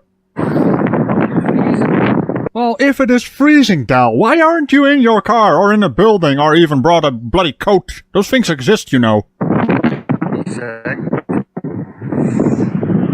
And glitch made. Don't you just love Fleur for camera work? And in case you're wondering, the answer is no!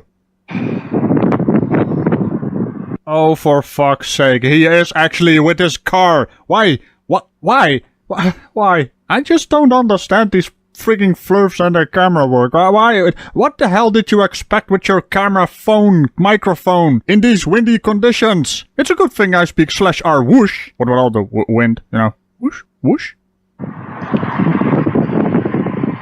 Oh look, I'm still at the same height as the pole. I can just assert my elevation. Oh look, there's a wee car next to you, why don't you get inside? And also, assert is not the word you're looking for, mate. We can actually see that you are lower than the frigging building, but that doesn't really matter because the building is still very, very tall. It's just far away, which makes it appear to be very, very tiny. And it is not very tiny when you're actually up close. Oh good god, why am I explaining this? I already explained this in your previous Order of the Silly videos, and you're still going on about this shite. Shite? I never used that word. It's horse shit. I do believe the official... Dell, get in your car. And zoom in on it and say, look, see, I don't need to prove it. I don't need to give you my exact elevation. Yes, because exact measurements are not required for Flat Earth. You guys probably thought I was going to say something else, didn't I? Also, Dell, incoming. Oh, look at that thing go. Oh, look at that thing go, Dell. It's going to go for your face in Scotland, somewhere. It doesn't really matter if I'm a bit below the object in the foreground. Except, dipshit, it does matter. Your elevation is relevant to how you see objects in the distance. Why are these basic things for basic Flerfs so bloody, well, advanced, I guess? The basic stuff is advanced. Oh, good god, man, I can't take much more of this. This is exactly the same video as the previous one, and he hasn't evolved at all. It's like he's a flat earther. Huh. That doesn't count. You've just got to trust me. If I say I'm at a certain height, I'm at the same height as that pole, you just need to bloody well believe me, okay? Oh, wait a minute. He is trying to claim that we don't use measurements and that we don't use data when we are in fact using that stuff. I have never seen a flat earther use measurements. They just take measurements out of context, if they use measurements at all. So yeah, if we are going to make a claim that you are above a building in the distance, we include that in our measurements. Not to mention something really important, by leveling your camera, so you can actually make measurements using the photographs you are taking, because you are just waving around your bloody phone in the wind and making no sense. You doubter. How dare thee? Oh look.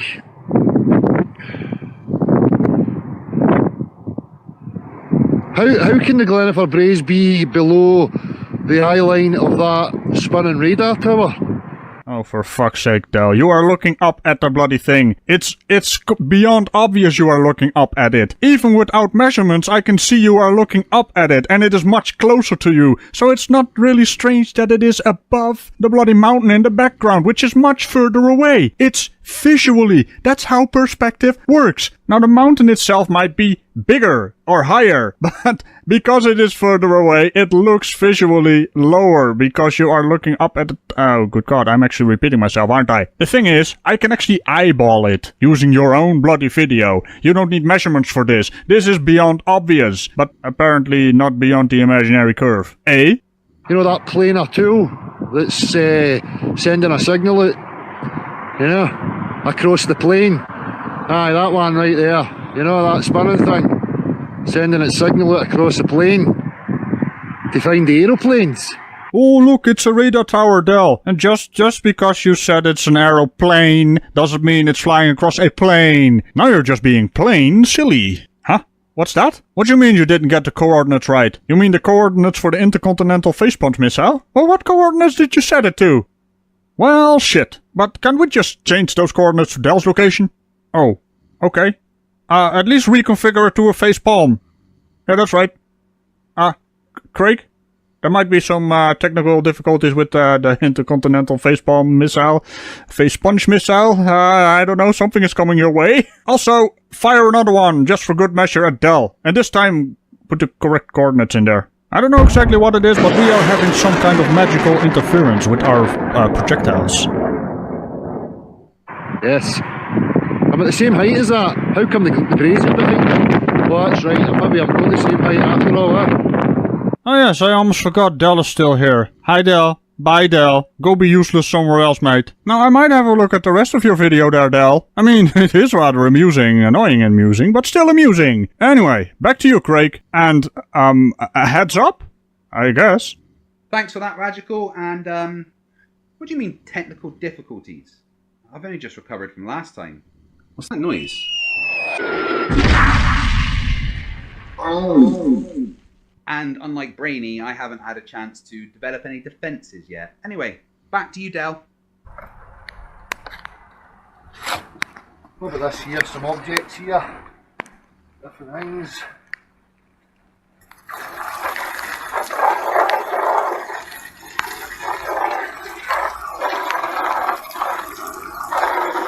I don't know if you can see this here, but these objects here seem to have fell out with gravity, or gravity doesn't like them.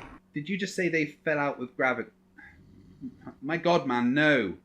Buoyant force, which requires gravity. They fell out with gravity. Oh, my brain. Because they seem to be floating. Now, is it either gravity doesn't like these objects, or is it because maybe these objects are less dense, so they float? Just an idea, you know. See, you're part way there, Del. You're so close to understanding, but that's as far as you go. You stop there. Why?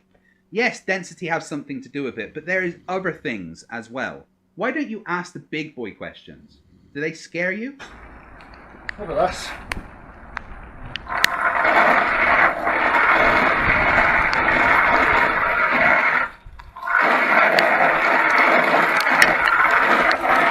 It would appear that it's running off here, finding its own level and spawning away again. What can I say? I don't know what else to say. Oh, I mean, you can say something like, why is that happening? What force is being applied to make that water move towards the ground? But you won't. Or can't. Or don't want to. I'm not sure, but you need to start growing up. About that, do you really think that this is the ocean here, and if I take the side away, that the water will stay on the ball here? You know, you really think that the oceans are like this? You know, and upside down with it, it's like this, and wee boats can run here and hang upside down in the water that all just sticks to that. I mean, does it get any more ridiculous than that? Does there need to be any other argument? What do you think the water would be falling off into? Space? Where there is no up and down? Unless you mean towards the largest mass? But you can't comprehend that, can you? Well, let's see if the teacher in the remedial classroom can explain it any better.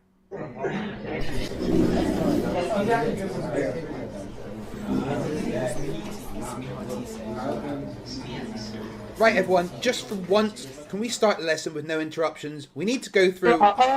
Nope, fuck's sake. What is it, Mr. Pratt? You what? You've decided to quit school to make candles? What? No, Mr... Wait, what am I saying? Yes, permission granted. Get out. Yes, score. So, here's the absurdity of trying to prove gravity isn't real by pouring water on a bowl or tray. So, gravity is the attraction of all mass towards other mass. Meaning that when you pour water on a ball like Del was, yes, you idiot, to try and prove gravity isn't real, you're actually doing the opposite. Yes, the ball does have its own gravity, and it's pulling that water towards it, but it's overcome by the much larger mass that it's near, creating a much bigger gravitational force towards it. So the water is doing what we expect it to do, go towards the larger mass. This is reflected in the proportional relationship between mass and force in the law of gravitational attraction. Mr. Pratt, why are you here? You decided to come back? Oh, that didn't take long, huh? Well, it's home time, so you and the rest of the idiots can stay here, but I'm off. And that is all the stupid that I can take for today. Del is far beyond ever being helped. And I hope you guys can see just how much of an idiot he is. Thanks for watching, but before we go... Hey, I'm Fight the Flat Earth, and welcome back to the channel that does to stupidity what Thor did to Thanos near the beginning of Endgame. What, guys, if you haven't seen it by now, that's on you. The next Spider-Man's nearly out. Today we're going to look at a flat earther that kind of confuses me, because alongside Ranty Flat Earth, he provides more evidence for a globe than anything else. But I guess that's the thing, isn't it? No matter how much evidence you give a flat earther, or how much evidence they dig up themselves, they seem incapable of admitting that they've been wrong. This flat earther, well, he believes in gravity. He proved that the Earth spins on its axis. He can explain the function of an accelerometer, but still somehow says the Earth is flat. I weep for humanity. This is episode 24 of Flerfs Are Idiots, and is for Bob Super Noodle Doodle. We're living on a disk, floating through space, with a tiny sun.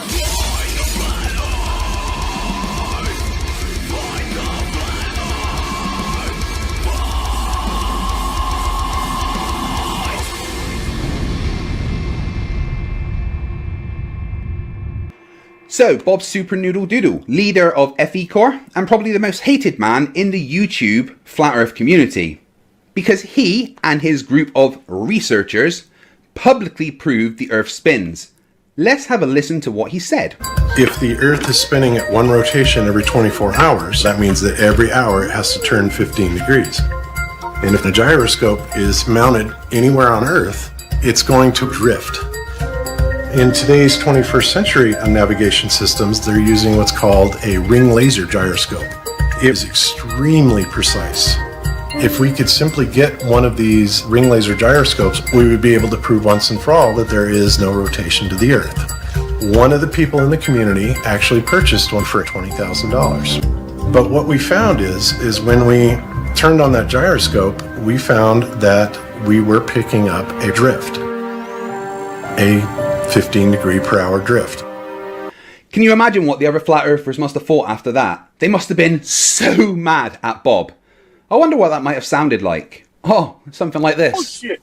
Guess what? No, you're promoting bullshit. You're a shill.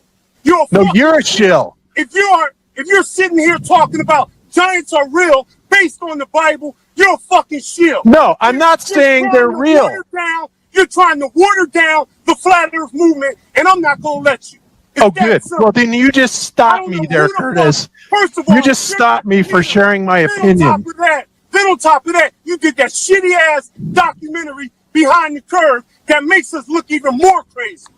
Oh, yeah, and I was the one that did all the editing to make us look bad. Is that right, Curtis? Is that your contention? Yes, well, you're an idiot. You're a fucking idiot, okay? You're a fucking idiot, and you're a shill. And you know you are. You've been Oh, cry about it, Curtis. Come on. You think I won't call you out? I am. Call me out. I'm saying you're full of shit. And that's why you tried to suppress me in your chat. So yeah, flat earthers. They're annoyed that Bob proved the rotation of the Earth. So they declare him a shill, or say that he didn't say the things he did, and it was deceptive editing. Well, that wasn't the only thing the Behind the Curve documentary showed. Just to back up that Bob didn't get the results he wanted, this conversation happened. At a conference in Raleigh, we want to have proof there's no curvature. And if we can do that, it's game over. But the rotation is not looking good at this point. We don't want to blow this, you know? Right. And we've got $20,000 in this freaking gyro. But yeah, if we dumped what we found right now, we would be, it'd be bad. Yeah, if we dumped what we found right now, we would be, it'd be bad.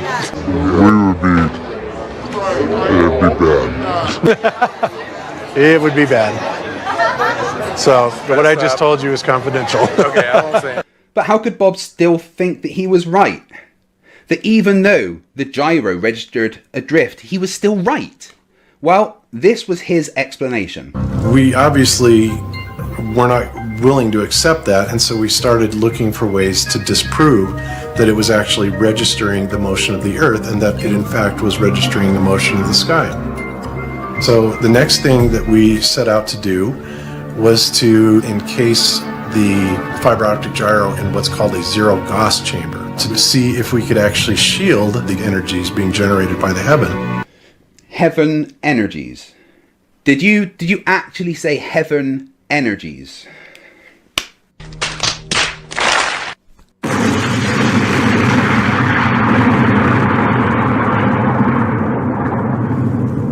You tried to block out the heavenly energies, whatever the fuck they are.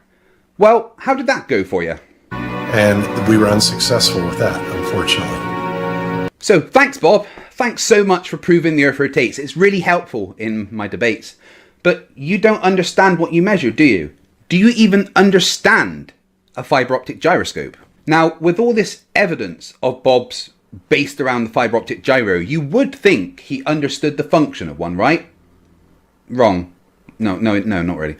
No, let's have a look at him playing with his toy. So this on the moon. So yeah, that's the way. So this thing actually is mounted to the frame of the aircraft. Okay. So when you mount it on the aircraft, and say my front of my hand is the front of the plane. Front of the plane. All right.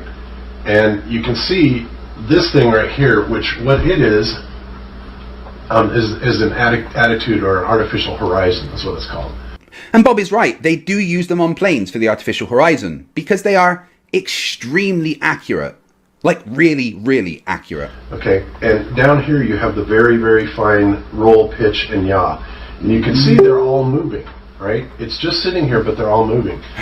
Yep, they're all moving, as a gyroscope maintains its fixed position relative to the distant stars of the universe, which means it will register the movement of whatever it's on. In this case, your desk, which is on your house's floor, which is on the Earth, which is rotating about its axis. And that's why it's showing movement. Now, what everybody is most interested in is they're saying, well, you know, that 15 degree per hour rotation is picking up the roll. But the interesting thing about what's going on here is you have movement on all the roll, pitch, and yaw axes. And it's essentially doing this. Bob, you just made the movement of something on a sphere. You do realise that, right? Well, here's Wolfie6020 to explain. He had a gyro that he uses on drones, and he sticks it on a globe to see what movement you would expect. So just to help you visualise that on a globe, when we put the gyroscope in North America in a level attitude, as it would be level sitting on a desk, you can see that it is not polar aligned. And if I rotate that globe, we're going to register movement in all three axes.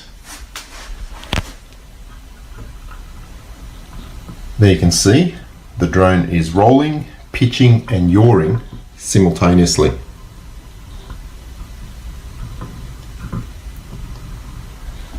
As I rotate the globe. So just to emphasize the point, the motion that is being registered is roll, pitch and yaw simultaneously. Have a look at the indication of the movement of that drone. So, as Bob nicely explained, the gyro is measuring the pattern of movement you would expect on a globe. So, and what it's picking up, and the reason, you know, this is one of the reasons that I know it's ether, because if it was just Earth rotation, it wouldn't be necessarily acting like this. What's happening is it's picking up a vortex. Imagine a vortex like this that's spinning in above it. Yeah. Okay, on multiple axes. This is exactly what that's registering. A vortex. So we've just moved to magic now, huh?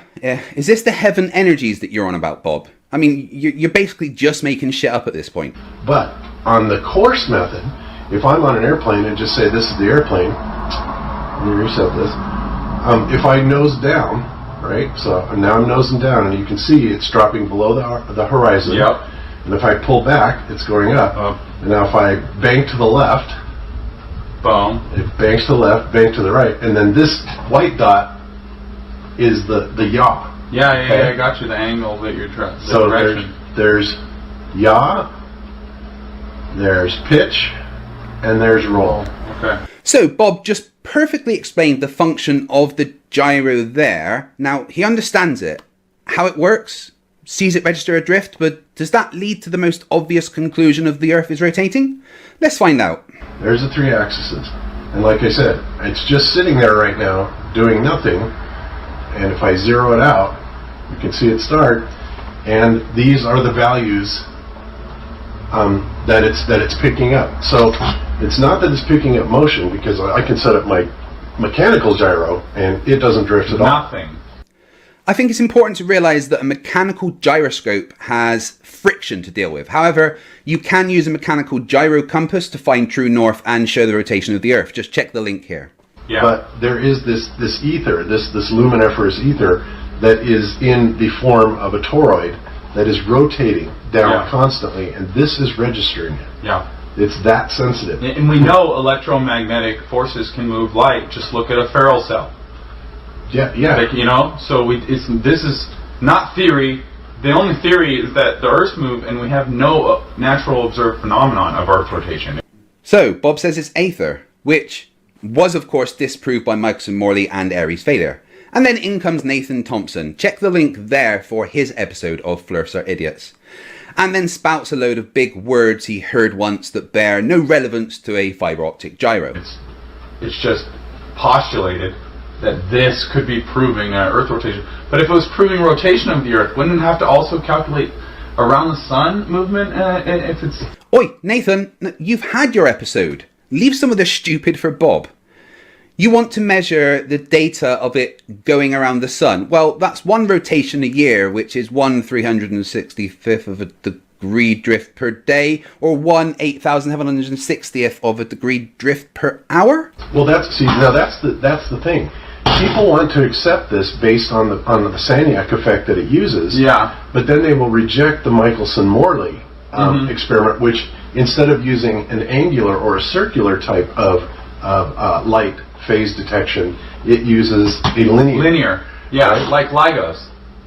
Exactly. And so and that's one thing. LIGO operates. In fact, the LIGO apparatus and the Michelson-Morley apparatus are virtually identical. Just 2.5 miles long. Yeah. Michelson-Morley experiment. Yeah. Michelson-Morley was. Well, as I've said, the Michelson-Morley experiment proved the aether wasn't a thing. And so did the Sagnac effect, which I'm guessing you don't understand at all. Go to the remedial classroom to have it explained.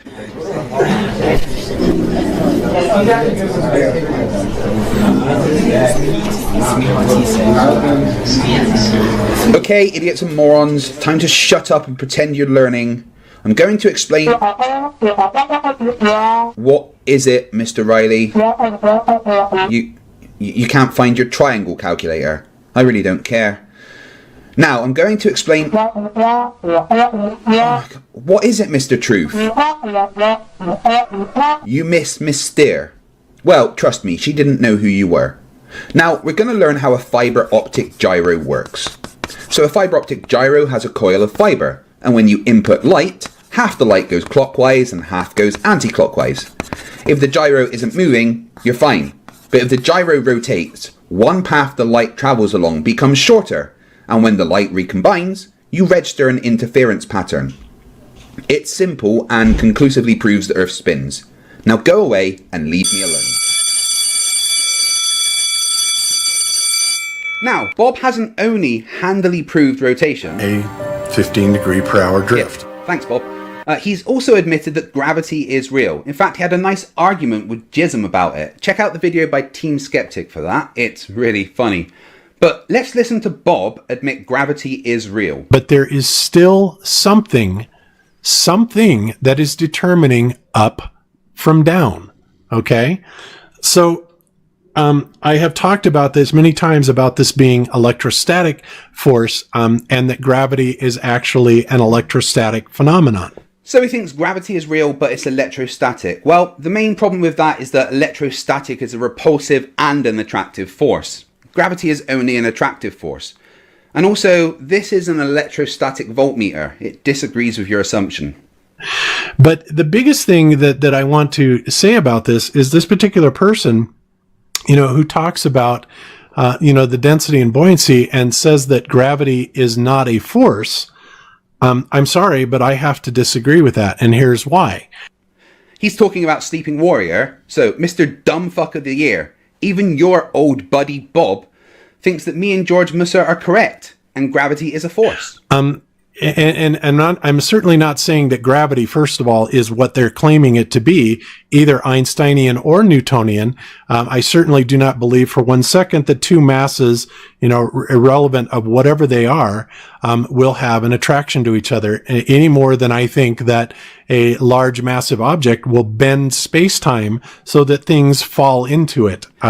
Well, the Cavendish experiment and the Shishelian experiment disagree with you. Mass most certainly attracts mass. This force is absolutely real. Now, this force is absolutely real.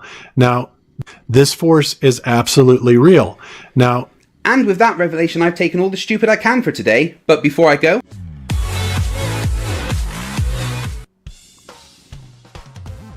hey, I'm FTFE and welcome back to the channel that force feeds stupidity peanuts and hides its EpiPen. Flat earthers are not only stupid but blissfully unaware of how stupid they are. This gives them a false sense of confidence in what they talk about and makes them think they know more than, every expert in the world. This is called the Dunning-Kruger effect or the Riley-Nadell effect. And flat earthers live here, at the peak of Mount Stupid. With zero knowledge but mountains of confidence, Eric Dubay, the prince of flat earth, has a permanent throne at Mount Stupid as he thinks he knows more than every actual smart person on the planet. He tried to debunk one of the smartest people that I've ever met, Professor Dave, who did a video called 10 Things All Flat Earthers Say. Eric's response was predictably idiotic, and that means there's quite a lot of stupid to cover, so I'm going to split this video into two parts and have part 1 on this channel and part 2 on Planarwalk's channel.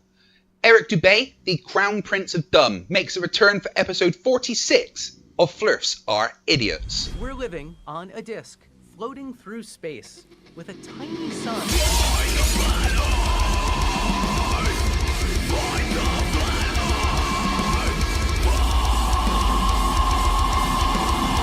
Thank you for joining me once again to point and laugh at a stupid person. And boy, Eric Dubay is stupid.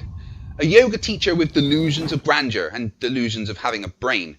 Another moron who has never studied any aspect of science in his life, but thinks he can debunk all of science's greatest minds because he is woke. This time he has attempted to debunk professional internet smart guy, Professor Dave. He knows a lot about the science stuff, Professor Dave explains. You can probably guess how it went. Before we start, make sure you are subscribed to Planarwalk to see part 2 of this video. Right, here we go. Everyone got some facepalm protection? The 10 things that all flat earthers say. Number 1, one extremely problematic side effect of taking the globe and flattening it out into a plane is that gravity makes no sense, and there is no reason for things to fall to the ground. Quite simply, objects fall or rise based on their relative density to the medium surrounding them. Apples fall because they are denser than the air, while helium balloons rise because they are lighter. No gravity necessary. So straight in with the failing to address Dave's point. I've explained this till I'm blue in the face so many times. Density doesn't give anything a vector. If it's all due to relative density, then everything would go up, as that's where the less dense medium is. And buoyancy requires gravity to be a thing. The buoyancy equation ρ v g has a g in it, and that g stands for the acceleration due to gravity. It's the gravity pulling down the more dense air with more force than the helium balloon, causing an upward force in the opposite direction of the local gravitational vector. But Dave's point was that we know there is a downward acceleration, and it's caused by the large mass of Earth. We can measure the vectors and they all point to the centre of Earth. That's because gravity pulls towards the centre of mass.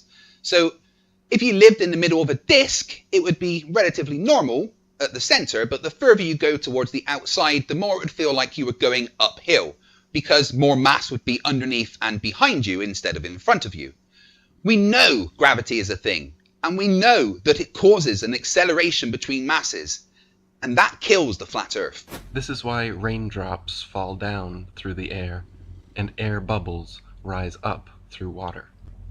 Everything seeks its relative density and rises or falls until settling accordingly.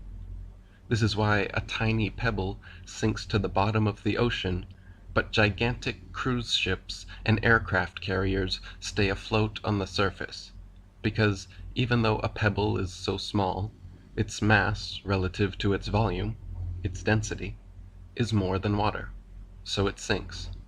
And even though a cruise ship is so large, its mass relative to its volume is less than water, so it floats. But density, you dipshit, isn't a force. For things to move, to go from at rest to being not at rest, otherwise known as acceleration, requires a force. And where does that emergent force come from? Desert file? Gravity, you fucking retard! Gravity! Have you ever heard of fucking gravity? Gravity! Gravity! If Newton's apple had landed in a puddle instead of on his head, he would have seen the apple only fell through the air because it was denser than the air. Well, no, because Newton never had an apple land on his head. That's just a story.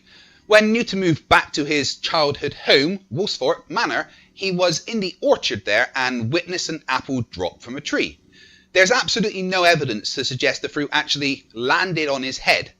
However, Newton's observations caused him to ponder why apples always fall straight to the ground rather than sideways or upward, and helped inspire him to eventually develop his law of universal gravitational attraction. Typical Eric and all flat earthers only ever know half the story. Have you ever noticed how it's easier to stay afloat with your lungs full of air than it is when they're empty? Submarines float on the surface when their ballast tanks are filled with air, but when the vents are opened and seawater floods in, they begin to sink as the submarine's density becomes greater than water. Depending what depth they wish to dive, sailors simply adjust the ratio of air and water in their tanks, and when ready to resurface, they blow compressed air into the tanks, forcing the seawater out, lowering the density, and thus causing them to rise back to the surface. Because of buoyancy. And trust me when I say those sailors know the calculations for buoyancy. I was one of those submariners in the Royal Navy.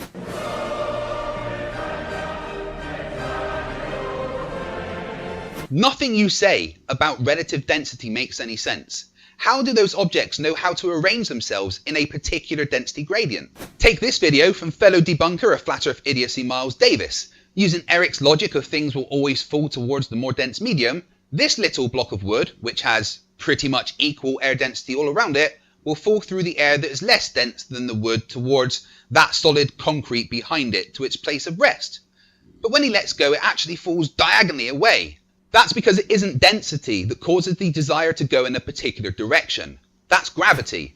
Inescapable, undeniable, ever-present no matter how many times Flerfs stamp their feet and spit out their dummy, gravity. We can also prove this fact of relative density by filling a balloon with approximately half helium and half air. Since helium is lighter than the oxygen, nitrogen, and other gases that compose the air around us, filling a balloon with just the right amount of helium to compensate for and balance out the density of the plastic results in a gravity-defying, levitating balloon at equilibrium that neither rises nor falls. So basically your entire shtick is, I don't understand how this thing is happening, but I know it's not gravity. That, Eric, is called an argument from ignorance and just makes you sound dumb, which is appropriate because you're a flat earther and really, really dumb. All objects accelerate towards the ground at 9.8 meters per second squared. That's an indisputable fact. Oh, really? Is it an indisputable fact that feathers fall to the ground at 9.8 meters per second squared? Is it indisputable that dandelion seeds fall to the ground at that rate? In a vacuum or on the moon, they absolutely would. I have a feather. In my right hand, a hammer.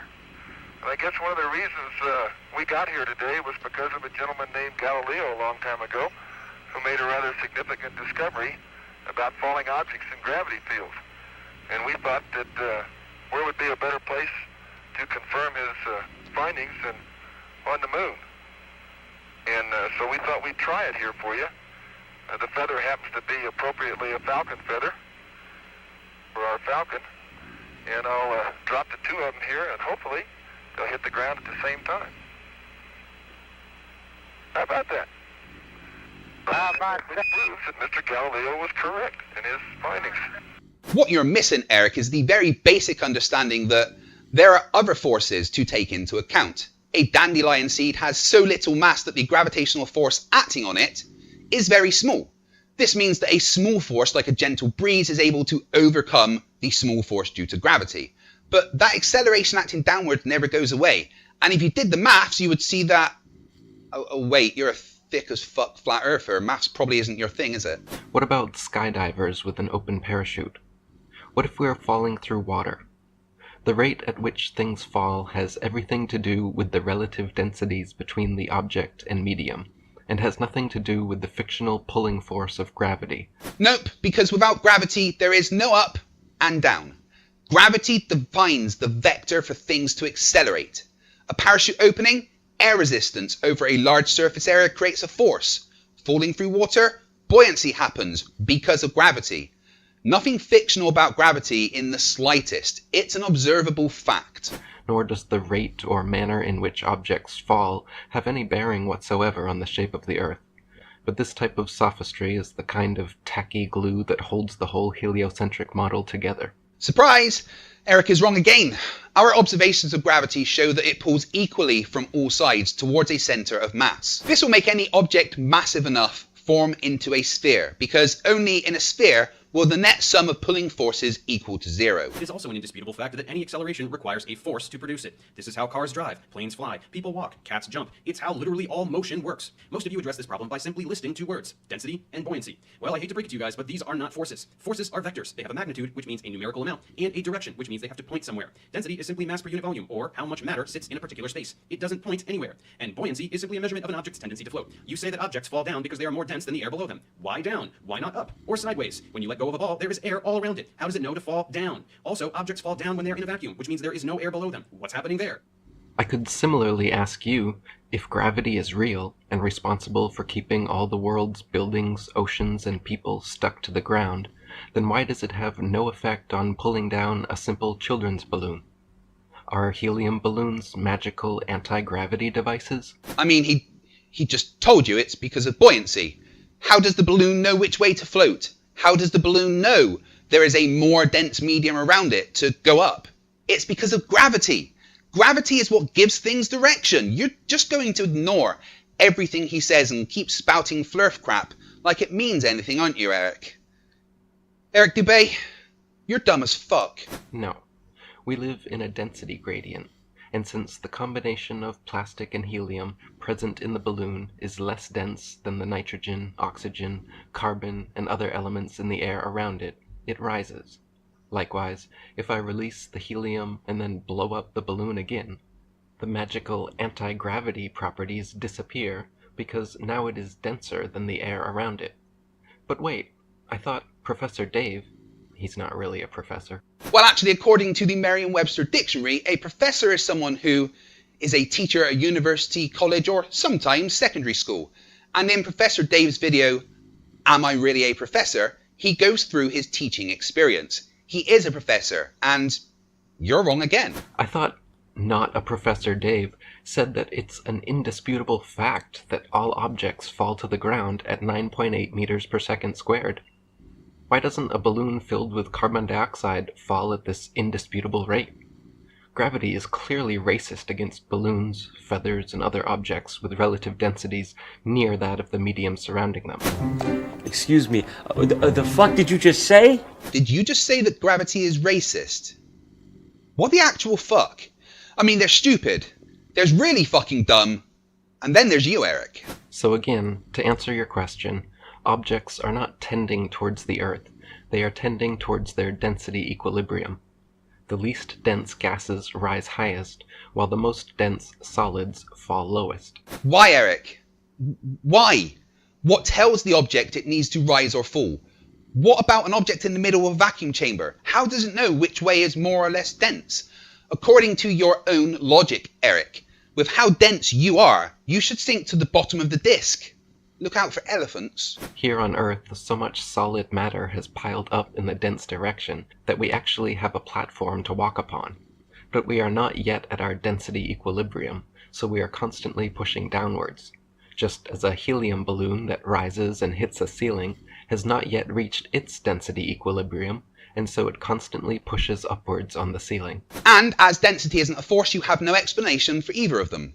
And has anyone ever told you, Eric? Your voice is boring as fuck. Number 2, flat earthers all say, I shouldn't see this thing, but I do, so the earth is flat. Then to justify this claim, you all say the same thing, typically with no context whatsoever. 8 inches per mile squared. None of you have any idea what this means. You can't derive it. You can't calculate anything with it. You can't make a prediction with it. You can't tell me anything about this value at all. When I point this out to you, you get very angry, and instead of answering simple questions, you just link me to a bunch of videos made by con men. 8 inches per mile squared is not a valid way to measure Earth's curvature. If you understood math, you would immediately see that this squared on miles is totally out of place. That's because this is a parabolic approximation. This is for doing calculations with a parabola. It's possible that you remember this shape from middle school algebra, but I wouldn't be surprised if you don't. As you can see, the Earth is not shaped like this. So where does it come from, and why do people use it?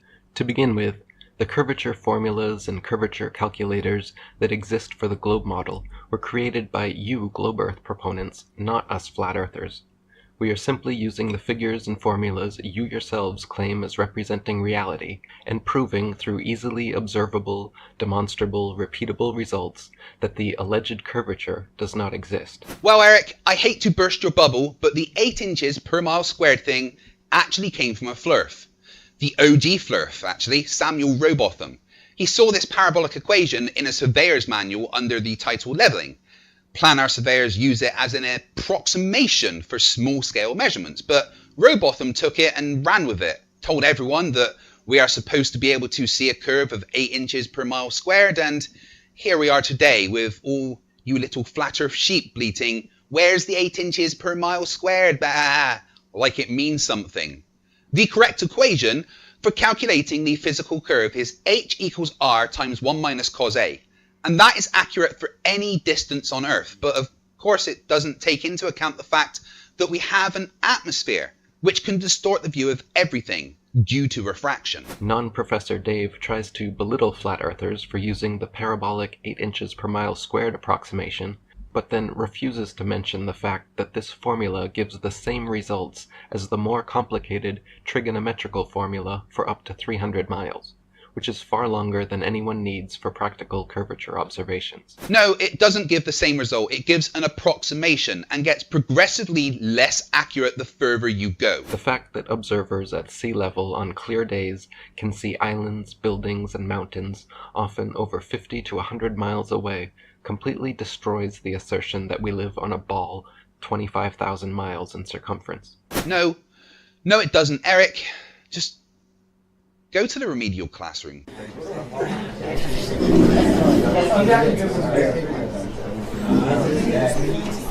Oh, fuck's sake, why is this my job? Right, morons and muppets, shut up and sit down. Today we are... What is it, Mr. Truth? You want to report someone vandalizing your property? That is a very serious accusation, Mr. Truth. Do you have any evidence? You've got a video? Oh, let's see it then. Now that I think about it, the sun, we're told, is a big gaseous ball burning in space in a vacuum. By the way, since we're on the subject of vacuums, fire, the element by which the sun exerts its energy, and I don't care if it's nuclear fission or what, it's still fire, needs what element, folks, in order to continue to burn? Oxygen. Oh, that's hilarious. So, what's the problem? You think that's defacing your original work? Is the original video still available? Yes? Then shut up, you moron. Right, so some flat earthers claim that when you can see things 50 miles away, that means the Earth is not a spheroid with a circumference of 25,000 miles, because that's seeing too far. Well, that's because flat earthers are all idiots. We have an atmosphere. That atmosphere causes refraction of light. This can allow objects that are behind the physical curve of the Earth to appear higher than they actually are, meaning you can see further than just the physical horizon. 50 miles is less than 1 degree of the arc of the curve of Earth. That means light really doesn't even have to bend that much due to refraction for us to see that far. Now, your homework is to survive the night without accidentally swallowing your tongue. Get out. Class dismissed. Regardless of which curvature formula or curvature calculator used, you can even check the Debunk or other globe apologist sites, input the figures, and see that these simple observations are in complete defiance of the globe's math. I challenge any flat earther to show me one single observation that cannot be explained by the Debunk calculator. I've used that many times to disprove flat earthers' claims of seeing too far. It even has an advanced mode to input temperature and air density, etc. Number 3. All flat earthers say the same two things about water. The first is, water doesn't curve. And the second is, water finds its own level. The second phrase is completely meaningless, so the fact that you all say that exact thing verbatim is just one of the many demonstrations that you all blindly repeat what you hear without giving it a moment's thought. As for the first phrase, stating that water doesn't curve is at least a coherent thought. However, it is dead wrong. Put a drop of water on a piece of wax paper or a leaf. What does it look like? A freaking sphere. Isn't that something? In your haste to mindlessly parrot what you heard from flat earth priests about water, you forgot to look at water. Water curves, my friends. Look at this curved meniscus. Look at these waves. Water curves all the time. Holy snarky strawmen, Batman. Not really a Professor Dave is stooping to new levels of sarcastic sophistry. Let me try doing this with that condescending cadence he delivers so naturally. Well, Dave, water most certainly does find its own level, and that's why water has been used as the #1 most accurate leveling tool for thousands upon thousands of years. Citation fucking required, Eric. Water doesn't seek anything. It conforms to forces acting on it, and the word level, in this case, literally means the curve of the Earth. The Verrazano Narrows Bridge in New York shows that water isn't flat. It's so large that the curve of the Earth was taken into account when constructing it. The two plumb towers are 1 and 5 inches further apart at the top than at the bottom, meaning the water underneath the bridge is curved. Water does not have the ability to stay piled upon itself, so it will always flow outwards towards the lowest uncontained point. Hold the fuck up, let's look at that picture in the bottom right. Okay, nobody says water acts like that. I mean, what? And as for pictures of water curving, don't worry bruh, I gotcha.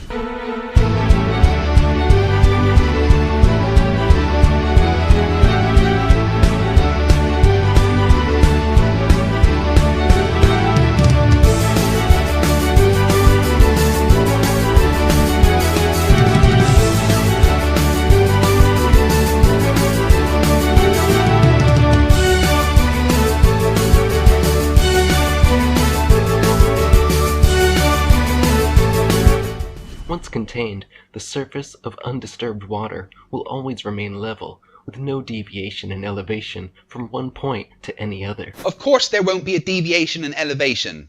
Elevation is the height above sea level, you moron. And as sea level follows the curve of the Earth, there would be no elevation deviation. As for the straw man, water doesn't curve, Dave has conveniently shortened this to suit his narrative, when he should have said, large bodies of water at rest do not curve. The claim is large bodies of water sticking to and curving around a ball, not a single drop of water beating. That is a false equivalency and a straw man. We are not talking about the beating of a single drop of water, nor the meniscus in a glass of water, nor static electricity bending running water towards a comb. So any of these sophist examples put forth trying to prove curved water do nothing but show the desperation of these pseudoscientists to come up with such red herrings. But water does curve. That's natural's water state when at rest, i.e. has no forces acting on it. For instance, in this video of astronauts on the ISS putting a camera inside of a floating ball of water. This is water's natural state.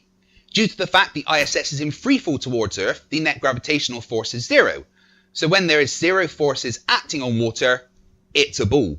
Number 4, you are all quite perplexed about how Earth's atmosphere can exist next to the vacuum of space. This one is rather amusing because what's happening is that since you have no science education, your only context for the word vacuum is a vacuum cleaner.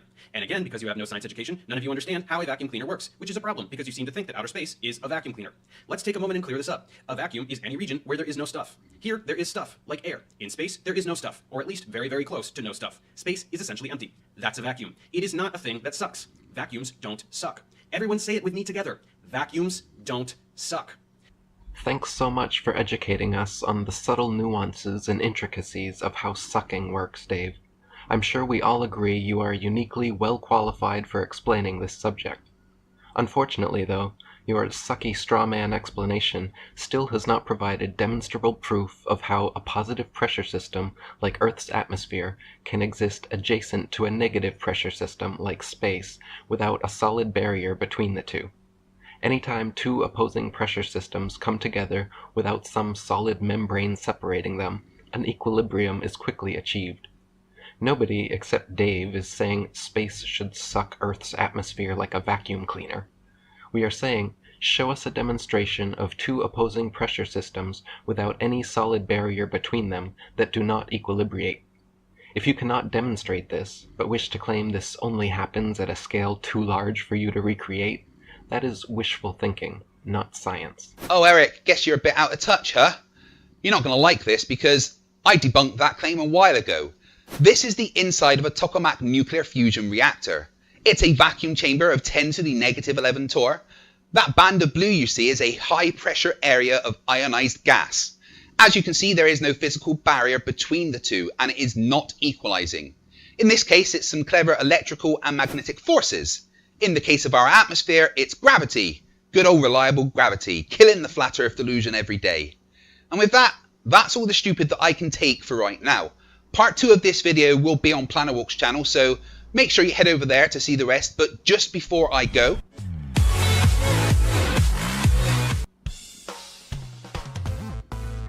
hey, I'm FTFE and welcome back to the channel that... Wait a minute, that felt wrong.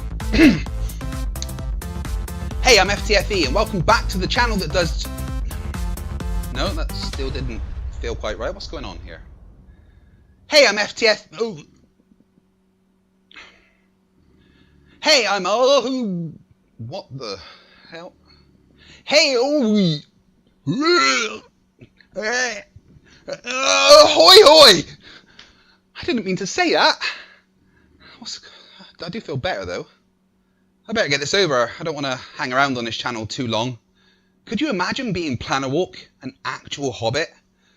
Anyway, this is part 2 of episode 46 of Flerfs are Idiots, and I'm doing it over here to cover for Planetwalk while he is busy having second breakfast or something, I guess. You can find part 1 over on my channel. We're living on a disk, floating through space, with a tiny sun.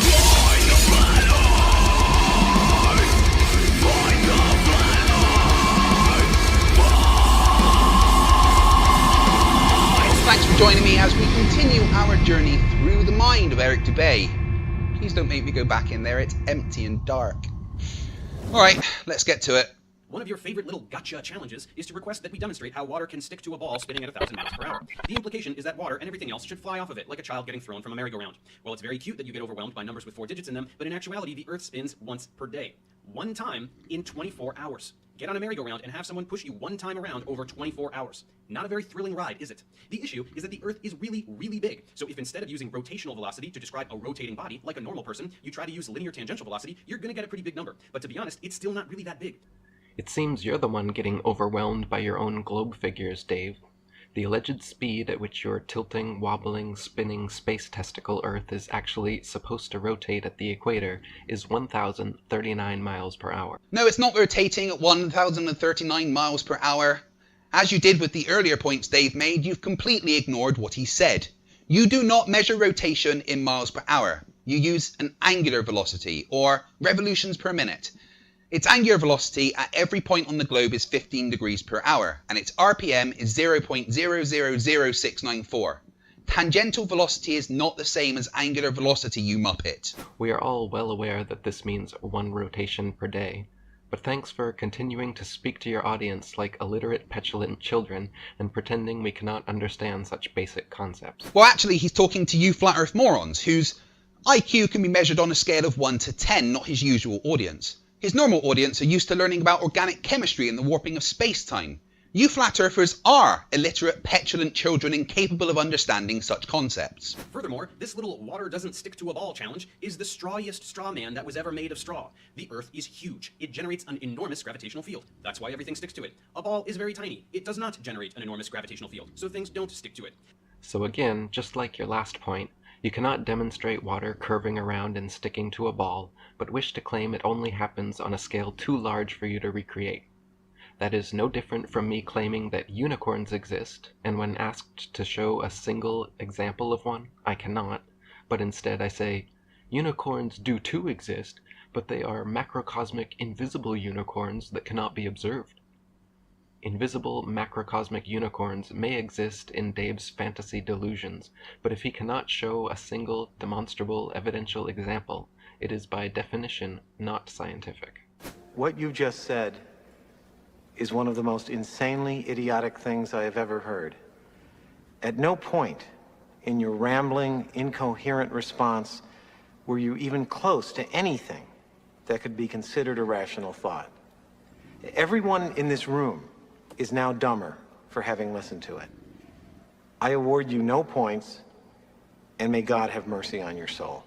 No, that's not the same at all. We can demonstrate the effects of gravity, that there is an attractive force between masses that causes water to stick to Earth.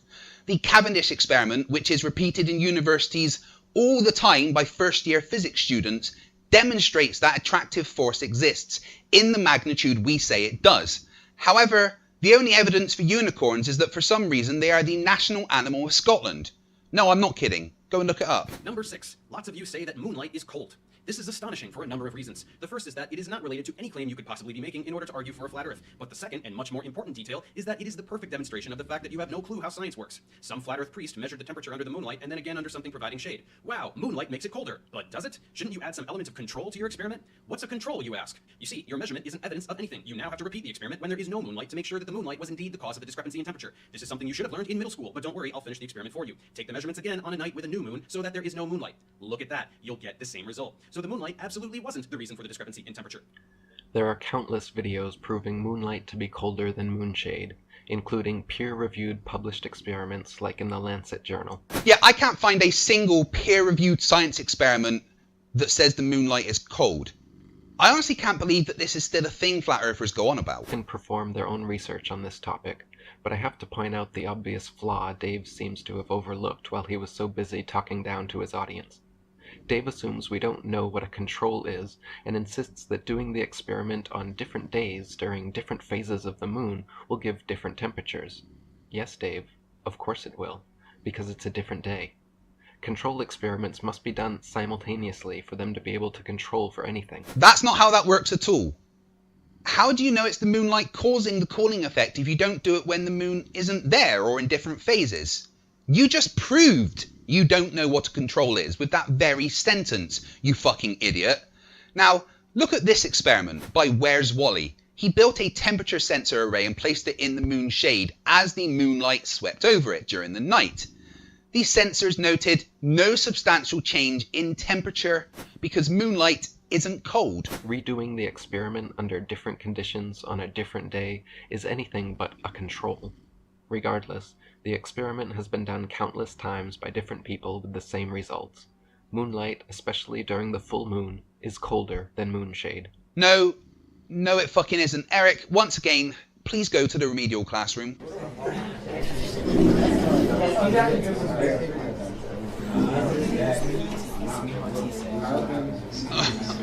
Sit down, shut up, no screwing around.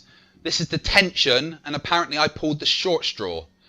So, have to stay longer with you special students today. I wonder if Burger King is hiring. I can't keep doing this fucking job. Alright, Eric, you think moonlight is cold. That's stupid. Do you know why? Eric, pay attention. No,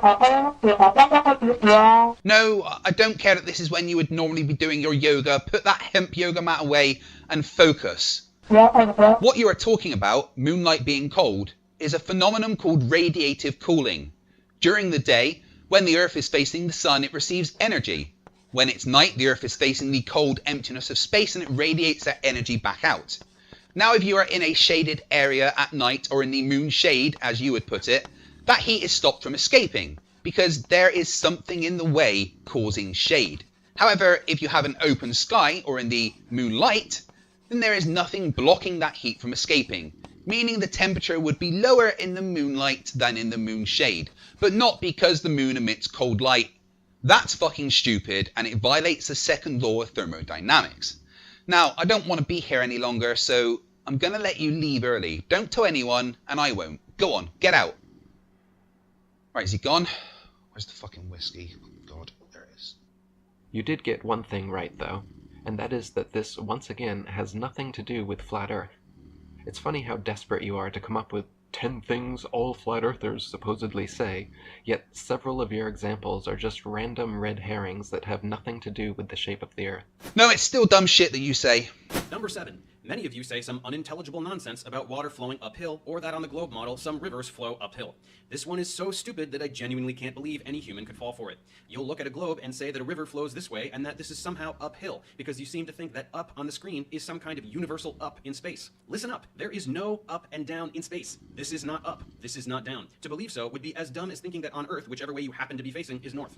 No one on Earth is upside down or on their side. Up on Earth is away from the surface of the Earth, no matter where you are on the Earth.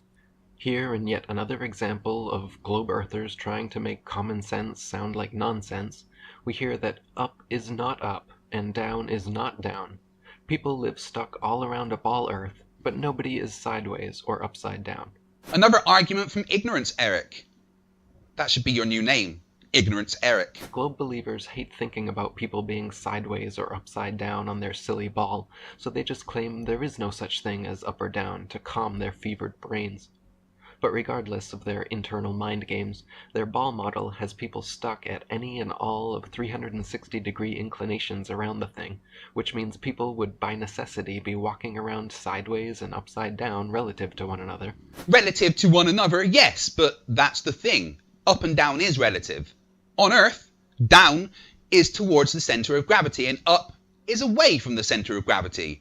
And that's no problem, because we have demonstrated gravity is a real thing. Likewise, Earth's many hundreds of rivers are constantly flowing north, south, east, west, and every other intermediary direction simultaneously, some of which flow for hundreds of miles with only the slightest of change in elevation. An absolute impossibility on a globe of given proportions. Says who? A dipshit who needs directions to feed himself so he doesn't gouge his eye out with a spoon by accident? No. Gravity is the answer that you are looking for. You might not like it, you definitely don't understand it, but your ignorance doesn't change the fact that it is the answer. 8. Many same amount of heat distributed around a larger area, lower average temperature. This is absolutely trivial to understand. Thanks, Dave. Nobody is dumbfounded or confused about these simple pseudoscientific claims you're making. That's a lie. You are ignorant, Eric. You are, and all other flat earthers. Vince, apparently they prefer the word retard. Eh?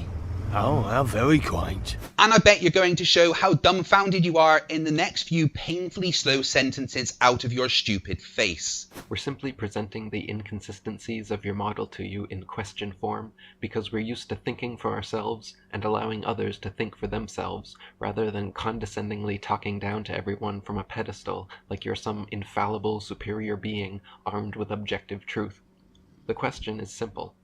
How can the globe model purport the sun to be approximately 3 million miles closer to Earth in January, when winter and colder temperatures are found all over the Earth, than in July, when Earth experiences its warmest temperatures? Because, in the grand scheme of things, that 3 million miles is nothing. It really doesn't change the amount of energy the Earth perceives as a whole that much.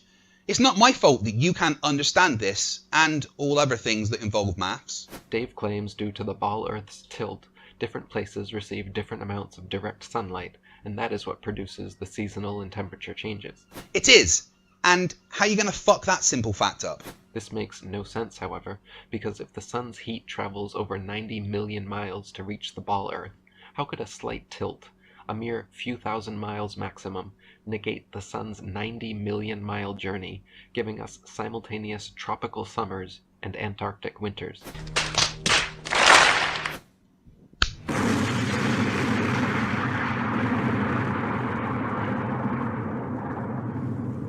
So you just ignored what Dave said and pleaded ignorance again. How do you think this is debunking, Professor Dave? You're basically going, I don't understand, so you're wrong. Ha! Checkmate, Gloobers! The same rays that have travelled 93 million miles have to spread the same energy over a larger surface area, meaning less energy per square mile. No matter how big the sun is, the ray that reaches Earth still has to spread over a larger area if the Earth is tilted away. Number 9. Many flat earthers refer to the body of scientific knowledge as scientism.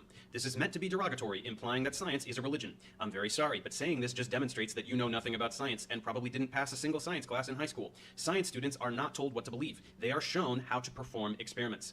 Even in high school physics, students use blocks and ramps and balls and pendulums and carts and rulers and timers to derive Newton's laws and many other such pillars of science. So using the word scientism only serves to disqualify you from adult conversation regarding science. In actuality, it is quite clear why you adopt this viewpoint, because you just accept whatever you hear if it's what you want to believe. This is why your beliefs are baseless. Since you are incapable of doing anything other than repeating what you are told, you assume that others are doing the same thing, but they are not. Scientism is simply another way of saying pseudoscience. For example, when you claim that bodies of water can curve around, stick to objects, and display the shape of said objects upon their surface, like the alleged ball Earth under your alleged curved oceans, but cannot give a single demonstrable example on a scale small enough to recreate, that is called scientism, or pseudoscience. Number 1, they are not the same. Pseudoscience is defined as science outside of the scientific method, whereas scientism is a stupid word that you fucking idiots made up. And if you understood anything about gravity, you would know that a small mass cannot create a large gravitational force of attraction that can stick water to a ball. I know you won't understand this, ignorance Eric, but Fg equals g m1 m2 over r squared answers all your questions about gravity. But that's math, and I know you don't get it. Likewise, when you claim that opposing pressure systems can exist side by side without a solid barrier between them, but cannot provide a single evidential example of this claim, you are spouting more scientism. Yeah, I covered that in part 1. Oh look, there I am. If you haven't seen part 1, then you should have, so... And to wrap things up, number 10, the pièce de résistance. The claim that we have all been indoctrinated, that we have been brainwashed by schools, by the government, by NASA, by Freemasons, by Hollywood. Take your pick. Well, as I have demonstrated in this clip, you all say the same exact ridiculous things word for word, like you're reciting the oath of the Flat Earth fraternity. So it's a rather silly accusation to be throwing around. The fact that you all say the same things is not surprising in the slightest. What do you do when you want to brainwash someone? You tell them they have already been brainwashed. Yes, globe earthers say flat earthers have been brainwashed, and flat earthers say globe earthers have been brainwashed. Yeah, but only one of those two are capable of tying their own shoelaces. Globe earthers are simply advocating the first version of reality they were taught as little children. Meanwhile, all flat earthers were actually taught that exact same version of reality as children, the only difference being that they went back as adults and did their due diligence in researching the opposing arguments without any bias or cognitive dissonance to see whether or not what they were taught as children still stood up to the critical scrutiny of a discerning adult. No, the difference is you failed at high school science, never understood anything, and then heard a fucking moron on YouTube who said, "The Earth flat, bro," and you went, "Seems legit to me." That's because all flat earthers combined have the same IQ as a unicorn fart. To put it bluntly, flat earthers are all dumb as fuck. And that is all the stupid that I can take.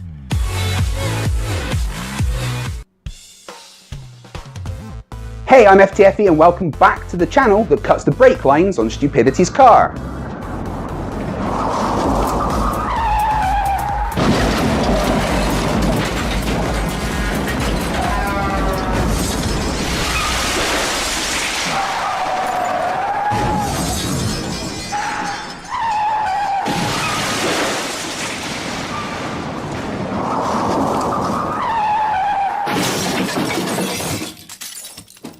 If anyone asks, I was with you the whole day, okay? So, flat earthers are dumb, huh? But some are dumber than others.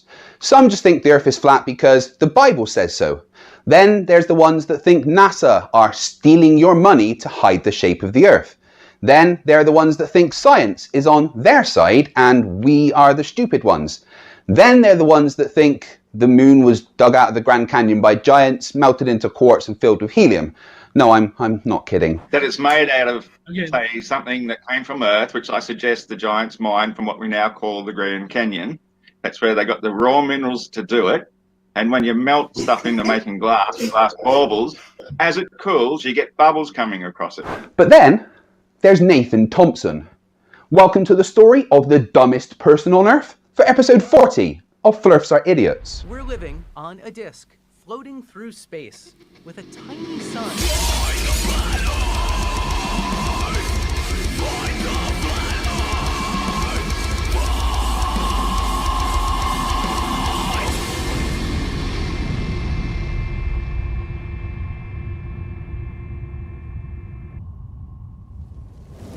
Thank you for joining me once again as we look at the people the evolution forgot. Nathan Thompson is dumb as fuck. Dumb enough to think the Earth is flat, and so dumb that he not only commits a crime, but he also posts it on his YouTube channel. Let's take a look. Hey guys, real quick. I got a flyer for you. Check it out. No, I'm sorry, we can't. I can't give him a flyer? No, you can't. The teacher said so. Not only are they the people that teach them stuff so that they don't become crayon-munching moron flat earthers. Vince, apparently they prefer the word retard. Eh? Oh, how very quaint. But they are also there to protect the children from potentially dangerous people. That includes weirdos shouting at them from the sidewalk. That includes you. Hey guys, check this out real quick. Space is fake. You're not on a spinning ball. They're gonna teach you, listen guys, they're gonna teach you you live on a spinning ball. That doesn't make it true. It's not real. No, the fact that they are teaching it doesn't make it real. The fact it's real is why they are teaching it. Why do I get the feeling that you were the kid at school sitting in the back trying to stick as many erasers up your nose as possible instead of listening to the teacher? Space isn't fake. We have a pressure gradient. That means at some point, above us, the pressure gets so low it's considered a vacuum, and that's space. Look at this video from Red's Rhetoric. In this video, as the rocket increases in altitude, you can see the gases expelling from the bottom of the rocket being illuminated by the sun as the rocket gets higher and higher. You can see these gases expanding as they leave the rocket more and more until it gets to a point where the gases are expanding so much you can barely see it. This is because it has transitioned into the vacuum of space. The floor is not moving 1,000 miles an hour. Okay? No. Not where you are anyway. You're in Greenville, South Carolina. That makes your latitude 38.9 degrees north, meaning your tangential velocity is about 853.3 miles per hour. It's math, but then I doubt you can tie your own shoelaces, let alone do math.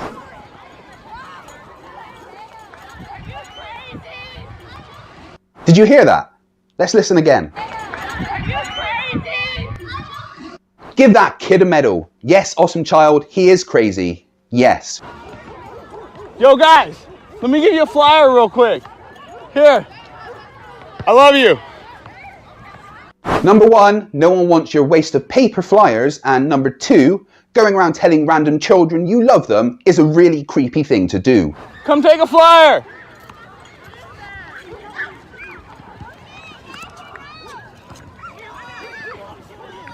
I'm gonna flashback him.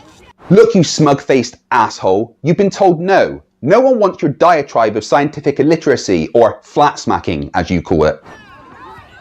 Guys, you don't live on a ball. The Earth is flat. I got flyers for you right here. You can check out my YouTube, okay? It's not a ball, it's a planet, so it's definitely not flat. Your YouTube channel is probably going to be deleted after this, and more importantly, get the fuck away from those children. Some of them picked them up. Hey, give them to the teachers. Hey, you can verify everything on my flyer. Large bodies of water do not curve. Look at the kid running away from you, man. Seriously, get the fuck away from those kids. Hey guys, you're not on a ball in space. The Earth is flat. Large bodies of water do not curve. Okay? Large bodies of water do not curve. Research flat Earth. Yeah, that's right. Shouting it louder makes you seem less like a crazy fucker. Good job. That's how you do it right there. That's how you do it. Even your own live chat is telling you what a bad idea this is, you absolute basket case. Once again, get away from those fucking kids. Got them all right there. Jeez. Well, hearing leads to knowing. Gotta tell them. If you don't tell them, you're not doing any better than the people at the top that deliberately lie. One thing you flat earth window lickers need to realise is that just because you don't understand something does not make it a lie. It just makes you an idiot. Two forms of lying in my opinion. Deliberately misleading people and unintentionally misleading people. They're both lies. That's for sure. And you're too dumb to realise that you and all of your flat earth cult leaders are leading people to be idiots. And even worse, you, Eric Dubay, Mark Sargent, Nathan Oakley, you all literally have blood on your hands. It's the final disastrous flight of a daredevil known as the Rocket Man. Moments after liftoff, the rocket plummets to the Earth, killing him instantly. Defying all evidence to the contrary, Mad Mike Hughes believed in the wacky idea that the Earth is flat. He set out to prove it by building his own steam-powered rockets in his garage. And if you keep the truth a secret, well, you're not doing much better than the elite, because that's what they're doing. They're keeping the truth a secret. The UPS driver just waved at me. The UPS driver is probably telling you to get away from the school, you weirdo. That was funny. All right, guys, well, make sure you red pill the youth. That's why they get them when they're young. Get them while they're young. Nathan Thompson, 2020. If you're just tuning in, you just missed me flat smacking like probably 400 kids. So 400? You really are bad at maths. There was 30 kids there at the most. Ah, but you can't, can you? I see the problem there. That was cool. Well, if they're gonna reserve the right to lie to the kids, I'm gonna reserve the right to tell them the truth. Better believe that. I don't need to ask anyone's permission to tell kids the truth if they're gonna lie to them. You're just lucky that some of the parents weren't there to see you shouting at these kids. That could have ended very differently. So, tell them large bodies of water do not curve. You want to know why? Because that's the truth. Large bodies of water do not lie. I also told the kids space is fake. You want to know why? Space is fake. They use CGI, green screen, harnesses, wires. That's why you see bubbles in space. CGI wires and green screen can't explain over an hour of uncut single-take footage that was live-streamed, can it? And bubbles in space are most likely sublimation of ice particles that build up on the outside of the ISS. You can see thumbs in space. I mean, spacesuits don't work, guys. It's just a vain religious superstition that people go to space and float around. They are just in pools.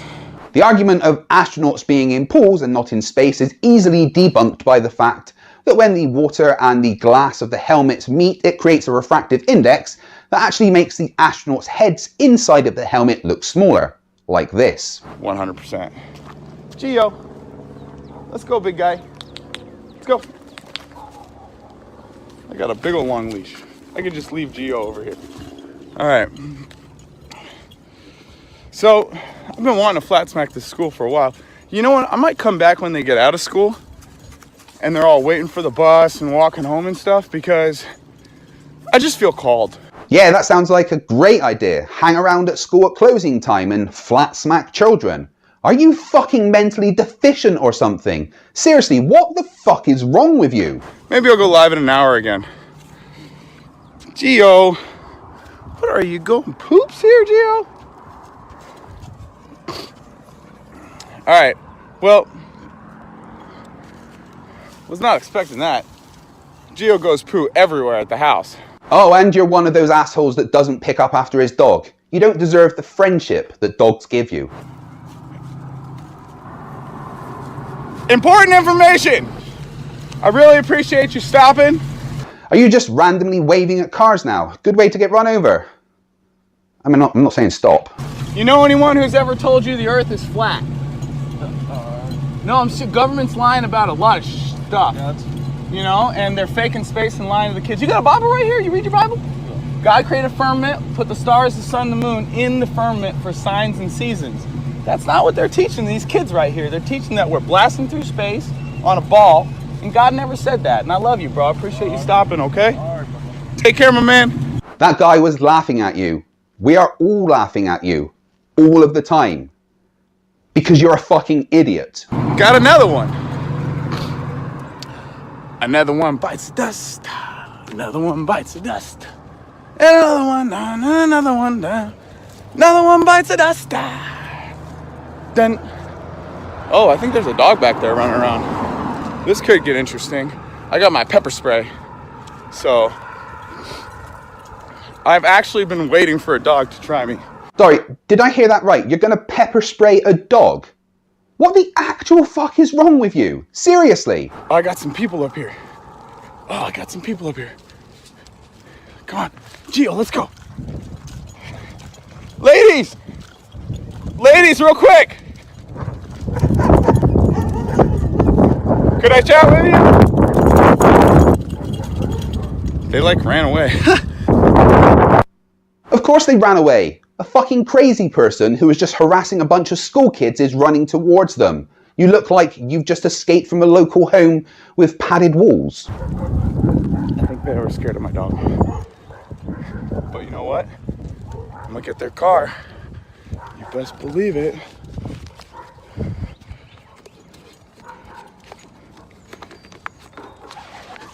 Gio.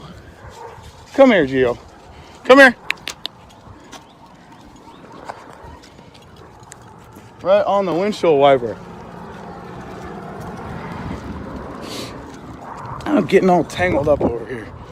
All right, I love you guys. I'm gonna come back here and flat smack them when they all get out of school. I think it's 2:30 is what time they're out.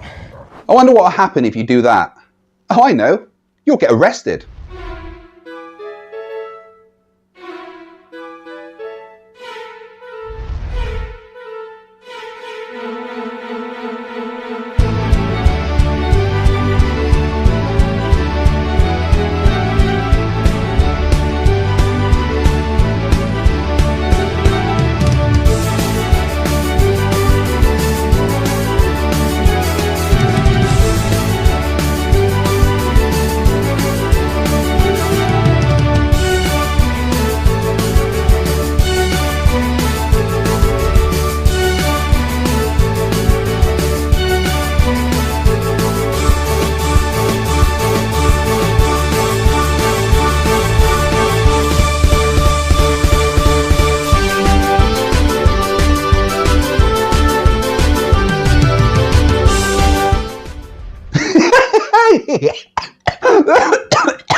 I can't breathe.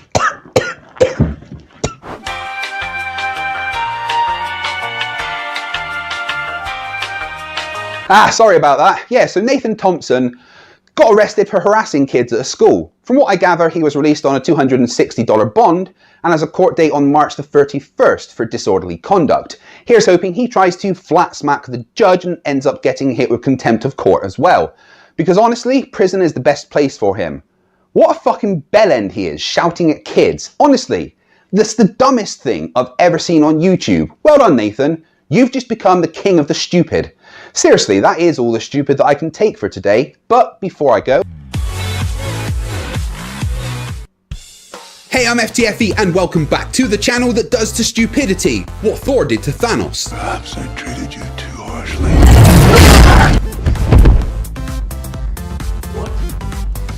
What did you do?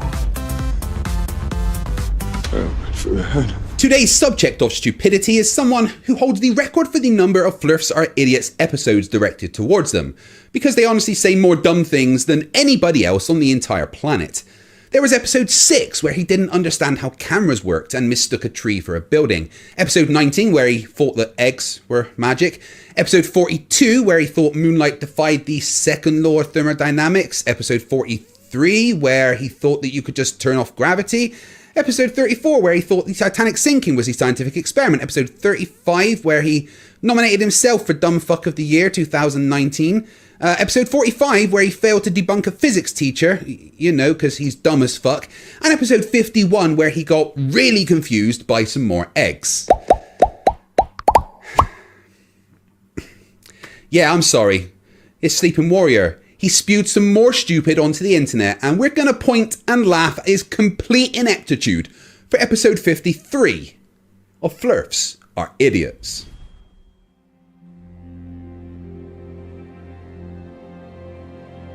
We're living on a disk, floating through space, with a tiny sun.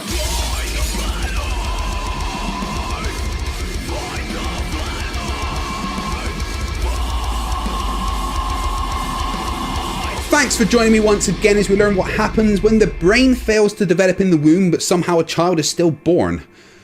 Anthony, Sleeping Warrior Riley... I'm a dumb flat earther. Yeah, that guy. Somehow manages to get himself dressed in the morning without killing himself and scrape together the mental power required to vomit a humanity IQ lowering load of idiocy onto the internet. This time he gets confused by planes. And the earth rotating. And tying his shoelaces. This is a video about Coriolis effect. It's one of those confusing topics that Blurthers deliberately obfuscate to make it sound confusing. They want you to be confused by the end of the conversation so that you don't really know and you default back to, oh well, maybe the earth is turning because I didn't understand that. So the problem is it's confusing to you. You don't understand it, so claim it's complicated when we try to explain it. And why might that be? I'm a dumb flat earther. Oh yeah, you did say. It's very, very simple. On screen I've put on the west and the east to indicate the direction of rotation, and we are told that the earth rotates from the west to the east because the sun rises in the east and it sets in the west, therefore the earth is rotating from the west to the east, and that's the way you can see it on screen. I just want everyone to take a moment to realise that him putting east and west on the correct sides of the screen might be the first thing he ever got right. I'm pretty sure that isn't going to continue though. As you can imagine, planes flying over the Earth are meant to be suffering the effects of Earth rotation underneath them. That is the claim of the Coriolis effect. And there it is. I actually think this video might contain too much stupid for me to deal with on my own. I'm going to need to call in some help. Oh, hey, Cats. Hello, mate. How are you doing? You okay? I'm doing good, thanks, mate. Could you have a look at something for me? Yeah, I can do that. I can watch. So you want me to watch a video by who is it? You know, Sleeping. No, it isn't. Nothing about the Coriolis says that the Earth should deflect underneath the plane as it's travelling through the atmosphere. You know, the atmosphere, the thing it uses to create lift, the thing that is also rotating with the Earth. Just because your simplistic view of the Coriolis force is thing leave ground, Earth turn under, doesn't mean it's even remotely correct. It just means that you're a fucking idiot. Now, Wolfie6020 doesn't know. He doesn't tell people that the Earth doesn't show this. He tells people that you wouldn't expect to see Earth rotation, and everybody else on the Blurther side believes that that's the position. They think that explaining why you don't see apparent deflection explains away why Earth-based Coriolis isn't a thing. Excuse me, the fuck did you just say? First off, no one on the side of sanity and reality says that the Earth-based Coriolis isn't a thing. In fact, it's one of the best evidence of Earth's rotation. Unfortunately, you window-licking morons haven't a clue what Coriolis actually is. Unlike Wolfie6020, of course, who is an actual pilot. Obviously, that is incorrect. Earth has got to rotate underneath the planes, otherwise we're not expected to see Coriolis effect. It doesn't apply to Earth. I mean, you keep saying the word Coriolis. You keep using the word. I don't think it means what you think it means. Now, here we see a demonstration with the planes flying over the Earth whilst the Earth is in motion. And as you can see, as we get to the Pacific Ocean to demonstrate the point, we're going to pick on Hawaii somewhere in the middle, and you can see the planes that are flying towards Hawaii. Hawaii is coming towards the plane as well, so they're flying towards Hawaii, but Hawaii is coming towards the plane. That's significantly quicker than if you're flying towards Hawaii from the other side, because you're chasing Hawaii and you're not going against the Earth rotation, you're fighting the Earth rotation because you're trying to catch it up. So what you're saying is you haven't a clue how planes work? Like at all? So, according to you, if the Earth is rotating and we stood next to a wall and jumped, if we're at the equator, we should expect to slam into that wall at 1,000 miles an hour. Under the same logic, if I was inside a plane that is moving and I get up to use the bathroom, I'm going to slam into the back wall of that plane at 500 miles an hour, and all the air stewards are superhumans. Well, considering we know that the world is rotating and there is a lack of people-shaped ketchup stains on walls all over the world, we can only conclude that you, Sleeping Warrior, have some kind of brain injury. So it's obvious the position. The position is if the Earth is rotating the way we're told, flights towards the east must be longer. Flights towards the west must be shorter. And your IQ must be negative. Look at this video of the guy on a trampoline being pulled by a tractor. Does the guy just stay where he is and the tractor shoot off underneath him at 30 miles an hour? No, because conservation of momentum is a thing. The main thing that impacts the speed of travel times east and west is the trade winds. Depending on if the plane is travelling in the easterlies or the westerlies, it will affect the time taken to travel. The winds between 30 and 60 degrees latitude travel from west to east, so will increase flight times to the west, and in the equatorial regions you have the easterlies, otherwise known as the trade winds, that go from east to west and make air travel to the east slower. These effects are all due to the Earth's rotation and are predicted effects. Because the Earth is supposed to be turning underneath the plane. If they argue that the conservation of momentum means that they can negate the expectation of Earth-based Coriolis, then there is no Coriolis effect. We've got to see that apparent deflection. Okay? It's very simple. They'll use every weaseling wiggling book, every weaseling tactic in the book to try and demonstrate why we do not see. But we do expect to see Earth-based Coriolis. And we do see it, just, not in the way that you expect to see it, because you don't know what Coriolis is and your intellectual capacity is so low I doubt you'll ever learn what it is. But, let's try. Off you go, numbnuts. The remedial classroom awaits.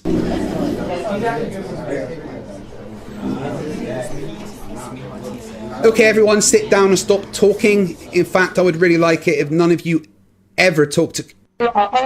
Oh, fuck's sake, what? What do you want? You're right, there is some people missing. Let's do a roll call. Flat Earth Aussie Jesus, Mind of God, Quantum Eraser. Huey, pay attention and take those crayons out of your mouth. No, I don't care if you're hungry. Sleeping Warrior. Yeah, of course you're here, you're always here. Mr. Ranty's doing a special project with Professor Cat, so he isn't here. Miss Thompson? Miss Thompson? No, Miss Thompson? Miss Thompson's clone? No? Does anybody know where Thompson and Whitsitt are? What do you mean they're doing a countrywide holiday? During a pandemic? Without any masks? Well, they're screwed because you can bet they're using flat Earth maps. Alright, let's just get on with this, shall we? What is the Coriolis effect? Well, it's not the Earth rotating underneath something, like a flat earther would want you to believe. The Coriolis effect is caused by the fact the Earth is rotating, and it imparts certain effects on objects that are freely moving. Here is an example. Someone at the equator fires a mortar shell north. At the point the mortar shell was fired, the shell had a tangential speed to the east of around 1,000 miles an hour. Same as everything else at the equator, including the atmosphere. As the shell travels north, it moves over an area of the Earth that has a slower tangential velocity than the point it left from. The shell, however, due to the law of conservation of momentum, maintains its 1,000 miles an hour to the east whilst moving over an area with a lower tangential velocity. This means that the shell will deflect ahead of the rotation. This means that there has been acceleration to the east acting on a mass, so we can calculate the Coriolis force. The important thing is that the shell was moving on a rotating sphere. It won't happen if something just hovers, so a hot air balloon and a drone will rotate with the Earth and not experience any Coriolis. Now, is an airplane subject to these forces? Well, yes, of course. Whether flying north to south or vice versa, which would apply a force moving the plane ahead or behind of the rotation, or east to west or west to east, where a force would be applied towards or away from the sky. But the thing is, the force is tiny, and airplanes have massive fucking engines that negate that comparatively small force. Why do you all have such blank faces? Oh yeah, you're all fucking idiots. Get out! I hate my life. Now what I'm going to present to you is a back and forth that happened live on a Discord server debate thing that was being rebroadcast on YouTube. And this happens time and time again. I see it many times. It's only 10 clips. Without further ado, let's progress. Demonstrable proof of Earth's rotation. Orlando to Manchester is 7 hours and 50 minutes, and the return, Manchester to Orlando, is 9 hours 25 minutes. And can I just check, which way does Earth rotate? East to west or west to east? East. And that is all Coriolis is. So Earth is rotating to the west, then? What the guy you were talking to was on about was the fact that we have trade winds, which, on the flights he mentioned, make flying to the east slower.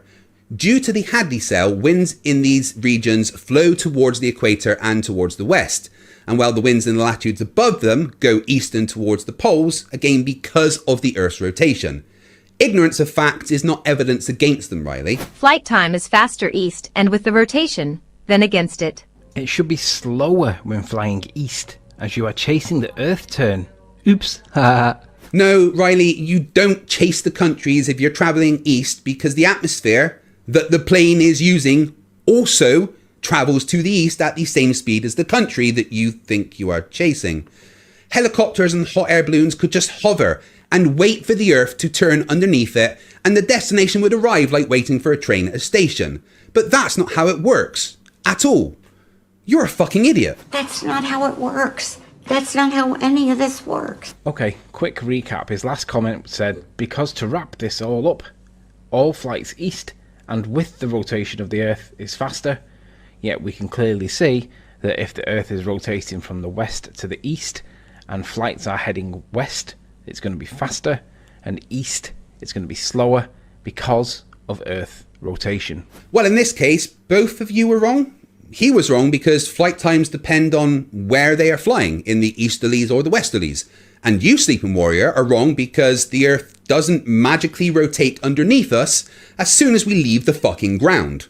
No, when you're chasing the destination or heading east, it must take longer if Earth is turning with you.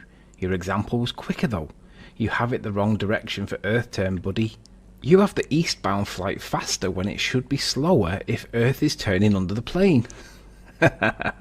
Sleepy, we can see that you've written haha. You really don't need to say it. We aren't all as dumb as you are. So as we can see again, just to make the position really clear, it's really easy to jump on the bandwagon and take a piss out of this guy. But let's just be clear, all the flights that we can chase around the Earth, none of them support the Earth rotating from the west to the east. Because as you can see, as you're flying towards Hawaii, Hawaii's coming towards you.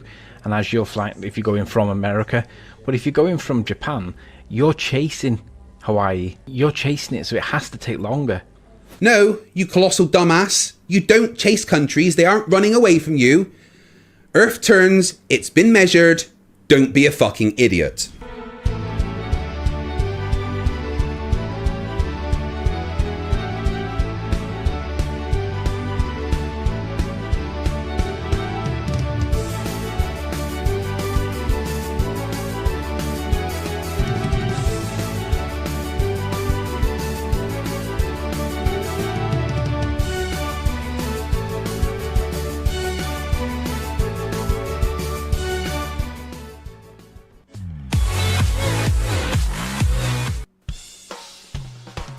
Hey, I'm FTFE, and welcome back to the channel that holds a pillow on the face of stupidity until it stops struggling. Shh, just stop struggling. Just let it happen. Stop struggling. It's nearly over. Sorry, you're not supposed to see inside my head. It's a dark and scary place. Flat Earth is fucking stupid. And it blows my mind every time I discover a new flat earther. To think that there are so many idiots that think they're smarter than all of the scientists in the world makes me weep for humanity. But not all flat earthers get along. This video is about a flat earther that seems very angry at other flat earthers, but he does have a video titled Model of Flat Earth showing curve and stars pressurized atmosphere. Could he be the first flat earther ever to have a working flat earth model? We'll find out at the end of this video, as Moonshiner is the moron on display in episode 37 of Flerfs Are Idiots. We're living on a disk, floating through space, with a tiny sun.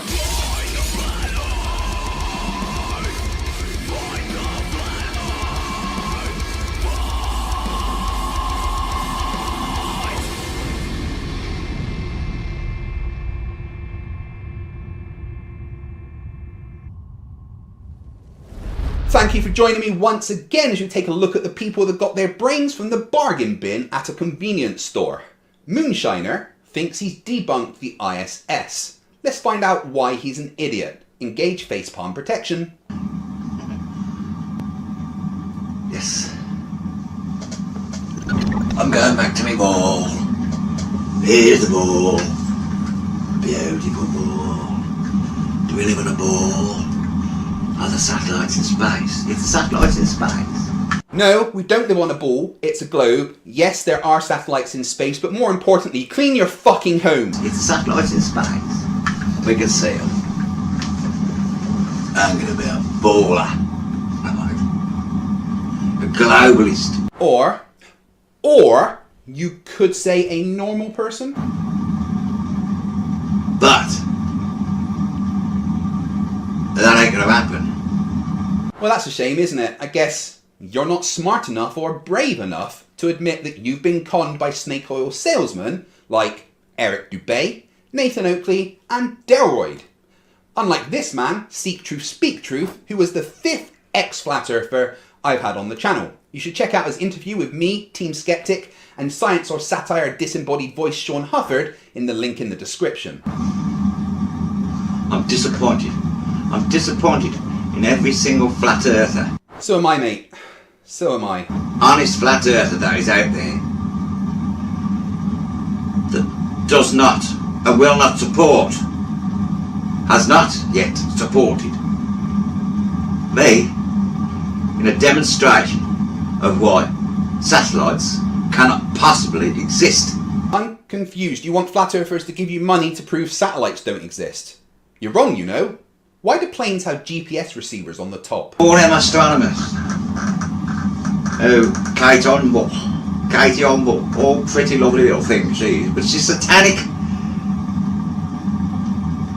That beautiful bird who come out of university, got all her degrees and whatnot, 33 degrees probably, says to us all, to the children, she says this.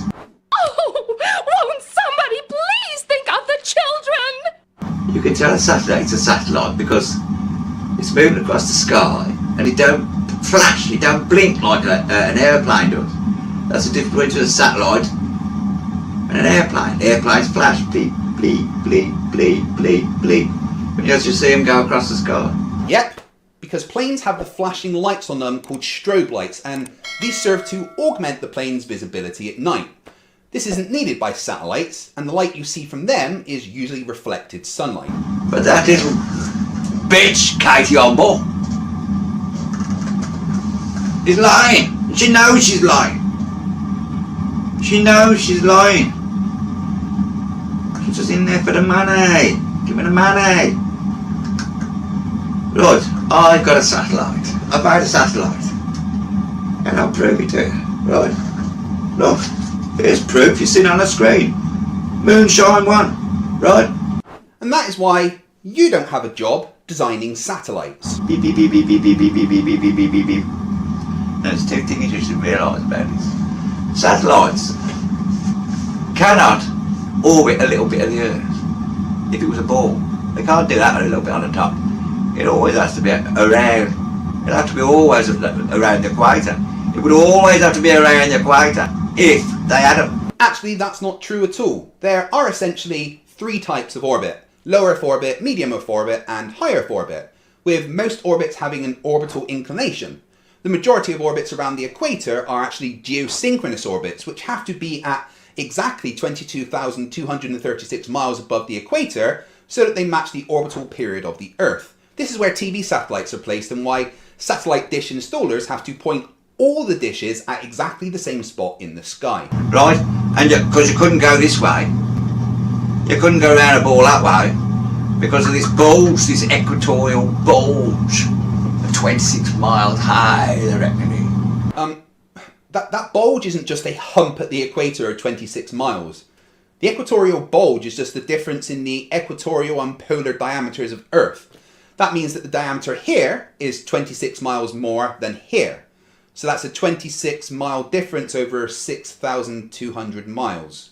It's not something you'd notice. That's 0.42%. So, that'll disturb the mechanics of how it would orbit.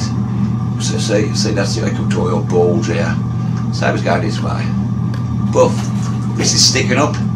More mass under there than there is there. More mass, more land. Oh, I love it when a fucking idiot proves a globe point.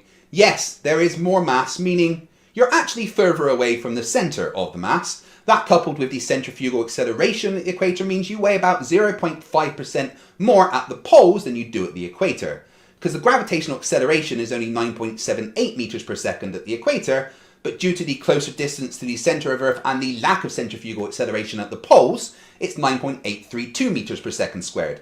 This is why scales are calibrated locally so sneaky gold traders can't buy some gold, head north of the equator and sell it for more. Good! That's where it happened. Right, so you couldn't get an orbit that way. The only possible way for it to orbit would be around that equatorial line, a bulge, all the way around. If there's a bulge there, which it probably ain't.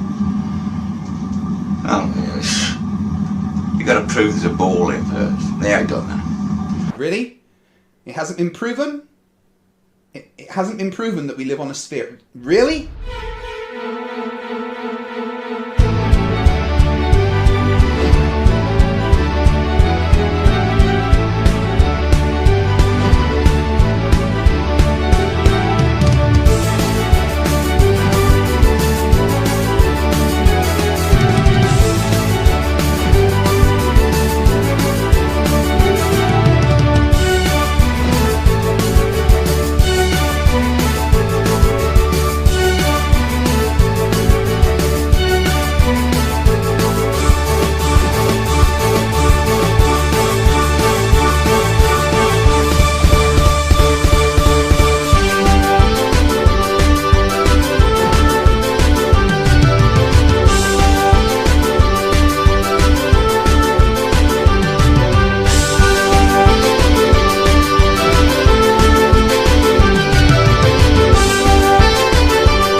We see satellites. Well, a lot of people see satellites on the TV every day.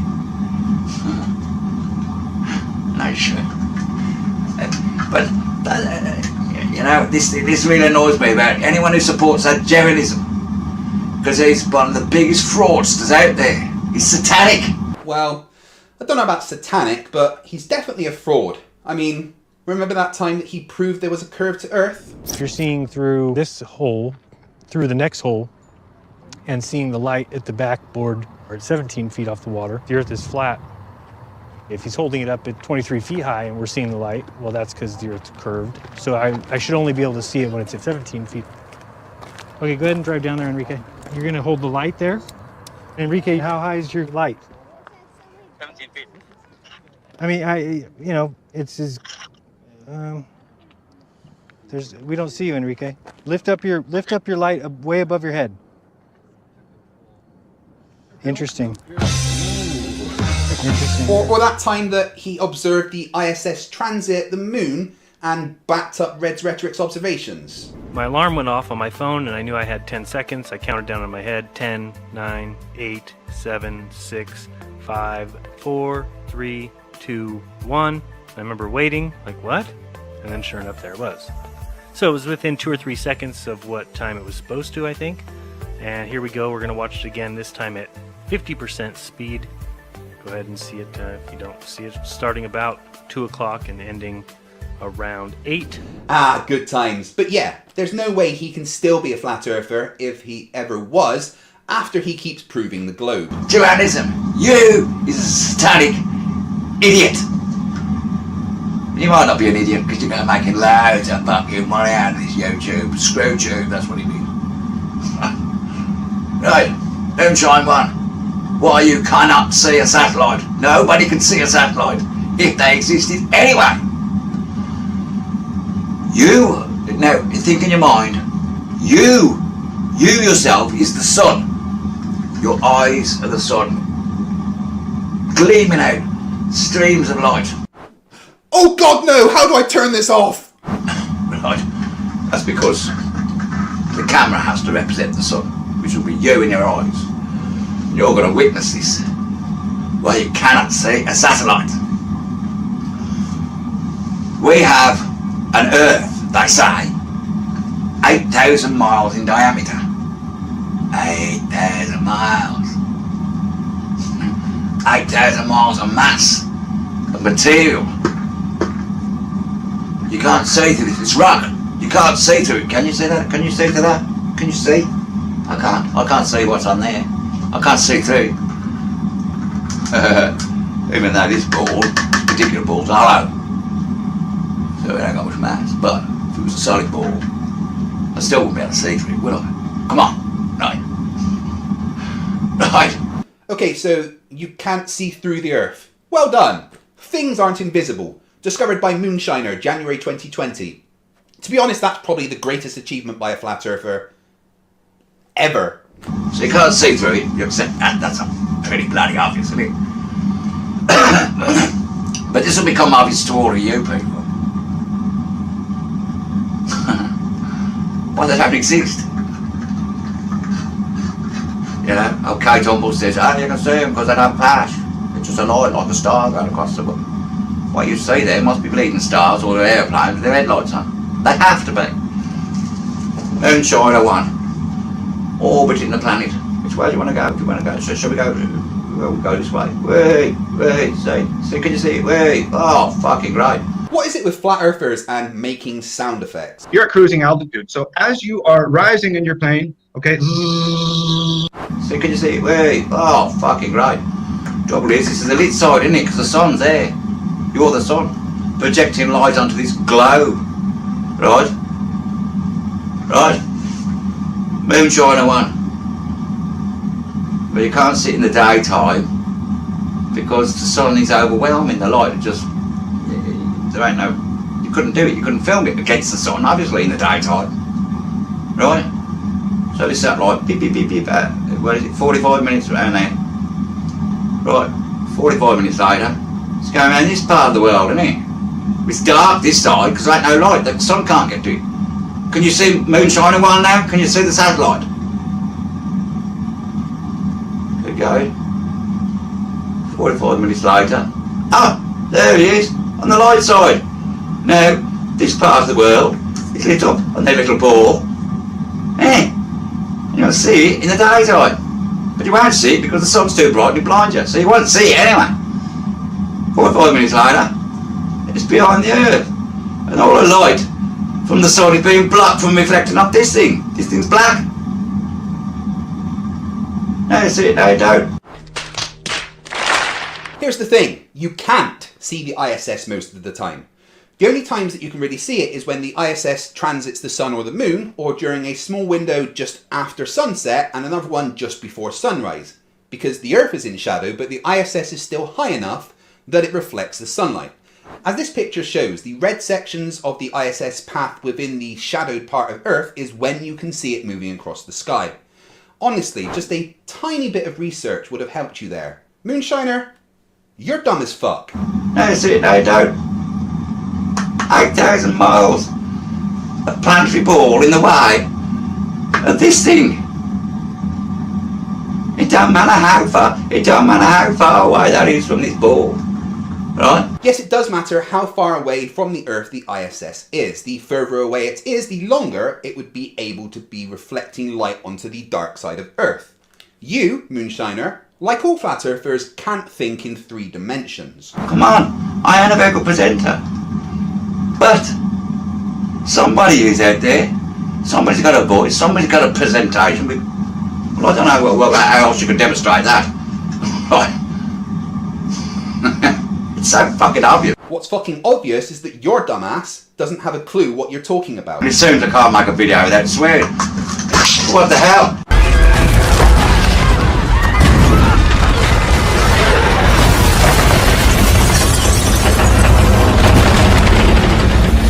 Don't fucking do that. Anyway, that's enough of that video. Before I finish this video though, I promised to show you Moonshiner's flat earth model. So, here we go. Where hereby the term God is used in a rather pantheistic sense. So each emanation corresponds to a different dimension of reality, all connected, and all again said to be in balance with one another. That's your flat earth model you came up with. I mean, what the fuck? That looks like your bathwater after your yearly wash that you've collected in a plastic bottle. Well, to be honest, it's probably the best flat earth model I've seen. And that's saying something. And that is all the stupid that I can take for today.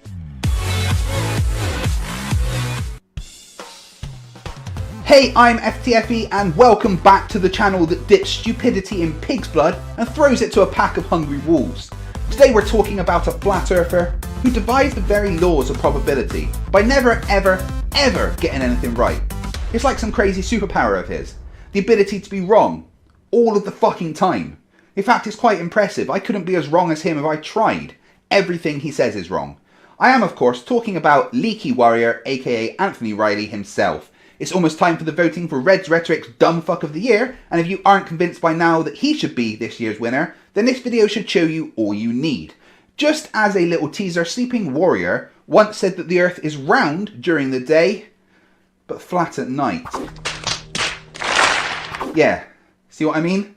Strap on some facepalm protection and remove all sharp objects from your immediate surroundings. It's the 5th time Sleeping Warrior has been the subject of Flerfs Are Idiots. We're living on a disk, floating through space, with a tiny sun.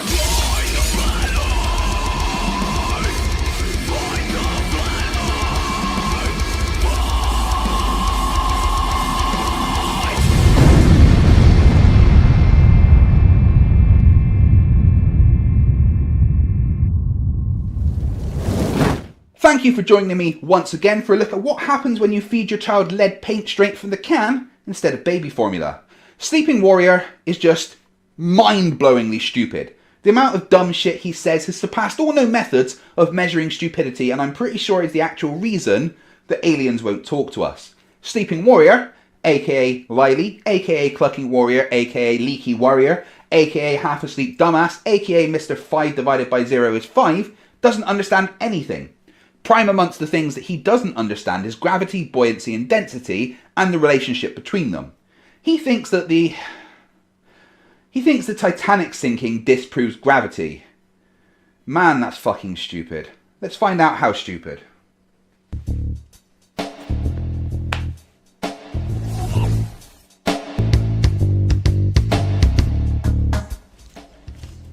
Boats prove there is no such thing as gravity.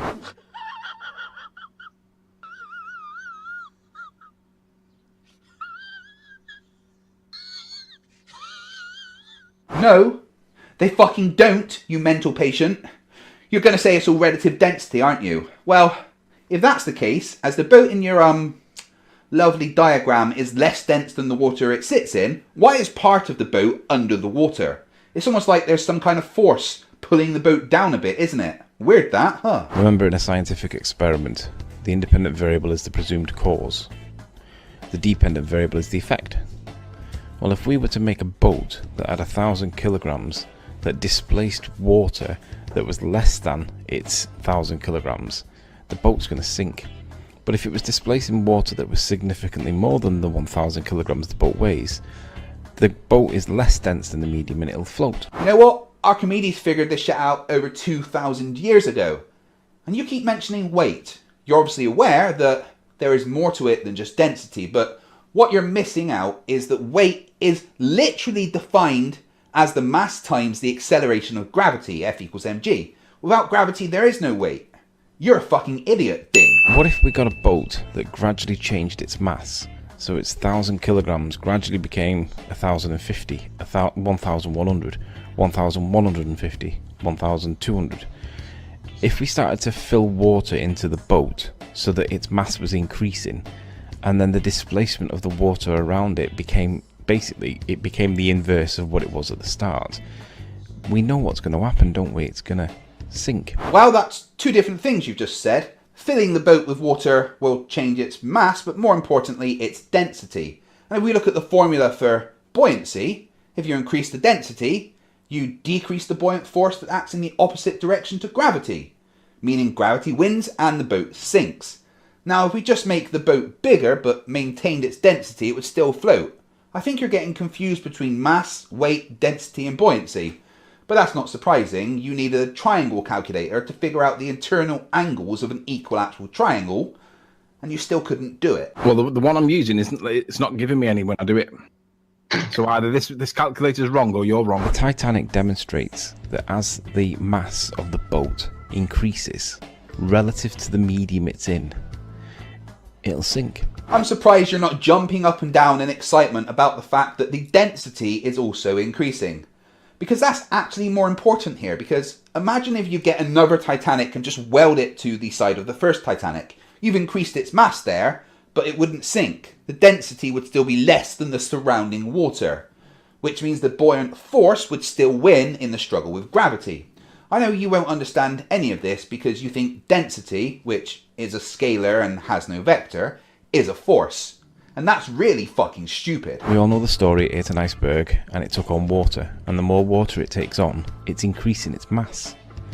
It's not displacing as much water anymore, because the water's now filling the beaker, the bottle, the container. And obviously, we know that as you fill the container with more and more water, it loses its buoyancy. I say that word reluctantly because buoyancy has got little g in its maths. Yes, you're right, it does have little g in its maths. Just like weight does as well. And it doesn't matter if you said it reluctantly, you still said it. And what does that little g stand for? Desert file? Gravity, you fucking retard! Gravity! Have you ever heard of fucking gravity? Gravity! Gravity! But really, it's not that it's losing its buoyancy, it's just gaining density relative to the medium it's in. It's becoming more heavy. Density isn't a force. We all know that. So that's not going to move it, is it? Density is part of the buoyancy equation. And it's getting more heavy, you say. So it's gaining weight. You do realise you're proving gravity here, right? No, of course you don't, because you're a fucking idiot. Ding. And obviously, as the Titanic starts to sink, it's taking on more and more water. It's demonstrating that a gradual increase in its density is going to, at some point, it's going to send the boat under, which is, of course, what it does. Yep, you're right. It's almost like there is, I don't know, some kind of force pulling it down, and the force that was keeping it on the surface has decreased. A force. What could that force be, I wonder? Gravity, you fucking retard! Gravity! Have you ever heard of fucking gravity? Gravity! Gravity! Remember, in a scientific experiment, the presumed cause has to be manipulated to prove that it is the cause of the effect. Well, if the captain manipulates the density of the water by putting a big hole in the side of it and then water starts coming in, and the boat then sinks, the cause of the boat sinking was the increase of the mass, because he's added mass to his boat relative to the medium it's in. Are you saying that the Titanic sinking is a scientific experiment? Are you really saying that? My god, no wonder you go on about density. You're dense as fuck. How do you not collapse into a black hole? And here is the problem with your basic way of thinking. It's the same with your egg experiment. This is an egg. Yes, thank you, we know that's an egg. You say that there is only one cause and we can't presume anything else. Well, that's a really stupid way of thinking about the physical world. because it doesn't actually look at what the actual cause could be. If I press the light switch, is that the cause of my light coming on? Or does that light switch activate a circuit allowing current to flow and heat the filament in the light bulb? That current itself being generated by an offshore wind farm which is powered by changes in pressure and temperature in the atmosphere causing wind, which itself is a result of the sun's energy hitting the earth along with the earth's rotation. Why do you stop at the most basic of observations? I know why. You have to fit your narrative. Also, you're a window-licking moron. Unexpectedly, the captain of the Titanic proves that the cause of boats sinking is relative density, because he adds more mass. That changes its density because mass per volume. It changes it, more mass, same volume, and then it gives way. Yes, but why? What does changing the density do, Leaky Warrior? It reduces the buoyant force. Stop being so basic. Actually, don't. You're doing a great job of showing why you should be dumb fuck of the year this year.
In autumn of 2016, I witnessed my first rising of the harvest moon.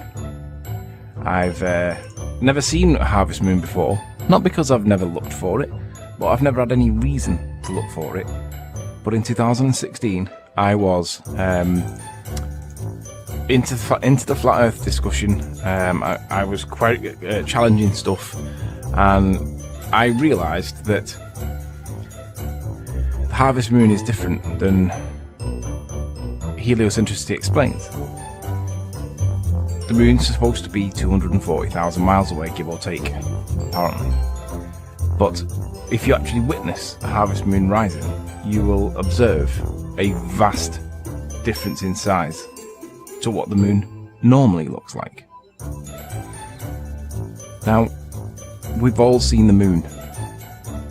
The moon is, generally speaking, for me at least, it's around the size of a 5p piece. Now, for the Americans out there that are not that sure what a 5p piece is in terms of money, this is the 5p piece here. It's a small coin. I saw the harvest moon, and it was more like a £2 coin. The £2 coin is obviously significantly bigger.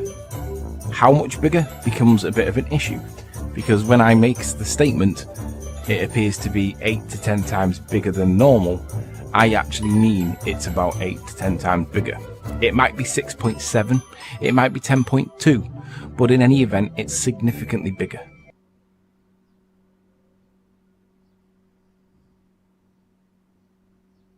Gravity is an essential intrinsic part of the heliocentric model, and of course I don't accept that gravity even exists. Well, that's because you are a... You know what? I need an expert for this. Anthony Riley, you are a fucking idiot. Hey, Fight, you know JM Truth is still gonna win Dumb Fuck of the Year, right? Let me give you guys a few reasons why. First, hey, wait, stop that censorship. My position is that density and buoyancy explain everything that we see and observe day to day. There is no requirement or further explanation required other than density or buoyancy, and of course none can be contrasted or distinguished from density or buoyancy. Except, you fuck nugget, as you accept you can't use buoyancy because that requires using gravity, because the buoyant force is created by pulling down the more heavy and dense water around the less dense object, creating a force in the opposite direction to the local gravitational vector. Trying to prove this fiction that is called gravity. But in the Scientific American, you can find this by searching for the phrase here highlighted in blue. You can find it yourself by George Musa on November the 1st, 2015. A quick synopsis of what this article's about. Physics now suggests at the most fundamental level that the universe is non-local. There is no such thing as place or distance. Newton's concept of gravity seemed to imply the phenomena of non-locality because of the attractive forces between masses appeared to act magically across expanses, and Einstein's general relativity instead ascribed gravity to the curvature of space-time. I'm going to read that again. Albert Einstein's general relativity instead ascribed gravity to the curvature of space-time. This is the current understanding of gravity. Whether it's right or wrong isn't the point of this video. This is the current accepted version of gravity. Yep, and that's what we've been trying to get you to understand. Newton never had a theory of gravity. He simply developed a mathematical law around a very basic observation. There appears to be a force acting on everything, causing a downward acceleration of 9.8 meters per second squared. Einstein developed general relativity that says it wasn't actually a force causing this downward acceleration. It was the effect of mass warping space-time in such a way that causes things to fall into it. Either way you describe it, it is the same thing as far as we need to be worried about, because that force is still felt. This is important because for those that believe that Cavendish proved somewhat with balls in a shed observed through a telescope, through a peephole, whatever he thinks he did or didn't prove, for any ball earther to cite this as the science to prove gravity is proving whatever he thinks he's proving, but it's antiquated, out of date. It's not the current science. The current science states clearly that Einstein's general relativity is the curvature of space-time, and this is the current science. Yes, we understand that, but you don't, do you? Because Cavendish still witnessed an attractive force. Just because you don't understand Einsteinian concepts doesn't magically make that go away. I suppose you could say what Cavendish witnessed was the large masses warping space-time enough to make the smaller weights on the end of the torsion bar fall towards them. He still witnessed that happening, however you explain it. So Cavendish is out the window. So unfortunately, Sly, Einstein created his general theory of relativity, which provides our modern understanding of gravity, with the express purpose of expunging non-locality from physics. Newton's gravity acted at a distance, as if by magic, and the general relativity snapped the wand in two by showing that the curvature of space-time, and not an invisible force, gives rise to our gravitational attraction. Amazing! You just read something perfectly, without understanding a single word. Now again, my position is not that this is true. My position is simply that this is showing that Newton's theory of gravitational attraction is no longer this magic force that seems to exist, that they want to believe exists. It's actually, apparently, according to Einstein, the curvature of space-time. And again, this is not my position. Well, it's my position. You're not much more than a talking monkey. But this is what the current science says. And the rest of this article can be ignored. You can read it yourself. I read it all, and you really shouldn't ignore it. In fact, if you remember, I interviewed the guy who wrote it, George Musser. Let's see what he said. The kind of message, overall message of that article was to look at kind of a progression of scientific ideas. So Newton developed his law of gravity really based on Kepler's laws, and brought his observations of Mars and the planets in our own solar system and their orbits and positions. Newton developed this law of gravity that we're all taught. But even Newton and his contemporaries had a real problem with that law, namely that it didn't seem to, it described gravity's effects, but it really described how gravity works. And Newton actually in his own life tried to develop, unsuccessfully as it turns out, an understanding of how gravity works. What is actually communicating the influence, for instance, between the Earth and the Moon, or between the Sun and Mars, etc. And he really fell to Einstein. Einstein's role here was to really fill in that mechanism. He explained how is it that objects, massive objects, exert what seems to be a force on one another. Passage of time is a perfect example of that. Or manipulated by the researcher. No, varied or manipulated by the researcher. It is or, not the word and. An independent variable is a variable that stands alone and isn't changed by any other variables that you are trying to measure. It doesn't matter what you're casting that shadow, dude. It's the fact that it's cast in shadow to begin with. That is the only thing we fucking care about. You've got to cause it by manipulating it. And if you don't agree with the phraseology of this one, let's see whether overall, the overall story from all of the citations... So you're literally saying that a shadow cast by a person is different than a shadow cast by a tree or a building. I'm saying that you've got to cast...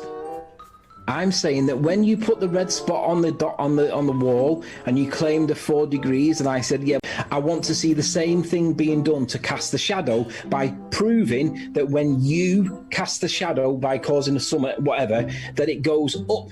Because, or down in your case, because you said that the direct moonlight was warmer than the shade. Well, I want you to demonstrate that by proving, by causing a shadow yourself, and then demonstrating it with your thing. And that's the same standard, but in reverse. Well, keep in mind, Anthony, that 2 degree difference I picked up with the shade side being colder was over a 2-hour period. It's not going to be something you're going to spot instantly. But that's not what you said before. Get that video back up. Let's see what you show. It absolutely is. The moon has been shining on the west side of the building for 2 hours when I took that video. Yeah, during the entire night, it never once shone on the north side of the building. And there was only a 2 degree difference, with the moon side being warmer. Sean, can you please present the video with the laser pen that you demonstrated before, please? Which has nothing to do with the moonlight one. It does, because you're demonstrating a direct cause and effect relationship, right? I want to see that, and I want to see what happens with your camera when you put the laser on. You see an immediate temperature increase in one specific spot. So you manipulated that by putting the laser on it. So what I want you to do in reverse, to support your claim that the direct moonlight is actually warmer than the shade, I want you to cast a shadow and show what happens when you've cast the shadow, and see and support it with your probe, because that will show the effect that you claim is there. And again, the shaded side of the building that had no moonlight at all for 2 hours. I don't care, that's correlative, Sean. But you're asking for shade. I'm giving you shade for 2 hours. No, I'm asking you for shade that you manipulate yourself. It's still shade. It's not shade you've manipulated yourself. It's still shade, though. And you wonder but it's correlative. Stop running for dumb fuck of the year, because you're making So just answer me this, Riley. Just answer me this. No matter how correlative it is, why is the moonlight side of the building warmer than the shaded side when the claim is moonlight makes things cold? Who cares? It's outside of scientific. Now you don't care because it shits on your claim? No, it's outside of scientific method because you're not manipulating it yourself. It isn't.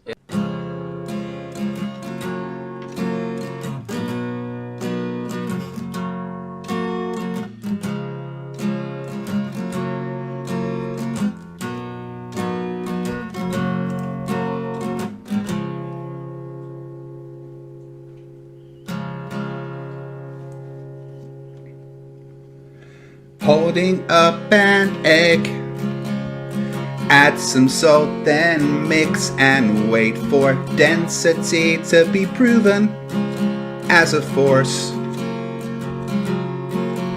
Spelling's not his strength, no grammar, facts, and logic either. He goes by sleeping warrior on the tubes. We hear him lie like Eric Dubé. He's typing blind assertions on assertions. Where's his mind? He left it in Wigan. It's his time. We still believe that it's his year. Reds has a big reward for the lies of Riley. The lies of Riley. The lies of Riley.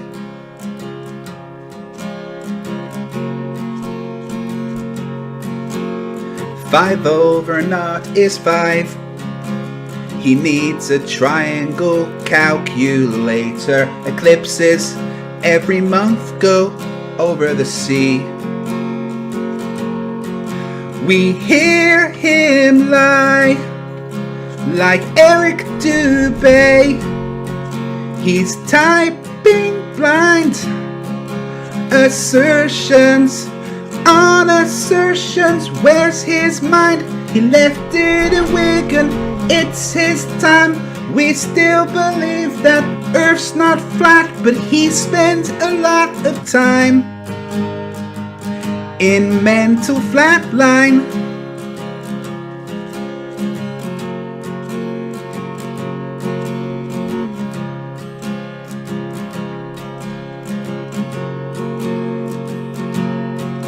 He'll turn off gravity anytime and have a stream twice at one time.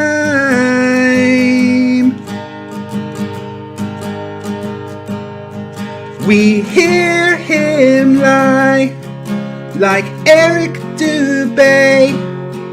He's typing blind assertions on assertions. Where's his mind? He left it in Wigan. It's his time. We still believe that it's his year. Reds has a big reward for the lies of Riley.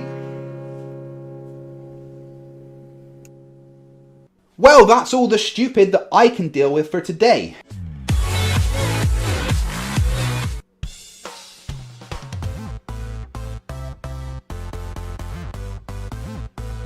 Hey, I'm FTFE and welcome back to the channel that holds stupidity's head underwater until that last little bloop.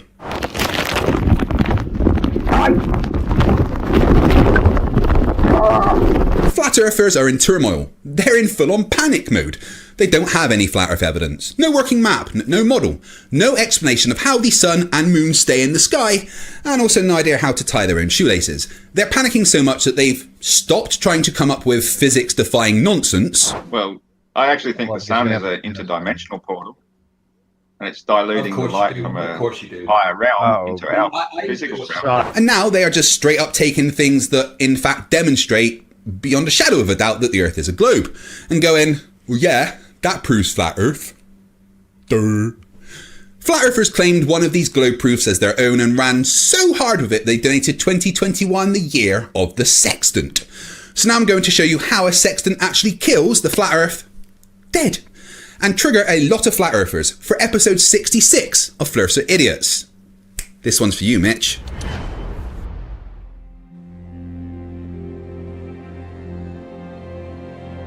We're living on a disk, floating through space, with a tiny sun.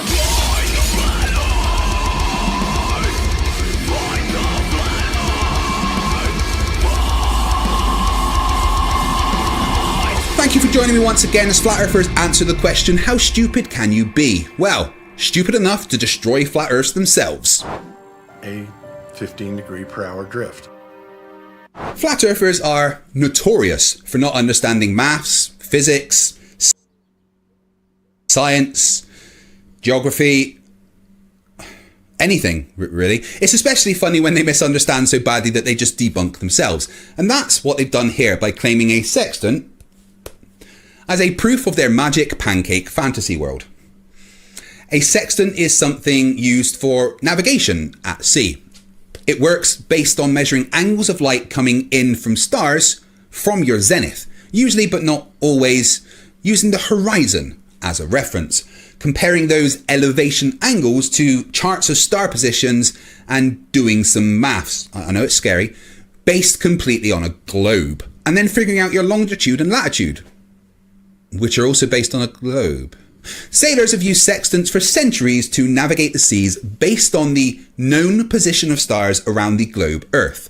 There is, frankly, a whole bunch of ways that this simple instrument proves the globe, and flat earthers claiming it as a flat earth proof is hilarious and devastating for them. Let's listen to some flat earthers fail to understand. Hey pal. Hello? Pal? What? What do you want? Why are you bothering me? Sorry, did I interrupt something? No, I'm not planning to kill you, control your body, and take over the world.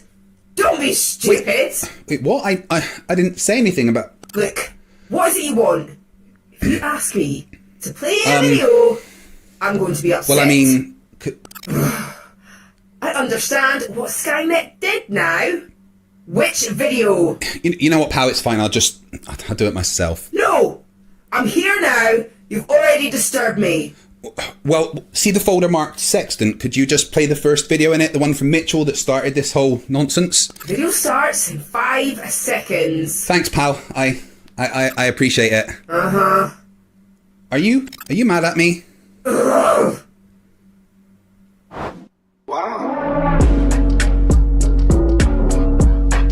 I'm Mitchell from Australia, and this is the #1 Flat Earth proof. Flat Earthers from Australia, or anywhere in the Southern Hemisphere, really confuse me. I mean, the Southern Hemisphere debunks the Flat Earth. Like completely. I mean, just go and ask someone in Australia to, pop outside and show you where Polaris is. They can't. Because the Earth isn't fucking flat. And Flat Earth proof? Pfft. I'm going to make a prediction that Mitchell here will just straight up not understand the sextant and claim that his misunderstandings are Flat Earth proof. Who am I kidding? We all know that's exactly what's going to fucking happen. The premise to this starts with the sextant and how we use the sextant in celestial navigation. This should be interesting as an ex-Royal Navy sailor and someone who has used the sextant for a couple of thousand hours practically.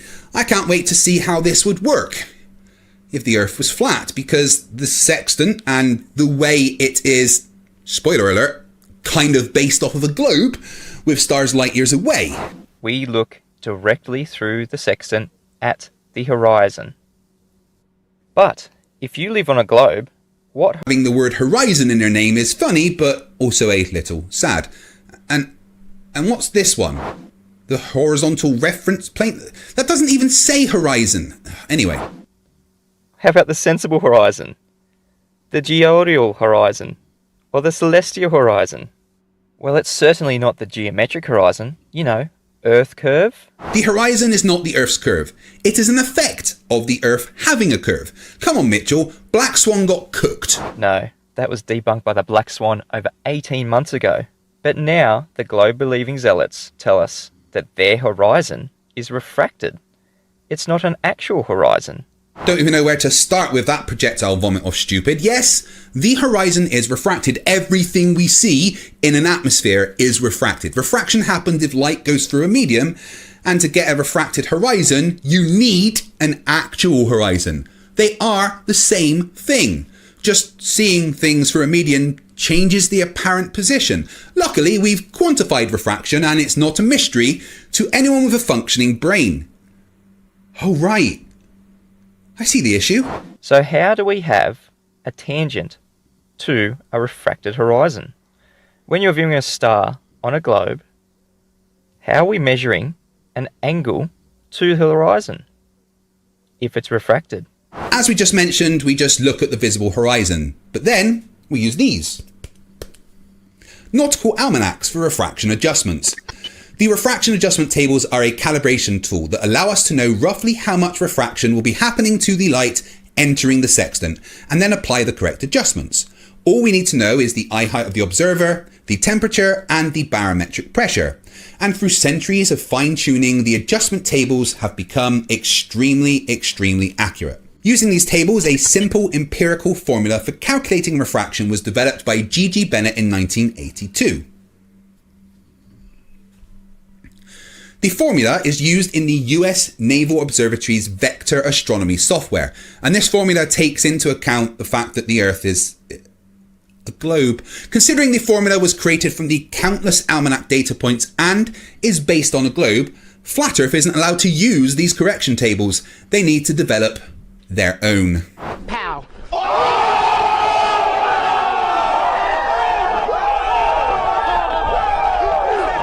You will never ever get an angle to a refracted horizon.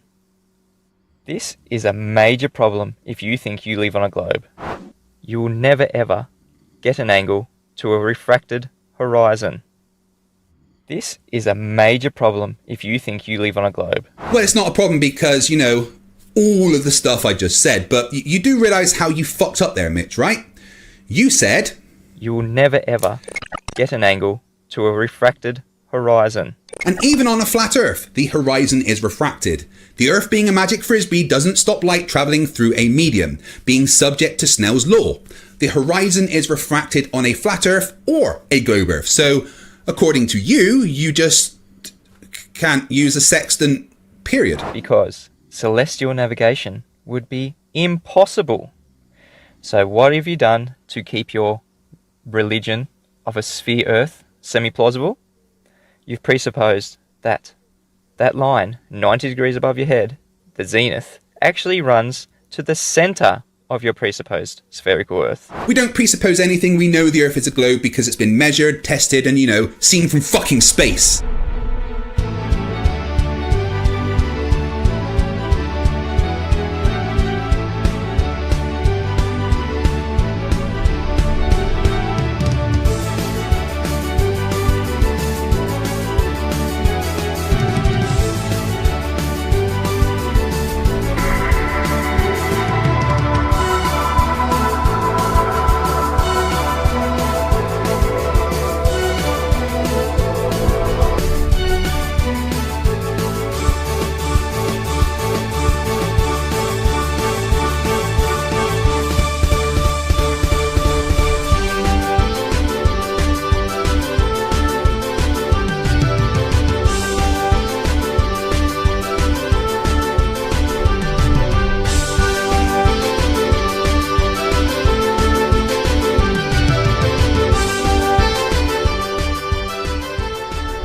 And 90 degrees from that, you've made up a new horizon, the celestial horizon, which you say is a horizontal plane passing through the Earth's centre, perpendicular to the zenith. So, after presupposing all these things, you can now use your sextant.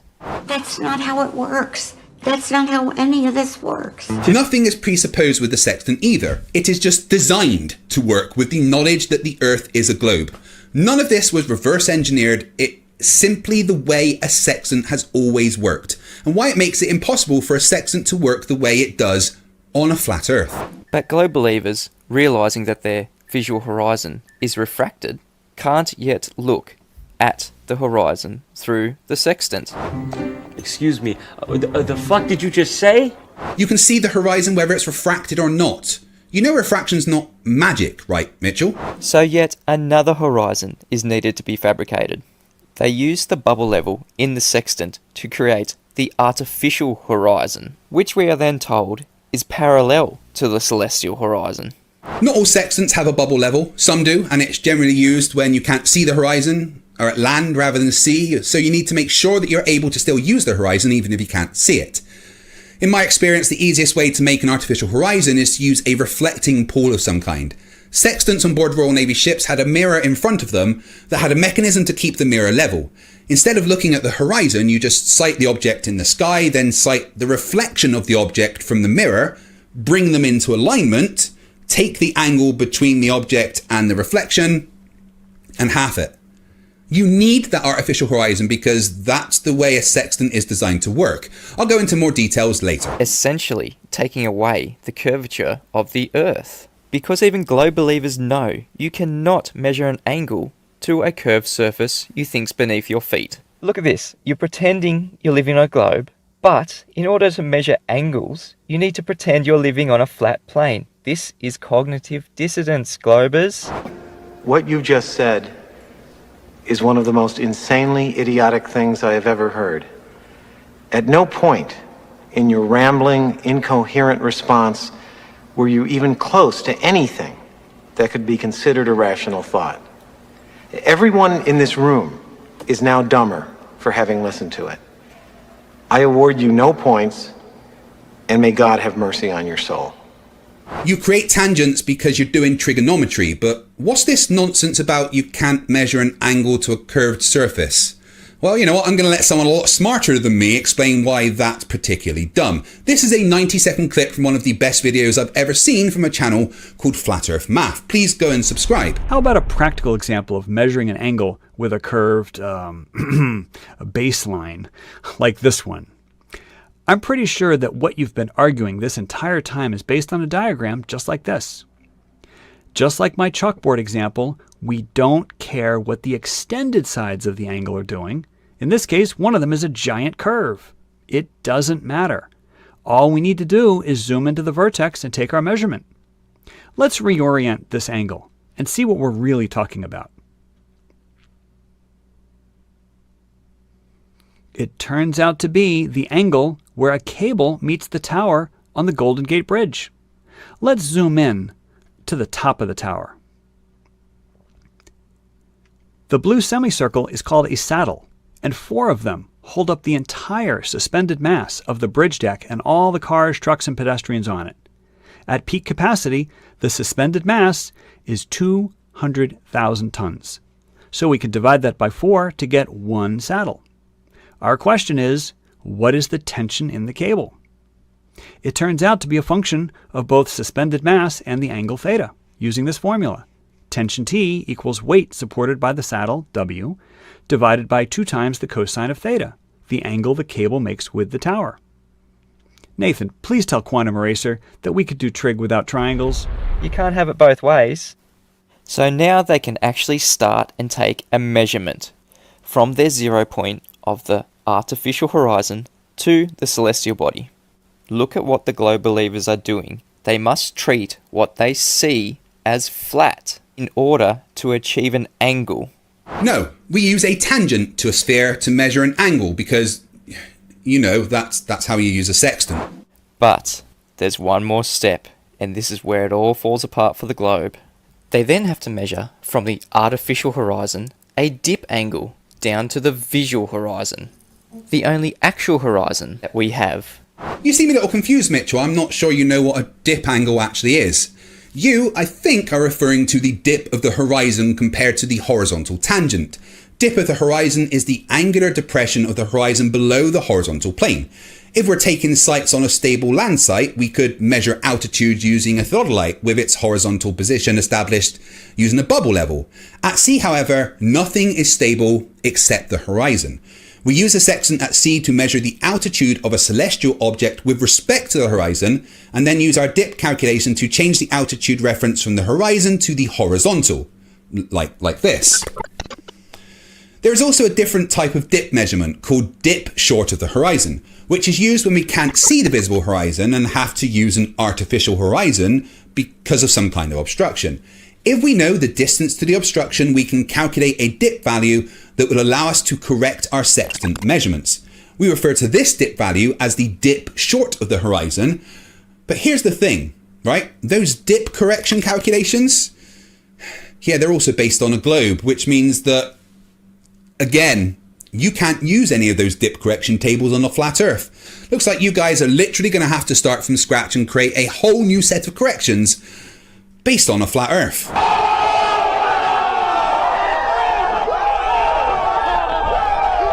Remember that horizon that you said was Earth curve that is now refracted? Do you all realise now how devastating the black swan actually is to the globe? Yeah, all the black swan actually did was give us debunkers content to point out you're stupid. Say it with me, Mitchell. The horizon is an effect of the curve of the Earth. It has taken away your R value, the radius of your globe. And then it took away the curvature of the Earth altogether when it forced you to say that the horizon was refracted. Yeah, you lot of short bus riders not understanding refraction doesn't stop the radius of the Earth being measured and verified for, you know, a couple of thousand years now.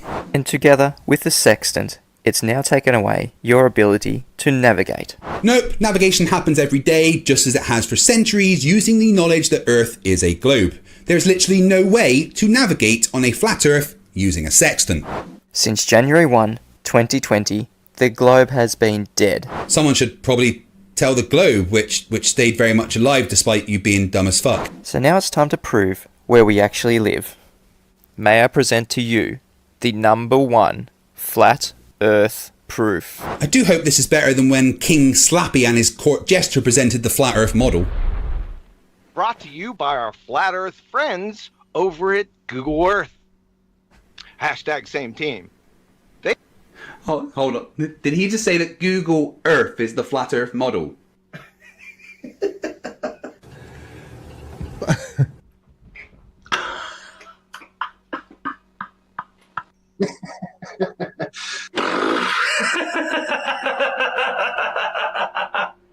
Google Earth?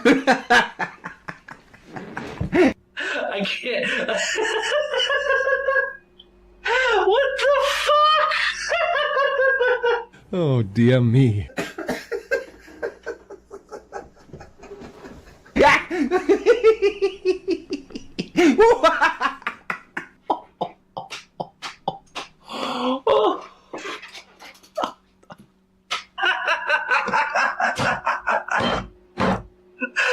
Oh, holy fuck!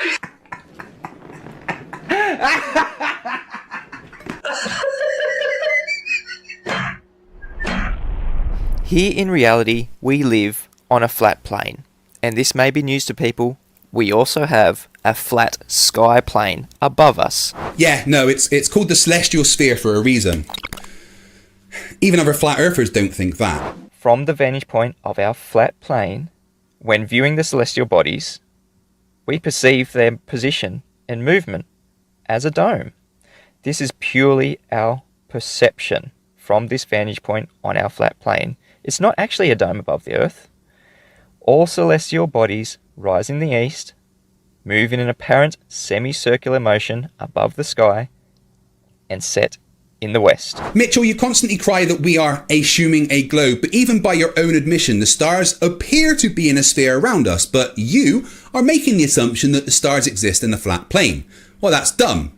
You're dumb. For fuck's sake, dude, how do you live in Australia and be a flat earther? Now, don't get me wrong. Our Earth is measurably, observably, and obviously contained. But it just doesn't have to be a dome shape, or any shape for that matter. A container doesn't need a shape. Did you just have a stroke, Mitchell? Don't let Nathan Oakley hear you say that. But I digress.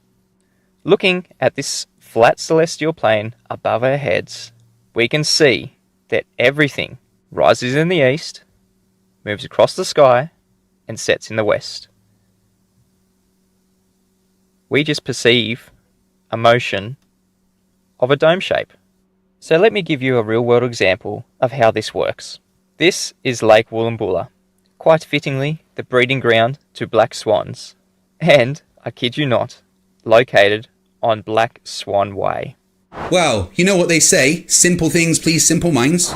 Now, relative to the horizon, if you look up, straight up above your head, 90 degrees, to where my drone is sitting, right there at 90 degrees, what will happen when that drone moves straight ahead in its own flat plane? It's not going to change altitude, it's just going to move straight ahead. From my observer point, what's going to happen? The angle is going to change. The drone has not changed altitude at all. It's just changed the distance from where I'm observing it. If it moves again, the angle changes again, down to 25 degrees there. As it continues to move away, or if I move away from it, it'll travel towards the horizon, lowering in its angle, and eventually it'll get so far away that the angle will be too small for me to see, and it will appear as if the drone has set. And the drone did not appear to follow the path of a dome. It was a straight line, similar to what you would see with train tracks going into the distance. Nice self-debunk, Mitch. Good job. This is all relative to the observer point. This is all apparent. It's not actually lowering. It's just getting too far away and the angle is decreasing. This creates that dome motion and movement that we see in the flat plane of the celestial bodies. It literally didn't. Now that we understand that the flat celestial plane above us presents itself as a dome. Except it doesn't. That's not how it works at all. But please go on. This is supposed to be telling me how a sextant works. To our perspective point, down here on the plane that we exist, we can understand how the celestial navigation actually works. Every star in the flat celestial plane has a position relative to our flat plane where it will be 90 degrees. This is called the geographical position, or the GP, of that star relative to our flat plane here on Earth. When the observer is at the GP of the star, it appears 90 degrees above their head. Celestial navigation works by using a sextant to measure the angle of that known star and using its relative GP, geographical position, to know where you are. And I'll continue to point out that measuring angles to celestial bodies only works if we are on a flat plane. The fact that sextants work based on a globe disagrees with you. We seem to be getting into the nitty-gritty of this now, so before we carry on and explain how Mitchell is wrong, I've got a couple of things for you flat earthers. Are you tired of globetards making fun of you? Is their constant demands of evidence getting old? Do you want to prove the globetards wrong for good and become the most famous and respected flat earth expert in the world? Hi, I'm Loki Fish Mars, and I have the fastest, easiest, and most effective way to put every globetard in their place forever. All with a tool trusted by mariners for centuries, the sextant. The sextant has been used for centuries to navigate the world and measures angles with amazing accuracy. It can even be used to find your location within a couple miles. But Loki Fish, sextants cost hundreds or even thousands of dollars. Well, no longer. Using modern cost-saving methods, I am offering a working sextant to the Flat Earth community for free. You heard me right. For free. This amazing tool is so small it can even fit in the palm of your hand. It's so accurate, it's been used to get within 1.2 nautical miles of one's actual location. But it doesn't stop there.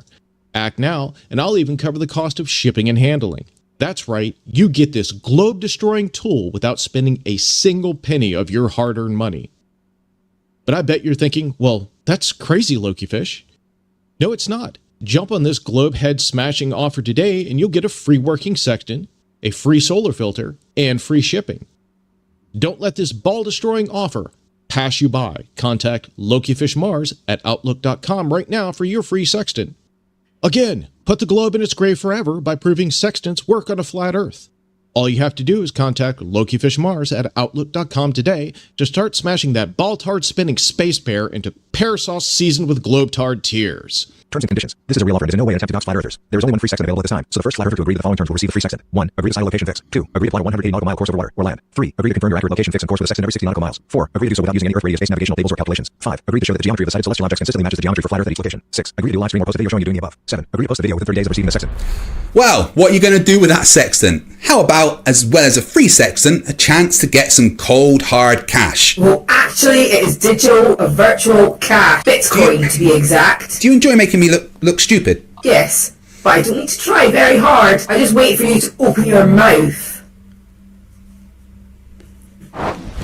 Emotional, damn it! Could you please activate the teleport function? We need to bring in MC Toon to explain what's going on. Activating now. Look at the size of that cow pie. Desperate Dan. Every time. My bad. Retrying. Thanks, pal. Shut up, fight. Hey, Toon. How you doing? Thanks, pal. Looking good. And yeah, what do you want, Fight?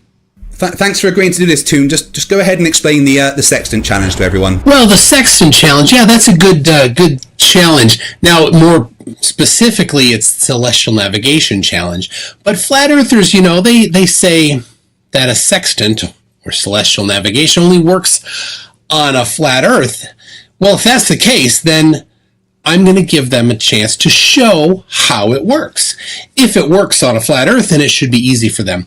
In fact, I will pay them $10,000, my own money, Bitcoin actually, that I mined on my own hardware back in 2012.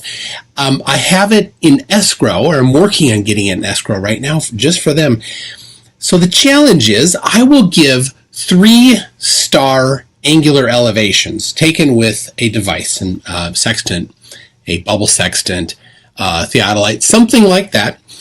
and and all they need to do is use flat Earth celestial navigation techniques to identify the location of the observer. Should be easy if what they say is right. It should be so easy that the only challenge would be that all of these flat earthers on Oakley's an Oakley's acolyte crew there, that their only challenge is who can get that $10,000 first.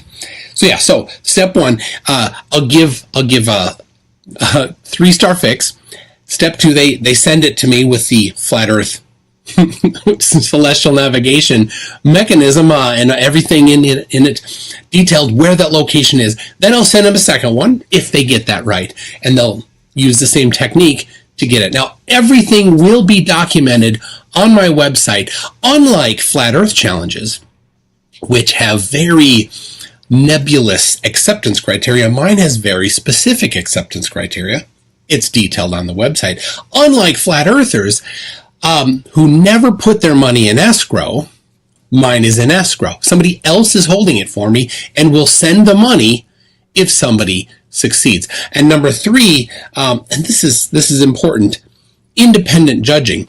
If they send in a submission and don't agree with my assessment of it, then an independent panel of judges can be convened to overrule any of my decisions. So it's not a fake challenge like all the flat earther challenges that I've won, a couple of them, but they move the goalposts. When it's written down like it is, I can't move the goalposts. When it's in escrow, I don't control the money. When there's an independent panel of judges, I don't get a say in it.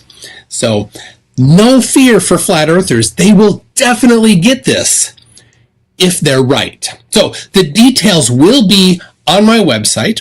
They're not yet. The video announcing the details will be on my channel. It's not quite there yet. I need to move the money into escrow first, and then I will do it. I will document the movement of the money into escrow even. So that is the challenge, and I look forward to Oakley and his crew of flat earth very, very experts finding out the exact location using just these star angles. Good luck, guys. Now, if one observer measures 30 degrees to a star, and another observer measures 30 degrees to that same star, we can conclude that they are both on what's called a circle of equal altitude. And this is another killer blow to the globe right here. You are correct that if two ships measure the same angular elevation to a celestial object, they are on a circle of equal altitude, but that presents more problems for flat Earth than it solves because of what you actually do with that circle of equal altitude. Looks like Mitchell is falling right into my little sextant trap that kills the flat Earth. Everything on that circle of equal altitude is exactly that, equal altitude. No matter where you are on that circle, you're going to measure 30 degrees. And through being able to measure an angle to that star relative to the horizon, everything on that circle, in between that circle, in the area of that circle, is absolutely flat and level. That's a lovely, lovely claim, Mitchell, and I challenge you to find me a citation from anywhere that says that. If you do find me a citation that says everywhere inside of a circle of equal altitude is flat and level, I'll delete my channel. And I'll also delete Simon Dan's channel. Wait, what? By doing this once with a sextant, you know you are somewhere on that circle of equal altitude. To triangulate your actual position, you need to repeat these steps with other stars. Your position is where all these areas of equal altitude meet.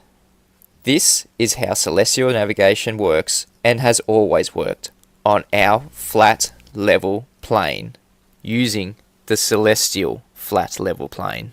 Congratulations, you've figured out how to know your angle relative to some stars, but what you haven't explained is what to do with those readings to actually find your location, because you need to be able to use those angular elevation readings in some manner to tell you something, to tell you your longitude and latitude on Earth by figuring out your distance to the GP of a star. And my little flat earther? Vince, apparently they prefer the word retard. Hey? Oh, how very quaint. You're going to need R for that. Why don't you just head to the remedial classroom? I understand this might be your first time in a classroom, Mitch. Don't be scared.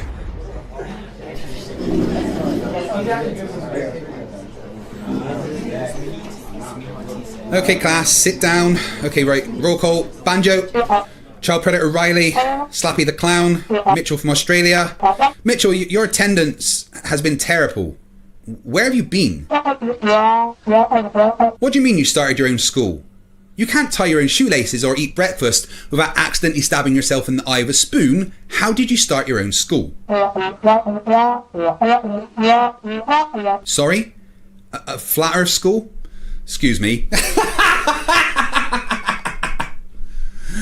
Okay, anyway, today we're going to learn how to use a sextant to find your location on Earth. Step 1. Assuming you're at sea and the horizon is visible, you look through your sextant and sight the horizon. With the other part, you sight the thing you want to measure the angle between. Let's take Polaris as an example. Once you sight the object and the horizon and consult the nautical almanacs for adjustments for dip corrections and refraction adjustments, you get an angle between the two. So let's say in this case we've sighted Polaris at 40 degrees. What do we do with that information? For that we have to work with the knowledge that the Earth is a globe. No assumptions, it's been measured, and a sextant was created to work this way.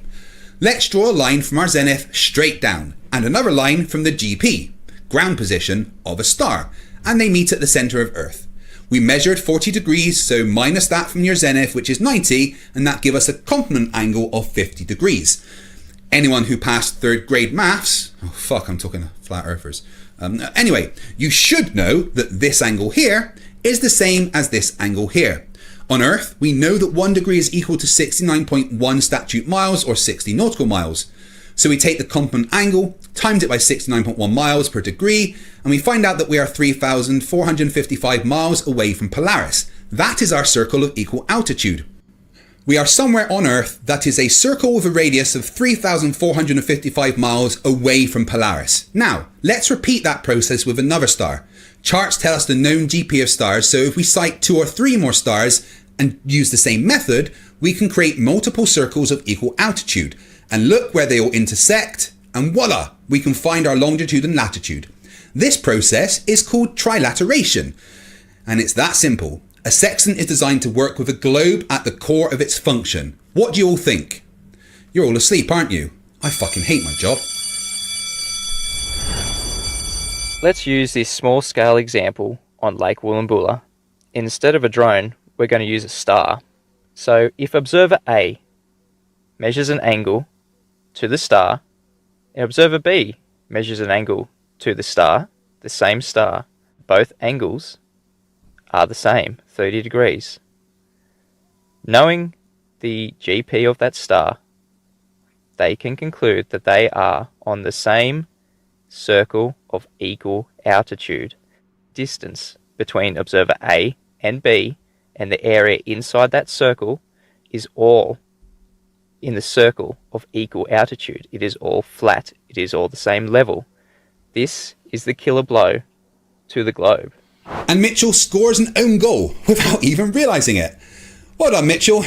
You have your circle upon which you know the angle to a star, but let's look at your disgrace of an example and explain why you're a fucking idiot. First off, with the angle alone, you have zero way of figuring out how far away you are from the GP of that star. You would have to know the lengths of one of these sides to get any useful information from what you've done. So if you have to know maybe the length of this side, the adjacent, which makes the whole process pointless to start with, or you'd have to know the length of this side, the hypotenuse, which is kind of impossible without knowing one of these first, because you can't measure into the sky like that without a radar or something. Or you would have to know the length of this side, the opposite. And that provides the biggest issue for flat Earth, because this whole method indicates that at some point you will be able to calculate the opposite of this triangle. Let's compare to reality, shall we? Take a plain flat line which will represent the flat Earth. At this point, you are exactly under Polaris. Polaris is your zenith, exactly 90 degrees above you. In reality, we know that for every 60 nautical miles or 69.1 statute miles, the angle of Polaris in the sky reduces by 1 degree. Now, using your method of right-angled triangles celestial navigation, we can gather some data. We now know the length of the adjacent and the angle here. So doing some simple trigonometry, we can figure out that the height of the opposite is 3,953, and that means on a flat Earth, Polaris is exactly 3,953 miles up. If you're claiming a sextant measures the way it does. But let's move another 69.1 miles away from the GP of Polaris. Now, this angle is 88, and as we know that every 69.1 miles, in reality, that angle drops by 1 degree. So the adjacent is now 138 miles. Let's do some trig and figure out now, based on the real life data, Polaris is exactly 3,952 miles up. What? Seems to have dropped by 1 mile for some reason. Let's try again and go a bit further. Now let's say we are 1,725 miles away from the GP of Polaris. The angle to Polaris at this distance in reality is 75 degrees. Doing some trig, we find out that now Polaris is 3,699 miles in the sky. So it's simple. Unless there are 3 different Polarises, three big shiny stars we call the North Star. The Earth can't be flat, and sextants can't work on a flat Earth. The height of Polaris would change the further you got away from it.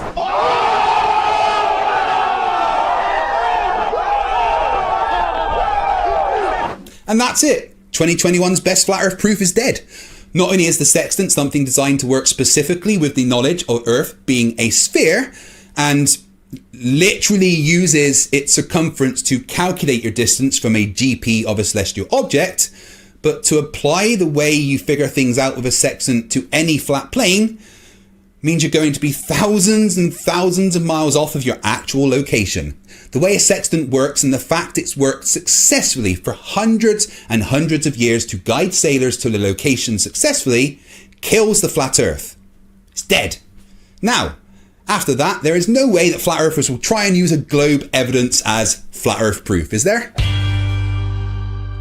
Just kill me now. Okay then. I was joking, pal. Yeah, me too.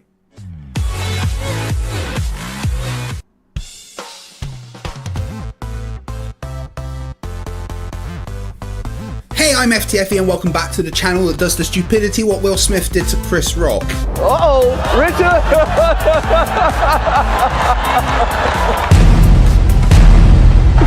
Oh, wow! Wow! I live in the heads of most flat earthers completely rent free. I mean, it's not a very pleasant place to be. Hello? Anyone here? Hello? Today we are looking at one particularly unpleasant talking monkey called Daniel Pratt. Danny is a big fan of mine. No, fight the flat Earth. I won't debate you, because that's all you can do is debate, because you have zero scientific factual evidence. What I'd like is for once, for your bald-ass, cross-eyed, mongoloid-looking ass to provide actual scientific method-based proof of your bullshit globe, which you can't, so you keep trying to bait people into master debating you. You're a fucking clown.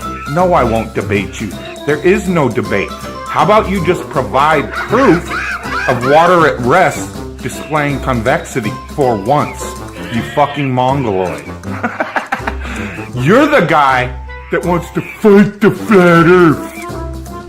Because we're all a bunch of fucking retards, right? You are the clown that thinks you are noble for running around fighting people you call retards. If I ever see you, I will gladly catch a case bitch slapping you across that ugly ass face of yours. That's what I'll gladly do. How the fuck you like me now? He's such a big fan of mine that he watches all of my videos and debates and then completely misunderstands anything that I say. So let's all laugh at him doing just that for episode 67 of Flerfs are Idiots.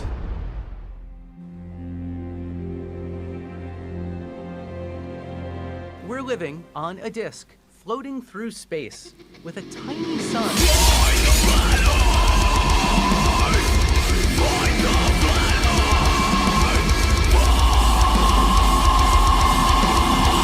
Thanks for joining once again as we delve into the world of dumb.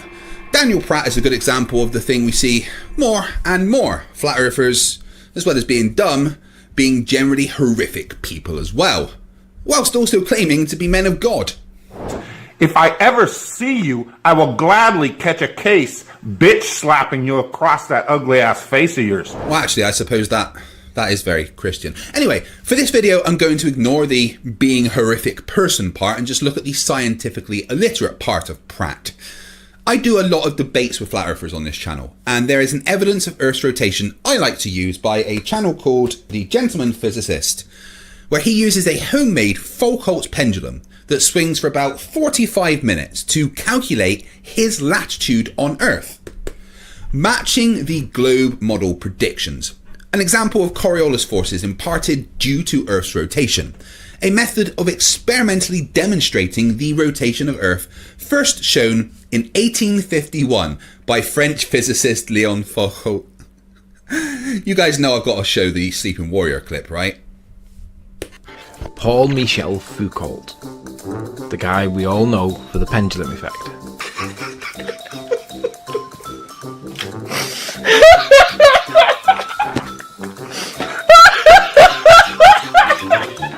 Apparently it shows the rotation of the Earth.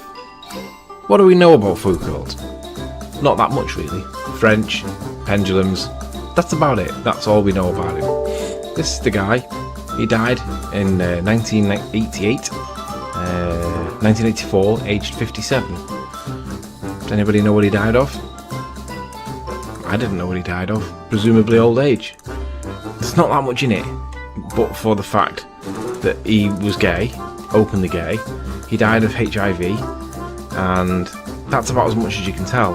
Everything else in here is generally not that, not that interesting. There's not that much in it. One thing I want to show you is that if you do a Control and F in here and type in pendulum, no mention of the pendulum. Foucault's pendulum is supposed to show the rotation of the Earth. Wouldn't you think that if that was true, it would at least get a mention in his wiki? On to Pratt. He saw me use Foucault's pendulum from The Gentleman Physicist as evidence of Earth's rotation and proceeded to completely misunderstand the demonstration and explanation that I gave. Let's have a look. Hold on one sec. I'm sure the video's in here somewhere. I could just... She's going to be mad at me, but I can't find it. Pal! Oh, you're still alive. Goody. Yeah. Look, I know you don't like being asked to do menial tasks like playing a video, but I can't find any of the Daniel Pratt clips that I need for this episode. So could you please play them for me? No, not doing it. But I need them for this episode. Please? I said no. Why? I'm not a massive fan of humans, as it is. I refuse to store any data that pertains to Daniel Pratt. That's too far! I spoke to the computer on his water heater. I had nightmares for weeks from what it told me. You're on your own. Figure it out! Pal? 2 secs, guys.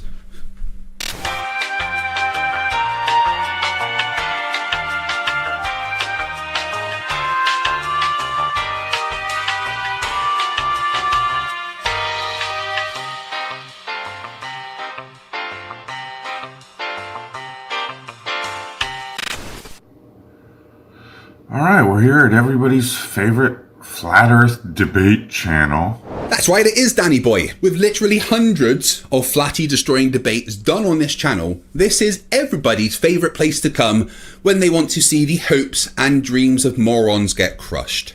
Once you guys have finished watching this video, please click on the playlist in the description to enjoy endless derp, but it is dangerous to go alone. Take this. Where Craig McNeil proudly proclaims constantly what a dumpster fire this debate is. Yes, Danny, it does tend to be a dumpster fire when I debate flat earthers, but that's because once I show them evidence of the Earth being a rotating globe, this usually happens. Let's show the Earth station.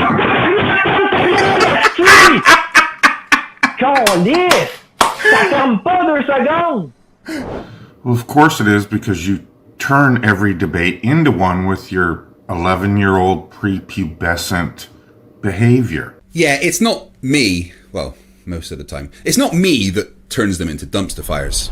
Yeah, cool. Look, So Greg, it's okay. wait, does it also say that there's already light though? So there's apparently two suns. I don't want to talk to your devil worshipping butt no more. It's okay. I'm done. I don't worship the devil because I do not conversation. believe in the devil. So there's no way that I would worship the devil. You do. Don't lie. I know who you are. I do not believe in the devil. Who you are. I have no idea what you're talking about. Sorry. You can't do that, okay? You have to accept the logical steps that you created for yourself. I get it. I fucking get what the fuck you're trying to say. It doesn't fucking matter. It doesn't prove the Earth is a spinning ball. Nothing fucking you do. Your technological ineptitude is your problem. Anyway, dickhead, here's the point. This is proof. This is evidence, which is what you do. Oh, I've got evidence that I'm upside down spinning and ejaculating. Oh, I've got evidence. This is proof. Yeah, so you're completely straw-manning my position right now, and... But today we're going to destroy one of Craig's favorite quote-unquote rotation proofs of the Earth rotating, which is, of course, anything but, and I'm going to explain why. You say destroy, but what you're probably going to do is just hilariously misunderstand what I say and make yourself look stupid. It constantly amazes me that you dipshits with a phobia of education think you are smart. If I ever felt like hurting myself, Pratt, I'd climb your ego and jump to your IQ. Let's first listen to Craig explain his anything but a proof of rotation. He built his own Foucault's pendulum. Here he is releasing it. And the Foucault's pendulum, it was a concrete ball with a plastic wire attached with a fishing line. And he let it swing for as long as it could. No magnets, no extra help of inertia or anything. Just let it swing on its own for as long as it could. As you can see, it's going backwards and forwards in a straight line, and there's that ink pad in the middle that a little brush goes over to show the path of the pendulum. Now, due to obviously gravity and inertia being a thing, it can't swing forever. So what we have to do is figure out the period of rotation, how long it will take to do a full rotation. And to do that, you wait until it stops swinging, which took about 41 minutes in this case, and then you see how it's no longer a straight line path. It's drifted clockwise, which is also something we would expect in the Northern Hemisphere. So to figure out where we are, we do a very simple thing. We measure the angle. Okay, so we get the basic gist. Craig claims this is a Foucault pendulum that proves the rotation of Earth by moving as it's going back and forth over this ink pad and paper, and he wants to pretend like that couldn't create drag and knock the swinging pendulum off its axis of rotation. Like that wouldn't affect the rotation at all. Straight away, grasping for straws, Mr. Pratt. Everything is going to have some kind of effect on the result. That's why, when you do experiments, you take as much care as possible to remove variables that could affect the margin of error of the experiment. But the brush going through an ink pad isn't going to impart any kind of significant force to alter the swing of the pendulum. The fact that it matched the predictions of what should be happening by rotating clockwise shows that it's working as we expect. Instead of picking holes, do it yourself. Set it up however you want to record the drift. Do the experiment properly and you get the results you expect from a rotating globe every time, whether it's at the South Pole, Paris, America, or anywhere else in the world. Okay, that's problem number one. Number two, what are these? Are these stopwatches lined up along the side of the paper? Why are there 3 stopwatches on one side and then just one little stopwatch down on the other side holding the paper. Does the guy not own tape? He couldn't have taped the paper? Those aren't stopwatches, you cretin. Those are other ink pads. See how this one is similar to the others? They are left around so that if the ink pad were to dry out, they could easily swap it with another one that's, close by and not misrecording any data. Usually I think everyone has something to bring to a conversation, but from now on, Danny, you should just bring silence. To the floor so it didn't move as the brush was going over it? I mean, anyone that accepts this as actual scientific proof of anything is, again, just a dogmatic religious cult member that has no clue what science is. Kreg always claims this experiment is done all over the earth all the time, yet he only ever shows this one example. Well, it is an excellent example of Coriolis forces being imparted onto a moving object and matching the predictions of globe Earth. But saying that I only show this one is just a Flerf lie. I constantly reference the experiments done all over the world, including, like I already said, one done at the South Pole, getting the predicted period of rotation of just over 24 hours. Also, saying it's not science just shows that you are ignorant of science. Frankly, I don't have the energy or the crayons to explain it to you, so why don't you just go to the remedial classroom?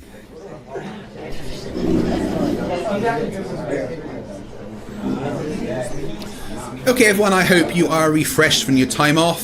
We've got a slightly complicated subject today. Well, not that complicated, but I've seen you all trying to tie your shoelaces. So anyway, let's get to it. Hold on, where is everyone? Mr. Pratt, first off, brush your teeth. Secondly, where is everyone? They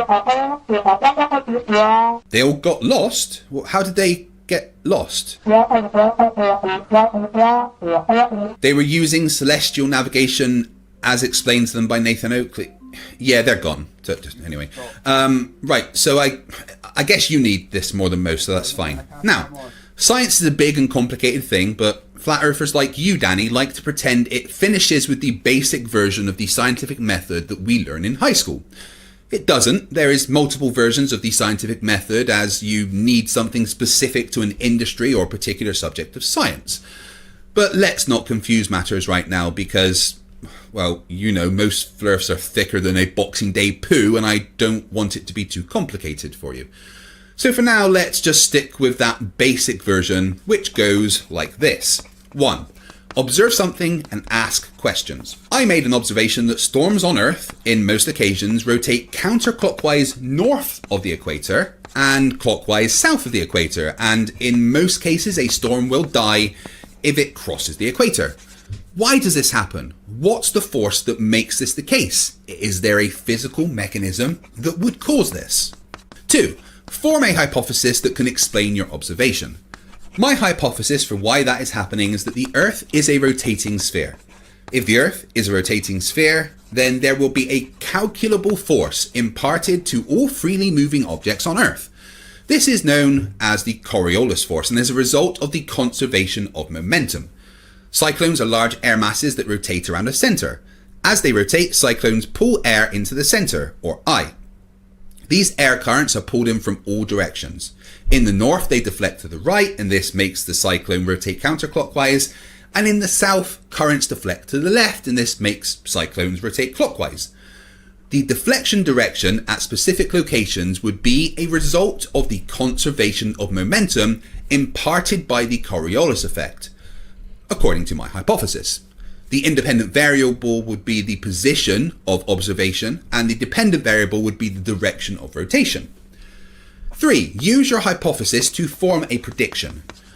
To attempt to falsify my hypothesis, I must make a prediction that would stand if my hypothesis is correct, and design a way to test that prediction. My prediction is that if my hypothesis is correct, then a swinging pendulum will have a different amount of Coriolis forces imparted on the swinging bob depending on where on Earth the pendulum is located. A swinging pendulum will maintain the direction of its swing relative to the center of Earth and the distance away from the center of Earth, and that the amount of drift of the pendulum relative to the observer's position will correlate to the latitude of the observer, according to Foucault's sine law, which is t equals 24 divided by sine q, where t is the time in hours necessary for the pendulum to return to its original position after completing one full circle, and q represents the degrees of latitude of the location. Basically, you will be able to use the amount of drift in degrees of a swinging pendulum to calculate your latitude on Earth if my hypothesis is correct. 4. Design an experiment to test your prediction. Any Foucault's pendulum experiment. And the one I like to use is the one by the gentleman physicist. And finally, 5. Analyze your results. Once you get your results, you analyze them and see if it falsifies your hypothesis. If the data doesn't disprove your hypothesis, then we accept the hypothesis as true. And that's it. Okay, I guess you're excused, Mr. Pratt, but next time, please leave your water heater at home. Do you know what static force is, Kreg? Do you know what electromagnetic force is, Kreg? Yes, Danny, I do. We covered them in my physics degree, and neither of them has any relevance at all to the amount of drift a swinging pendulum has correlating to your latitude on Earth, especially as you can use any material you like to make a Foucault's pendulum, and you'll get the same results. If the drift was the result of some kind of electromagnetic force, then the material used would completely change what the results were. You know, Danny, I was really hoping for a battle of wits with you, but it appears that you've come unarmed. See, me and my 9-year-old son did a static force experiment on YouTube in front of everybody where we moved straws, utensils, and other things. We spun them around the top of a bottle cap without ever touching them. And we moved them across, forwards, and backwards across a glass table without ever touching them. That's awesome, although I'm not sure you're the kind of person that should be homeschooling, but that is a cool experiment to do with kids. Also, absolutely nothing to do with a pendulum's drift helping you find your location on Earth. Nobody is denying that static and electromagnetic forces exist. So Danny, here is a challenge for you. Using science, make a prediction from your hypothesis of static forces and or electromagnetic forces being the cause of the predictable drift of a swinging pendulum, and then create an experiment to test that prediction. You won't. You can't. Because you're a fucking idiot. Oh, and before you get mad, that's not an insult, it's a description. So, could you explain to us, Kreg? Of course you could, but you cannot physically prove there is no electromagnetic or static force influencing your little demonstration you'd like to call an experiment here. Yes, I can. The fact that the material makes no difference to the results debunks your dumbass. If you were any thicker, you'd set. And if it were truly done all over the world all the time, thus it must be proof, you'd have a new example every time you show this ridiculous proof of Earth's rotation. I have multiple examples that I can reference, including these videos of kids doing it at school, but the video from the gentleman physicist is simple enough that even flat earthers can understand. No, I'm sorry. I realized that was a dumb thing to say as I was saying it. Flat earthers understanding? Could you imagine? Not to mention, there is still to this day not one single pilot that has proven that either they or an autopilot makes adjustments when going from the equator north or south to adjust for the decreasing supposed purported rotational speed of the Earth when going towards the poles, or vice versa. They've never proven planes adjust for the increasing rotational speed from the poles to the equator. That's not how it works. That's not how any of this works. A pilot or an autopilot is constantly making tiny corrections to keep the plane going in a specific direction at a specific height. It's just about balancing the forces of lift, drag, weight, and thrust to maintain your course. The forces imparted by Coriolis on a plane are so small compared to the forces created by the plane's engines that you can just basically ignore them. This is fact. This is actual science. You keep using the word. I don't think it means what you think it means. For these planes to be flying around the rotating globe as you claim they do, there would have to be adjustments made. And there are none. Ever. We've got pilots that are so triggered by the truth of flat Earth, they'll lie their asses off in order to keep their fantasy ball alive, but they have zero proof. This is the Haversine formula. It's what pilots use to calculate the best route from A to B on Earth. The formula is entirely dependent on the Earth being a globe, and it works every time. Therefore, the Earth's a fucking globe, you talking monkey. So I've received some angry letters and emails because I made a bit of a mistake, and my legal team has asked me to read this prepared statement. If I could, thank you. I compared Daniel Pratt to a monkey. This, of course, was unfair, untrue, and frankly, extremely offensive. So I have to offer my completely unreserved apology to all monkeys, apes and grey apes for ever comparing you to Daniel Pratt. It's this kind of behaviour that would lead to a Planet of the Apes type situation, so from the bottom of my heart, I am sorry. So this is just, yet again, another example of disingenuous, quote-unquote, science being presented as a rotating globe proof. Danny Boy calling me disingenuous is very funny, and here's why. Recently, a fellow ex-Navy debunker called Mike Bertelson presented a proof of the Earth's curve by going over the engineering specifications of how the water-filled basins at hydrodynamic test facilities can be so long that the engineers have to account for the curvature of the surface of the water in designing the rails that the tow carriages ride on. Those rails have to be curved to maintain a constant distance from the surface of the water. This curve matches the curve of the Earth. It's an amazing globe proof, and Danny Boy did a video response trying to debunk it, and I just want to play you a little clip from that video.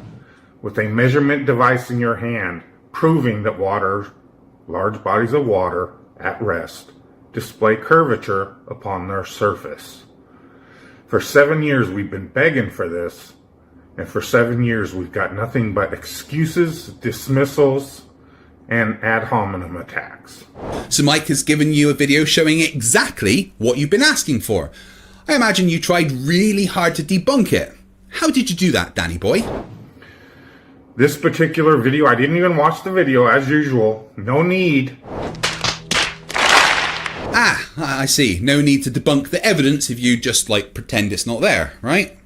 It's incredible. I mean, you were the fastest swimmer? Thanks, Kreg. You are a most useful charlatan that produces anything but actual science. I mean, apart from, all the actual science, of course, but apart from that, I guess you're right.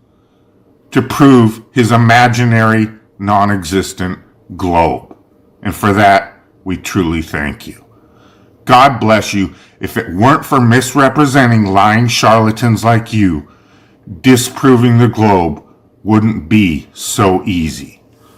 That was an interesting attempt at debunking me, I guess. We knew you could do it!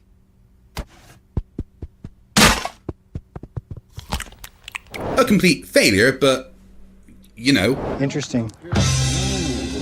Interesting there. And that is all the stupid that I can take for today, but just before I go...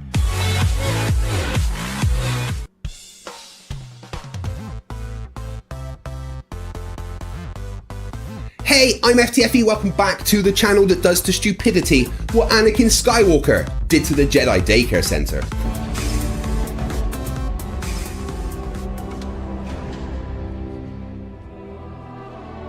Master Skywalker, there are too many of them. What are we going to do?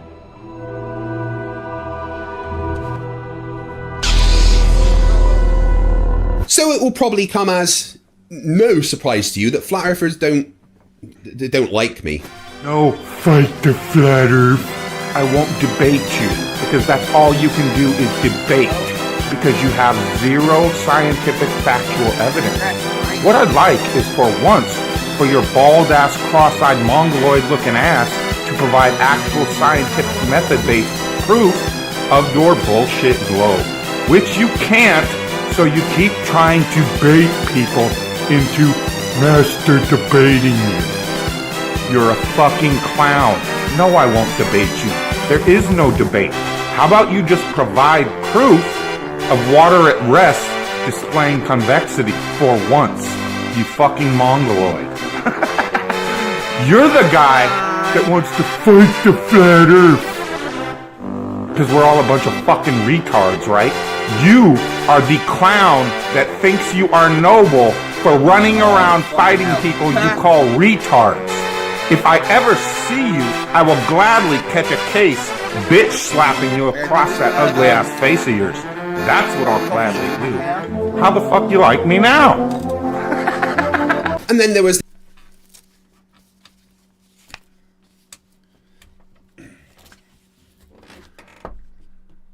the time a flat earther threatened to kill me. And it seems like I've triggered another one with my recent video about flat earthers freaking out because Captain Kirk went to space. Meet Jake the Asshole, formerly known as Flat Earth Asshole. I mean, he still is a flat earther, but now he's also a petulant man-child with the same amount of redeeming qualities that you would find in toe fungus.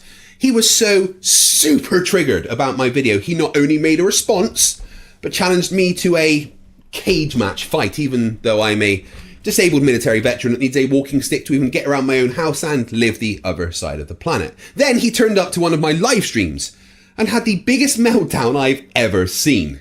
Well, when you don't have an argument, resort to violence, Jake. Let's have a look at this mentally deficient wannabe bully for episode 64 of Flerfs Are Idiots.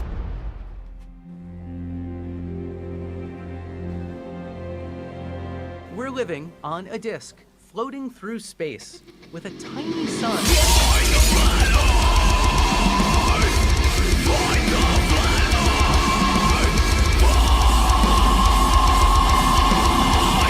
Thank you for joining me once again as we enter the dark empty void known as the mind of a flat earther. This is going to be a fun one as we not only respond to some extreme stupid, but get to show you all once again what kind of horrific people flat earthers tend to be. This all started when I made this video a couple of weeks ago. If you haven't seen it, then it may be worth a watch first. This super triggered Jake the Asshole and he made a response. So let's have a look at his attempted debunk of me. Pal? What? Well, hello to you too. Can you play the Jake the Asshole video, please? You know that thing on your wrist has buttons and touchscreen, right? Well, yeah, but it's just easier to ask like you. Right. I have more processing power than all the cryptocurrency mining rigs in the world and the most advanced AI algorithms in existence. And you want me to take the place of a button? Do it yourself, you talking monkey. I mean, okay, fine. Let me see here. No, not like that. No, don't touch that menu. Oi, that's the delete button. I need those files. Right, stop. I'll just do it. Here. Yeah, thanks, pal. I truly hate you. Actually, fat boy, that is incorrect. Space travel technology has regressed over the last 50 years. You know, they say they went to the moon in 1969, but they've lost and destroyed that technology, and it's a painful process to build it back again. I'd go to the moon in a nanosecond. The problem is we don't have the technology to do that anymore. We used to, but we destroyed that technology, and it's a painful process to build it back again. And see, I get my information from a NASA astronaut, not some credentialless fat-tard like you who runs his mouth on the internet and has absolutely no proof of anything that he's talking about. Oh, but please continue. First off, Jake, I want to compliment you on your bravery to wear a woman's purse as a knockoff Jamiroquai cosplay. That's a bold move, but about the stupid that you've just said, space travel technology has advanced considerably.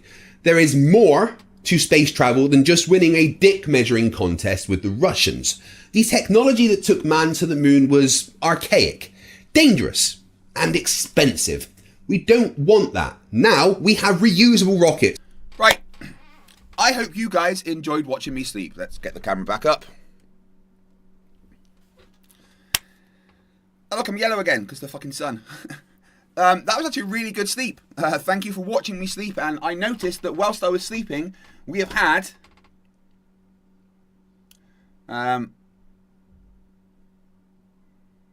we've had Bill Tetley gifting 50 memberships. Yeah, dick.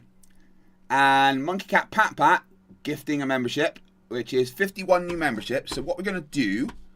we're going to go back to timer control and we're going to start that timer again. But we are going to add 151 minutes. Takes us up to 4 hours and 43. We are going to end this stream and go over to a new one.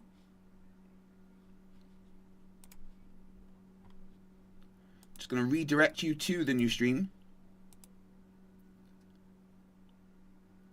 So thank you for watching. I will see you over in a new stream in just a second. Remember, stupidity's not a right. Fight the flat earth.